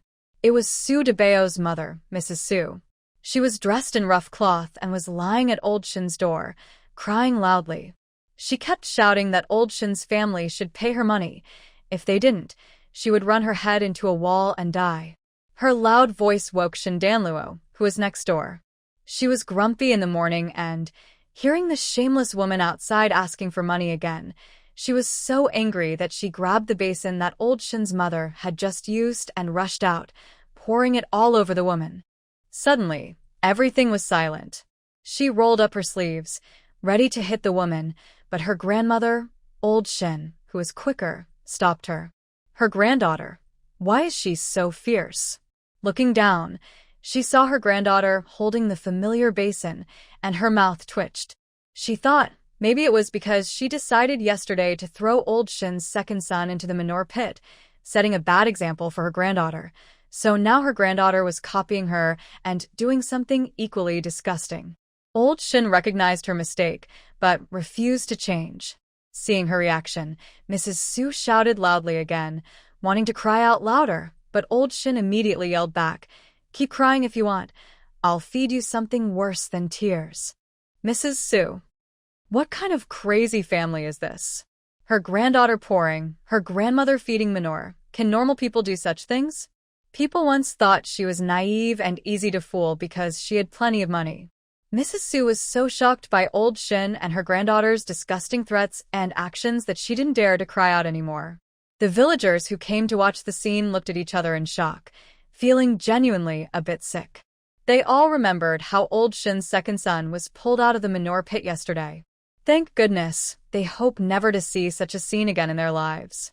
A young woman, crying loudly, saw Mrs. Su finally quiet and quickly explained to old Shin. "Sorry, Aunt Shin, my mother was joking with you. We didn't mean for you to pay us money. Please just ignore what she said earlier." "Pay money?" Old Shin asked suspiciously. "Pay what?" Mrs. Su's mother had been crying loudly like she was acting in a play, making her head hurt, and she was just trying to settle the matter, so she didn't hear exactly what she had shouted. The young woman, who was also Su Debao's wife, looked ashamed and said, "It's just." Just. Mrs. Su's mother was now too scared to speak. Suddenly, a young man stepped forward from the crowd, shouting loudly, "It's your fault that my brother got hurt and needs compensation. My brother's head was hit, and he has to go to the city hospital for treatment. 25 yuan isn't enough. It must be 100, no, 200 yuan. This is Su Erbao, the second son of the Su family." Seeing his younger son come out to help, Su's wife suddenly felt more confident and raised her voice. "Yes, 200. Our big brother's head injury is serious. He might become mentally slow in the future. You must pay 200. 200? Old Lady Shin sneered. "Why don't you go and it? You guys can easily come up with 200. Su's wife's eyes darted around. Yesterday, You brought back so much money from the Li family. Exactly. Su Erbao also looked greedy. I asked around, and you brought back a total of 500 yuan. Shouldn't you give 200 to treat my brother? He then let out a small snort. This whole mess was caused by your family's fourth son. So, how about this? Pay 200 for my brother's medical bills, and your fourth son can give another 200 as compensation for emotional distress. Then, we'll call it even. When old fourth Shen went out, he heard someone eyeing his money. He immediately got angry. Su's wife couldn't attack him, and Su Erbao couldn't be dealt with either. Haha, just by talking, you want 400 yuan from my Shen family? Su Erbao, you're pretty bold. Come here, let me teach you a lesson. He then swung his fist and charged at Su Erbao. Old fourth Shen was famous in the village for being tough with his fists. Having been beaten many times at home, he became quite skilled at fighting back. Few in the village could beat him. Su Erbao was always the darling of the Su family. He relied on some cleverness and had studied a few more years, but most of the heavy work was done by Su Debao, which made him develop bad habits, like thinking he couldn't lift a thing or shoulder any burden.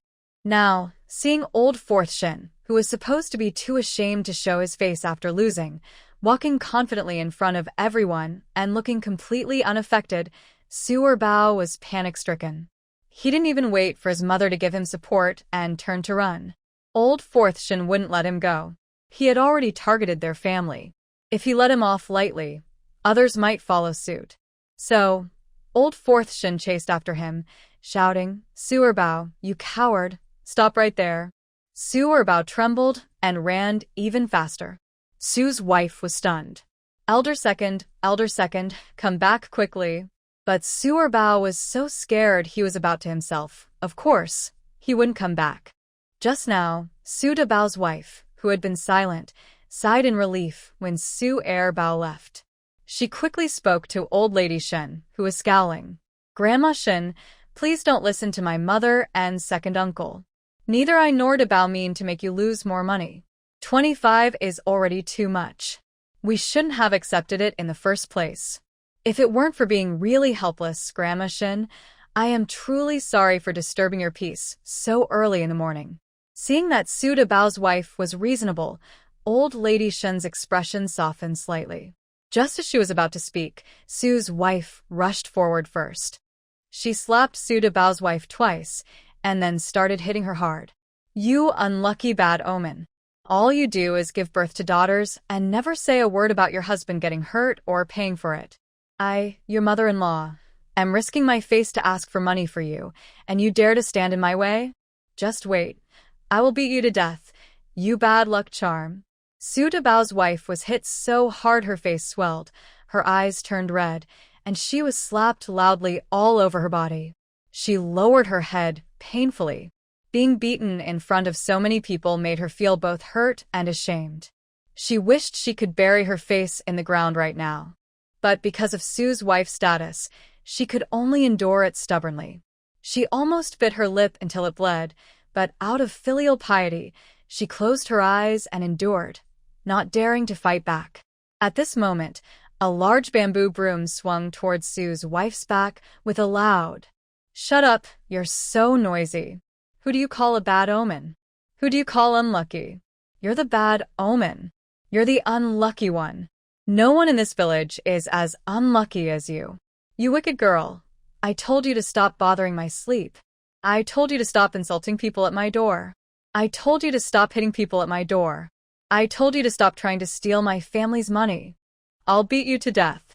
Shun Dan Luo, small but fierce, swung the broom with all her might, towering over everyone else. No one stopped her. Su's wife, caught off guard, couldn't block the attack. Her back was hit so painfully she could only defend herself while shouting, "Oh, you little brat. How dare you hit me? Stop, you stop right now. Ouch, that hurts so much. Shenmei, are you blind? Why don't you quickly take this money-losing little girl away?" Old lady Shen never expected that Shen Dan Luo, in her grandmother's eyes, was like a little fairy, more precious than anyone in the Shen family combined. Anyone who dared to insult Shen Dan Luo was either not born yet or already on the brink of death. Hearing this, the situation escalated instantly, and a furious mother hen burst out. Old Lady Shin grabbed the old bamboo broom from the Shin family and rushed over, swinging it at Mrs. Su's foul mouth. "I told you to watch your words. I told you not to insult my sweet granddaughter. Is my precious granddaughter something you can scold, you ugly thing? Mrs. Su. This is just unbearable." The old and young members of the Shin family once again beat Mrs. Su until she cried out for her mother. Villagers. The temper of the old Shin family's grandparents and grandchildren is really scary to look at. Originally, some people hoped to take advantage of the situation, but they backed away in fear. Even if they did get some benefit, they would lose half their life in the process. It's not worth it. Mrs. Su's daughter-in-law looked confused as she watched the scene. It turns out that the proud mother-in-law at home is like a toothless tiger in front of the Shin family, completely useless. For some reason, she felt that both Old Lady Shin and Shin Danluo were shining with light at this moment. Mrs. Su ran faster than Shin Danluo and was weaker, so she was soon begging for mercy after a few hits. "Stop hitting, stop hitting. I won't curse anymore. Isn't that enough?" Shin Danluo hit her several more times, her anger slightly subdued. Then she stood with her hands on her hips, fierce, and said, "Apologize. If you don't, I'll keep hitting you." Mrs. Su's face was almost beaten off, and she didn't want to apologize to a young girl. She was about to scream. Next, Old Lady Shin coldly said, "I think you really want to eat dirt." Mrs. Su shivered. "I apologize. I apologize. I was wrong. Isn't that enough?" Shin Danluo snorted softly, pointing at Mrs. Su's daughter-in-law. "And you, Auntie, you also need to apologize." Mrs. Su got angry. "She's my daughter-in-law. Who in the world has a mother-in-law and daughter-in-law apologize to each other? Who says they don't?" Shin Danluo, with a childish voice and a puffed-up belly, said fiercely, "If you do something wrong, you must apologize. No matter who you are, first you have to be a person." Mrs. Su. Does her meaning imply that if she doesn't apologize, she's not a person? Mrs. Su was so angry she decided she absolutely wouldn't apologize to her daughter-in-law. If she did, how could she ever hold her head up again? So she decisively dragged Old Lady Shin into the mess. "Your grandma often scolds your mother, so why doesn't she apologize?" Old Lady Shin's face stiffened. "This. No way." Shin Danluo looked protective of her elders, as if guarding her old family. "My grandma treats my mother well. She lets my mother eat meat and eggs, and doesn't make her work. My mother said that my grandmother is the best mother-in-law in the world, even closer than her own mother." Old Madam Shin instantly blushed, surprised by her eldest daughter-in-law's ability to praise her so well. It made her feel a bit shy about scolding her later. Old Madam Shin cleared her throat and said, "It's nothing special. That's because your mother is obedient and respectful." Shin Danlu would never miss a chance to make her mother look good in front of Old Madam Shin, even if they were arguing just now. So she opened her mouth and kept praising. "Mother says that's because Grandma is sensible, generous, kind, and responsible. Mother says if Grandma were from a long time ago, she'd be a hero and a great general." Oh my, Old Madam Shin was so happy she almost burst with joy. "No, that's because your mother is good. She's learned, hardworking, and clever," she said. The grandma and granddaughter praised each other, even with their daughter-in-law, their mother, not present. They were almost glowing with pride. Wife Su was confused. The villagers watching were also confused. Old Madam Shin is a good mother-in-law? What kind of wild dream is this? Everyone knew how bossy and mean Old Madam Shin had been all these years. But seeing the two of them praising each other back and forth, everyone was speechless. Wife Su couldn't hold back anymore. "You all better stop. Who doesn't know about your family's mess? And who is still stuck in the hospital, unable to come back? Nobody even knows if the baby will be born." This comment hit a nerve with Shin Danlu and Old Madam Shin. This old woman dared to curse her mother and younger brother and sister, daughter-in-law and grandchildren. Both the old and young grabbed brooms and started hitting her. No matter how much Wife Su cried and begged, it was no use. Until Shun Jianjun's voice cut in from behind the crowd. what's going on? Why are you arguing so early in the morning? Everyone quickly made way for him. Old Madame Shin finally stopped her attack and pulled Shin Donlu back. Wife Su saw him coming and, still on the ground from being hit, suddenly jumped up and ran to him like a family member. Captain, you have to help me. Look at what they've done to me.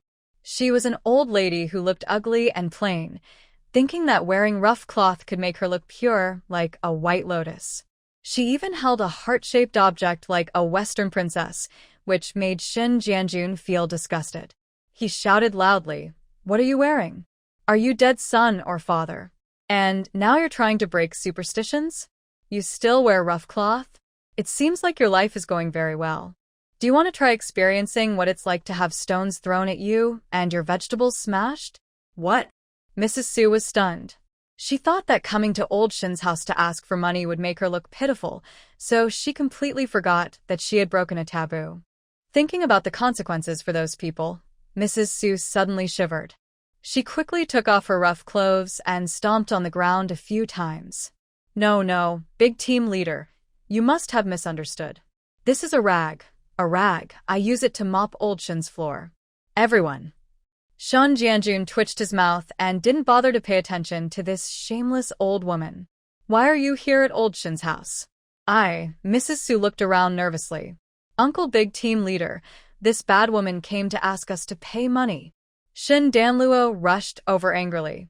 She said we owe 400 yuan. What? Shin Jianjun gasped. 400 yuan? Why didn't you just rob her? Mrs. Su shrank back, and no, it's because they hurt my big treasure. Shin Jianjun was furious. What do you mean they hurt your big treasure? I already told you clearly. The one responsible is Jiang Huaixing. He has been kicked out by the Shin family. If you want someone to pay, you should go find Jiang Huaixing. The Shin family is willing to pay this money not because they are at fault, but because they are kind-hearted. Do you really think you're justified in taking this money? Your big treasure was sent out by me and was injured while cooperating with the police. If you say that, then should I and the police also pay your family another 400 yuan each? Mrs. Su was scolded so badly that she couldn't lift her head, but she still didn't give up her greedy heart. I don't care, 25 yuan isn't enough. If you don't give more, I'll carry big treasure back and leave her at your door. This made Shin Jianjun so angry. At that moment, a loud voice interrupted, deliberate extortion and abuse of a patient. Both are crimes. Madam, are you planning to come with me to the police station? The crowd parted as Su Kai, dressed in a white police uniform, walked in with a serious and commanding look. Mrs. Su trembled all over. Police officer, I didn't mean it. I was just talking. Su Kai snorted coldly. It's best if you were just talking. Otherwise, you won't escape these 2 charges. I will send someone to watch your village. Mrs. Su. Mrs. Su was left questioning her life. When Grandma Shin and Shin Donlu saw Su Kai appear, their eyes lit up. Oh, this is Chow Chow. How forgetful she is. They had been waiting for him. Su Kai. Why does he feel like he's a big fat sheep being watched by hungry wolves? But thinking about what he just heard, he ignored the excited looks of the Shin family's young couple as if they had seen a delicious treat. He replaced their expressions with looks of happiness upon seeing a savior. Su Kai looked at Shin Jianjun. Comrade Shin, I told you before that the county police station would cover the medical and follow-up expenses for comrades Su Debao and others. Why are they still asking the Shin family for money? The Shin family is also a victim in this matter and doesn't need to pay anyone. Well, Shin Jianjun didn't know what to say. Although he didn't bring this up, he had promised. It's not the captain's uncle's fault. It was our own idea. Comrade Su, your arrival is very timely. Otherwise, our family's money would have been taken by her. Shin Donlu looked pitiful. Uncle Su, are we really innocent? Are we also victims? Can we ask for compensation too? Wookie. He only said that casually. But looking at the villagers gathered around, many of them had shining eyes. Wookie Frovned. Of course, your family is innocent and a victim. I am here on behalf of the county police to check on you. Shin Donlu thought to herself, Uncle Su is really straightforward. With his firm statement, if anyone ever mentions this matter again, she would just ask someone to go to the police station and talk to Uncle Sue. She glanced at Sue's wife, who was trembling like chaff, trying to take advantage of her. Haha, no one who could take advantage of her had been born yet. She looked at Shun Jianjun. Uncle Captain, did you give the money my grandma gave you yesterday? Shun Jianjun shook his head. I just mentioned it. I haven't given it to them yet. Last night, he went around each family and mentioned that old Shin was willing to give each family 25 yuan. But to avoid trouble for old Shin's family, he said they should sign a guarantee letter stating that once they receive the money, they wouldn't ask old Shin's family for money again for any reason. If there were no issues, they would sign and collect the money at the brigade office this morning. He didn't notice that Sue's wife seemed unhappy last night. She looked quite happy. So, why is she coming to the Shin family today to ask for money? At this moment, old Forshin returned, dragging the badly beaten second old Sue. Seeing Commander Shin Jianjun and Su Kai, he froze for a moment. Then he immediately declared that he had beaten second old Sue to protect his family's money, not giving him any chance to smear him. Captain, comrade police, this man wanted to extort money from my family, so I beat him. Shun Jianjun finally understood. No wonder Sue's wife was so demanding today. Turns out it was this second old Sue causing trouble. He had thought this man was relatively educated in the village. Since Su Debeo was seriously injured and the family was struggling, he had considered promoting him to a scorekeeper to help improve their situation. Now, everything was ruined. Su Kai watched coldly without speaking, but he was interested in old Forshin's muscular build. At this time, Shun Donlu spoke again. Uncle, did you bring the money? Shun Jianjun nodded. Yes, I brought it. Since the money was just for the village account, he had kept it for now, planning to take it to the village committee. Shun Donlu spread her hands, then, Captain, you should give the money back to our family. We won't take it anymore. Shun Jianjun was stunned. Before he could feel sorry for his son, Sue's wife immediately started crying out, Why? Why won't you give it? You promised each family 25 yuan. How can you cheat us? Shun Donlu responded lightly, Comrade police Uncle Su said we're also victims, so we have no reason to give money to others. Most importantly, I absolutely won't let bad people spend our money. You wanted 400 yuan? I won't let you take a single cent. Not only will you get nothing, I'll even hurt your feelings. By now, you could have received the money, but who made you disturb my sleep? Who made you come to my house to steal money? You just aren't destined to have money. Sue's wife was speechless. Old Madam Shin also came over, firmly standing on her granddaughter's side. Since her granddaughter wanted the money back, there was no reason to give it away. Captain, we've changed our minds. We won't take the money anymore. Shun Jianjun looked at Sue's wife, who was stunned and sneered, greedy as a snake swallowing an elephant. Look at you, thinking you're so clever. If you were smart, you'd wait until you got that 25 yuan before causing trouble. But now, everything's ruined. Nothing gained, nothing lost. Without hesitation, Shin Jianjun took out the money and handed it to old Madam Shin. Sue's wife was stunned. The police were watching, so she didn't dare fight Shin Jianjun for it. She could only cry and shout, How can this be? We agreed you'd give it. How can you just take it back? Other family members heard the news and rushed over. They saw Shun Jianjun returning the money to Grandma Shin, while Mrs. Su was crying so hard she almost fainted. They became very worried. 25 yuan. That was enough for their family to live comfortably for several months. And now it was gone? They hurried over to stop him. Captain, Grandma Shin, how can you go back on your word? Didn't you say you would give us this money? Why won't you give it now? Are you playing with us? Grandma Shin's face turned cold. She was about to reply, but Shun Donlu spoke first. Then you should blame this bad person. If she hadn't come to our house to steal the money, Uncle Captain would have already given you the money, right? Everyone listened and agreed. They had come straight from the village office. Everyone knew about the Shun family's troubles. Honestly, they couldn't blame Grandma Shun and the others too much. But since they were willing to pay this money to make peace, everyone was happy. They felt like they had found money for free. They didn't dare delay and had been waiting at the village office since early morning. But no matter how long they waited, the captain didn't come. Instead, the young men from their family hurried over to tell them that Mrs. Su and her second son had gone to Shun's house to demand money. They rushed over in a panic, but they were still too late. Several families looked at Grandma Shun. Grandma Shun, what do you think about this? Grandma Shun snorted coldly. Don't look at me. The captain and Mr. Su just said that my family doesn't need to pay. We are also victims. I originally wanted to help because I saw some children suffering like us and felt sorry for them. I didn't expect this group to cause trouble instead. Forget it now. If anyone is to blame, it's the Su family.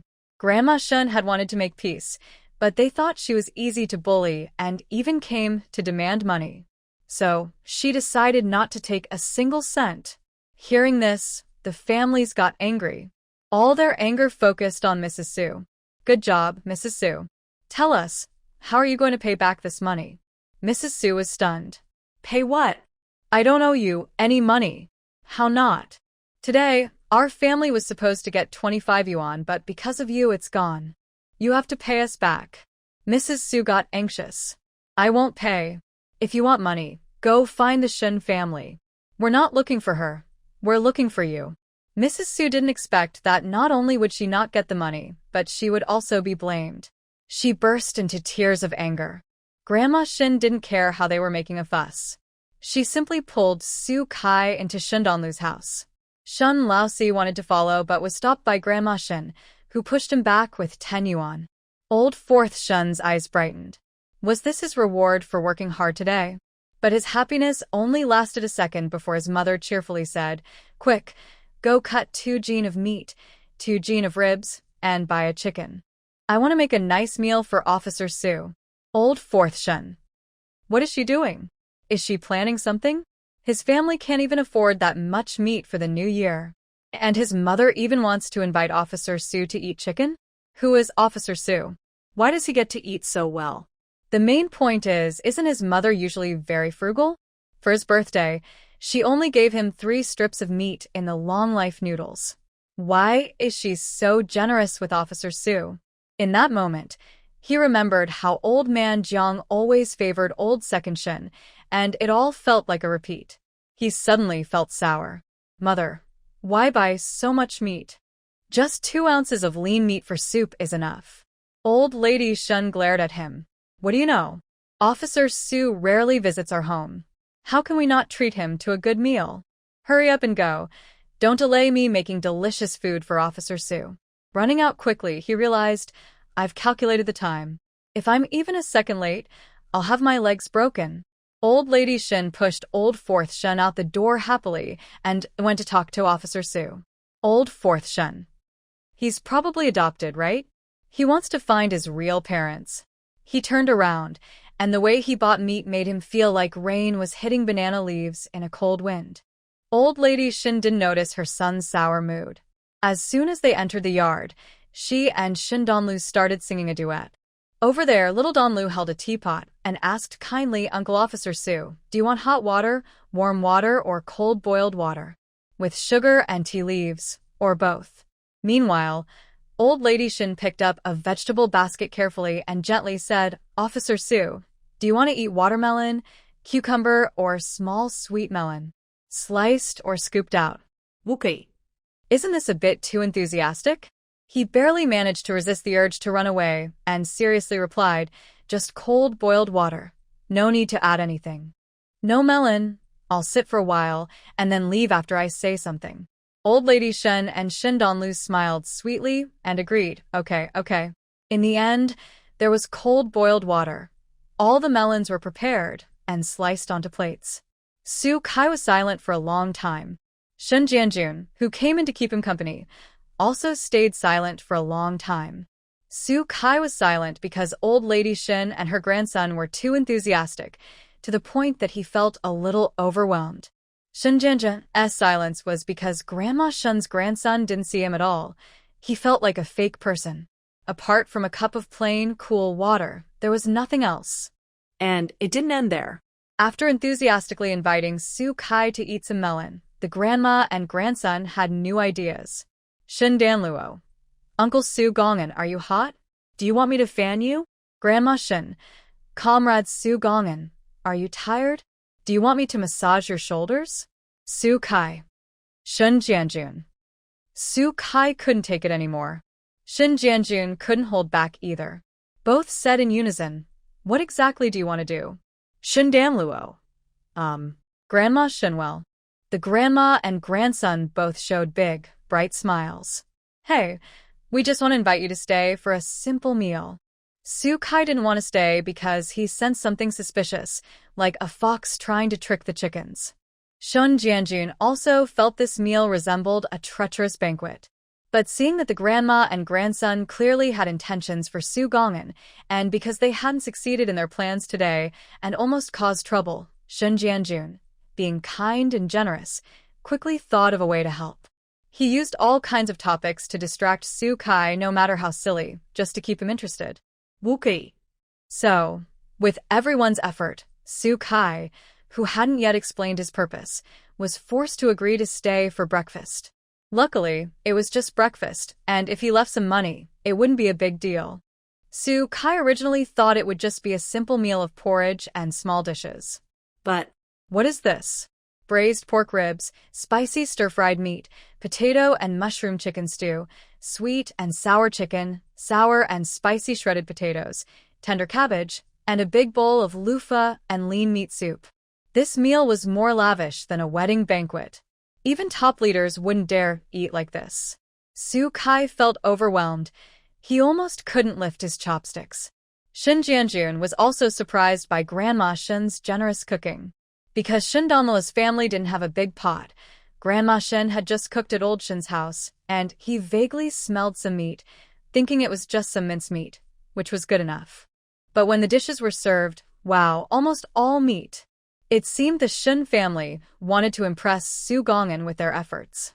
If Shin Jianjun had a realization, then Shin IV was full of jealousy. He had never eaten such a lavish meal in his life. His mother was too biased. Shin IV was already sour enough to be like lemon chicken. At the dinner table, he also saw his mother-in-law and his young niece eagerly helping Su Kai serve food. Their smiling faces, warmth, and thoughtfulness were so obvious that they seemed eager to peel chicken drumsticks and feed them to Su Kai directly. This made old Fourth Shin feel so upset that his nose started to sting. Boo-hoo, he was sure he wasn't his biological son. Later, he decided he must ask his mother whether he was really adopted. But what hurt him even more was still to come. After finishing the meal, he thought it was probably time to send Su Onbong away. But instead, he was the one being asked to leave. Old Fourth Shin. There was nothing more to say. He was definitely not his biological son. He turned to leave, feeling like a wilted vegetable, completely deflated. Knowing that old lady Shen and her grandson had something to discuss, Shun Jianjun followed out. Seeing old Fourth Shen looking so gloomy, he was confused. What's wrong with old Fourth Shen? He seemed to enjoy the meat just a moment ago. He patted his stomach, thinking that old lady Shen's cooking was really good. Even Su Onbong, who was usually shy about using chopsticks, couldn't resist and started eating quickly afterward. Earlier, Shin Jianjun saw Su Onbong secretly rubbing his stomach, probably from overeating. It seemed that old lady Shen and her grandson's plan had worked. Shin Jianjun shook his head with a smile and hummed a military song as he headed to the brigade office. Wow, eating that much meat really gave him boundless energy. Su Kai sat alone in the yard, feeling a bit reserved even after experiencing many hardships. The meat was so delicious. It was several times better than what a master chef at a state-run restaurant could make. He couldn't hold back and finished his plate completely. QAQ old lady Shen held Shin Danluo's hand and sat smiling across from Su Kai. She said confidently, "There's nothing in this world that can't be settled with meat. Look, if they can settle Su Onbong, they don't even need 2 meals." Su Kai felt a bit hopeless, but mostly curious. Why were old lady Shin and her grandson making such a big fuss? What exactly did they want him to do? He looked at the smiling grandma and grandson across from him and said directly, "Just tell me what you want to say." The grandma and grandson both grinned widely. Ha! Old Lady Shen was straightforward and didn't hold back. Comrade Su Wanbong, we really need your help. It's like this. She explained the relationship between Old Man Jiang and Old Lady Li, and also mentioned the pocket watch. Su Kai initially thought it was just some small local dispute or minor conflict, but as he listened, his brow furrowed. When he saw the pocket watch Old Lady Shen took out, his expression grew even more serious. Seeing his expression, Shen Danluo knew there was a story behind it. Su Kai, being young, quickly became the second in command at the county police station. He has seen a lot and knows some about the history of pocket watches. Sure enough, Su Kai said, "This is a watch sold only in Haisher. You can only buy it there." Did Jiang Huaixing go to Haisher? No. Old Lady Shen shook her head directly. He has been married into the Shen family for so many years and… Old Lady Shen looked at Shen Danlu with a slightly heavy tone. It was just over a month ago. To handle our eldest son's matter, he went to Nandao with the second son. Usually the farthest place he's been is our city, and that was many years ago. Besides, he didn't have enough money to buy such a watch. Shen Danlu held her grandmother's hand, feeling a bit heavy-hearted. After so many years across 2 lifetimes, she almost forgot what her father looked like. Wait a moment. Shen Danlu frowned. Old Jiang usually doesn't travel far, so he wouldn't have had the chance to meet someone with a Haishi brand pocket watch. Could it be that this watch was obtained when old Jiang went to Nandao to retrieve her father's belongings?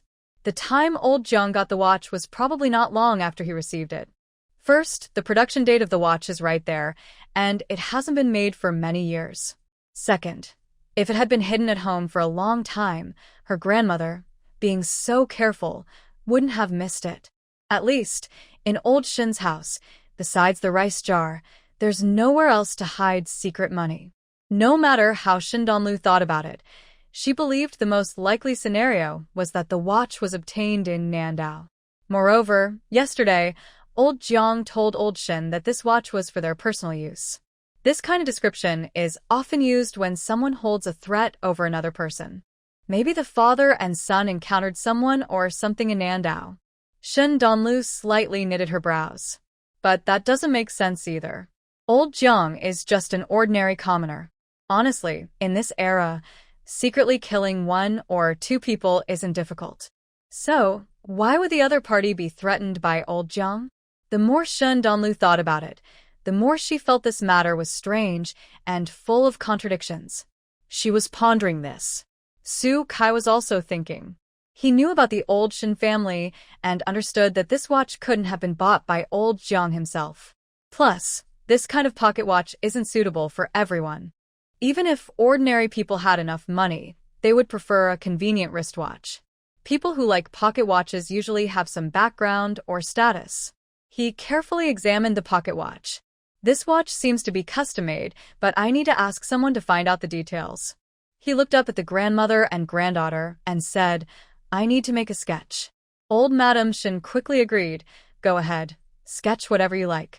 Even if you take it away, it's fine."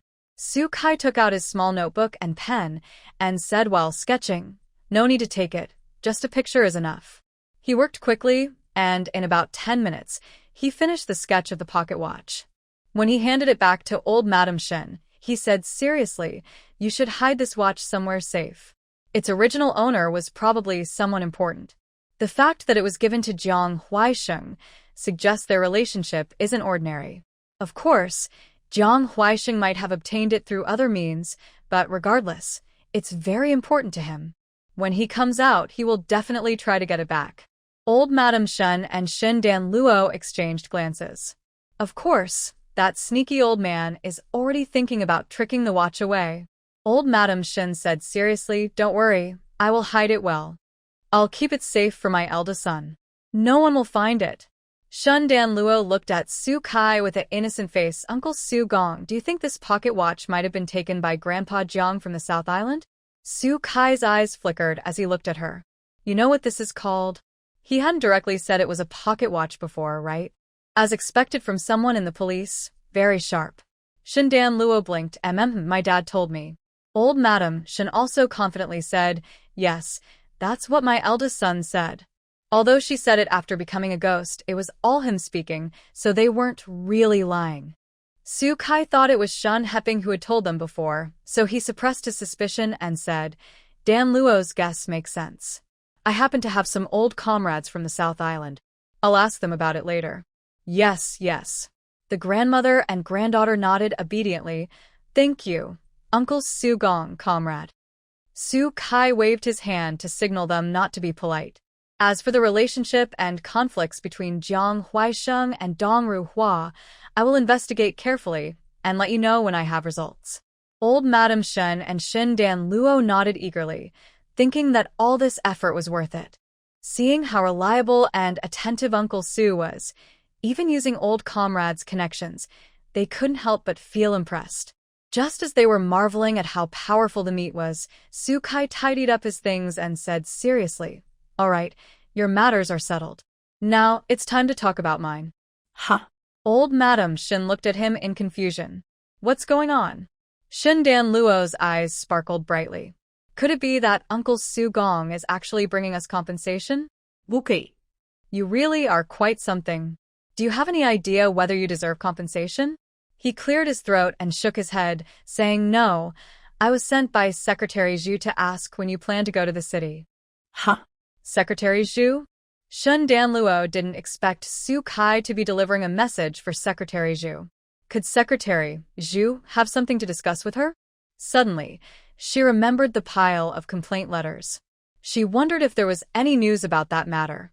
Old Madam Shen also felt a bit nervous. The two leaders looked quite anxious then, and she wasn't sure if the outcome was good or bad. Thinking of Secretary Zhu's instructions, the grandmother and granddaughter exchanged a glance and silently avoided the topic. Shun Dan Luo smiled warmly and said, I'm planning to leave today. Old Madam Shen nodded. Yes, Dan Luo usually leaves right after breakfast. I even asked Aunt San to accompany her and take care of my eldest daughter-in-law for a few days. Su Kai couldn't help but notice the expressions in their eyes. His curiosity about the life-saving favor his great-uncle mentioned grew stronger. He wished he could now take this young wing straight to the city. Hearing this, he stood up. Coincidentally, I need to go to the city today too. I can take you both along. Old Madam Shen and Shindan Luo were delighted. Riding with a friend was much more comfortable than taking multiple buses. Old Madam Shen clapped her thigh and stood up happily. That's great. I'll go call my third daughter-in-law. Dan Luo, hurry inside and pack your things. Shen Dan Luo moved quickly, and Chen Lijing was also efficient. Soon, the two were in Su Kai's car heading out. Just as the car left the village entrance, they saw a person ahead carrying a large bamboo basket on their back. Hey, that auntie, Shin Dan Luo said in surprise. She looks like Uncle Debao's wife. Su Kai glanced at her and drove the car to a stop ahead on the roadside. Debao's wife saw the car stop in front of her and instinctively tried to go around. Unexpectedly, a small head peeked out from the car, and a soft voice called her, Auntie. She paused for a moment, looked carefully at the child in the car, and forced a smile. You're little Dan Luo from old Shin's family, right? Sorry about this morning. Shin Dan Luo interrupted her. Auntie, where are you going? Debao's wife was stunned. I'm going to the city. Secretary Yen said Debao was sent to the city. I'm worried and want to go take care of him. Su Kai heard this and also looked up. Then you get in the car. We're going to the city too, and we can give you a ride. Thus, Su Debao's wife was also taken into the car. She was a bit nervous and cautious, and after getting in, she shrank to one side and didn't dare to speak. Shindanlu looked at her and asked, Auntie, what's your name? Su Debao's wife was surprised for a moment and replied cautiously, My name is Qian Bei, Qian for money, Bei for treasure. Qian Bei? It was indeed her. Earlier that morning, Shindanlu felt that Su Debao's wife looked familiar, but because she was busy tidying up Su Laopa, she didn't think much of it. Now seeing her again, that sense of familiarity grew stronger, and she added, It's surprising. She really is the person I remember. The woman who took over half of Dongshi's commercial street, the wealthy woman of Dongshi in her past life, Qian Bei. She was a tough person. During the early days of reform and opening up, when everyone was still debating whether to go into business, she was brave enough to be a pioneer, one of the first to try. A few years later, she single-handedly took over an entire street in Dongshi. Over the next few years, her business expanded little by little. At her peak, she nearly monopolized two-thirds of Dongshi's market, becoming the undisputed top person in the city. But her toughness wasn't just in her career. What people remember most is her strictness with her in-laws. It's said that when she started her business, her husband and children had already died. She relied on her fierce determination to build her business empire alone. Later, her in-laws found out and went to join her with their whole family. She welcomed them with a smile, gave them the best house, the finest clothes, the best bed, and the best food. She supported them for half a year. Just when everyone thought Qianbei was a soft target, easy to manipulate, she suddenly drove her in-laws out. At that time, the country was in chaos, full of theft and robbery. Her in-laws, dressed well, were kicked out and quickly targeted by others. Plus, Qianbei's deliberate manipulation. Soon, her in-laws became street beggars. If they had never enjoyed luxury, perhaps begging on the street could have been endured. But it's true that it's easier to go from frugal to extravagant than from extravagance back to frugality. Soon, Su's two daughters were sold into entertainment venues by Su Laopa and Su Erbao. But before the money from selling her daughters was spent, someone caught wind of it. This time, the trouble was with Su Erbao. He was tricked into gambling, lost all the money overnight, and ended up owing a huge debt to the gambling house. But this time, there was no one left to sell to.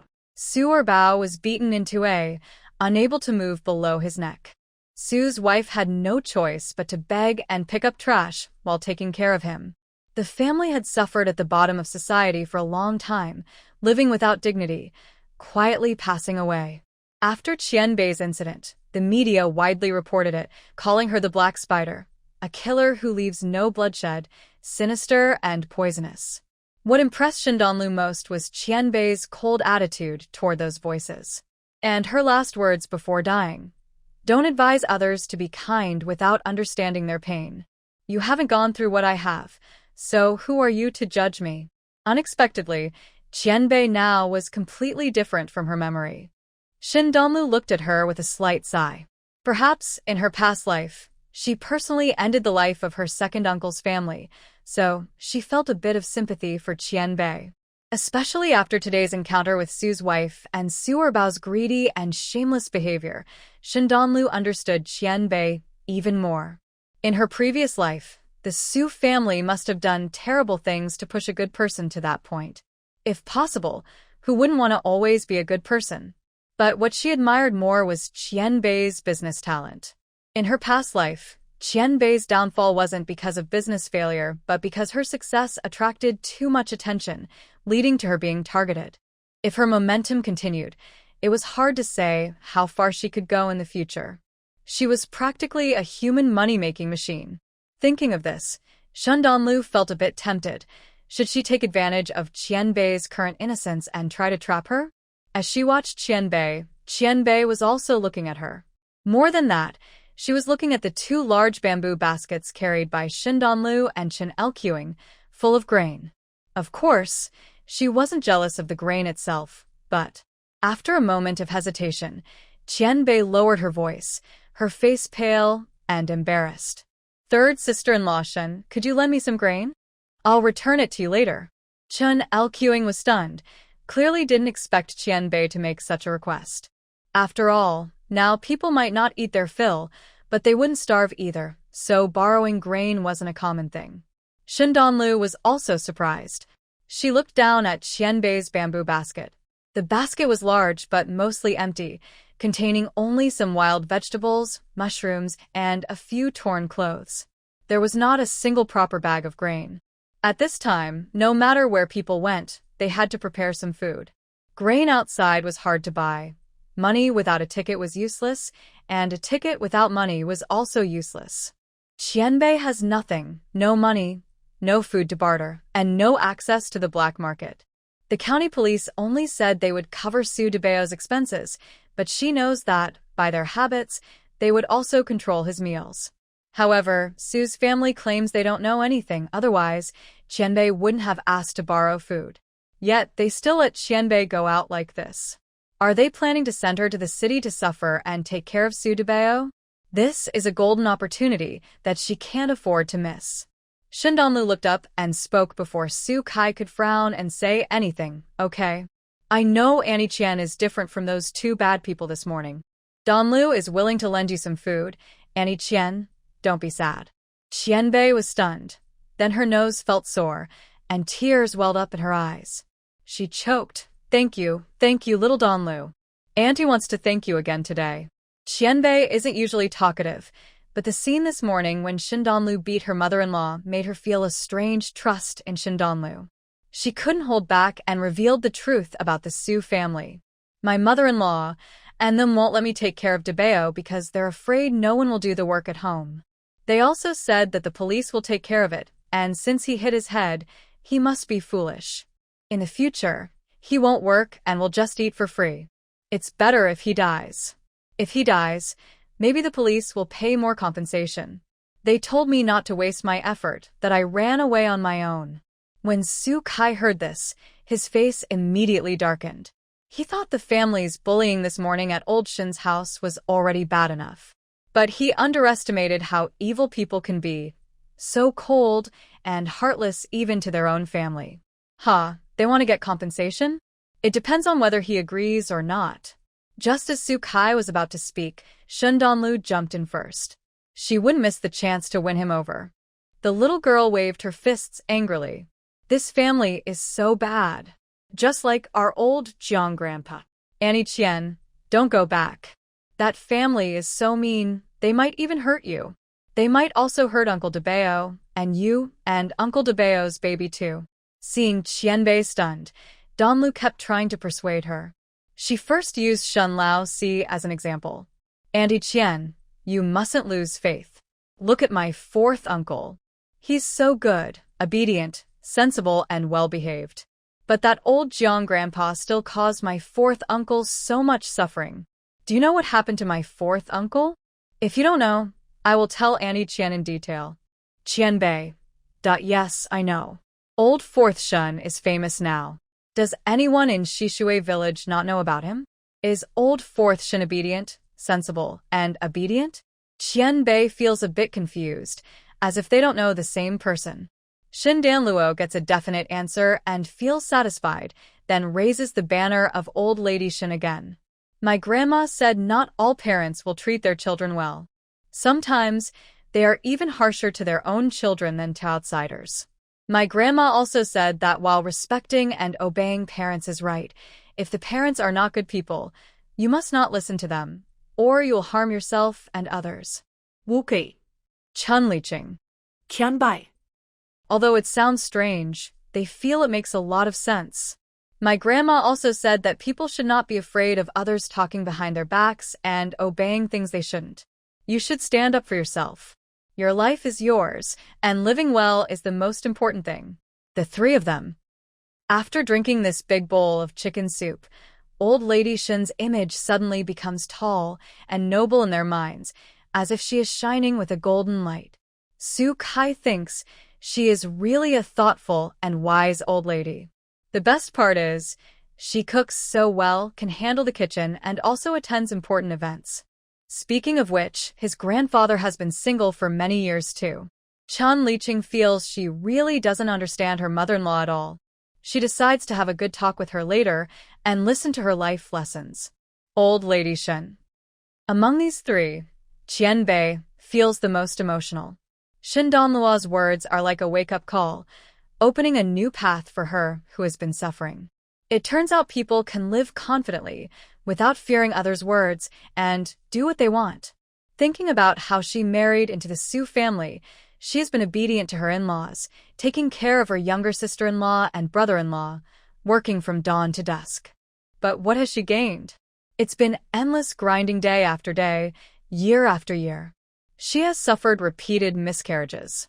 After her miscarriage, she didn't even get a proper postpartum rest and was scolded by her mother-in-law as a hen that can't lay eggs. Her husband treats her well, but He is just like an old ox in the Su family. He does all the dirty, tiring, and hard work. He works from morning till night, but he can't even eat more than his younger brother. This time, when she was injured, the Su family directly cursed her husband to die. Why? Why do they have to suffer like this? As fellow humans, why must they live such miserable lives? She is unwilling. Qianbei first feels rebellious. Old Lady Shin doesn't know that Shindanluo is pretending to be her banner to fool people. She's a bit worried now. Why? Because when she was tidying up the table earlier, she saw 10 yuan under the plate.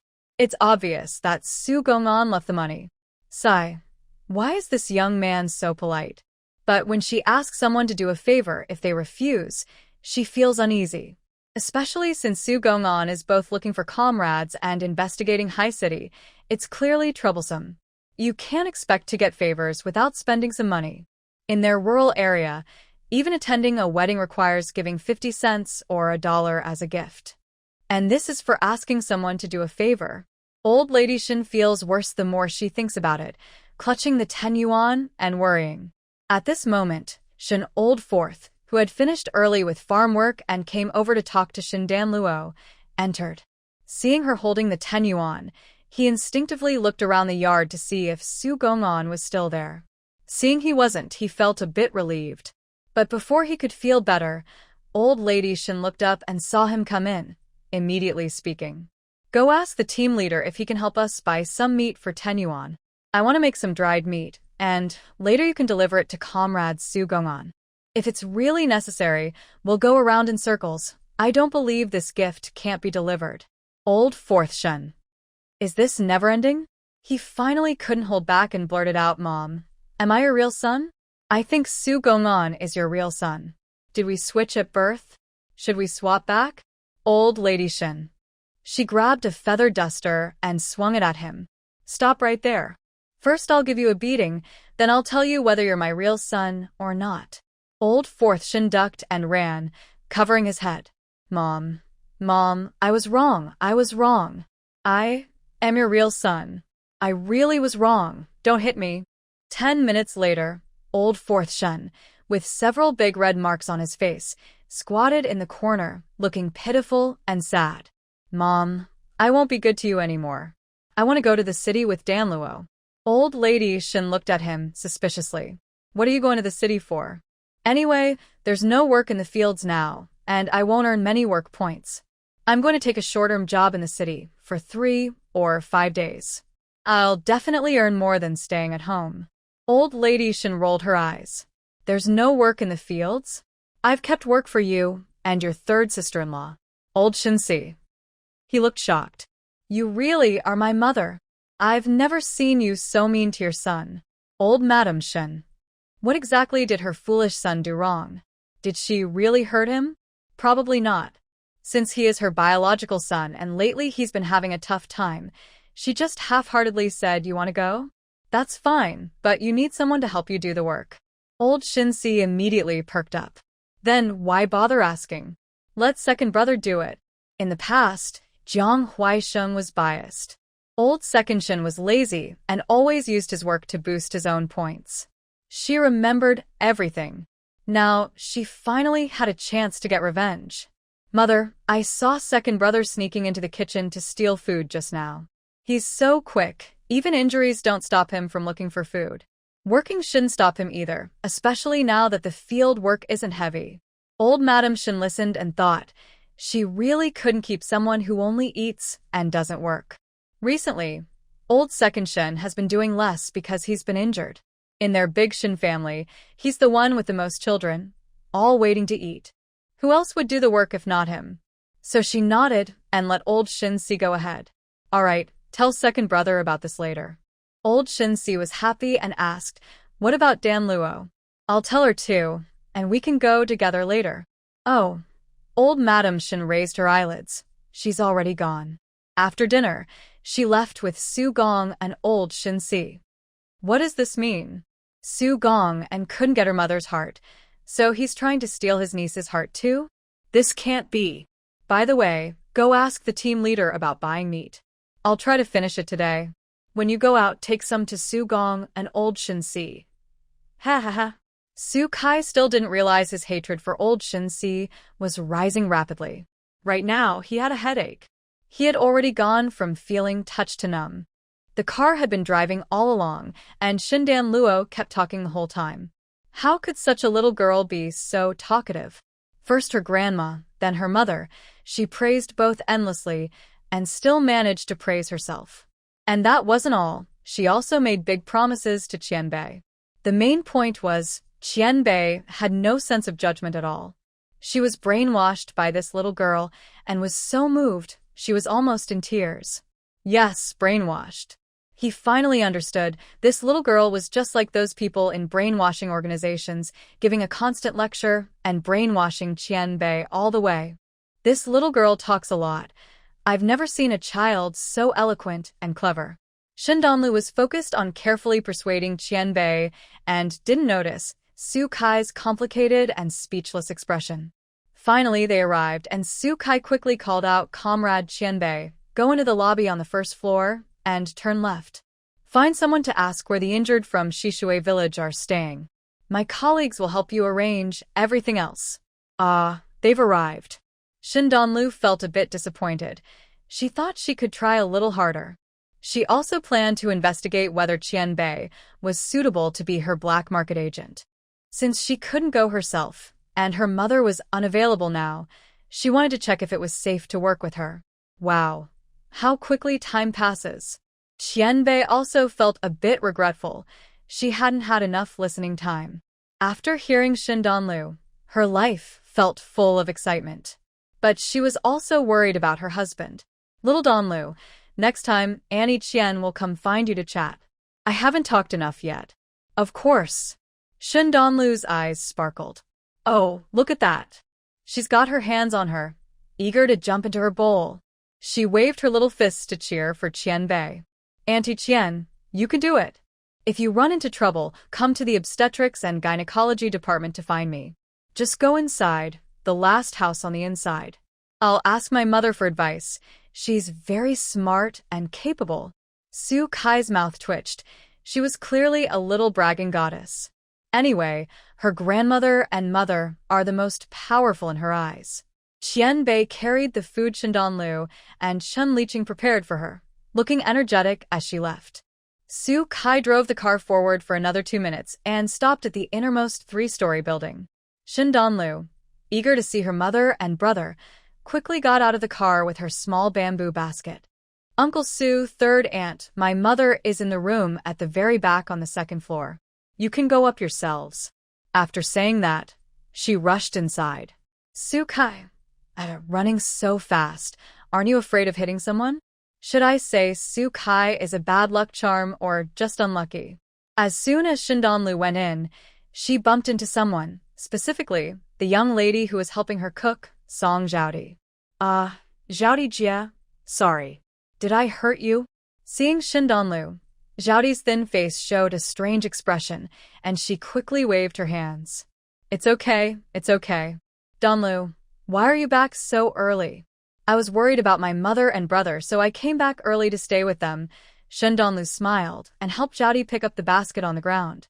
Seeing the meat and milk in the basket, she didn't think much and handed the basket back. Sister Zhaodi, if you're free, I'll go upstairs first. Yes, go ahead. Song Zhaodi looked at her, hesitant to say more.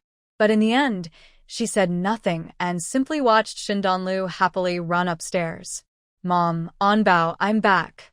When Shindanlu pushed the door open, Su Qiushui and Anbao were eating. Seeing her return, Su Qiushui immediately put down her lunchbox, holding her belly as she came over. Wanting to hug her but unable to bend down because of her belly, she could only gently pat her little head instead. You're back. You've been eating well at home these days. Did you sleep well? Yes, very well. Grandma cooked delicious food, so tasty. Shindanlu rubbed her little belly, looking envious. This morning, Mom also made a lot of meat dishes. They were so good. I brought some for Mom and Anbao too. She was about to take off the small bamboo basket on her back, but Su Qiushui stopped her. Don't move, I'll do it. Be careful not to spill. Shin Donlu obediently waited for her mother to take off the basket. Then she saw Shin Chang'an sitting at his spot, holding his lunchbox and staring at the food inside as if it were poison. He looked completely different from his usual lively self, with no expression on his face, and now he looked unhappy. Shin Donlu was both surprised and curious. "Mom, is Anbao feeling better?" Su Qiushui smiled and carried the bamboo basket to the table, saying, "He's gotten a bit better." Shin Donlu was happy and asked, "Why does Anbao look so unhappy?" Su Qiushui's eyes flashed with displeasure, and her voice was a little cold. "Maybe the food doesn't suit his taste." Shin Donlu was stunned. How could that be? She had observed that Song Zhaodi was good at cooking and kept her kitchen clean, so she asked her to cook. Plus, she used the same ingredients repeatedly, so how could it not taste good? Frowning, Shin Donlu walked over to Anbao and looked into his lunchbox. Seeing it, she was furious. It was just a few wild vegetable leaves in porridge with hardly any rice, mostly just wild leaves. Forget the rice. She had asked Song Zhaodi to prepare meat soup and steamed eggs for each meal, but she hadn't seen a trace of them. "Mom, is this all Song Zhaodi has been making for you these days?" She poured out the wild vegetable soup from her son's box and refilled it with the food brought by Shin Danluo. She also made herself a portion before speaking. "It's not everything. Since yesterday's lunch, the quality of food for your brother and me has started to decline. Well, this is what you see now." Shin Danluo. She had only been gone for 2 days. The first day, she still ate lunch before leaving, and she had arranged dinner for her. That means her mother and brother only had one good meal yesterday morning. The rest was just vegetable broth. Her mother. She was so blind. Suddenly, she remembered seeing meat and milk when she helped Song Zhaodi pick up the basket earlier. Shin Danluo was furious. That must have been her mother's special meal for the sick. Her small chest heaved with anger, but to avoid accusing anyone wrongly, she asked, "Mom, did she also not give you milk and eggs?" Su Qiushui saw her daughter's expression and knew she was about to start a fight again. She put down her chopsticks and held her hand. She really didn't give your mother anything, and Song Zhaodi's mother came by yesterday. When she left, she took quite a few things while I was away. Some were even sent by Uncle Zhu. Shin Danluo. How unreasonable. Did she actually invite a pack of hungry wolves for her mother? She regretted it so much. "Mom, it's my fault. I didn't see her true nature. People's hearts are hard to read. Who can see through anyone? Don't take this on yourself." Su Qiushui remained calm. "Danbao, we can't afford to clash with others now. I heard that several people came to Song Zhaodi's house. If we start a fight, we'll definitely lose. So, Danbao, don't be angry. Later, we'll send a letter to your grandma and Uncle C. Your grandma and Uncle C will handle it. Otherwise, her daughter might think she's a pushover, but she's just protecting the baby in her belly. Let the professionals handle the fighting and conflicts." Shin Danluo. Her mother was so cunning. If her grandma and Uncle C found out she was just a tool in her mother's eyes, would they cry out of anger? She grabbed the broomstick by the door, looking fierce. "But, Mom, we don't have to wait today. We have plenty of helpers." Su Qiushui. As Su Kai went upstairs, he saw Shin Danluo rushing past him with a fierce look, as if she was ready to fight someone. She was holding a bamboo broom tightly in her hands. He recognized her pose immediately, as he had seen her like this earlier this morning. At that time, she was holding a bamboo broom and dancing vigorously, playing doubles with old lady Shin and making misses. Su cry and call for her mother. Now, she is holding the broom again. What does she want to do? Su Kai felt a bad premonition rising in his mind. He put the bamboo basket he was carrying next to Chen Liqing and said, "I'll go see that girl. You take the things to the hospital room first." Chen Liqing was worried and also wanted to go, but these things really couldn't be left here. So she nodded quickly and hurriedly carried the items to the room, thinking to put them away so she could help with the fight later. In the hospital room where old Song's family was, Mrs. Song was looking through her granddaughter Song Zhaodi's belongings that she had just returned with. Seeing a big piece of meat, a bottle of milk, and 2 eggs, she smiled happily. Zhaodi, you did a good job today. Keep doing this in the future. After praising her granddaughter, she continued to praise her eldest daughter-in-law. Old master's words are really good. That Mrs. Shin really doesn't dare cause trouble. Song Zhaodi's mother, who is pregnant and holding her belly, smiled proudly. That's right. Zhaodi told me she's living alone with her silly son, with no one to take care of her. I heard her husband has died, and she's so unlucky to be alone. Her in-laws probably don't care about her. Otherwise, why wouldn't they send someone to keep her company? It's not busy farming season now. Besides, we've already given her food. It's all edible stuff. What's good or bad doesn't matter. It's better to give it to your grandson to eat.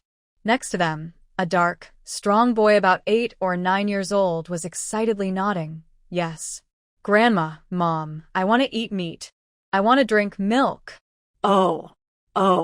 The mother and daughter-in-law both loved this grandson's son, so much that they couldn't help but smile. They quickly told Song Zhaodi to bring the milk. Hurry, give the milk to your brother. Song Zhaodi hesitated and said the first words after entering the room. Mom, I saw Shin Donlu earlier. If she finds out about this when she comes back, will she cause trouble? What? Mrs. Song's face darkened. She came back so soon? Didn't she say she was going to stay in the countryside for a few days? Her daughter-in-law also looked unhappy. They had just gained some benefits, and now it seemed like it was all over. She was really unwilling.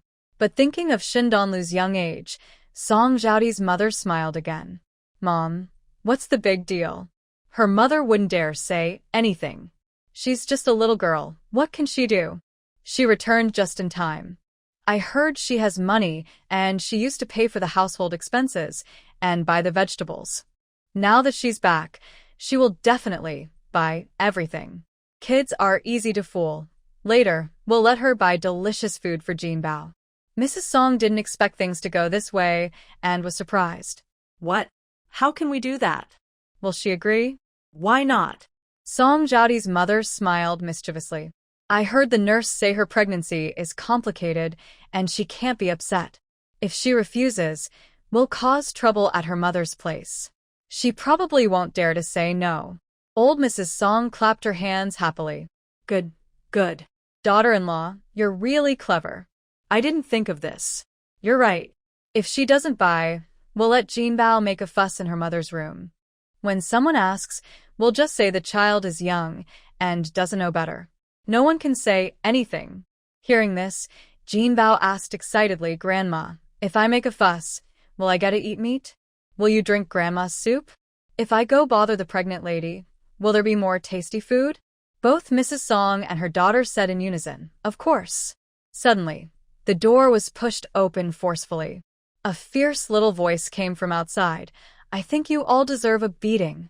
Before they could see who was speaking, a big broom was swung toward them. Shen Danluo moved quickly, rushing in and sweeping at each of them. Jinbao, who was young but mean-spirited, and Zhaodi, who was standing there blankly. She didn't spare anyone. She had eaten well these days, so her strength had increased. She was used to fighting and chose tricky angles, making it hard for anyone to dodge. In 2 quick swipes, she left marks on their faces and bodies.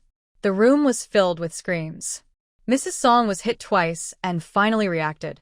Seeing Shen Danluo was the attacker, she felt guilty and angry. You little, how dare you hit me? I'll tear your skin off. She shouted and tried to rush over to fight Shen Danluo. But suddenly, a white figure burst into the room and grabbed her. What are you trying to do? Mrs. Song tried to scratch back, but behind her, Zhaodi's mother shouted in fear, Mom, no. That's the police. But it was too late. Mrs. Song's claw scratched Su Kai's neck, and blood immediately appeared. Mrs. Song was so scared she almost peed herself. Did she hurt the police? What should we do now? Su Kai touched his neck and looked at the blood on his fingers. He sneered slightly and turned to look at Chen Liqing, who was about to rush inside. Third sister-in-law Shun, please go to Building 1 and call my colleagues. Tell them someone attacked the police, stole property, and harmed the family of a martyr. Mrs. Song and her mother, Song Zhaodi, were shocked. Just the idea of attacking the police was frightening enough. They didn't understand why stealing and harming the family of a martyr were mentioned. They hadn't done anything wrong. The mother and daughter-in-law were very scared. They saw the woman at the door turning to leave. They wanted to call for help, but just then, Song Lao-tu and Song Lao-da, Mr. Song's husband and eldest son, came back for lunch. Seeing the chaos, Song Lao-da immediately rushed in and shouted angrily, "What are you doing? Let go of my mother." In that moment, Chun Liqing disappeared. This made the old mother-in-law and daughter-in-law very anxious. Don't hurt anyone. This is..." In her haste, Song Lao-da didn't think and just rolled up her sleeves, rushing towards Su Kai. Su Kai scratched Mrs. Song's face to make her more guilty, but not just anyone could touch him. When Song Lao-da charged, Su Kai kicked her away. Behind her, Song Lao-tu also tried to help but was knocked down and flew through the air. They both fell to the ground and rolled around, unable to get up for a while. It was a perfect move, 2 birds with 1 stone. Mrs. Song and her daughter-in-law cried out in fear, my husband." Seeing Su Kai quickly take down 2 people, Shen Danluo thought he was very handsome and wanted to clap for him.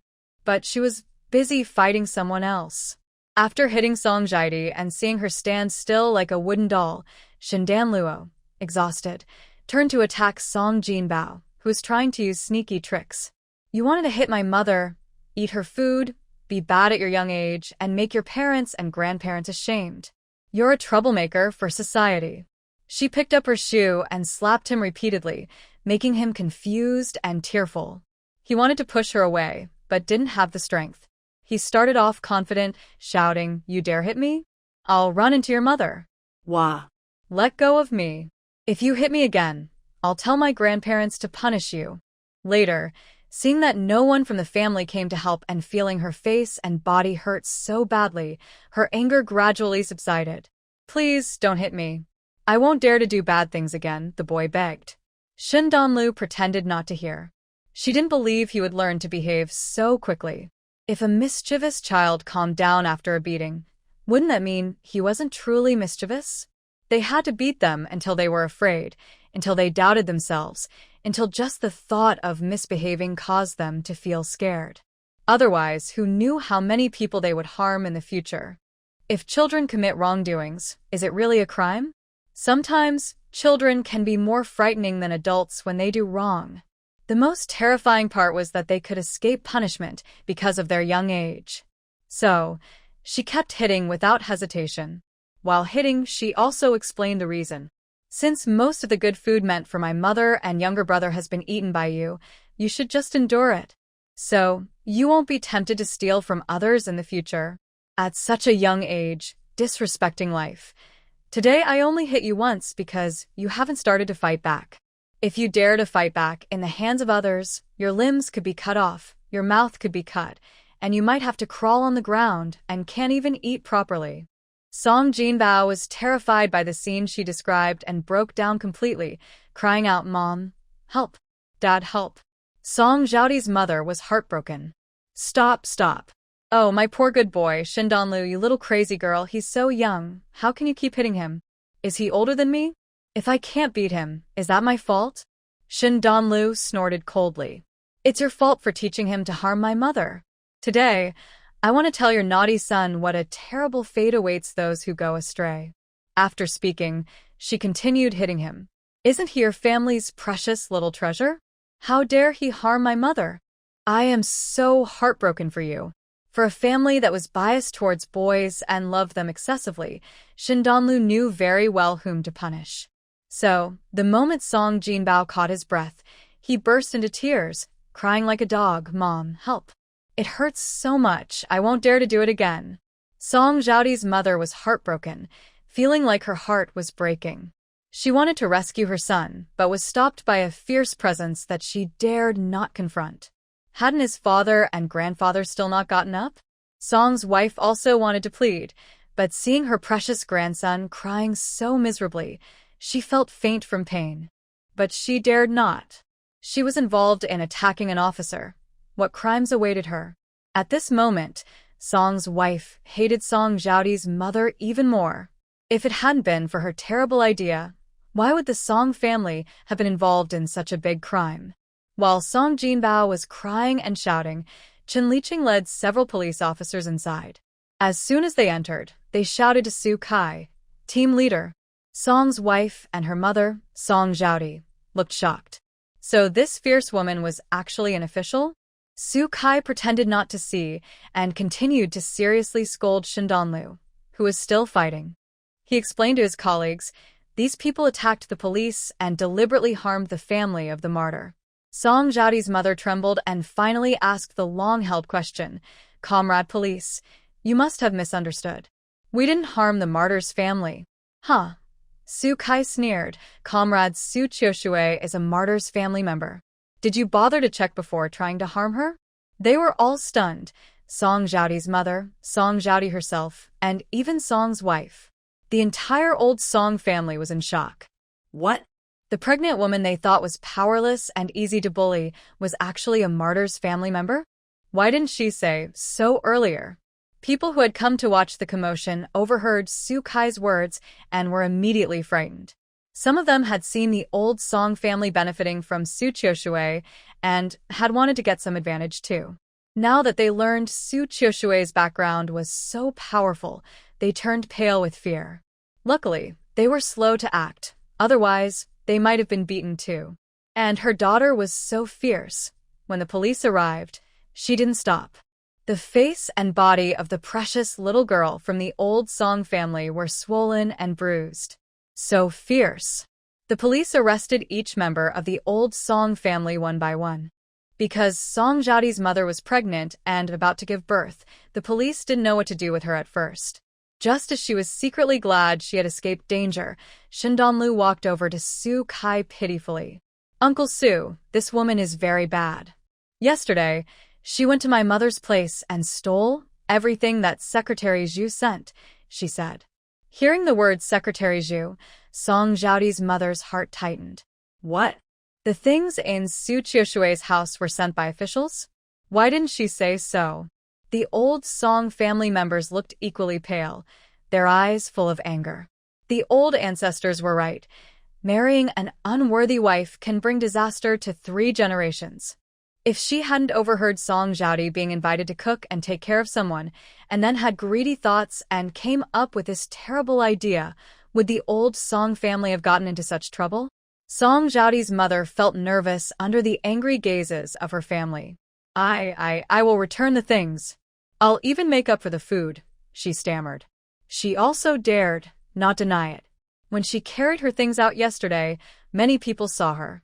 Mother Song Zhaodi regretted it deeply. If she had known earlier, she would have avoided people. Maybe she could have taken a little more. At this moment, Shindanlu said again, Uncle Su, she also stole 50 yuan. The Song family members all looked at her mother, who was stunned. I didn't. Shindanlu ignored her. Uncle Su, you know, all the money in my family has marks. Su Kai immediately gave a look to his colleague. The colleague understood the signal and started searching in the ward. Considering she might have hidden money on her, they also asked 2 nurses to search her body. They surprisingly found 50 yuan in her coat pocket, 5 large black 10 yuan bills, all marked with the Shun family symbol. Mother Song Zhaodi exclaimed, I really didn't steal money. She did want to steal, but she didn't find where Su Qiushui hid the money. Looking at her mother, Song's wife sneered. Very good. So we eat sesame and you eat the watermelon alone, causing our family trouble. Fine, fine. You're quite clever. Her mother was so frightened, she sat down heavily on the bed. She knew that the hard-earned status she gained after giving birth to her son was gone in an instant. From now on, she probably wouldn't have a good life in the old Song family. But she truly didn't steal the money. Shindanlu watched the devastated Song family members, her face tight and expressionless, but inside, she was sneering coldly. When she arrived, she just wanted to fight, teach a lesson, take back her things, and be done. After all, life was hard for everyone these days. But they actually threatened her with her mother's life. Ha! Don't blame her for being ruthless. She used the old Song family's chicken to scare the monkey, so others wouldn't think her family's things were easy to take. Shin Donlu turned and carried the recovered items, her back looking a little lonely. The police officer's eyes welled with tears at the sight. Su Kai felt even more complicated. If Shin Donlu's father were still alive, she wouldn't have to shoulder the burden of protecting her mother and brother at such a young age. So even though the girl fought fiercely just now, he didn't stop her. What she said was right. Some evil acts, if not stopped early, could cause even greater harm in the future. And this greedy Song family truly needed a harsh lesson. The Song family was taken away, including the under 10-year-old Song Jinbao. Her mother was kept in the ward, and after she gave birth, someone would naturally come to take her away. Before leaving, Song Jiedi wanted to see Shindan Luo.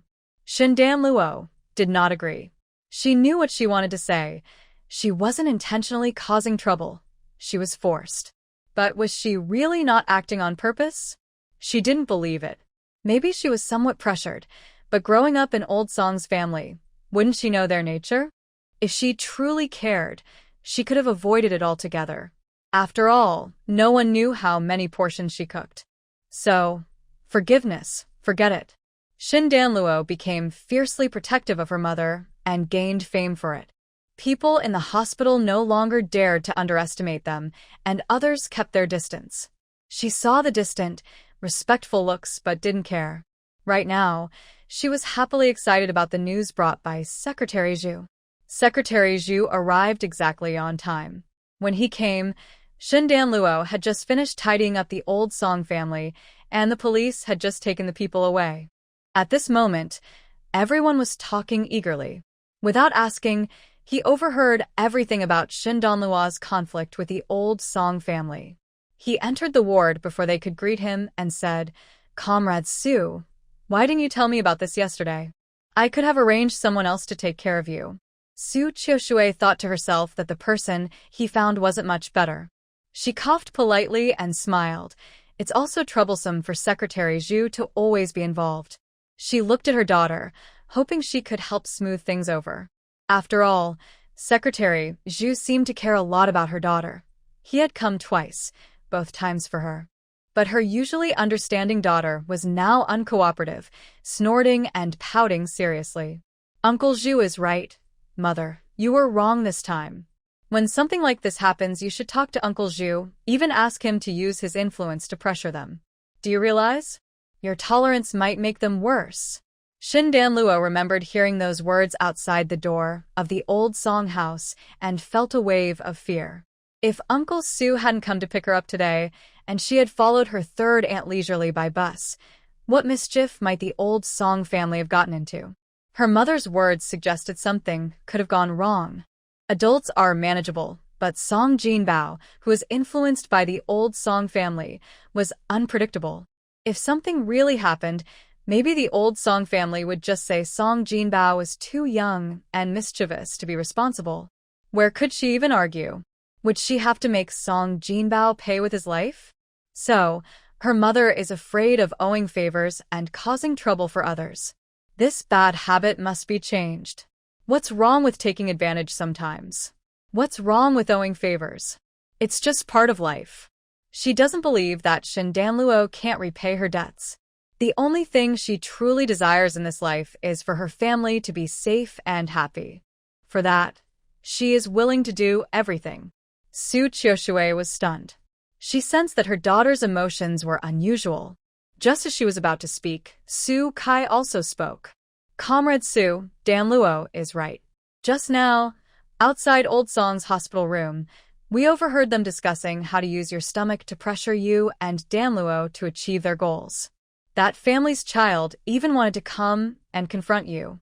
Their boldness is partly because they are greedy and mean, and partly because your previous concessions have made them more daring. While avoiding conflict is wise, with support, it's better to seek outside help. No matter how big the debt, it can be repaid. But if a life is lost, nothing can be recovered."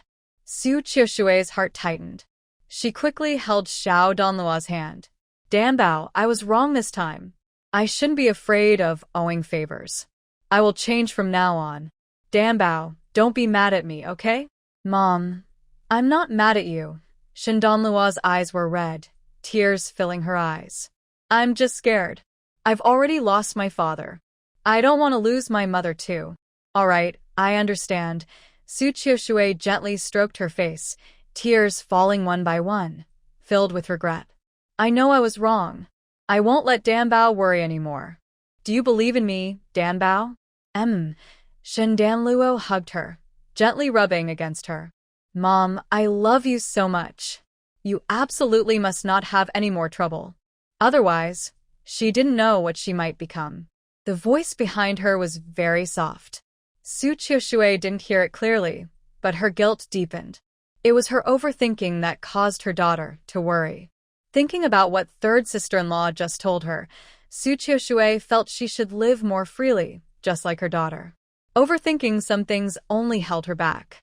Seeing the mother and daughter, Chen Liqing also quietly wiped her tears while holding on Bao.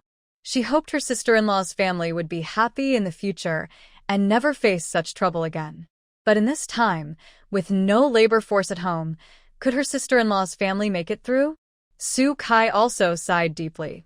Just considering how gentle comrade Su is, it's so hard to raise so many children.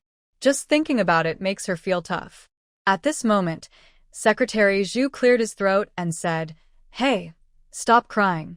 Comrade Su knows her mistake, so that's good. Stop, everyone stop. He felt a bit embarrassed. He had originally come to share good news, but because of his words, he ended up holding a criticism meeting first. Well, because of Comrade Shindanluo's great contributions to the organization, it has been decided to give her mother, Comrade Su Qiushui, a job.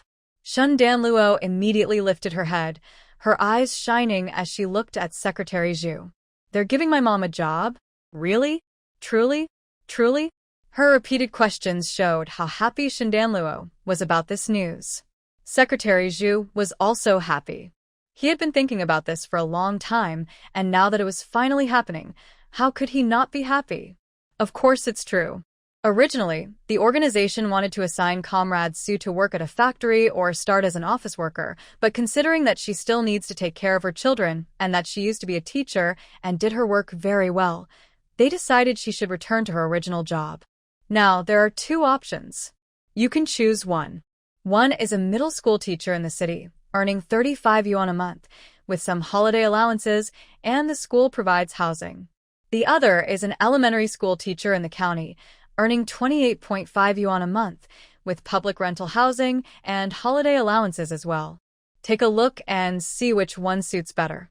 By the way, elementary school classes usually only last half a day in the morning, while middle school classes go until about 3 p.m. To prevent Su Qiushui and Shindanluo from making the wrong choice, Secretary Zhu carefully gathered all the information. Both jobs were carefully selected by him. Although working in a factory or as a commune officer might have more prospects, Su Qiushui's situation meant she couldn't spare much time for work. Compared to that, the teaching job with more free time was more suitable for her. He had connections vice county leaders in the county and others in the city, so whichever option they chose, he could help take care of things. However, if Su Qiushui and her family really chose the city job, he would need to take some measures to prevent Old Yang from finding out.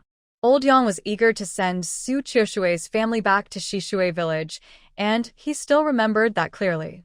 Shindanluo was also quite satisfied with this. After all, this job was just a temporary solution.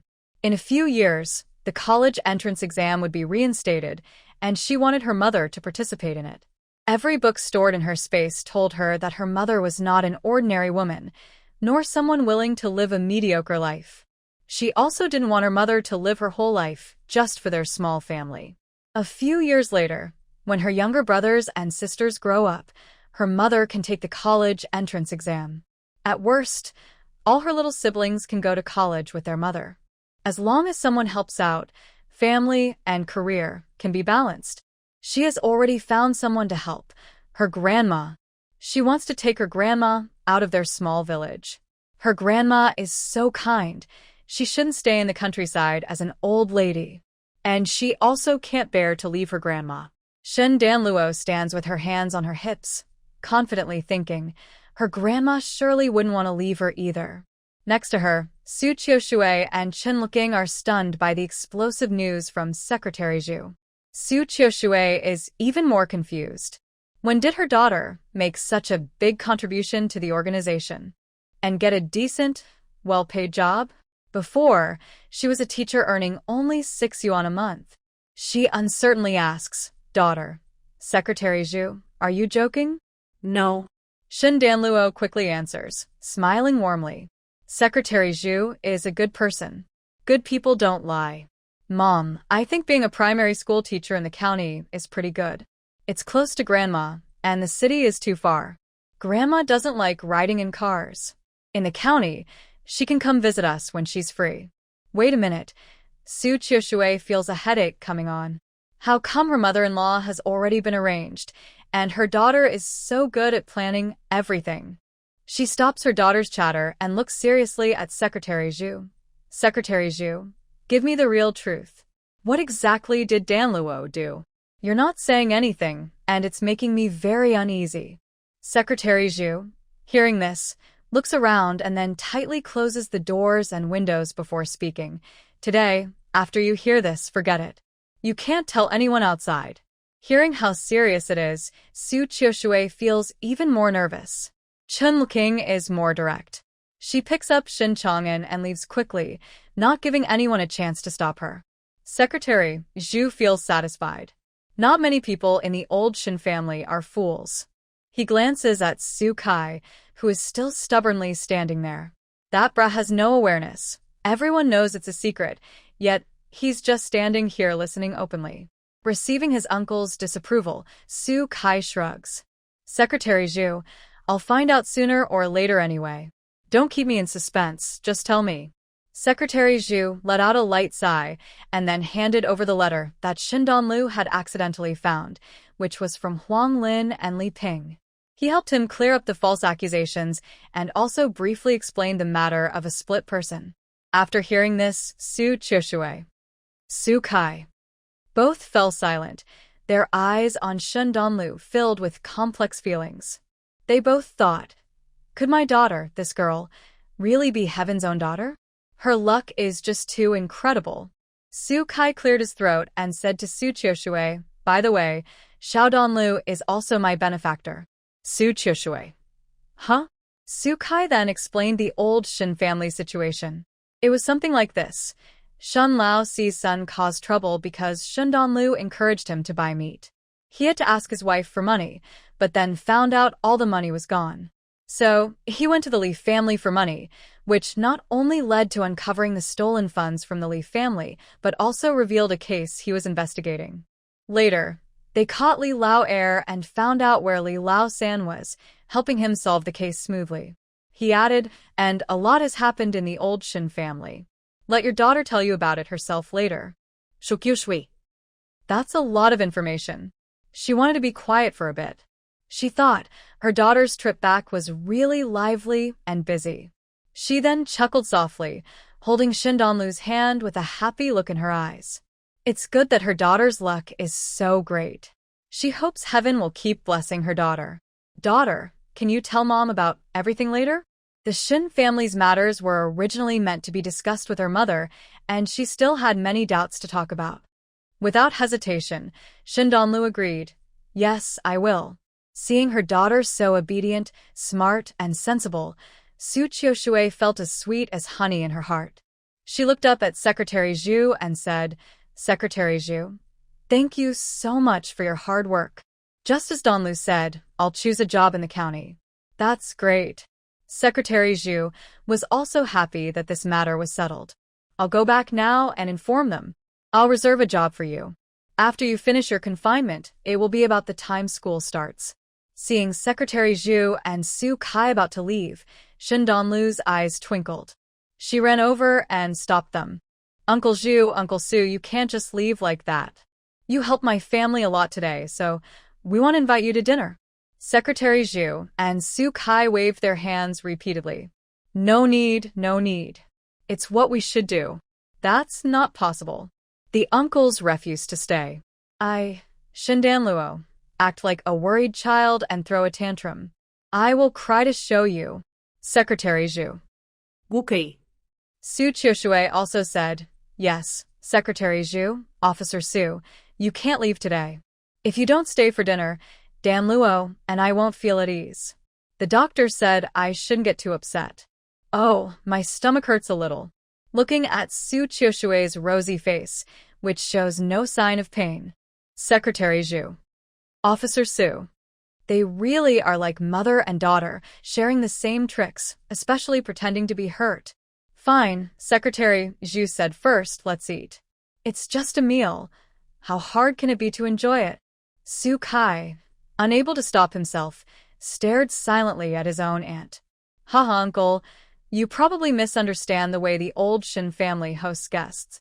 When Secretary Zhu agreed, Shen Danluo immediately jumped happily. Mom, I'll go find third aunt. You can chat with Uncle Zhu and Uncle Su. Wait a minute. Su Kai suddenly grabbed her by the collar, lifting her into the air. He pointed at himself, and then at Secretary Zhu. You should call him Grandpa, or call me brother. We can't be on the same level. Shen Danluo really disliked being pulled by her collar from behind, making her feel tiny. And she's a girl. This Uncle Su is such a straightforward guy. She held back her urge to kick him in the face, blinked her big, adorable eyes, and asked sweetly, why? Because he's my big uncle. If you call him uncle, you should call me brother.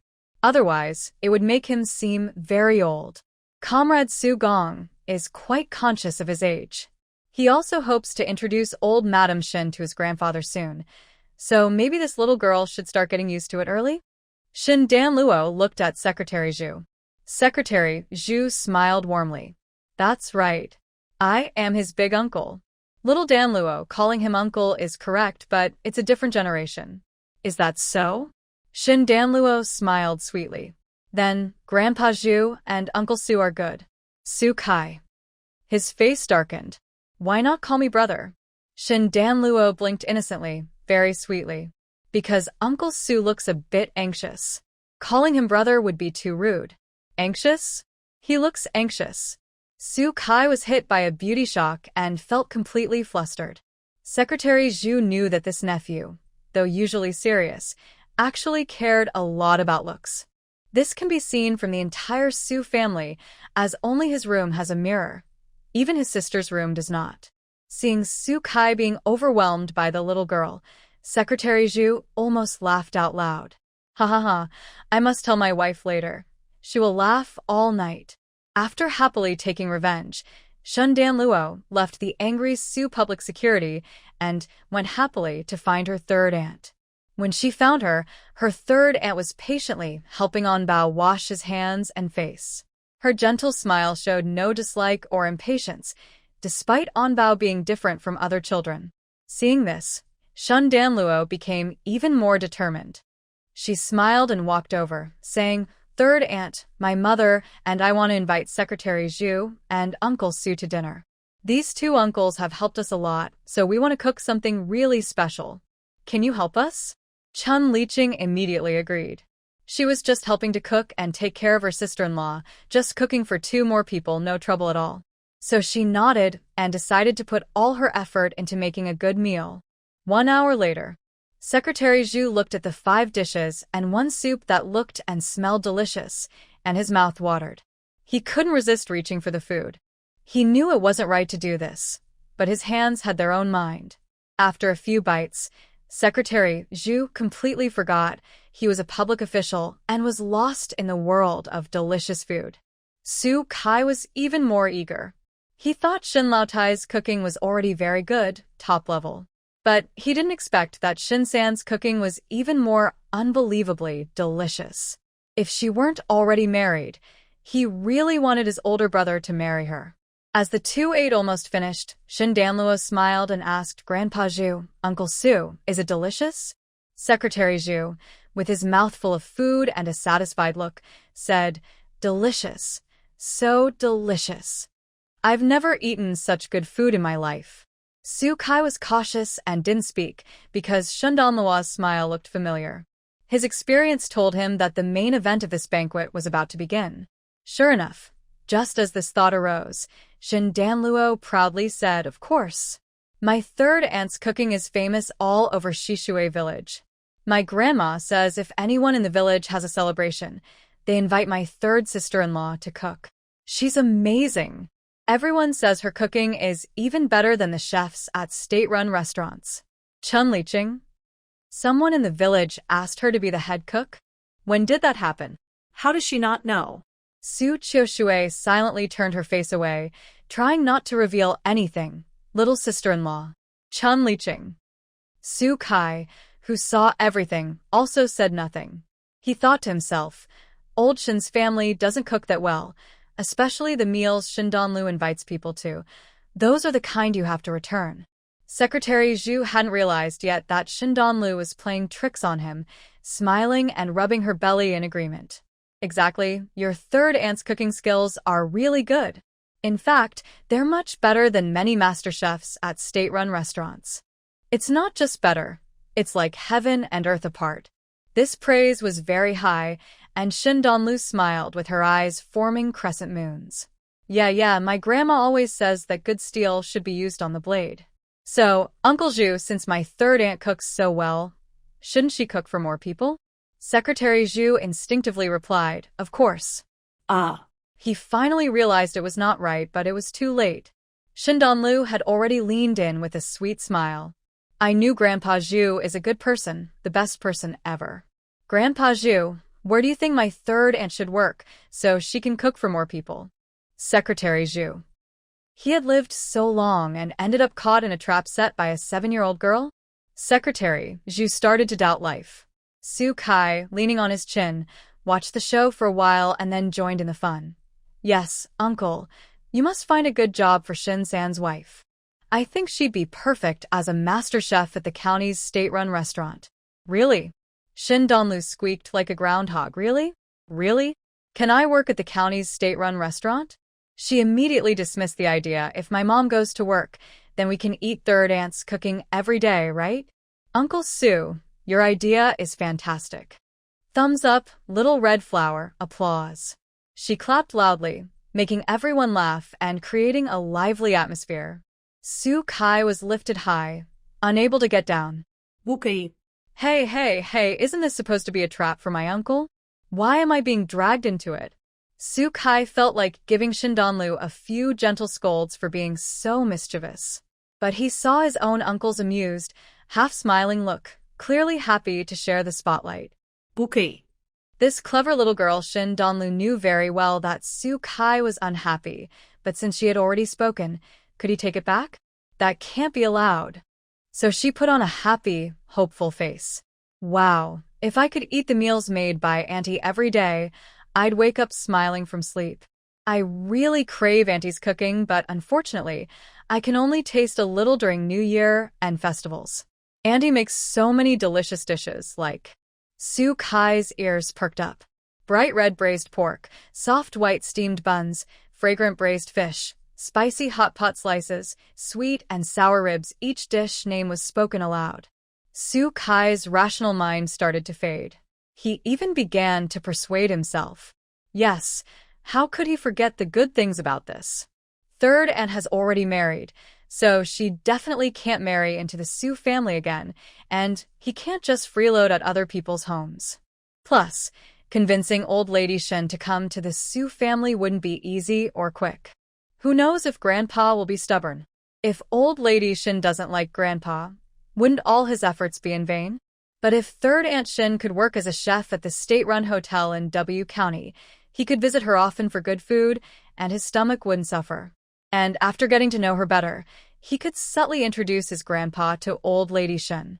Honestly, after tasting the dishes made by third aunt Shin, he thought the chef at the police station's kitchen was just feeding pigs. No way. That's too terrible.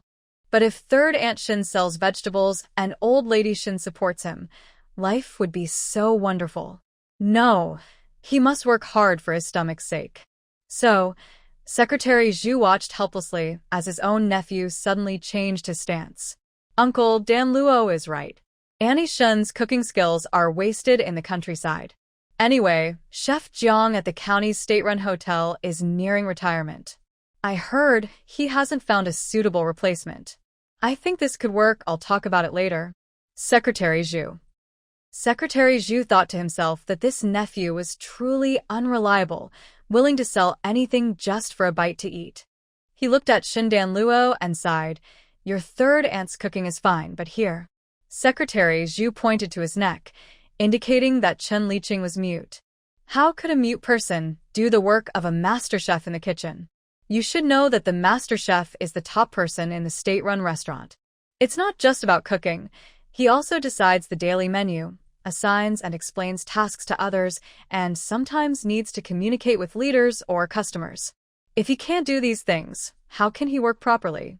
Should everyone just use sign language with him? That's not appropriate. Secretary Zhu does not discriminate against deaf people. He just recognizes that they have certain unavoidable limitations. Moreover, your third aunt might also suffer unfair treatment because of these issues.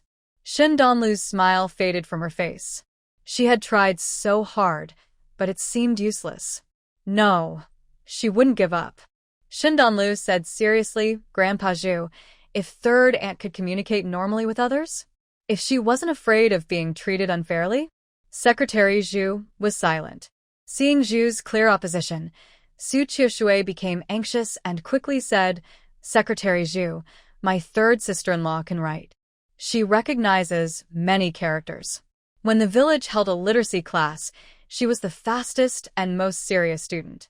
Can she carry a notebook to communicate with others?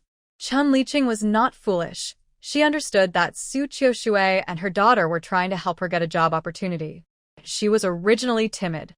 But when she saw Shin Donlu earnestly recommending her and speaking kindly for her, her fear gradually disappeared. She remembered what her mother-in-law had said during their walk. Her mother-in-law said that destiny is in your own hands. If you want something, you must work hard for it. Don't be afraid of difficulties or run away. Because if you haven't tried, how can you know you can't do it? Now, hearing Su Qiushui's words, Chen Liqing knew this was the moment to try her best. She immediately took out a small notebook she carried and quickly wrote a sentence, then handed it to Secretary Zhu. She wrote very fast. Because Chen Liqing understood that as a mute person, it was not good to make others wait when communicating. So besides doing chores and housework, she spent her remaining time practicing writing. That's why she writes quickly. She also got along well with Su Qiushui, and after the literacy class, Su often gave her extra lessons. So she knew many characters, and writing was usually smooth. Chen Liqing quickly finished what she wanted to say and handed the note to Secretary Zhu. He paused for a moment, took it, and was immediately impressed by her neat, beautiful handwriting. When he saw the sentence, Secretary Zhu, I can do it. I'm not afraid of what others say. Please give me a chance. He was even more surprised. This third wife Shin finished the sentence in only 1/3 of the time, and her handwriting is so good. Su Qiushui saw the amazement in his eyes and quickly recommended enthusiastically, Secretary Zhu, my third sister-in-law practices calligraphy whenever she has free time. She is very careful and diligent in everything she does. She can definitely handle the role of a master worker. Secretary Zhu, please give my third sister-in-law a chance? Or let her try for a month first. Yes, Shin Danluo also complimented at the right moment. Grandpa Zhu is a good person, and he's also a very capable and kind official. Being capable and kind means he can do things others can't, right? Secretary Zhu laughed. So if I don't agree with you, I wouldn't be the good person and good official you talk about? That wouldn't be it, Shin Danluo honestly said, but I would be disappointed, very disappointed, in fact. She pouted her little mouth, drooped her face, looking like she was hit hard and doubting everything. Secretary Zhu. Can't she stop using this trick every time? Although he knew Shin Danluo was acting, seeing her cute little face looking so pitiful made his heart soften, and he felt ashamed. Next to them, Su Kai also took the small notebook and looked at it, sighing. Honestly, uncle, if Shin San's wife didn't cook so well, her fast note-taking skills alone would make her a great stenographer. Her handwriting was fast and beautiful. They should let the stenographer in their bureau, who doodles all day, see this. Their meeting notes are so messy that you can't tell what he wrote without a magnifying glass. Secretary Zhu glared at him, annoyed. All right, since you've agreed to handle this, go talk to Master Jiang yourself. Of course, you need to explain Chen's situation clearly. If he has any questions later, let him come ask me. Sigh. It's true, using people's kindness against them, being soft with words. In the future, he definitely shouldn't eat Shindanluo's cooking casually. At this moment, Secretary Zhu didn't realize that the difference between once and 10,000 times of scheming at mealtime is that once you start, there's no end. Once it begins, it never stops, ha. Okay, leave it to me. Su Kai agreed immediately, patting his stomach, feeling hopeful about the future. He knew Master Jiang owed his uncle a big favor and was just waiting to pay it back. With his uncle's approval, isn't that a sure thing? Wow. Grandpa Zhu, you're such a good person. There's no one better than you in this world. Shen Danluo kept praising Secretary Zhu with her good person card. Seeing this, Su Kai felt jealous. He was the one doing all the work, wasn't he? Opportunities always favor those who are prepared. Li Qing, your hard work has not been in vain. After seeing off Secretary Zhu and Su Kai, Su Qiushui held Chen Liqing's hand with a look of satisfaction. Your family will get better and better in the future. Uncle Shen Lu and Aunt Lu had suffered many hardships during the early years of war. Their son and daughter had died in that terrible time. They themselves were also badly injured. Although they survived, they endured much suffering, and their health has never fully recovered. Especially in recent years, they have had to take many medicines to stay alive. Shen Lao-san and his younger sister have to take care of their elderly parents and also raise 2 young children. The family burden is very heavy. The farm work they do only earns them a little, which is not enough for the family's expenses. If their younger sister could become a master chef, the family's situation might improve. However, Chen Liqing shook her head and pointed at Shindanluo, implying that the opportunity was given by Shindanluo. Shindanluo also shook her head. That's not true. If Annie-san's cooking isn't good, nothing we do will work. Su Qiushui also said, Dan Bao is right. To succeed, you must be strong yourself. Younger sister San, don't think too much. The most urgent thing now is to see a doctor about your throat. Chen Liqing was stunned, then repeatedly waved her hands. No. Shin Danluo looked up, surprised, and asked her mother, Mom, can Annie-san's throat be cured? I've checked on her before. She's not naturally mute. Her condition was caused by an injury that wasn't treated in time. I've mentioned it to her before. She should go see a doctor. Maybe it can be cured. But because the family is under a lot of financial pressure, Annie-san didn't want to spend the money, so she never went. Shindan Luo had always thought her aunt's throat couldn't be cured. Now, hearing her mother's words, she knew she had to act. She grabbed Chen Liqing's hand. Let's go, Auntie San. We're going to find a doctor. Chen Liqing quickly gestured. No, I can't. I don't have money. We do, said the young wealthy girl Shin Danluo confidently, hands on her hips. I'll lend it to Annie-san first. You can pay us back once you earn some money later. She wasn't worried at all that her aunt and uncle wouldn't return the money. They were both people who didn't like owing others. They would probably think hard about how to pay it back once they got home. Chen Liqing looked at Su Qiushui with a troubled expression, signaling her to intervene. But Su Qiushui didn't care. She was the one who suggested Chen Liqing see a doctor in the first place. Listen to Danluo. Our family's Danluo will make the decision. Currently, all the money at home is being kept by her daughter, so naturally, everyone must listen to her daughter. She is only responsible for obediently nourishing the pregnancy and giving birth. Su Qiushui happily took on the role of a hands-off manager. Chen Liqing. The big family of the Shun household has a strange way of interacting that confused Chen Liqing. Before she realized it, Shun Danlu had dragged her out. Looking at her niece's stubborn and serious face, Chen Liqing sighed. Forget it, since she already owed a favor, she wasn't afraid of owing another. From now on, she and her husband would repay the eldest sister-in-law's family many times over. The test results came out quickly. The condition could be treated, but because treatment was delayed for too long, the best time for treatment was missed. It's uncertain how well it can be cured, but at least it wouldn't affect speech or communication. However, it would probably cost a lot of money. The doctor finished explaining the situation and looked seriously at Shin Danlu and Chen Liqing. At least 80 yuan will be needed for treatment. Do you want to go ahead? Chen Liqing hesitated. That was a lot of money. Shin Danlu, however, was unwavering and immediately decided, yes, treat it. 80 yuan could make her third aunt stop being mute. That was a very worthwhile deal. A child acting like an adult, and doing so naturally. The doctor found it quite amusing.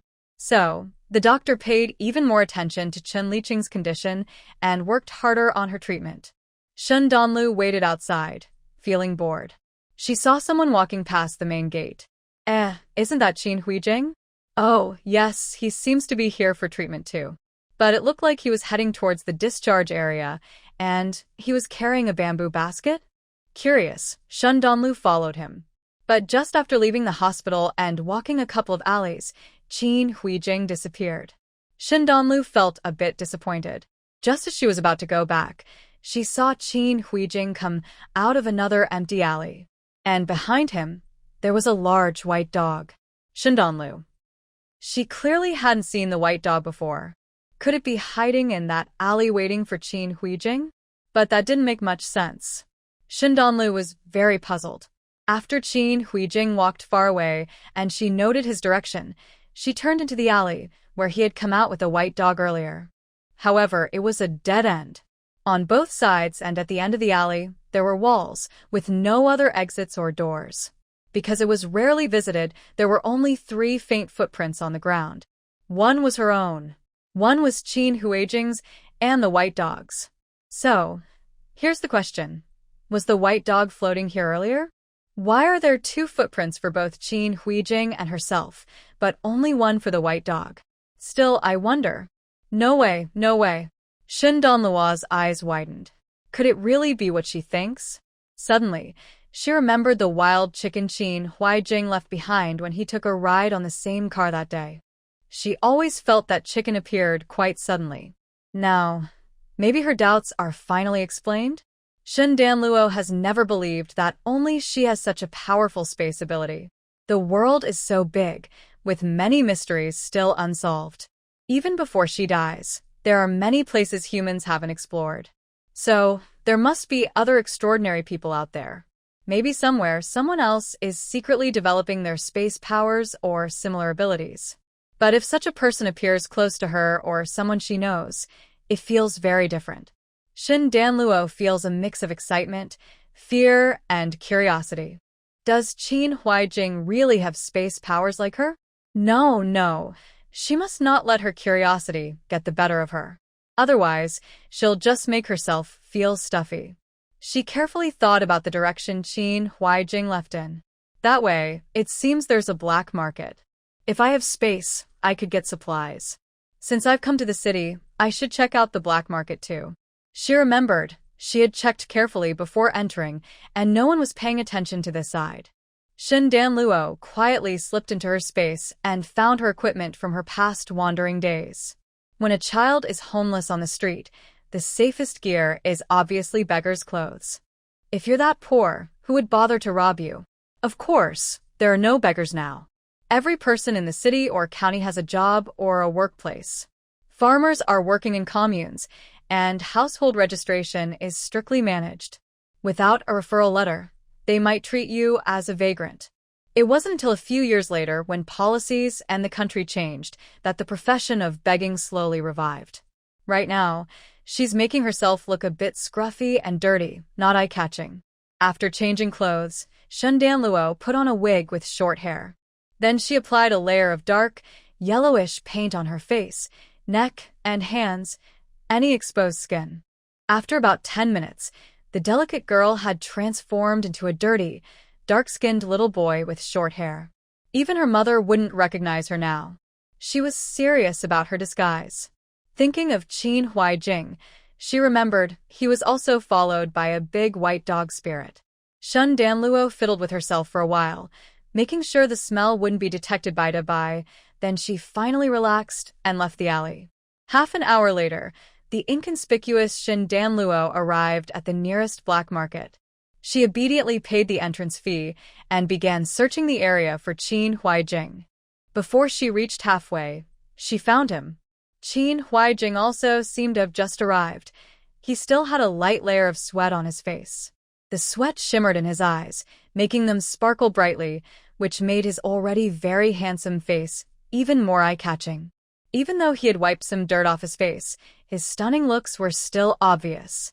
Shun Danluo saw two middle-aged men and women staring at him eagerly, and she sighed. Sigh, this brother really has no experience. Coming to the black market with such a handsome face, does he think people won't recognize him later? Or is he just worried? He should at least braid his hair into a braid and dress up like a young lady. Shin Danluo shook her head, curious about what Qin Huaijing was selling. She looked down and gasped. Wow. 2 baskets full of mountain chickens and wild rabbits? It was confirmed. Qin Huaijing had a space. And it might be a space for raising animals freely. Because when he arrived, he only carried 1 bamboo basket and it was empty. Nothing inside. Plus, when he came from the county, he was with the police. Could he really carry those 2 baskets of animals past them? Impossible. And those fat rabbits and small wild chickens in the baskets looked so familiar. Weren't they the little subordinates of Dabai? She had even been blocked by them once. This owner and dog are really ruthless. They used people and then sold them for money. She felt a bit sorry for those wild rabbits and mountain chickens. Qin Huaijing and his dog stood guard over 1 basket each. They saw a dirty little boy standing nearby, occasionally glancing their way. Both Qin Huaijing and the dog looked over at him. Qin Huaijing's expression turned cold. Either trade or leave. Shin Danluo. With such poor service, who would want to do business with you? But just as she had that thought, she was proven wrong. I want to trade. Brother, how much for these wild chickens and rabbits? I want 2 rabbits. How much? I also want 2 wild chickens. Shin Danluo. All right, she had forgotten that people in this era were very eager for meat. Qin Huaijing glanced at the strange little brother beside him and replied slowly. Wild chickens and rabbits each weigh about 3 jin and cost 3 yuan each. I want half the money and half fine grain. The type of grain doesn't matter, as long as there are food tickets or daily necessities tickets. Shin Danluo perked up her ears. Does this mean Qin Da is short of grain? Is it because he can't get it in the space? But no matter why Qin Huaijing still lacks grain despite having a space, Shin Danluo knew he wouldn't tell her the real answer. Seeing him sell so earnestly, Shin Danluo quietly backed away. Since the prices were quite cheap, Qin Huaijing quickly sold 2 baskets of wild chickens and rabbits. He earned about 20 yuan, 10 jin of fine grain, and some tickets. But that wasn't enough. It was his first time in the city, and a trip here took too long. He didn't know when he could come again. The doctor checked him and only allowed him to stay in the hospital for 2 days. The day after tomorrow, someone would take him back to Shishui village. So today and tomorrow, he needed to exchange more fine grain and daily necessities and find some medicine. Otherwise, as the weather gets hotter, Grandpa and Grandma in the cowshed might not be able to hold on. Thinking this, Qin Huaijing packed up his bamboo basket, took to buy, and headed out of the black market toward the textile factory's black market. Halfway there, he took out some wild chickens and rabbits again. But unexpectedly, as soon as he entered, he saw that strange little brother again, Qin Huaijing. Shin Danluo was waiting here, knowing the trick of trading quickly and changing places. How could she only wander in one black market? Moreover, Qin Huaijing, who has a space, could exchange as much as he could whenever he had the chance. She came here first, just to see how many new wild animals Qin Huaijing could bring out after changing locations. Wow, look at that! 2 big baskets full of wild chickens and rabbits. Shin Danluo suspected that all the wild chickens and rabbits from the back mountain had already been taken over by him, and it was a no-cost deal. Seeing Qin Huaijing hesitate, Shen Danluo showed an impatient expression and said roughly, "Big brother, you're blocking me. There's so much empty space over there. Why don't you use it? Are you trying to take my spot?" Qin Huaijing. Did he not recognize me? Then he heard that strange little brother speak again in a sympathetic tone. "Big brother, is your family's grown-ups also afraid of being caught, so they send you to exchange things? Adults can be so mean, right? Kids would be scared too." Qin Huaijing sighed in relief. It turned out that the little guy thought he was part of a gang, so he didn't suspect him. He also relaxed and led the white horse to an empty spot next to Shindanluo, struggling to set down the 2 bamboo baskets in front and behind. Shindanluo saw that he couldn't move the other hand and was doing everything with one hand, feeling a bit helpless. She helped him out. She also pretended to scold the adults at home. "Big brother, you're worse off than me. You're injured and still coming here. What if a big red wound appears? You won't be able to run then." "It's okay, I can run fast." Qin Huaijing wasn't good at lying. Every time he lied, he felt uncomfortable all over, so he changed the subject. "Little brother, what are you here to exchange?" Shin Danluo immediately gave her grandmother a good person card. "Oh, I got some white flour at home. My grandma is very good. She let me take half to exchange for some pork to help my mother get better. But, big brother, the supply and marketing cooperative's pork can't be bought without a ticket. I came here to try my luck, but I didn't find any." Qin Huaijing raised an eyebrow. Wait, wasn't he just scolding the adults at home for being irresponsible, letting a kid take risks? And he was so quick to tell outsiders about the family matters. This kid really lacked a sense of danger.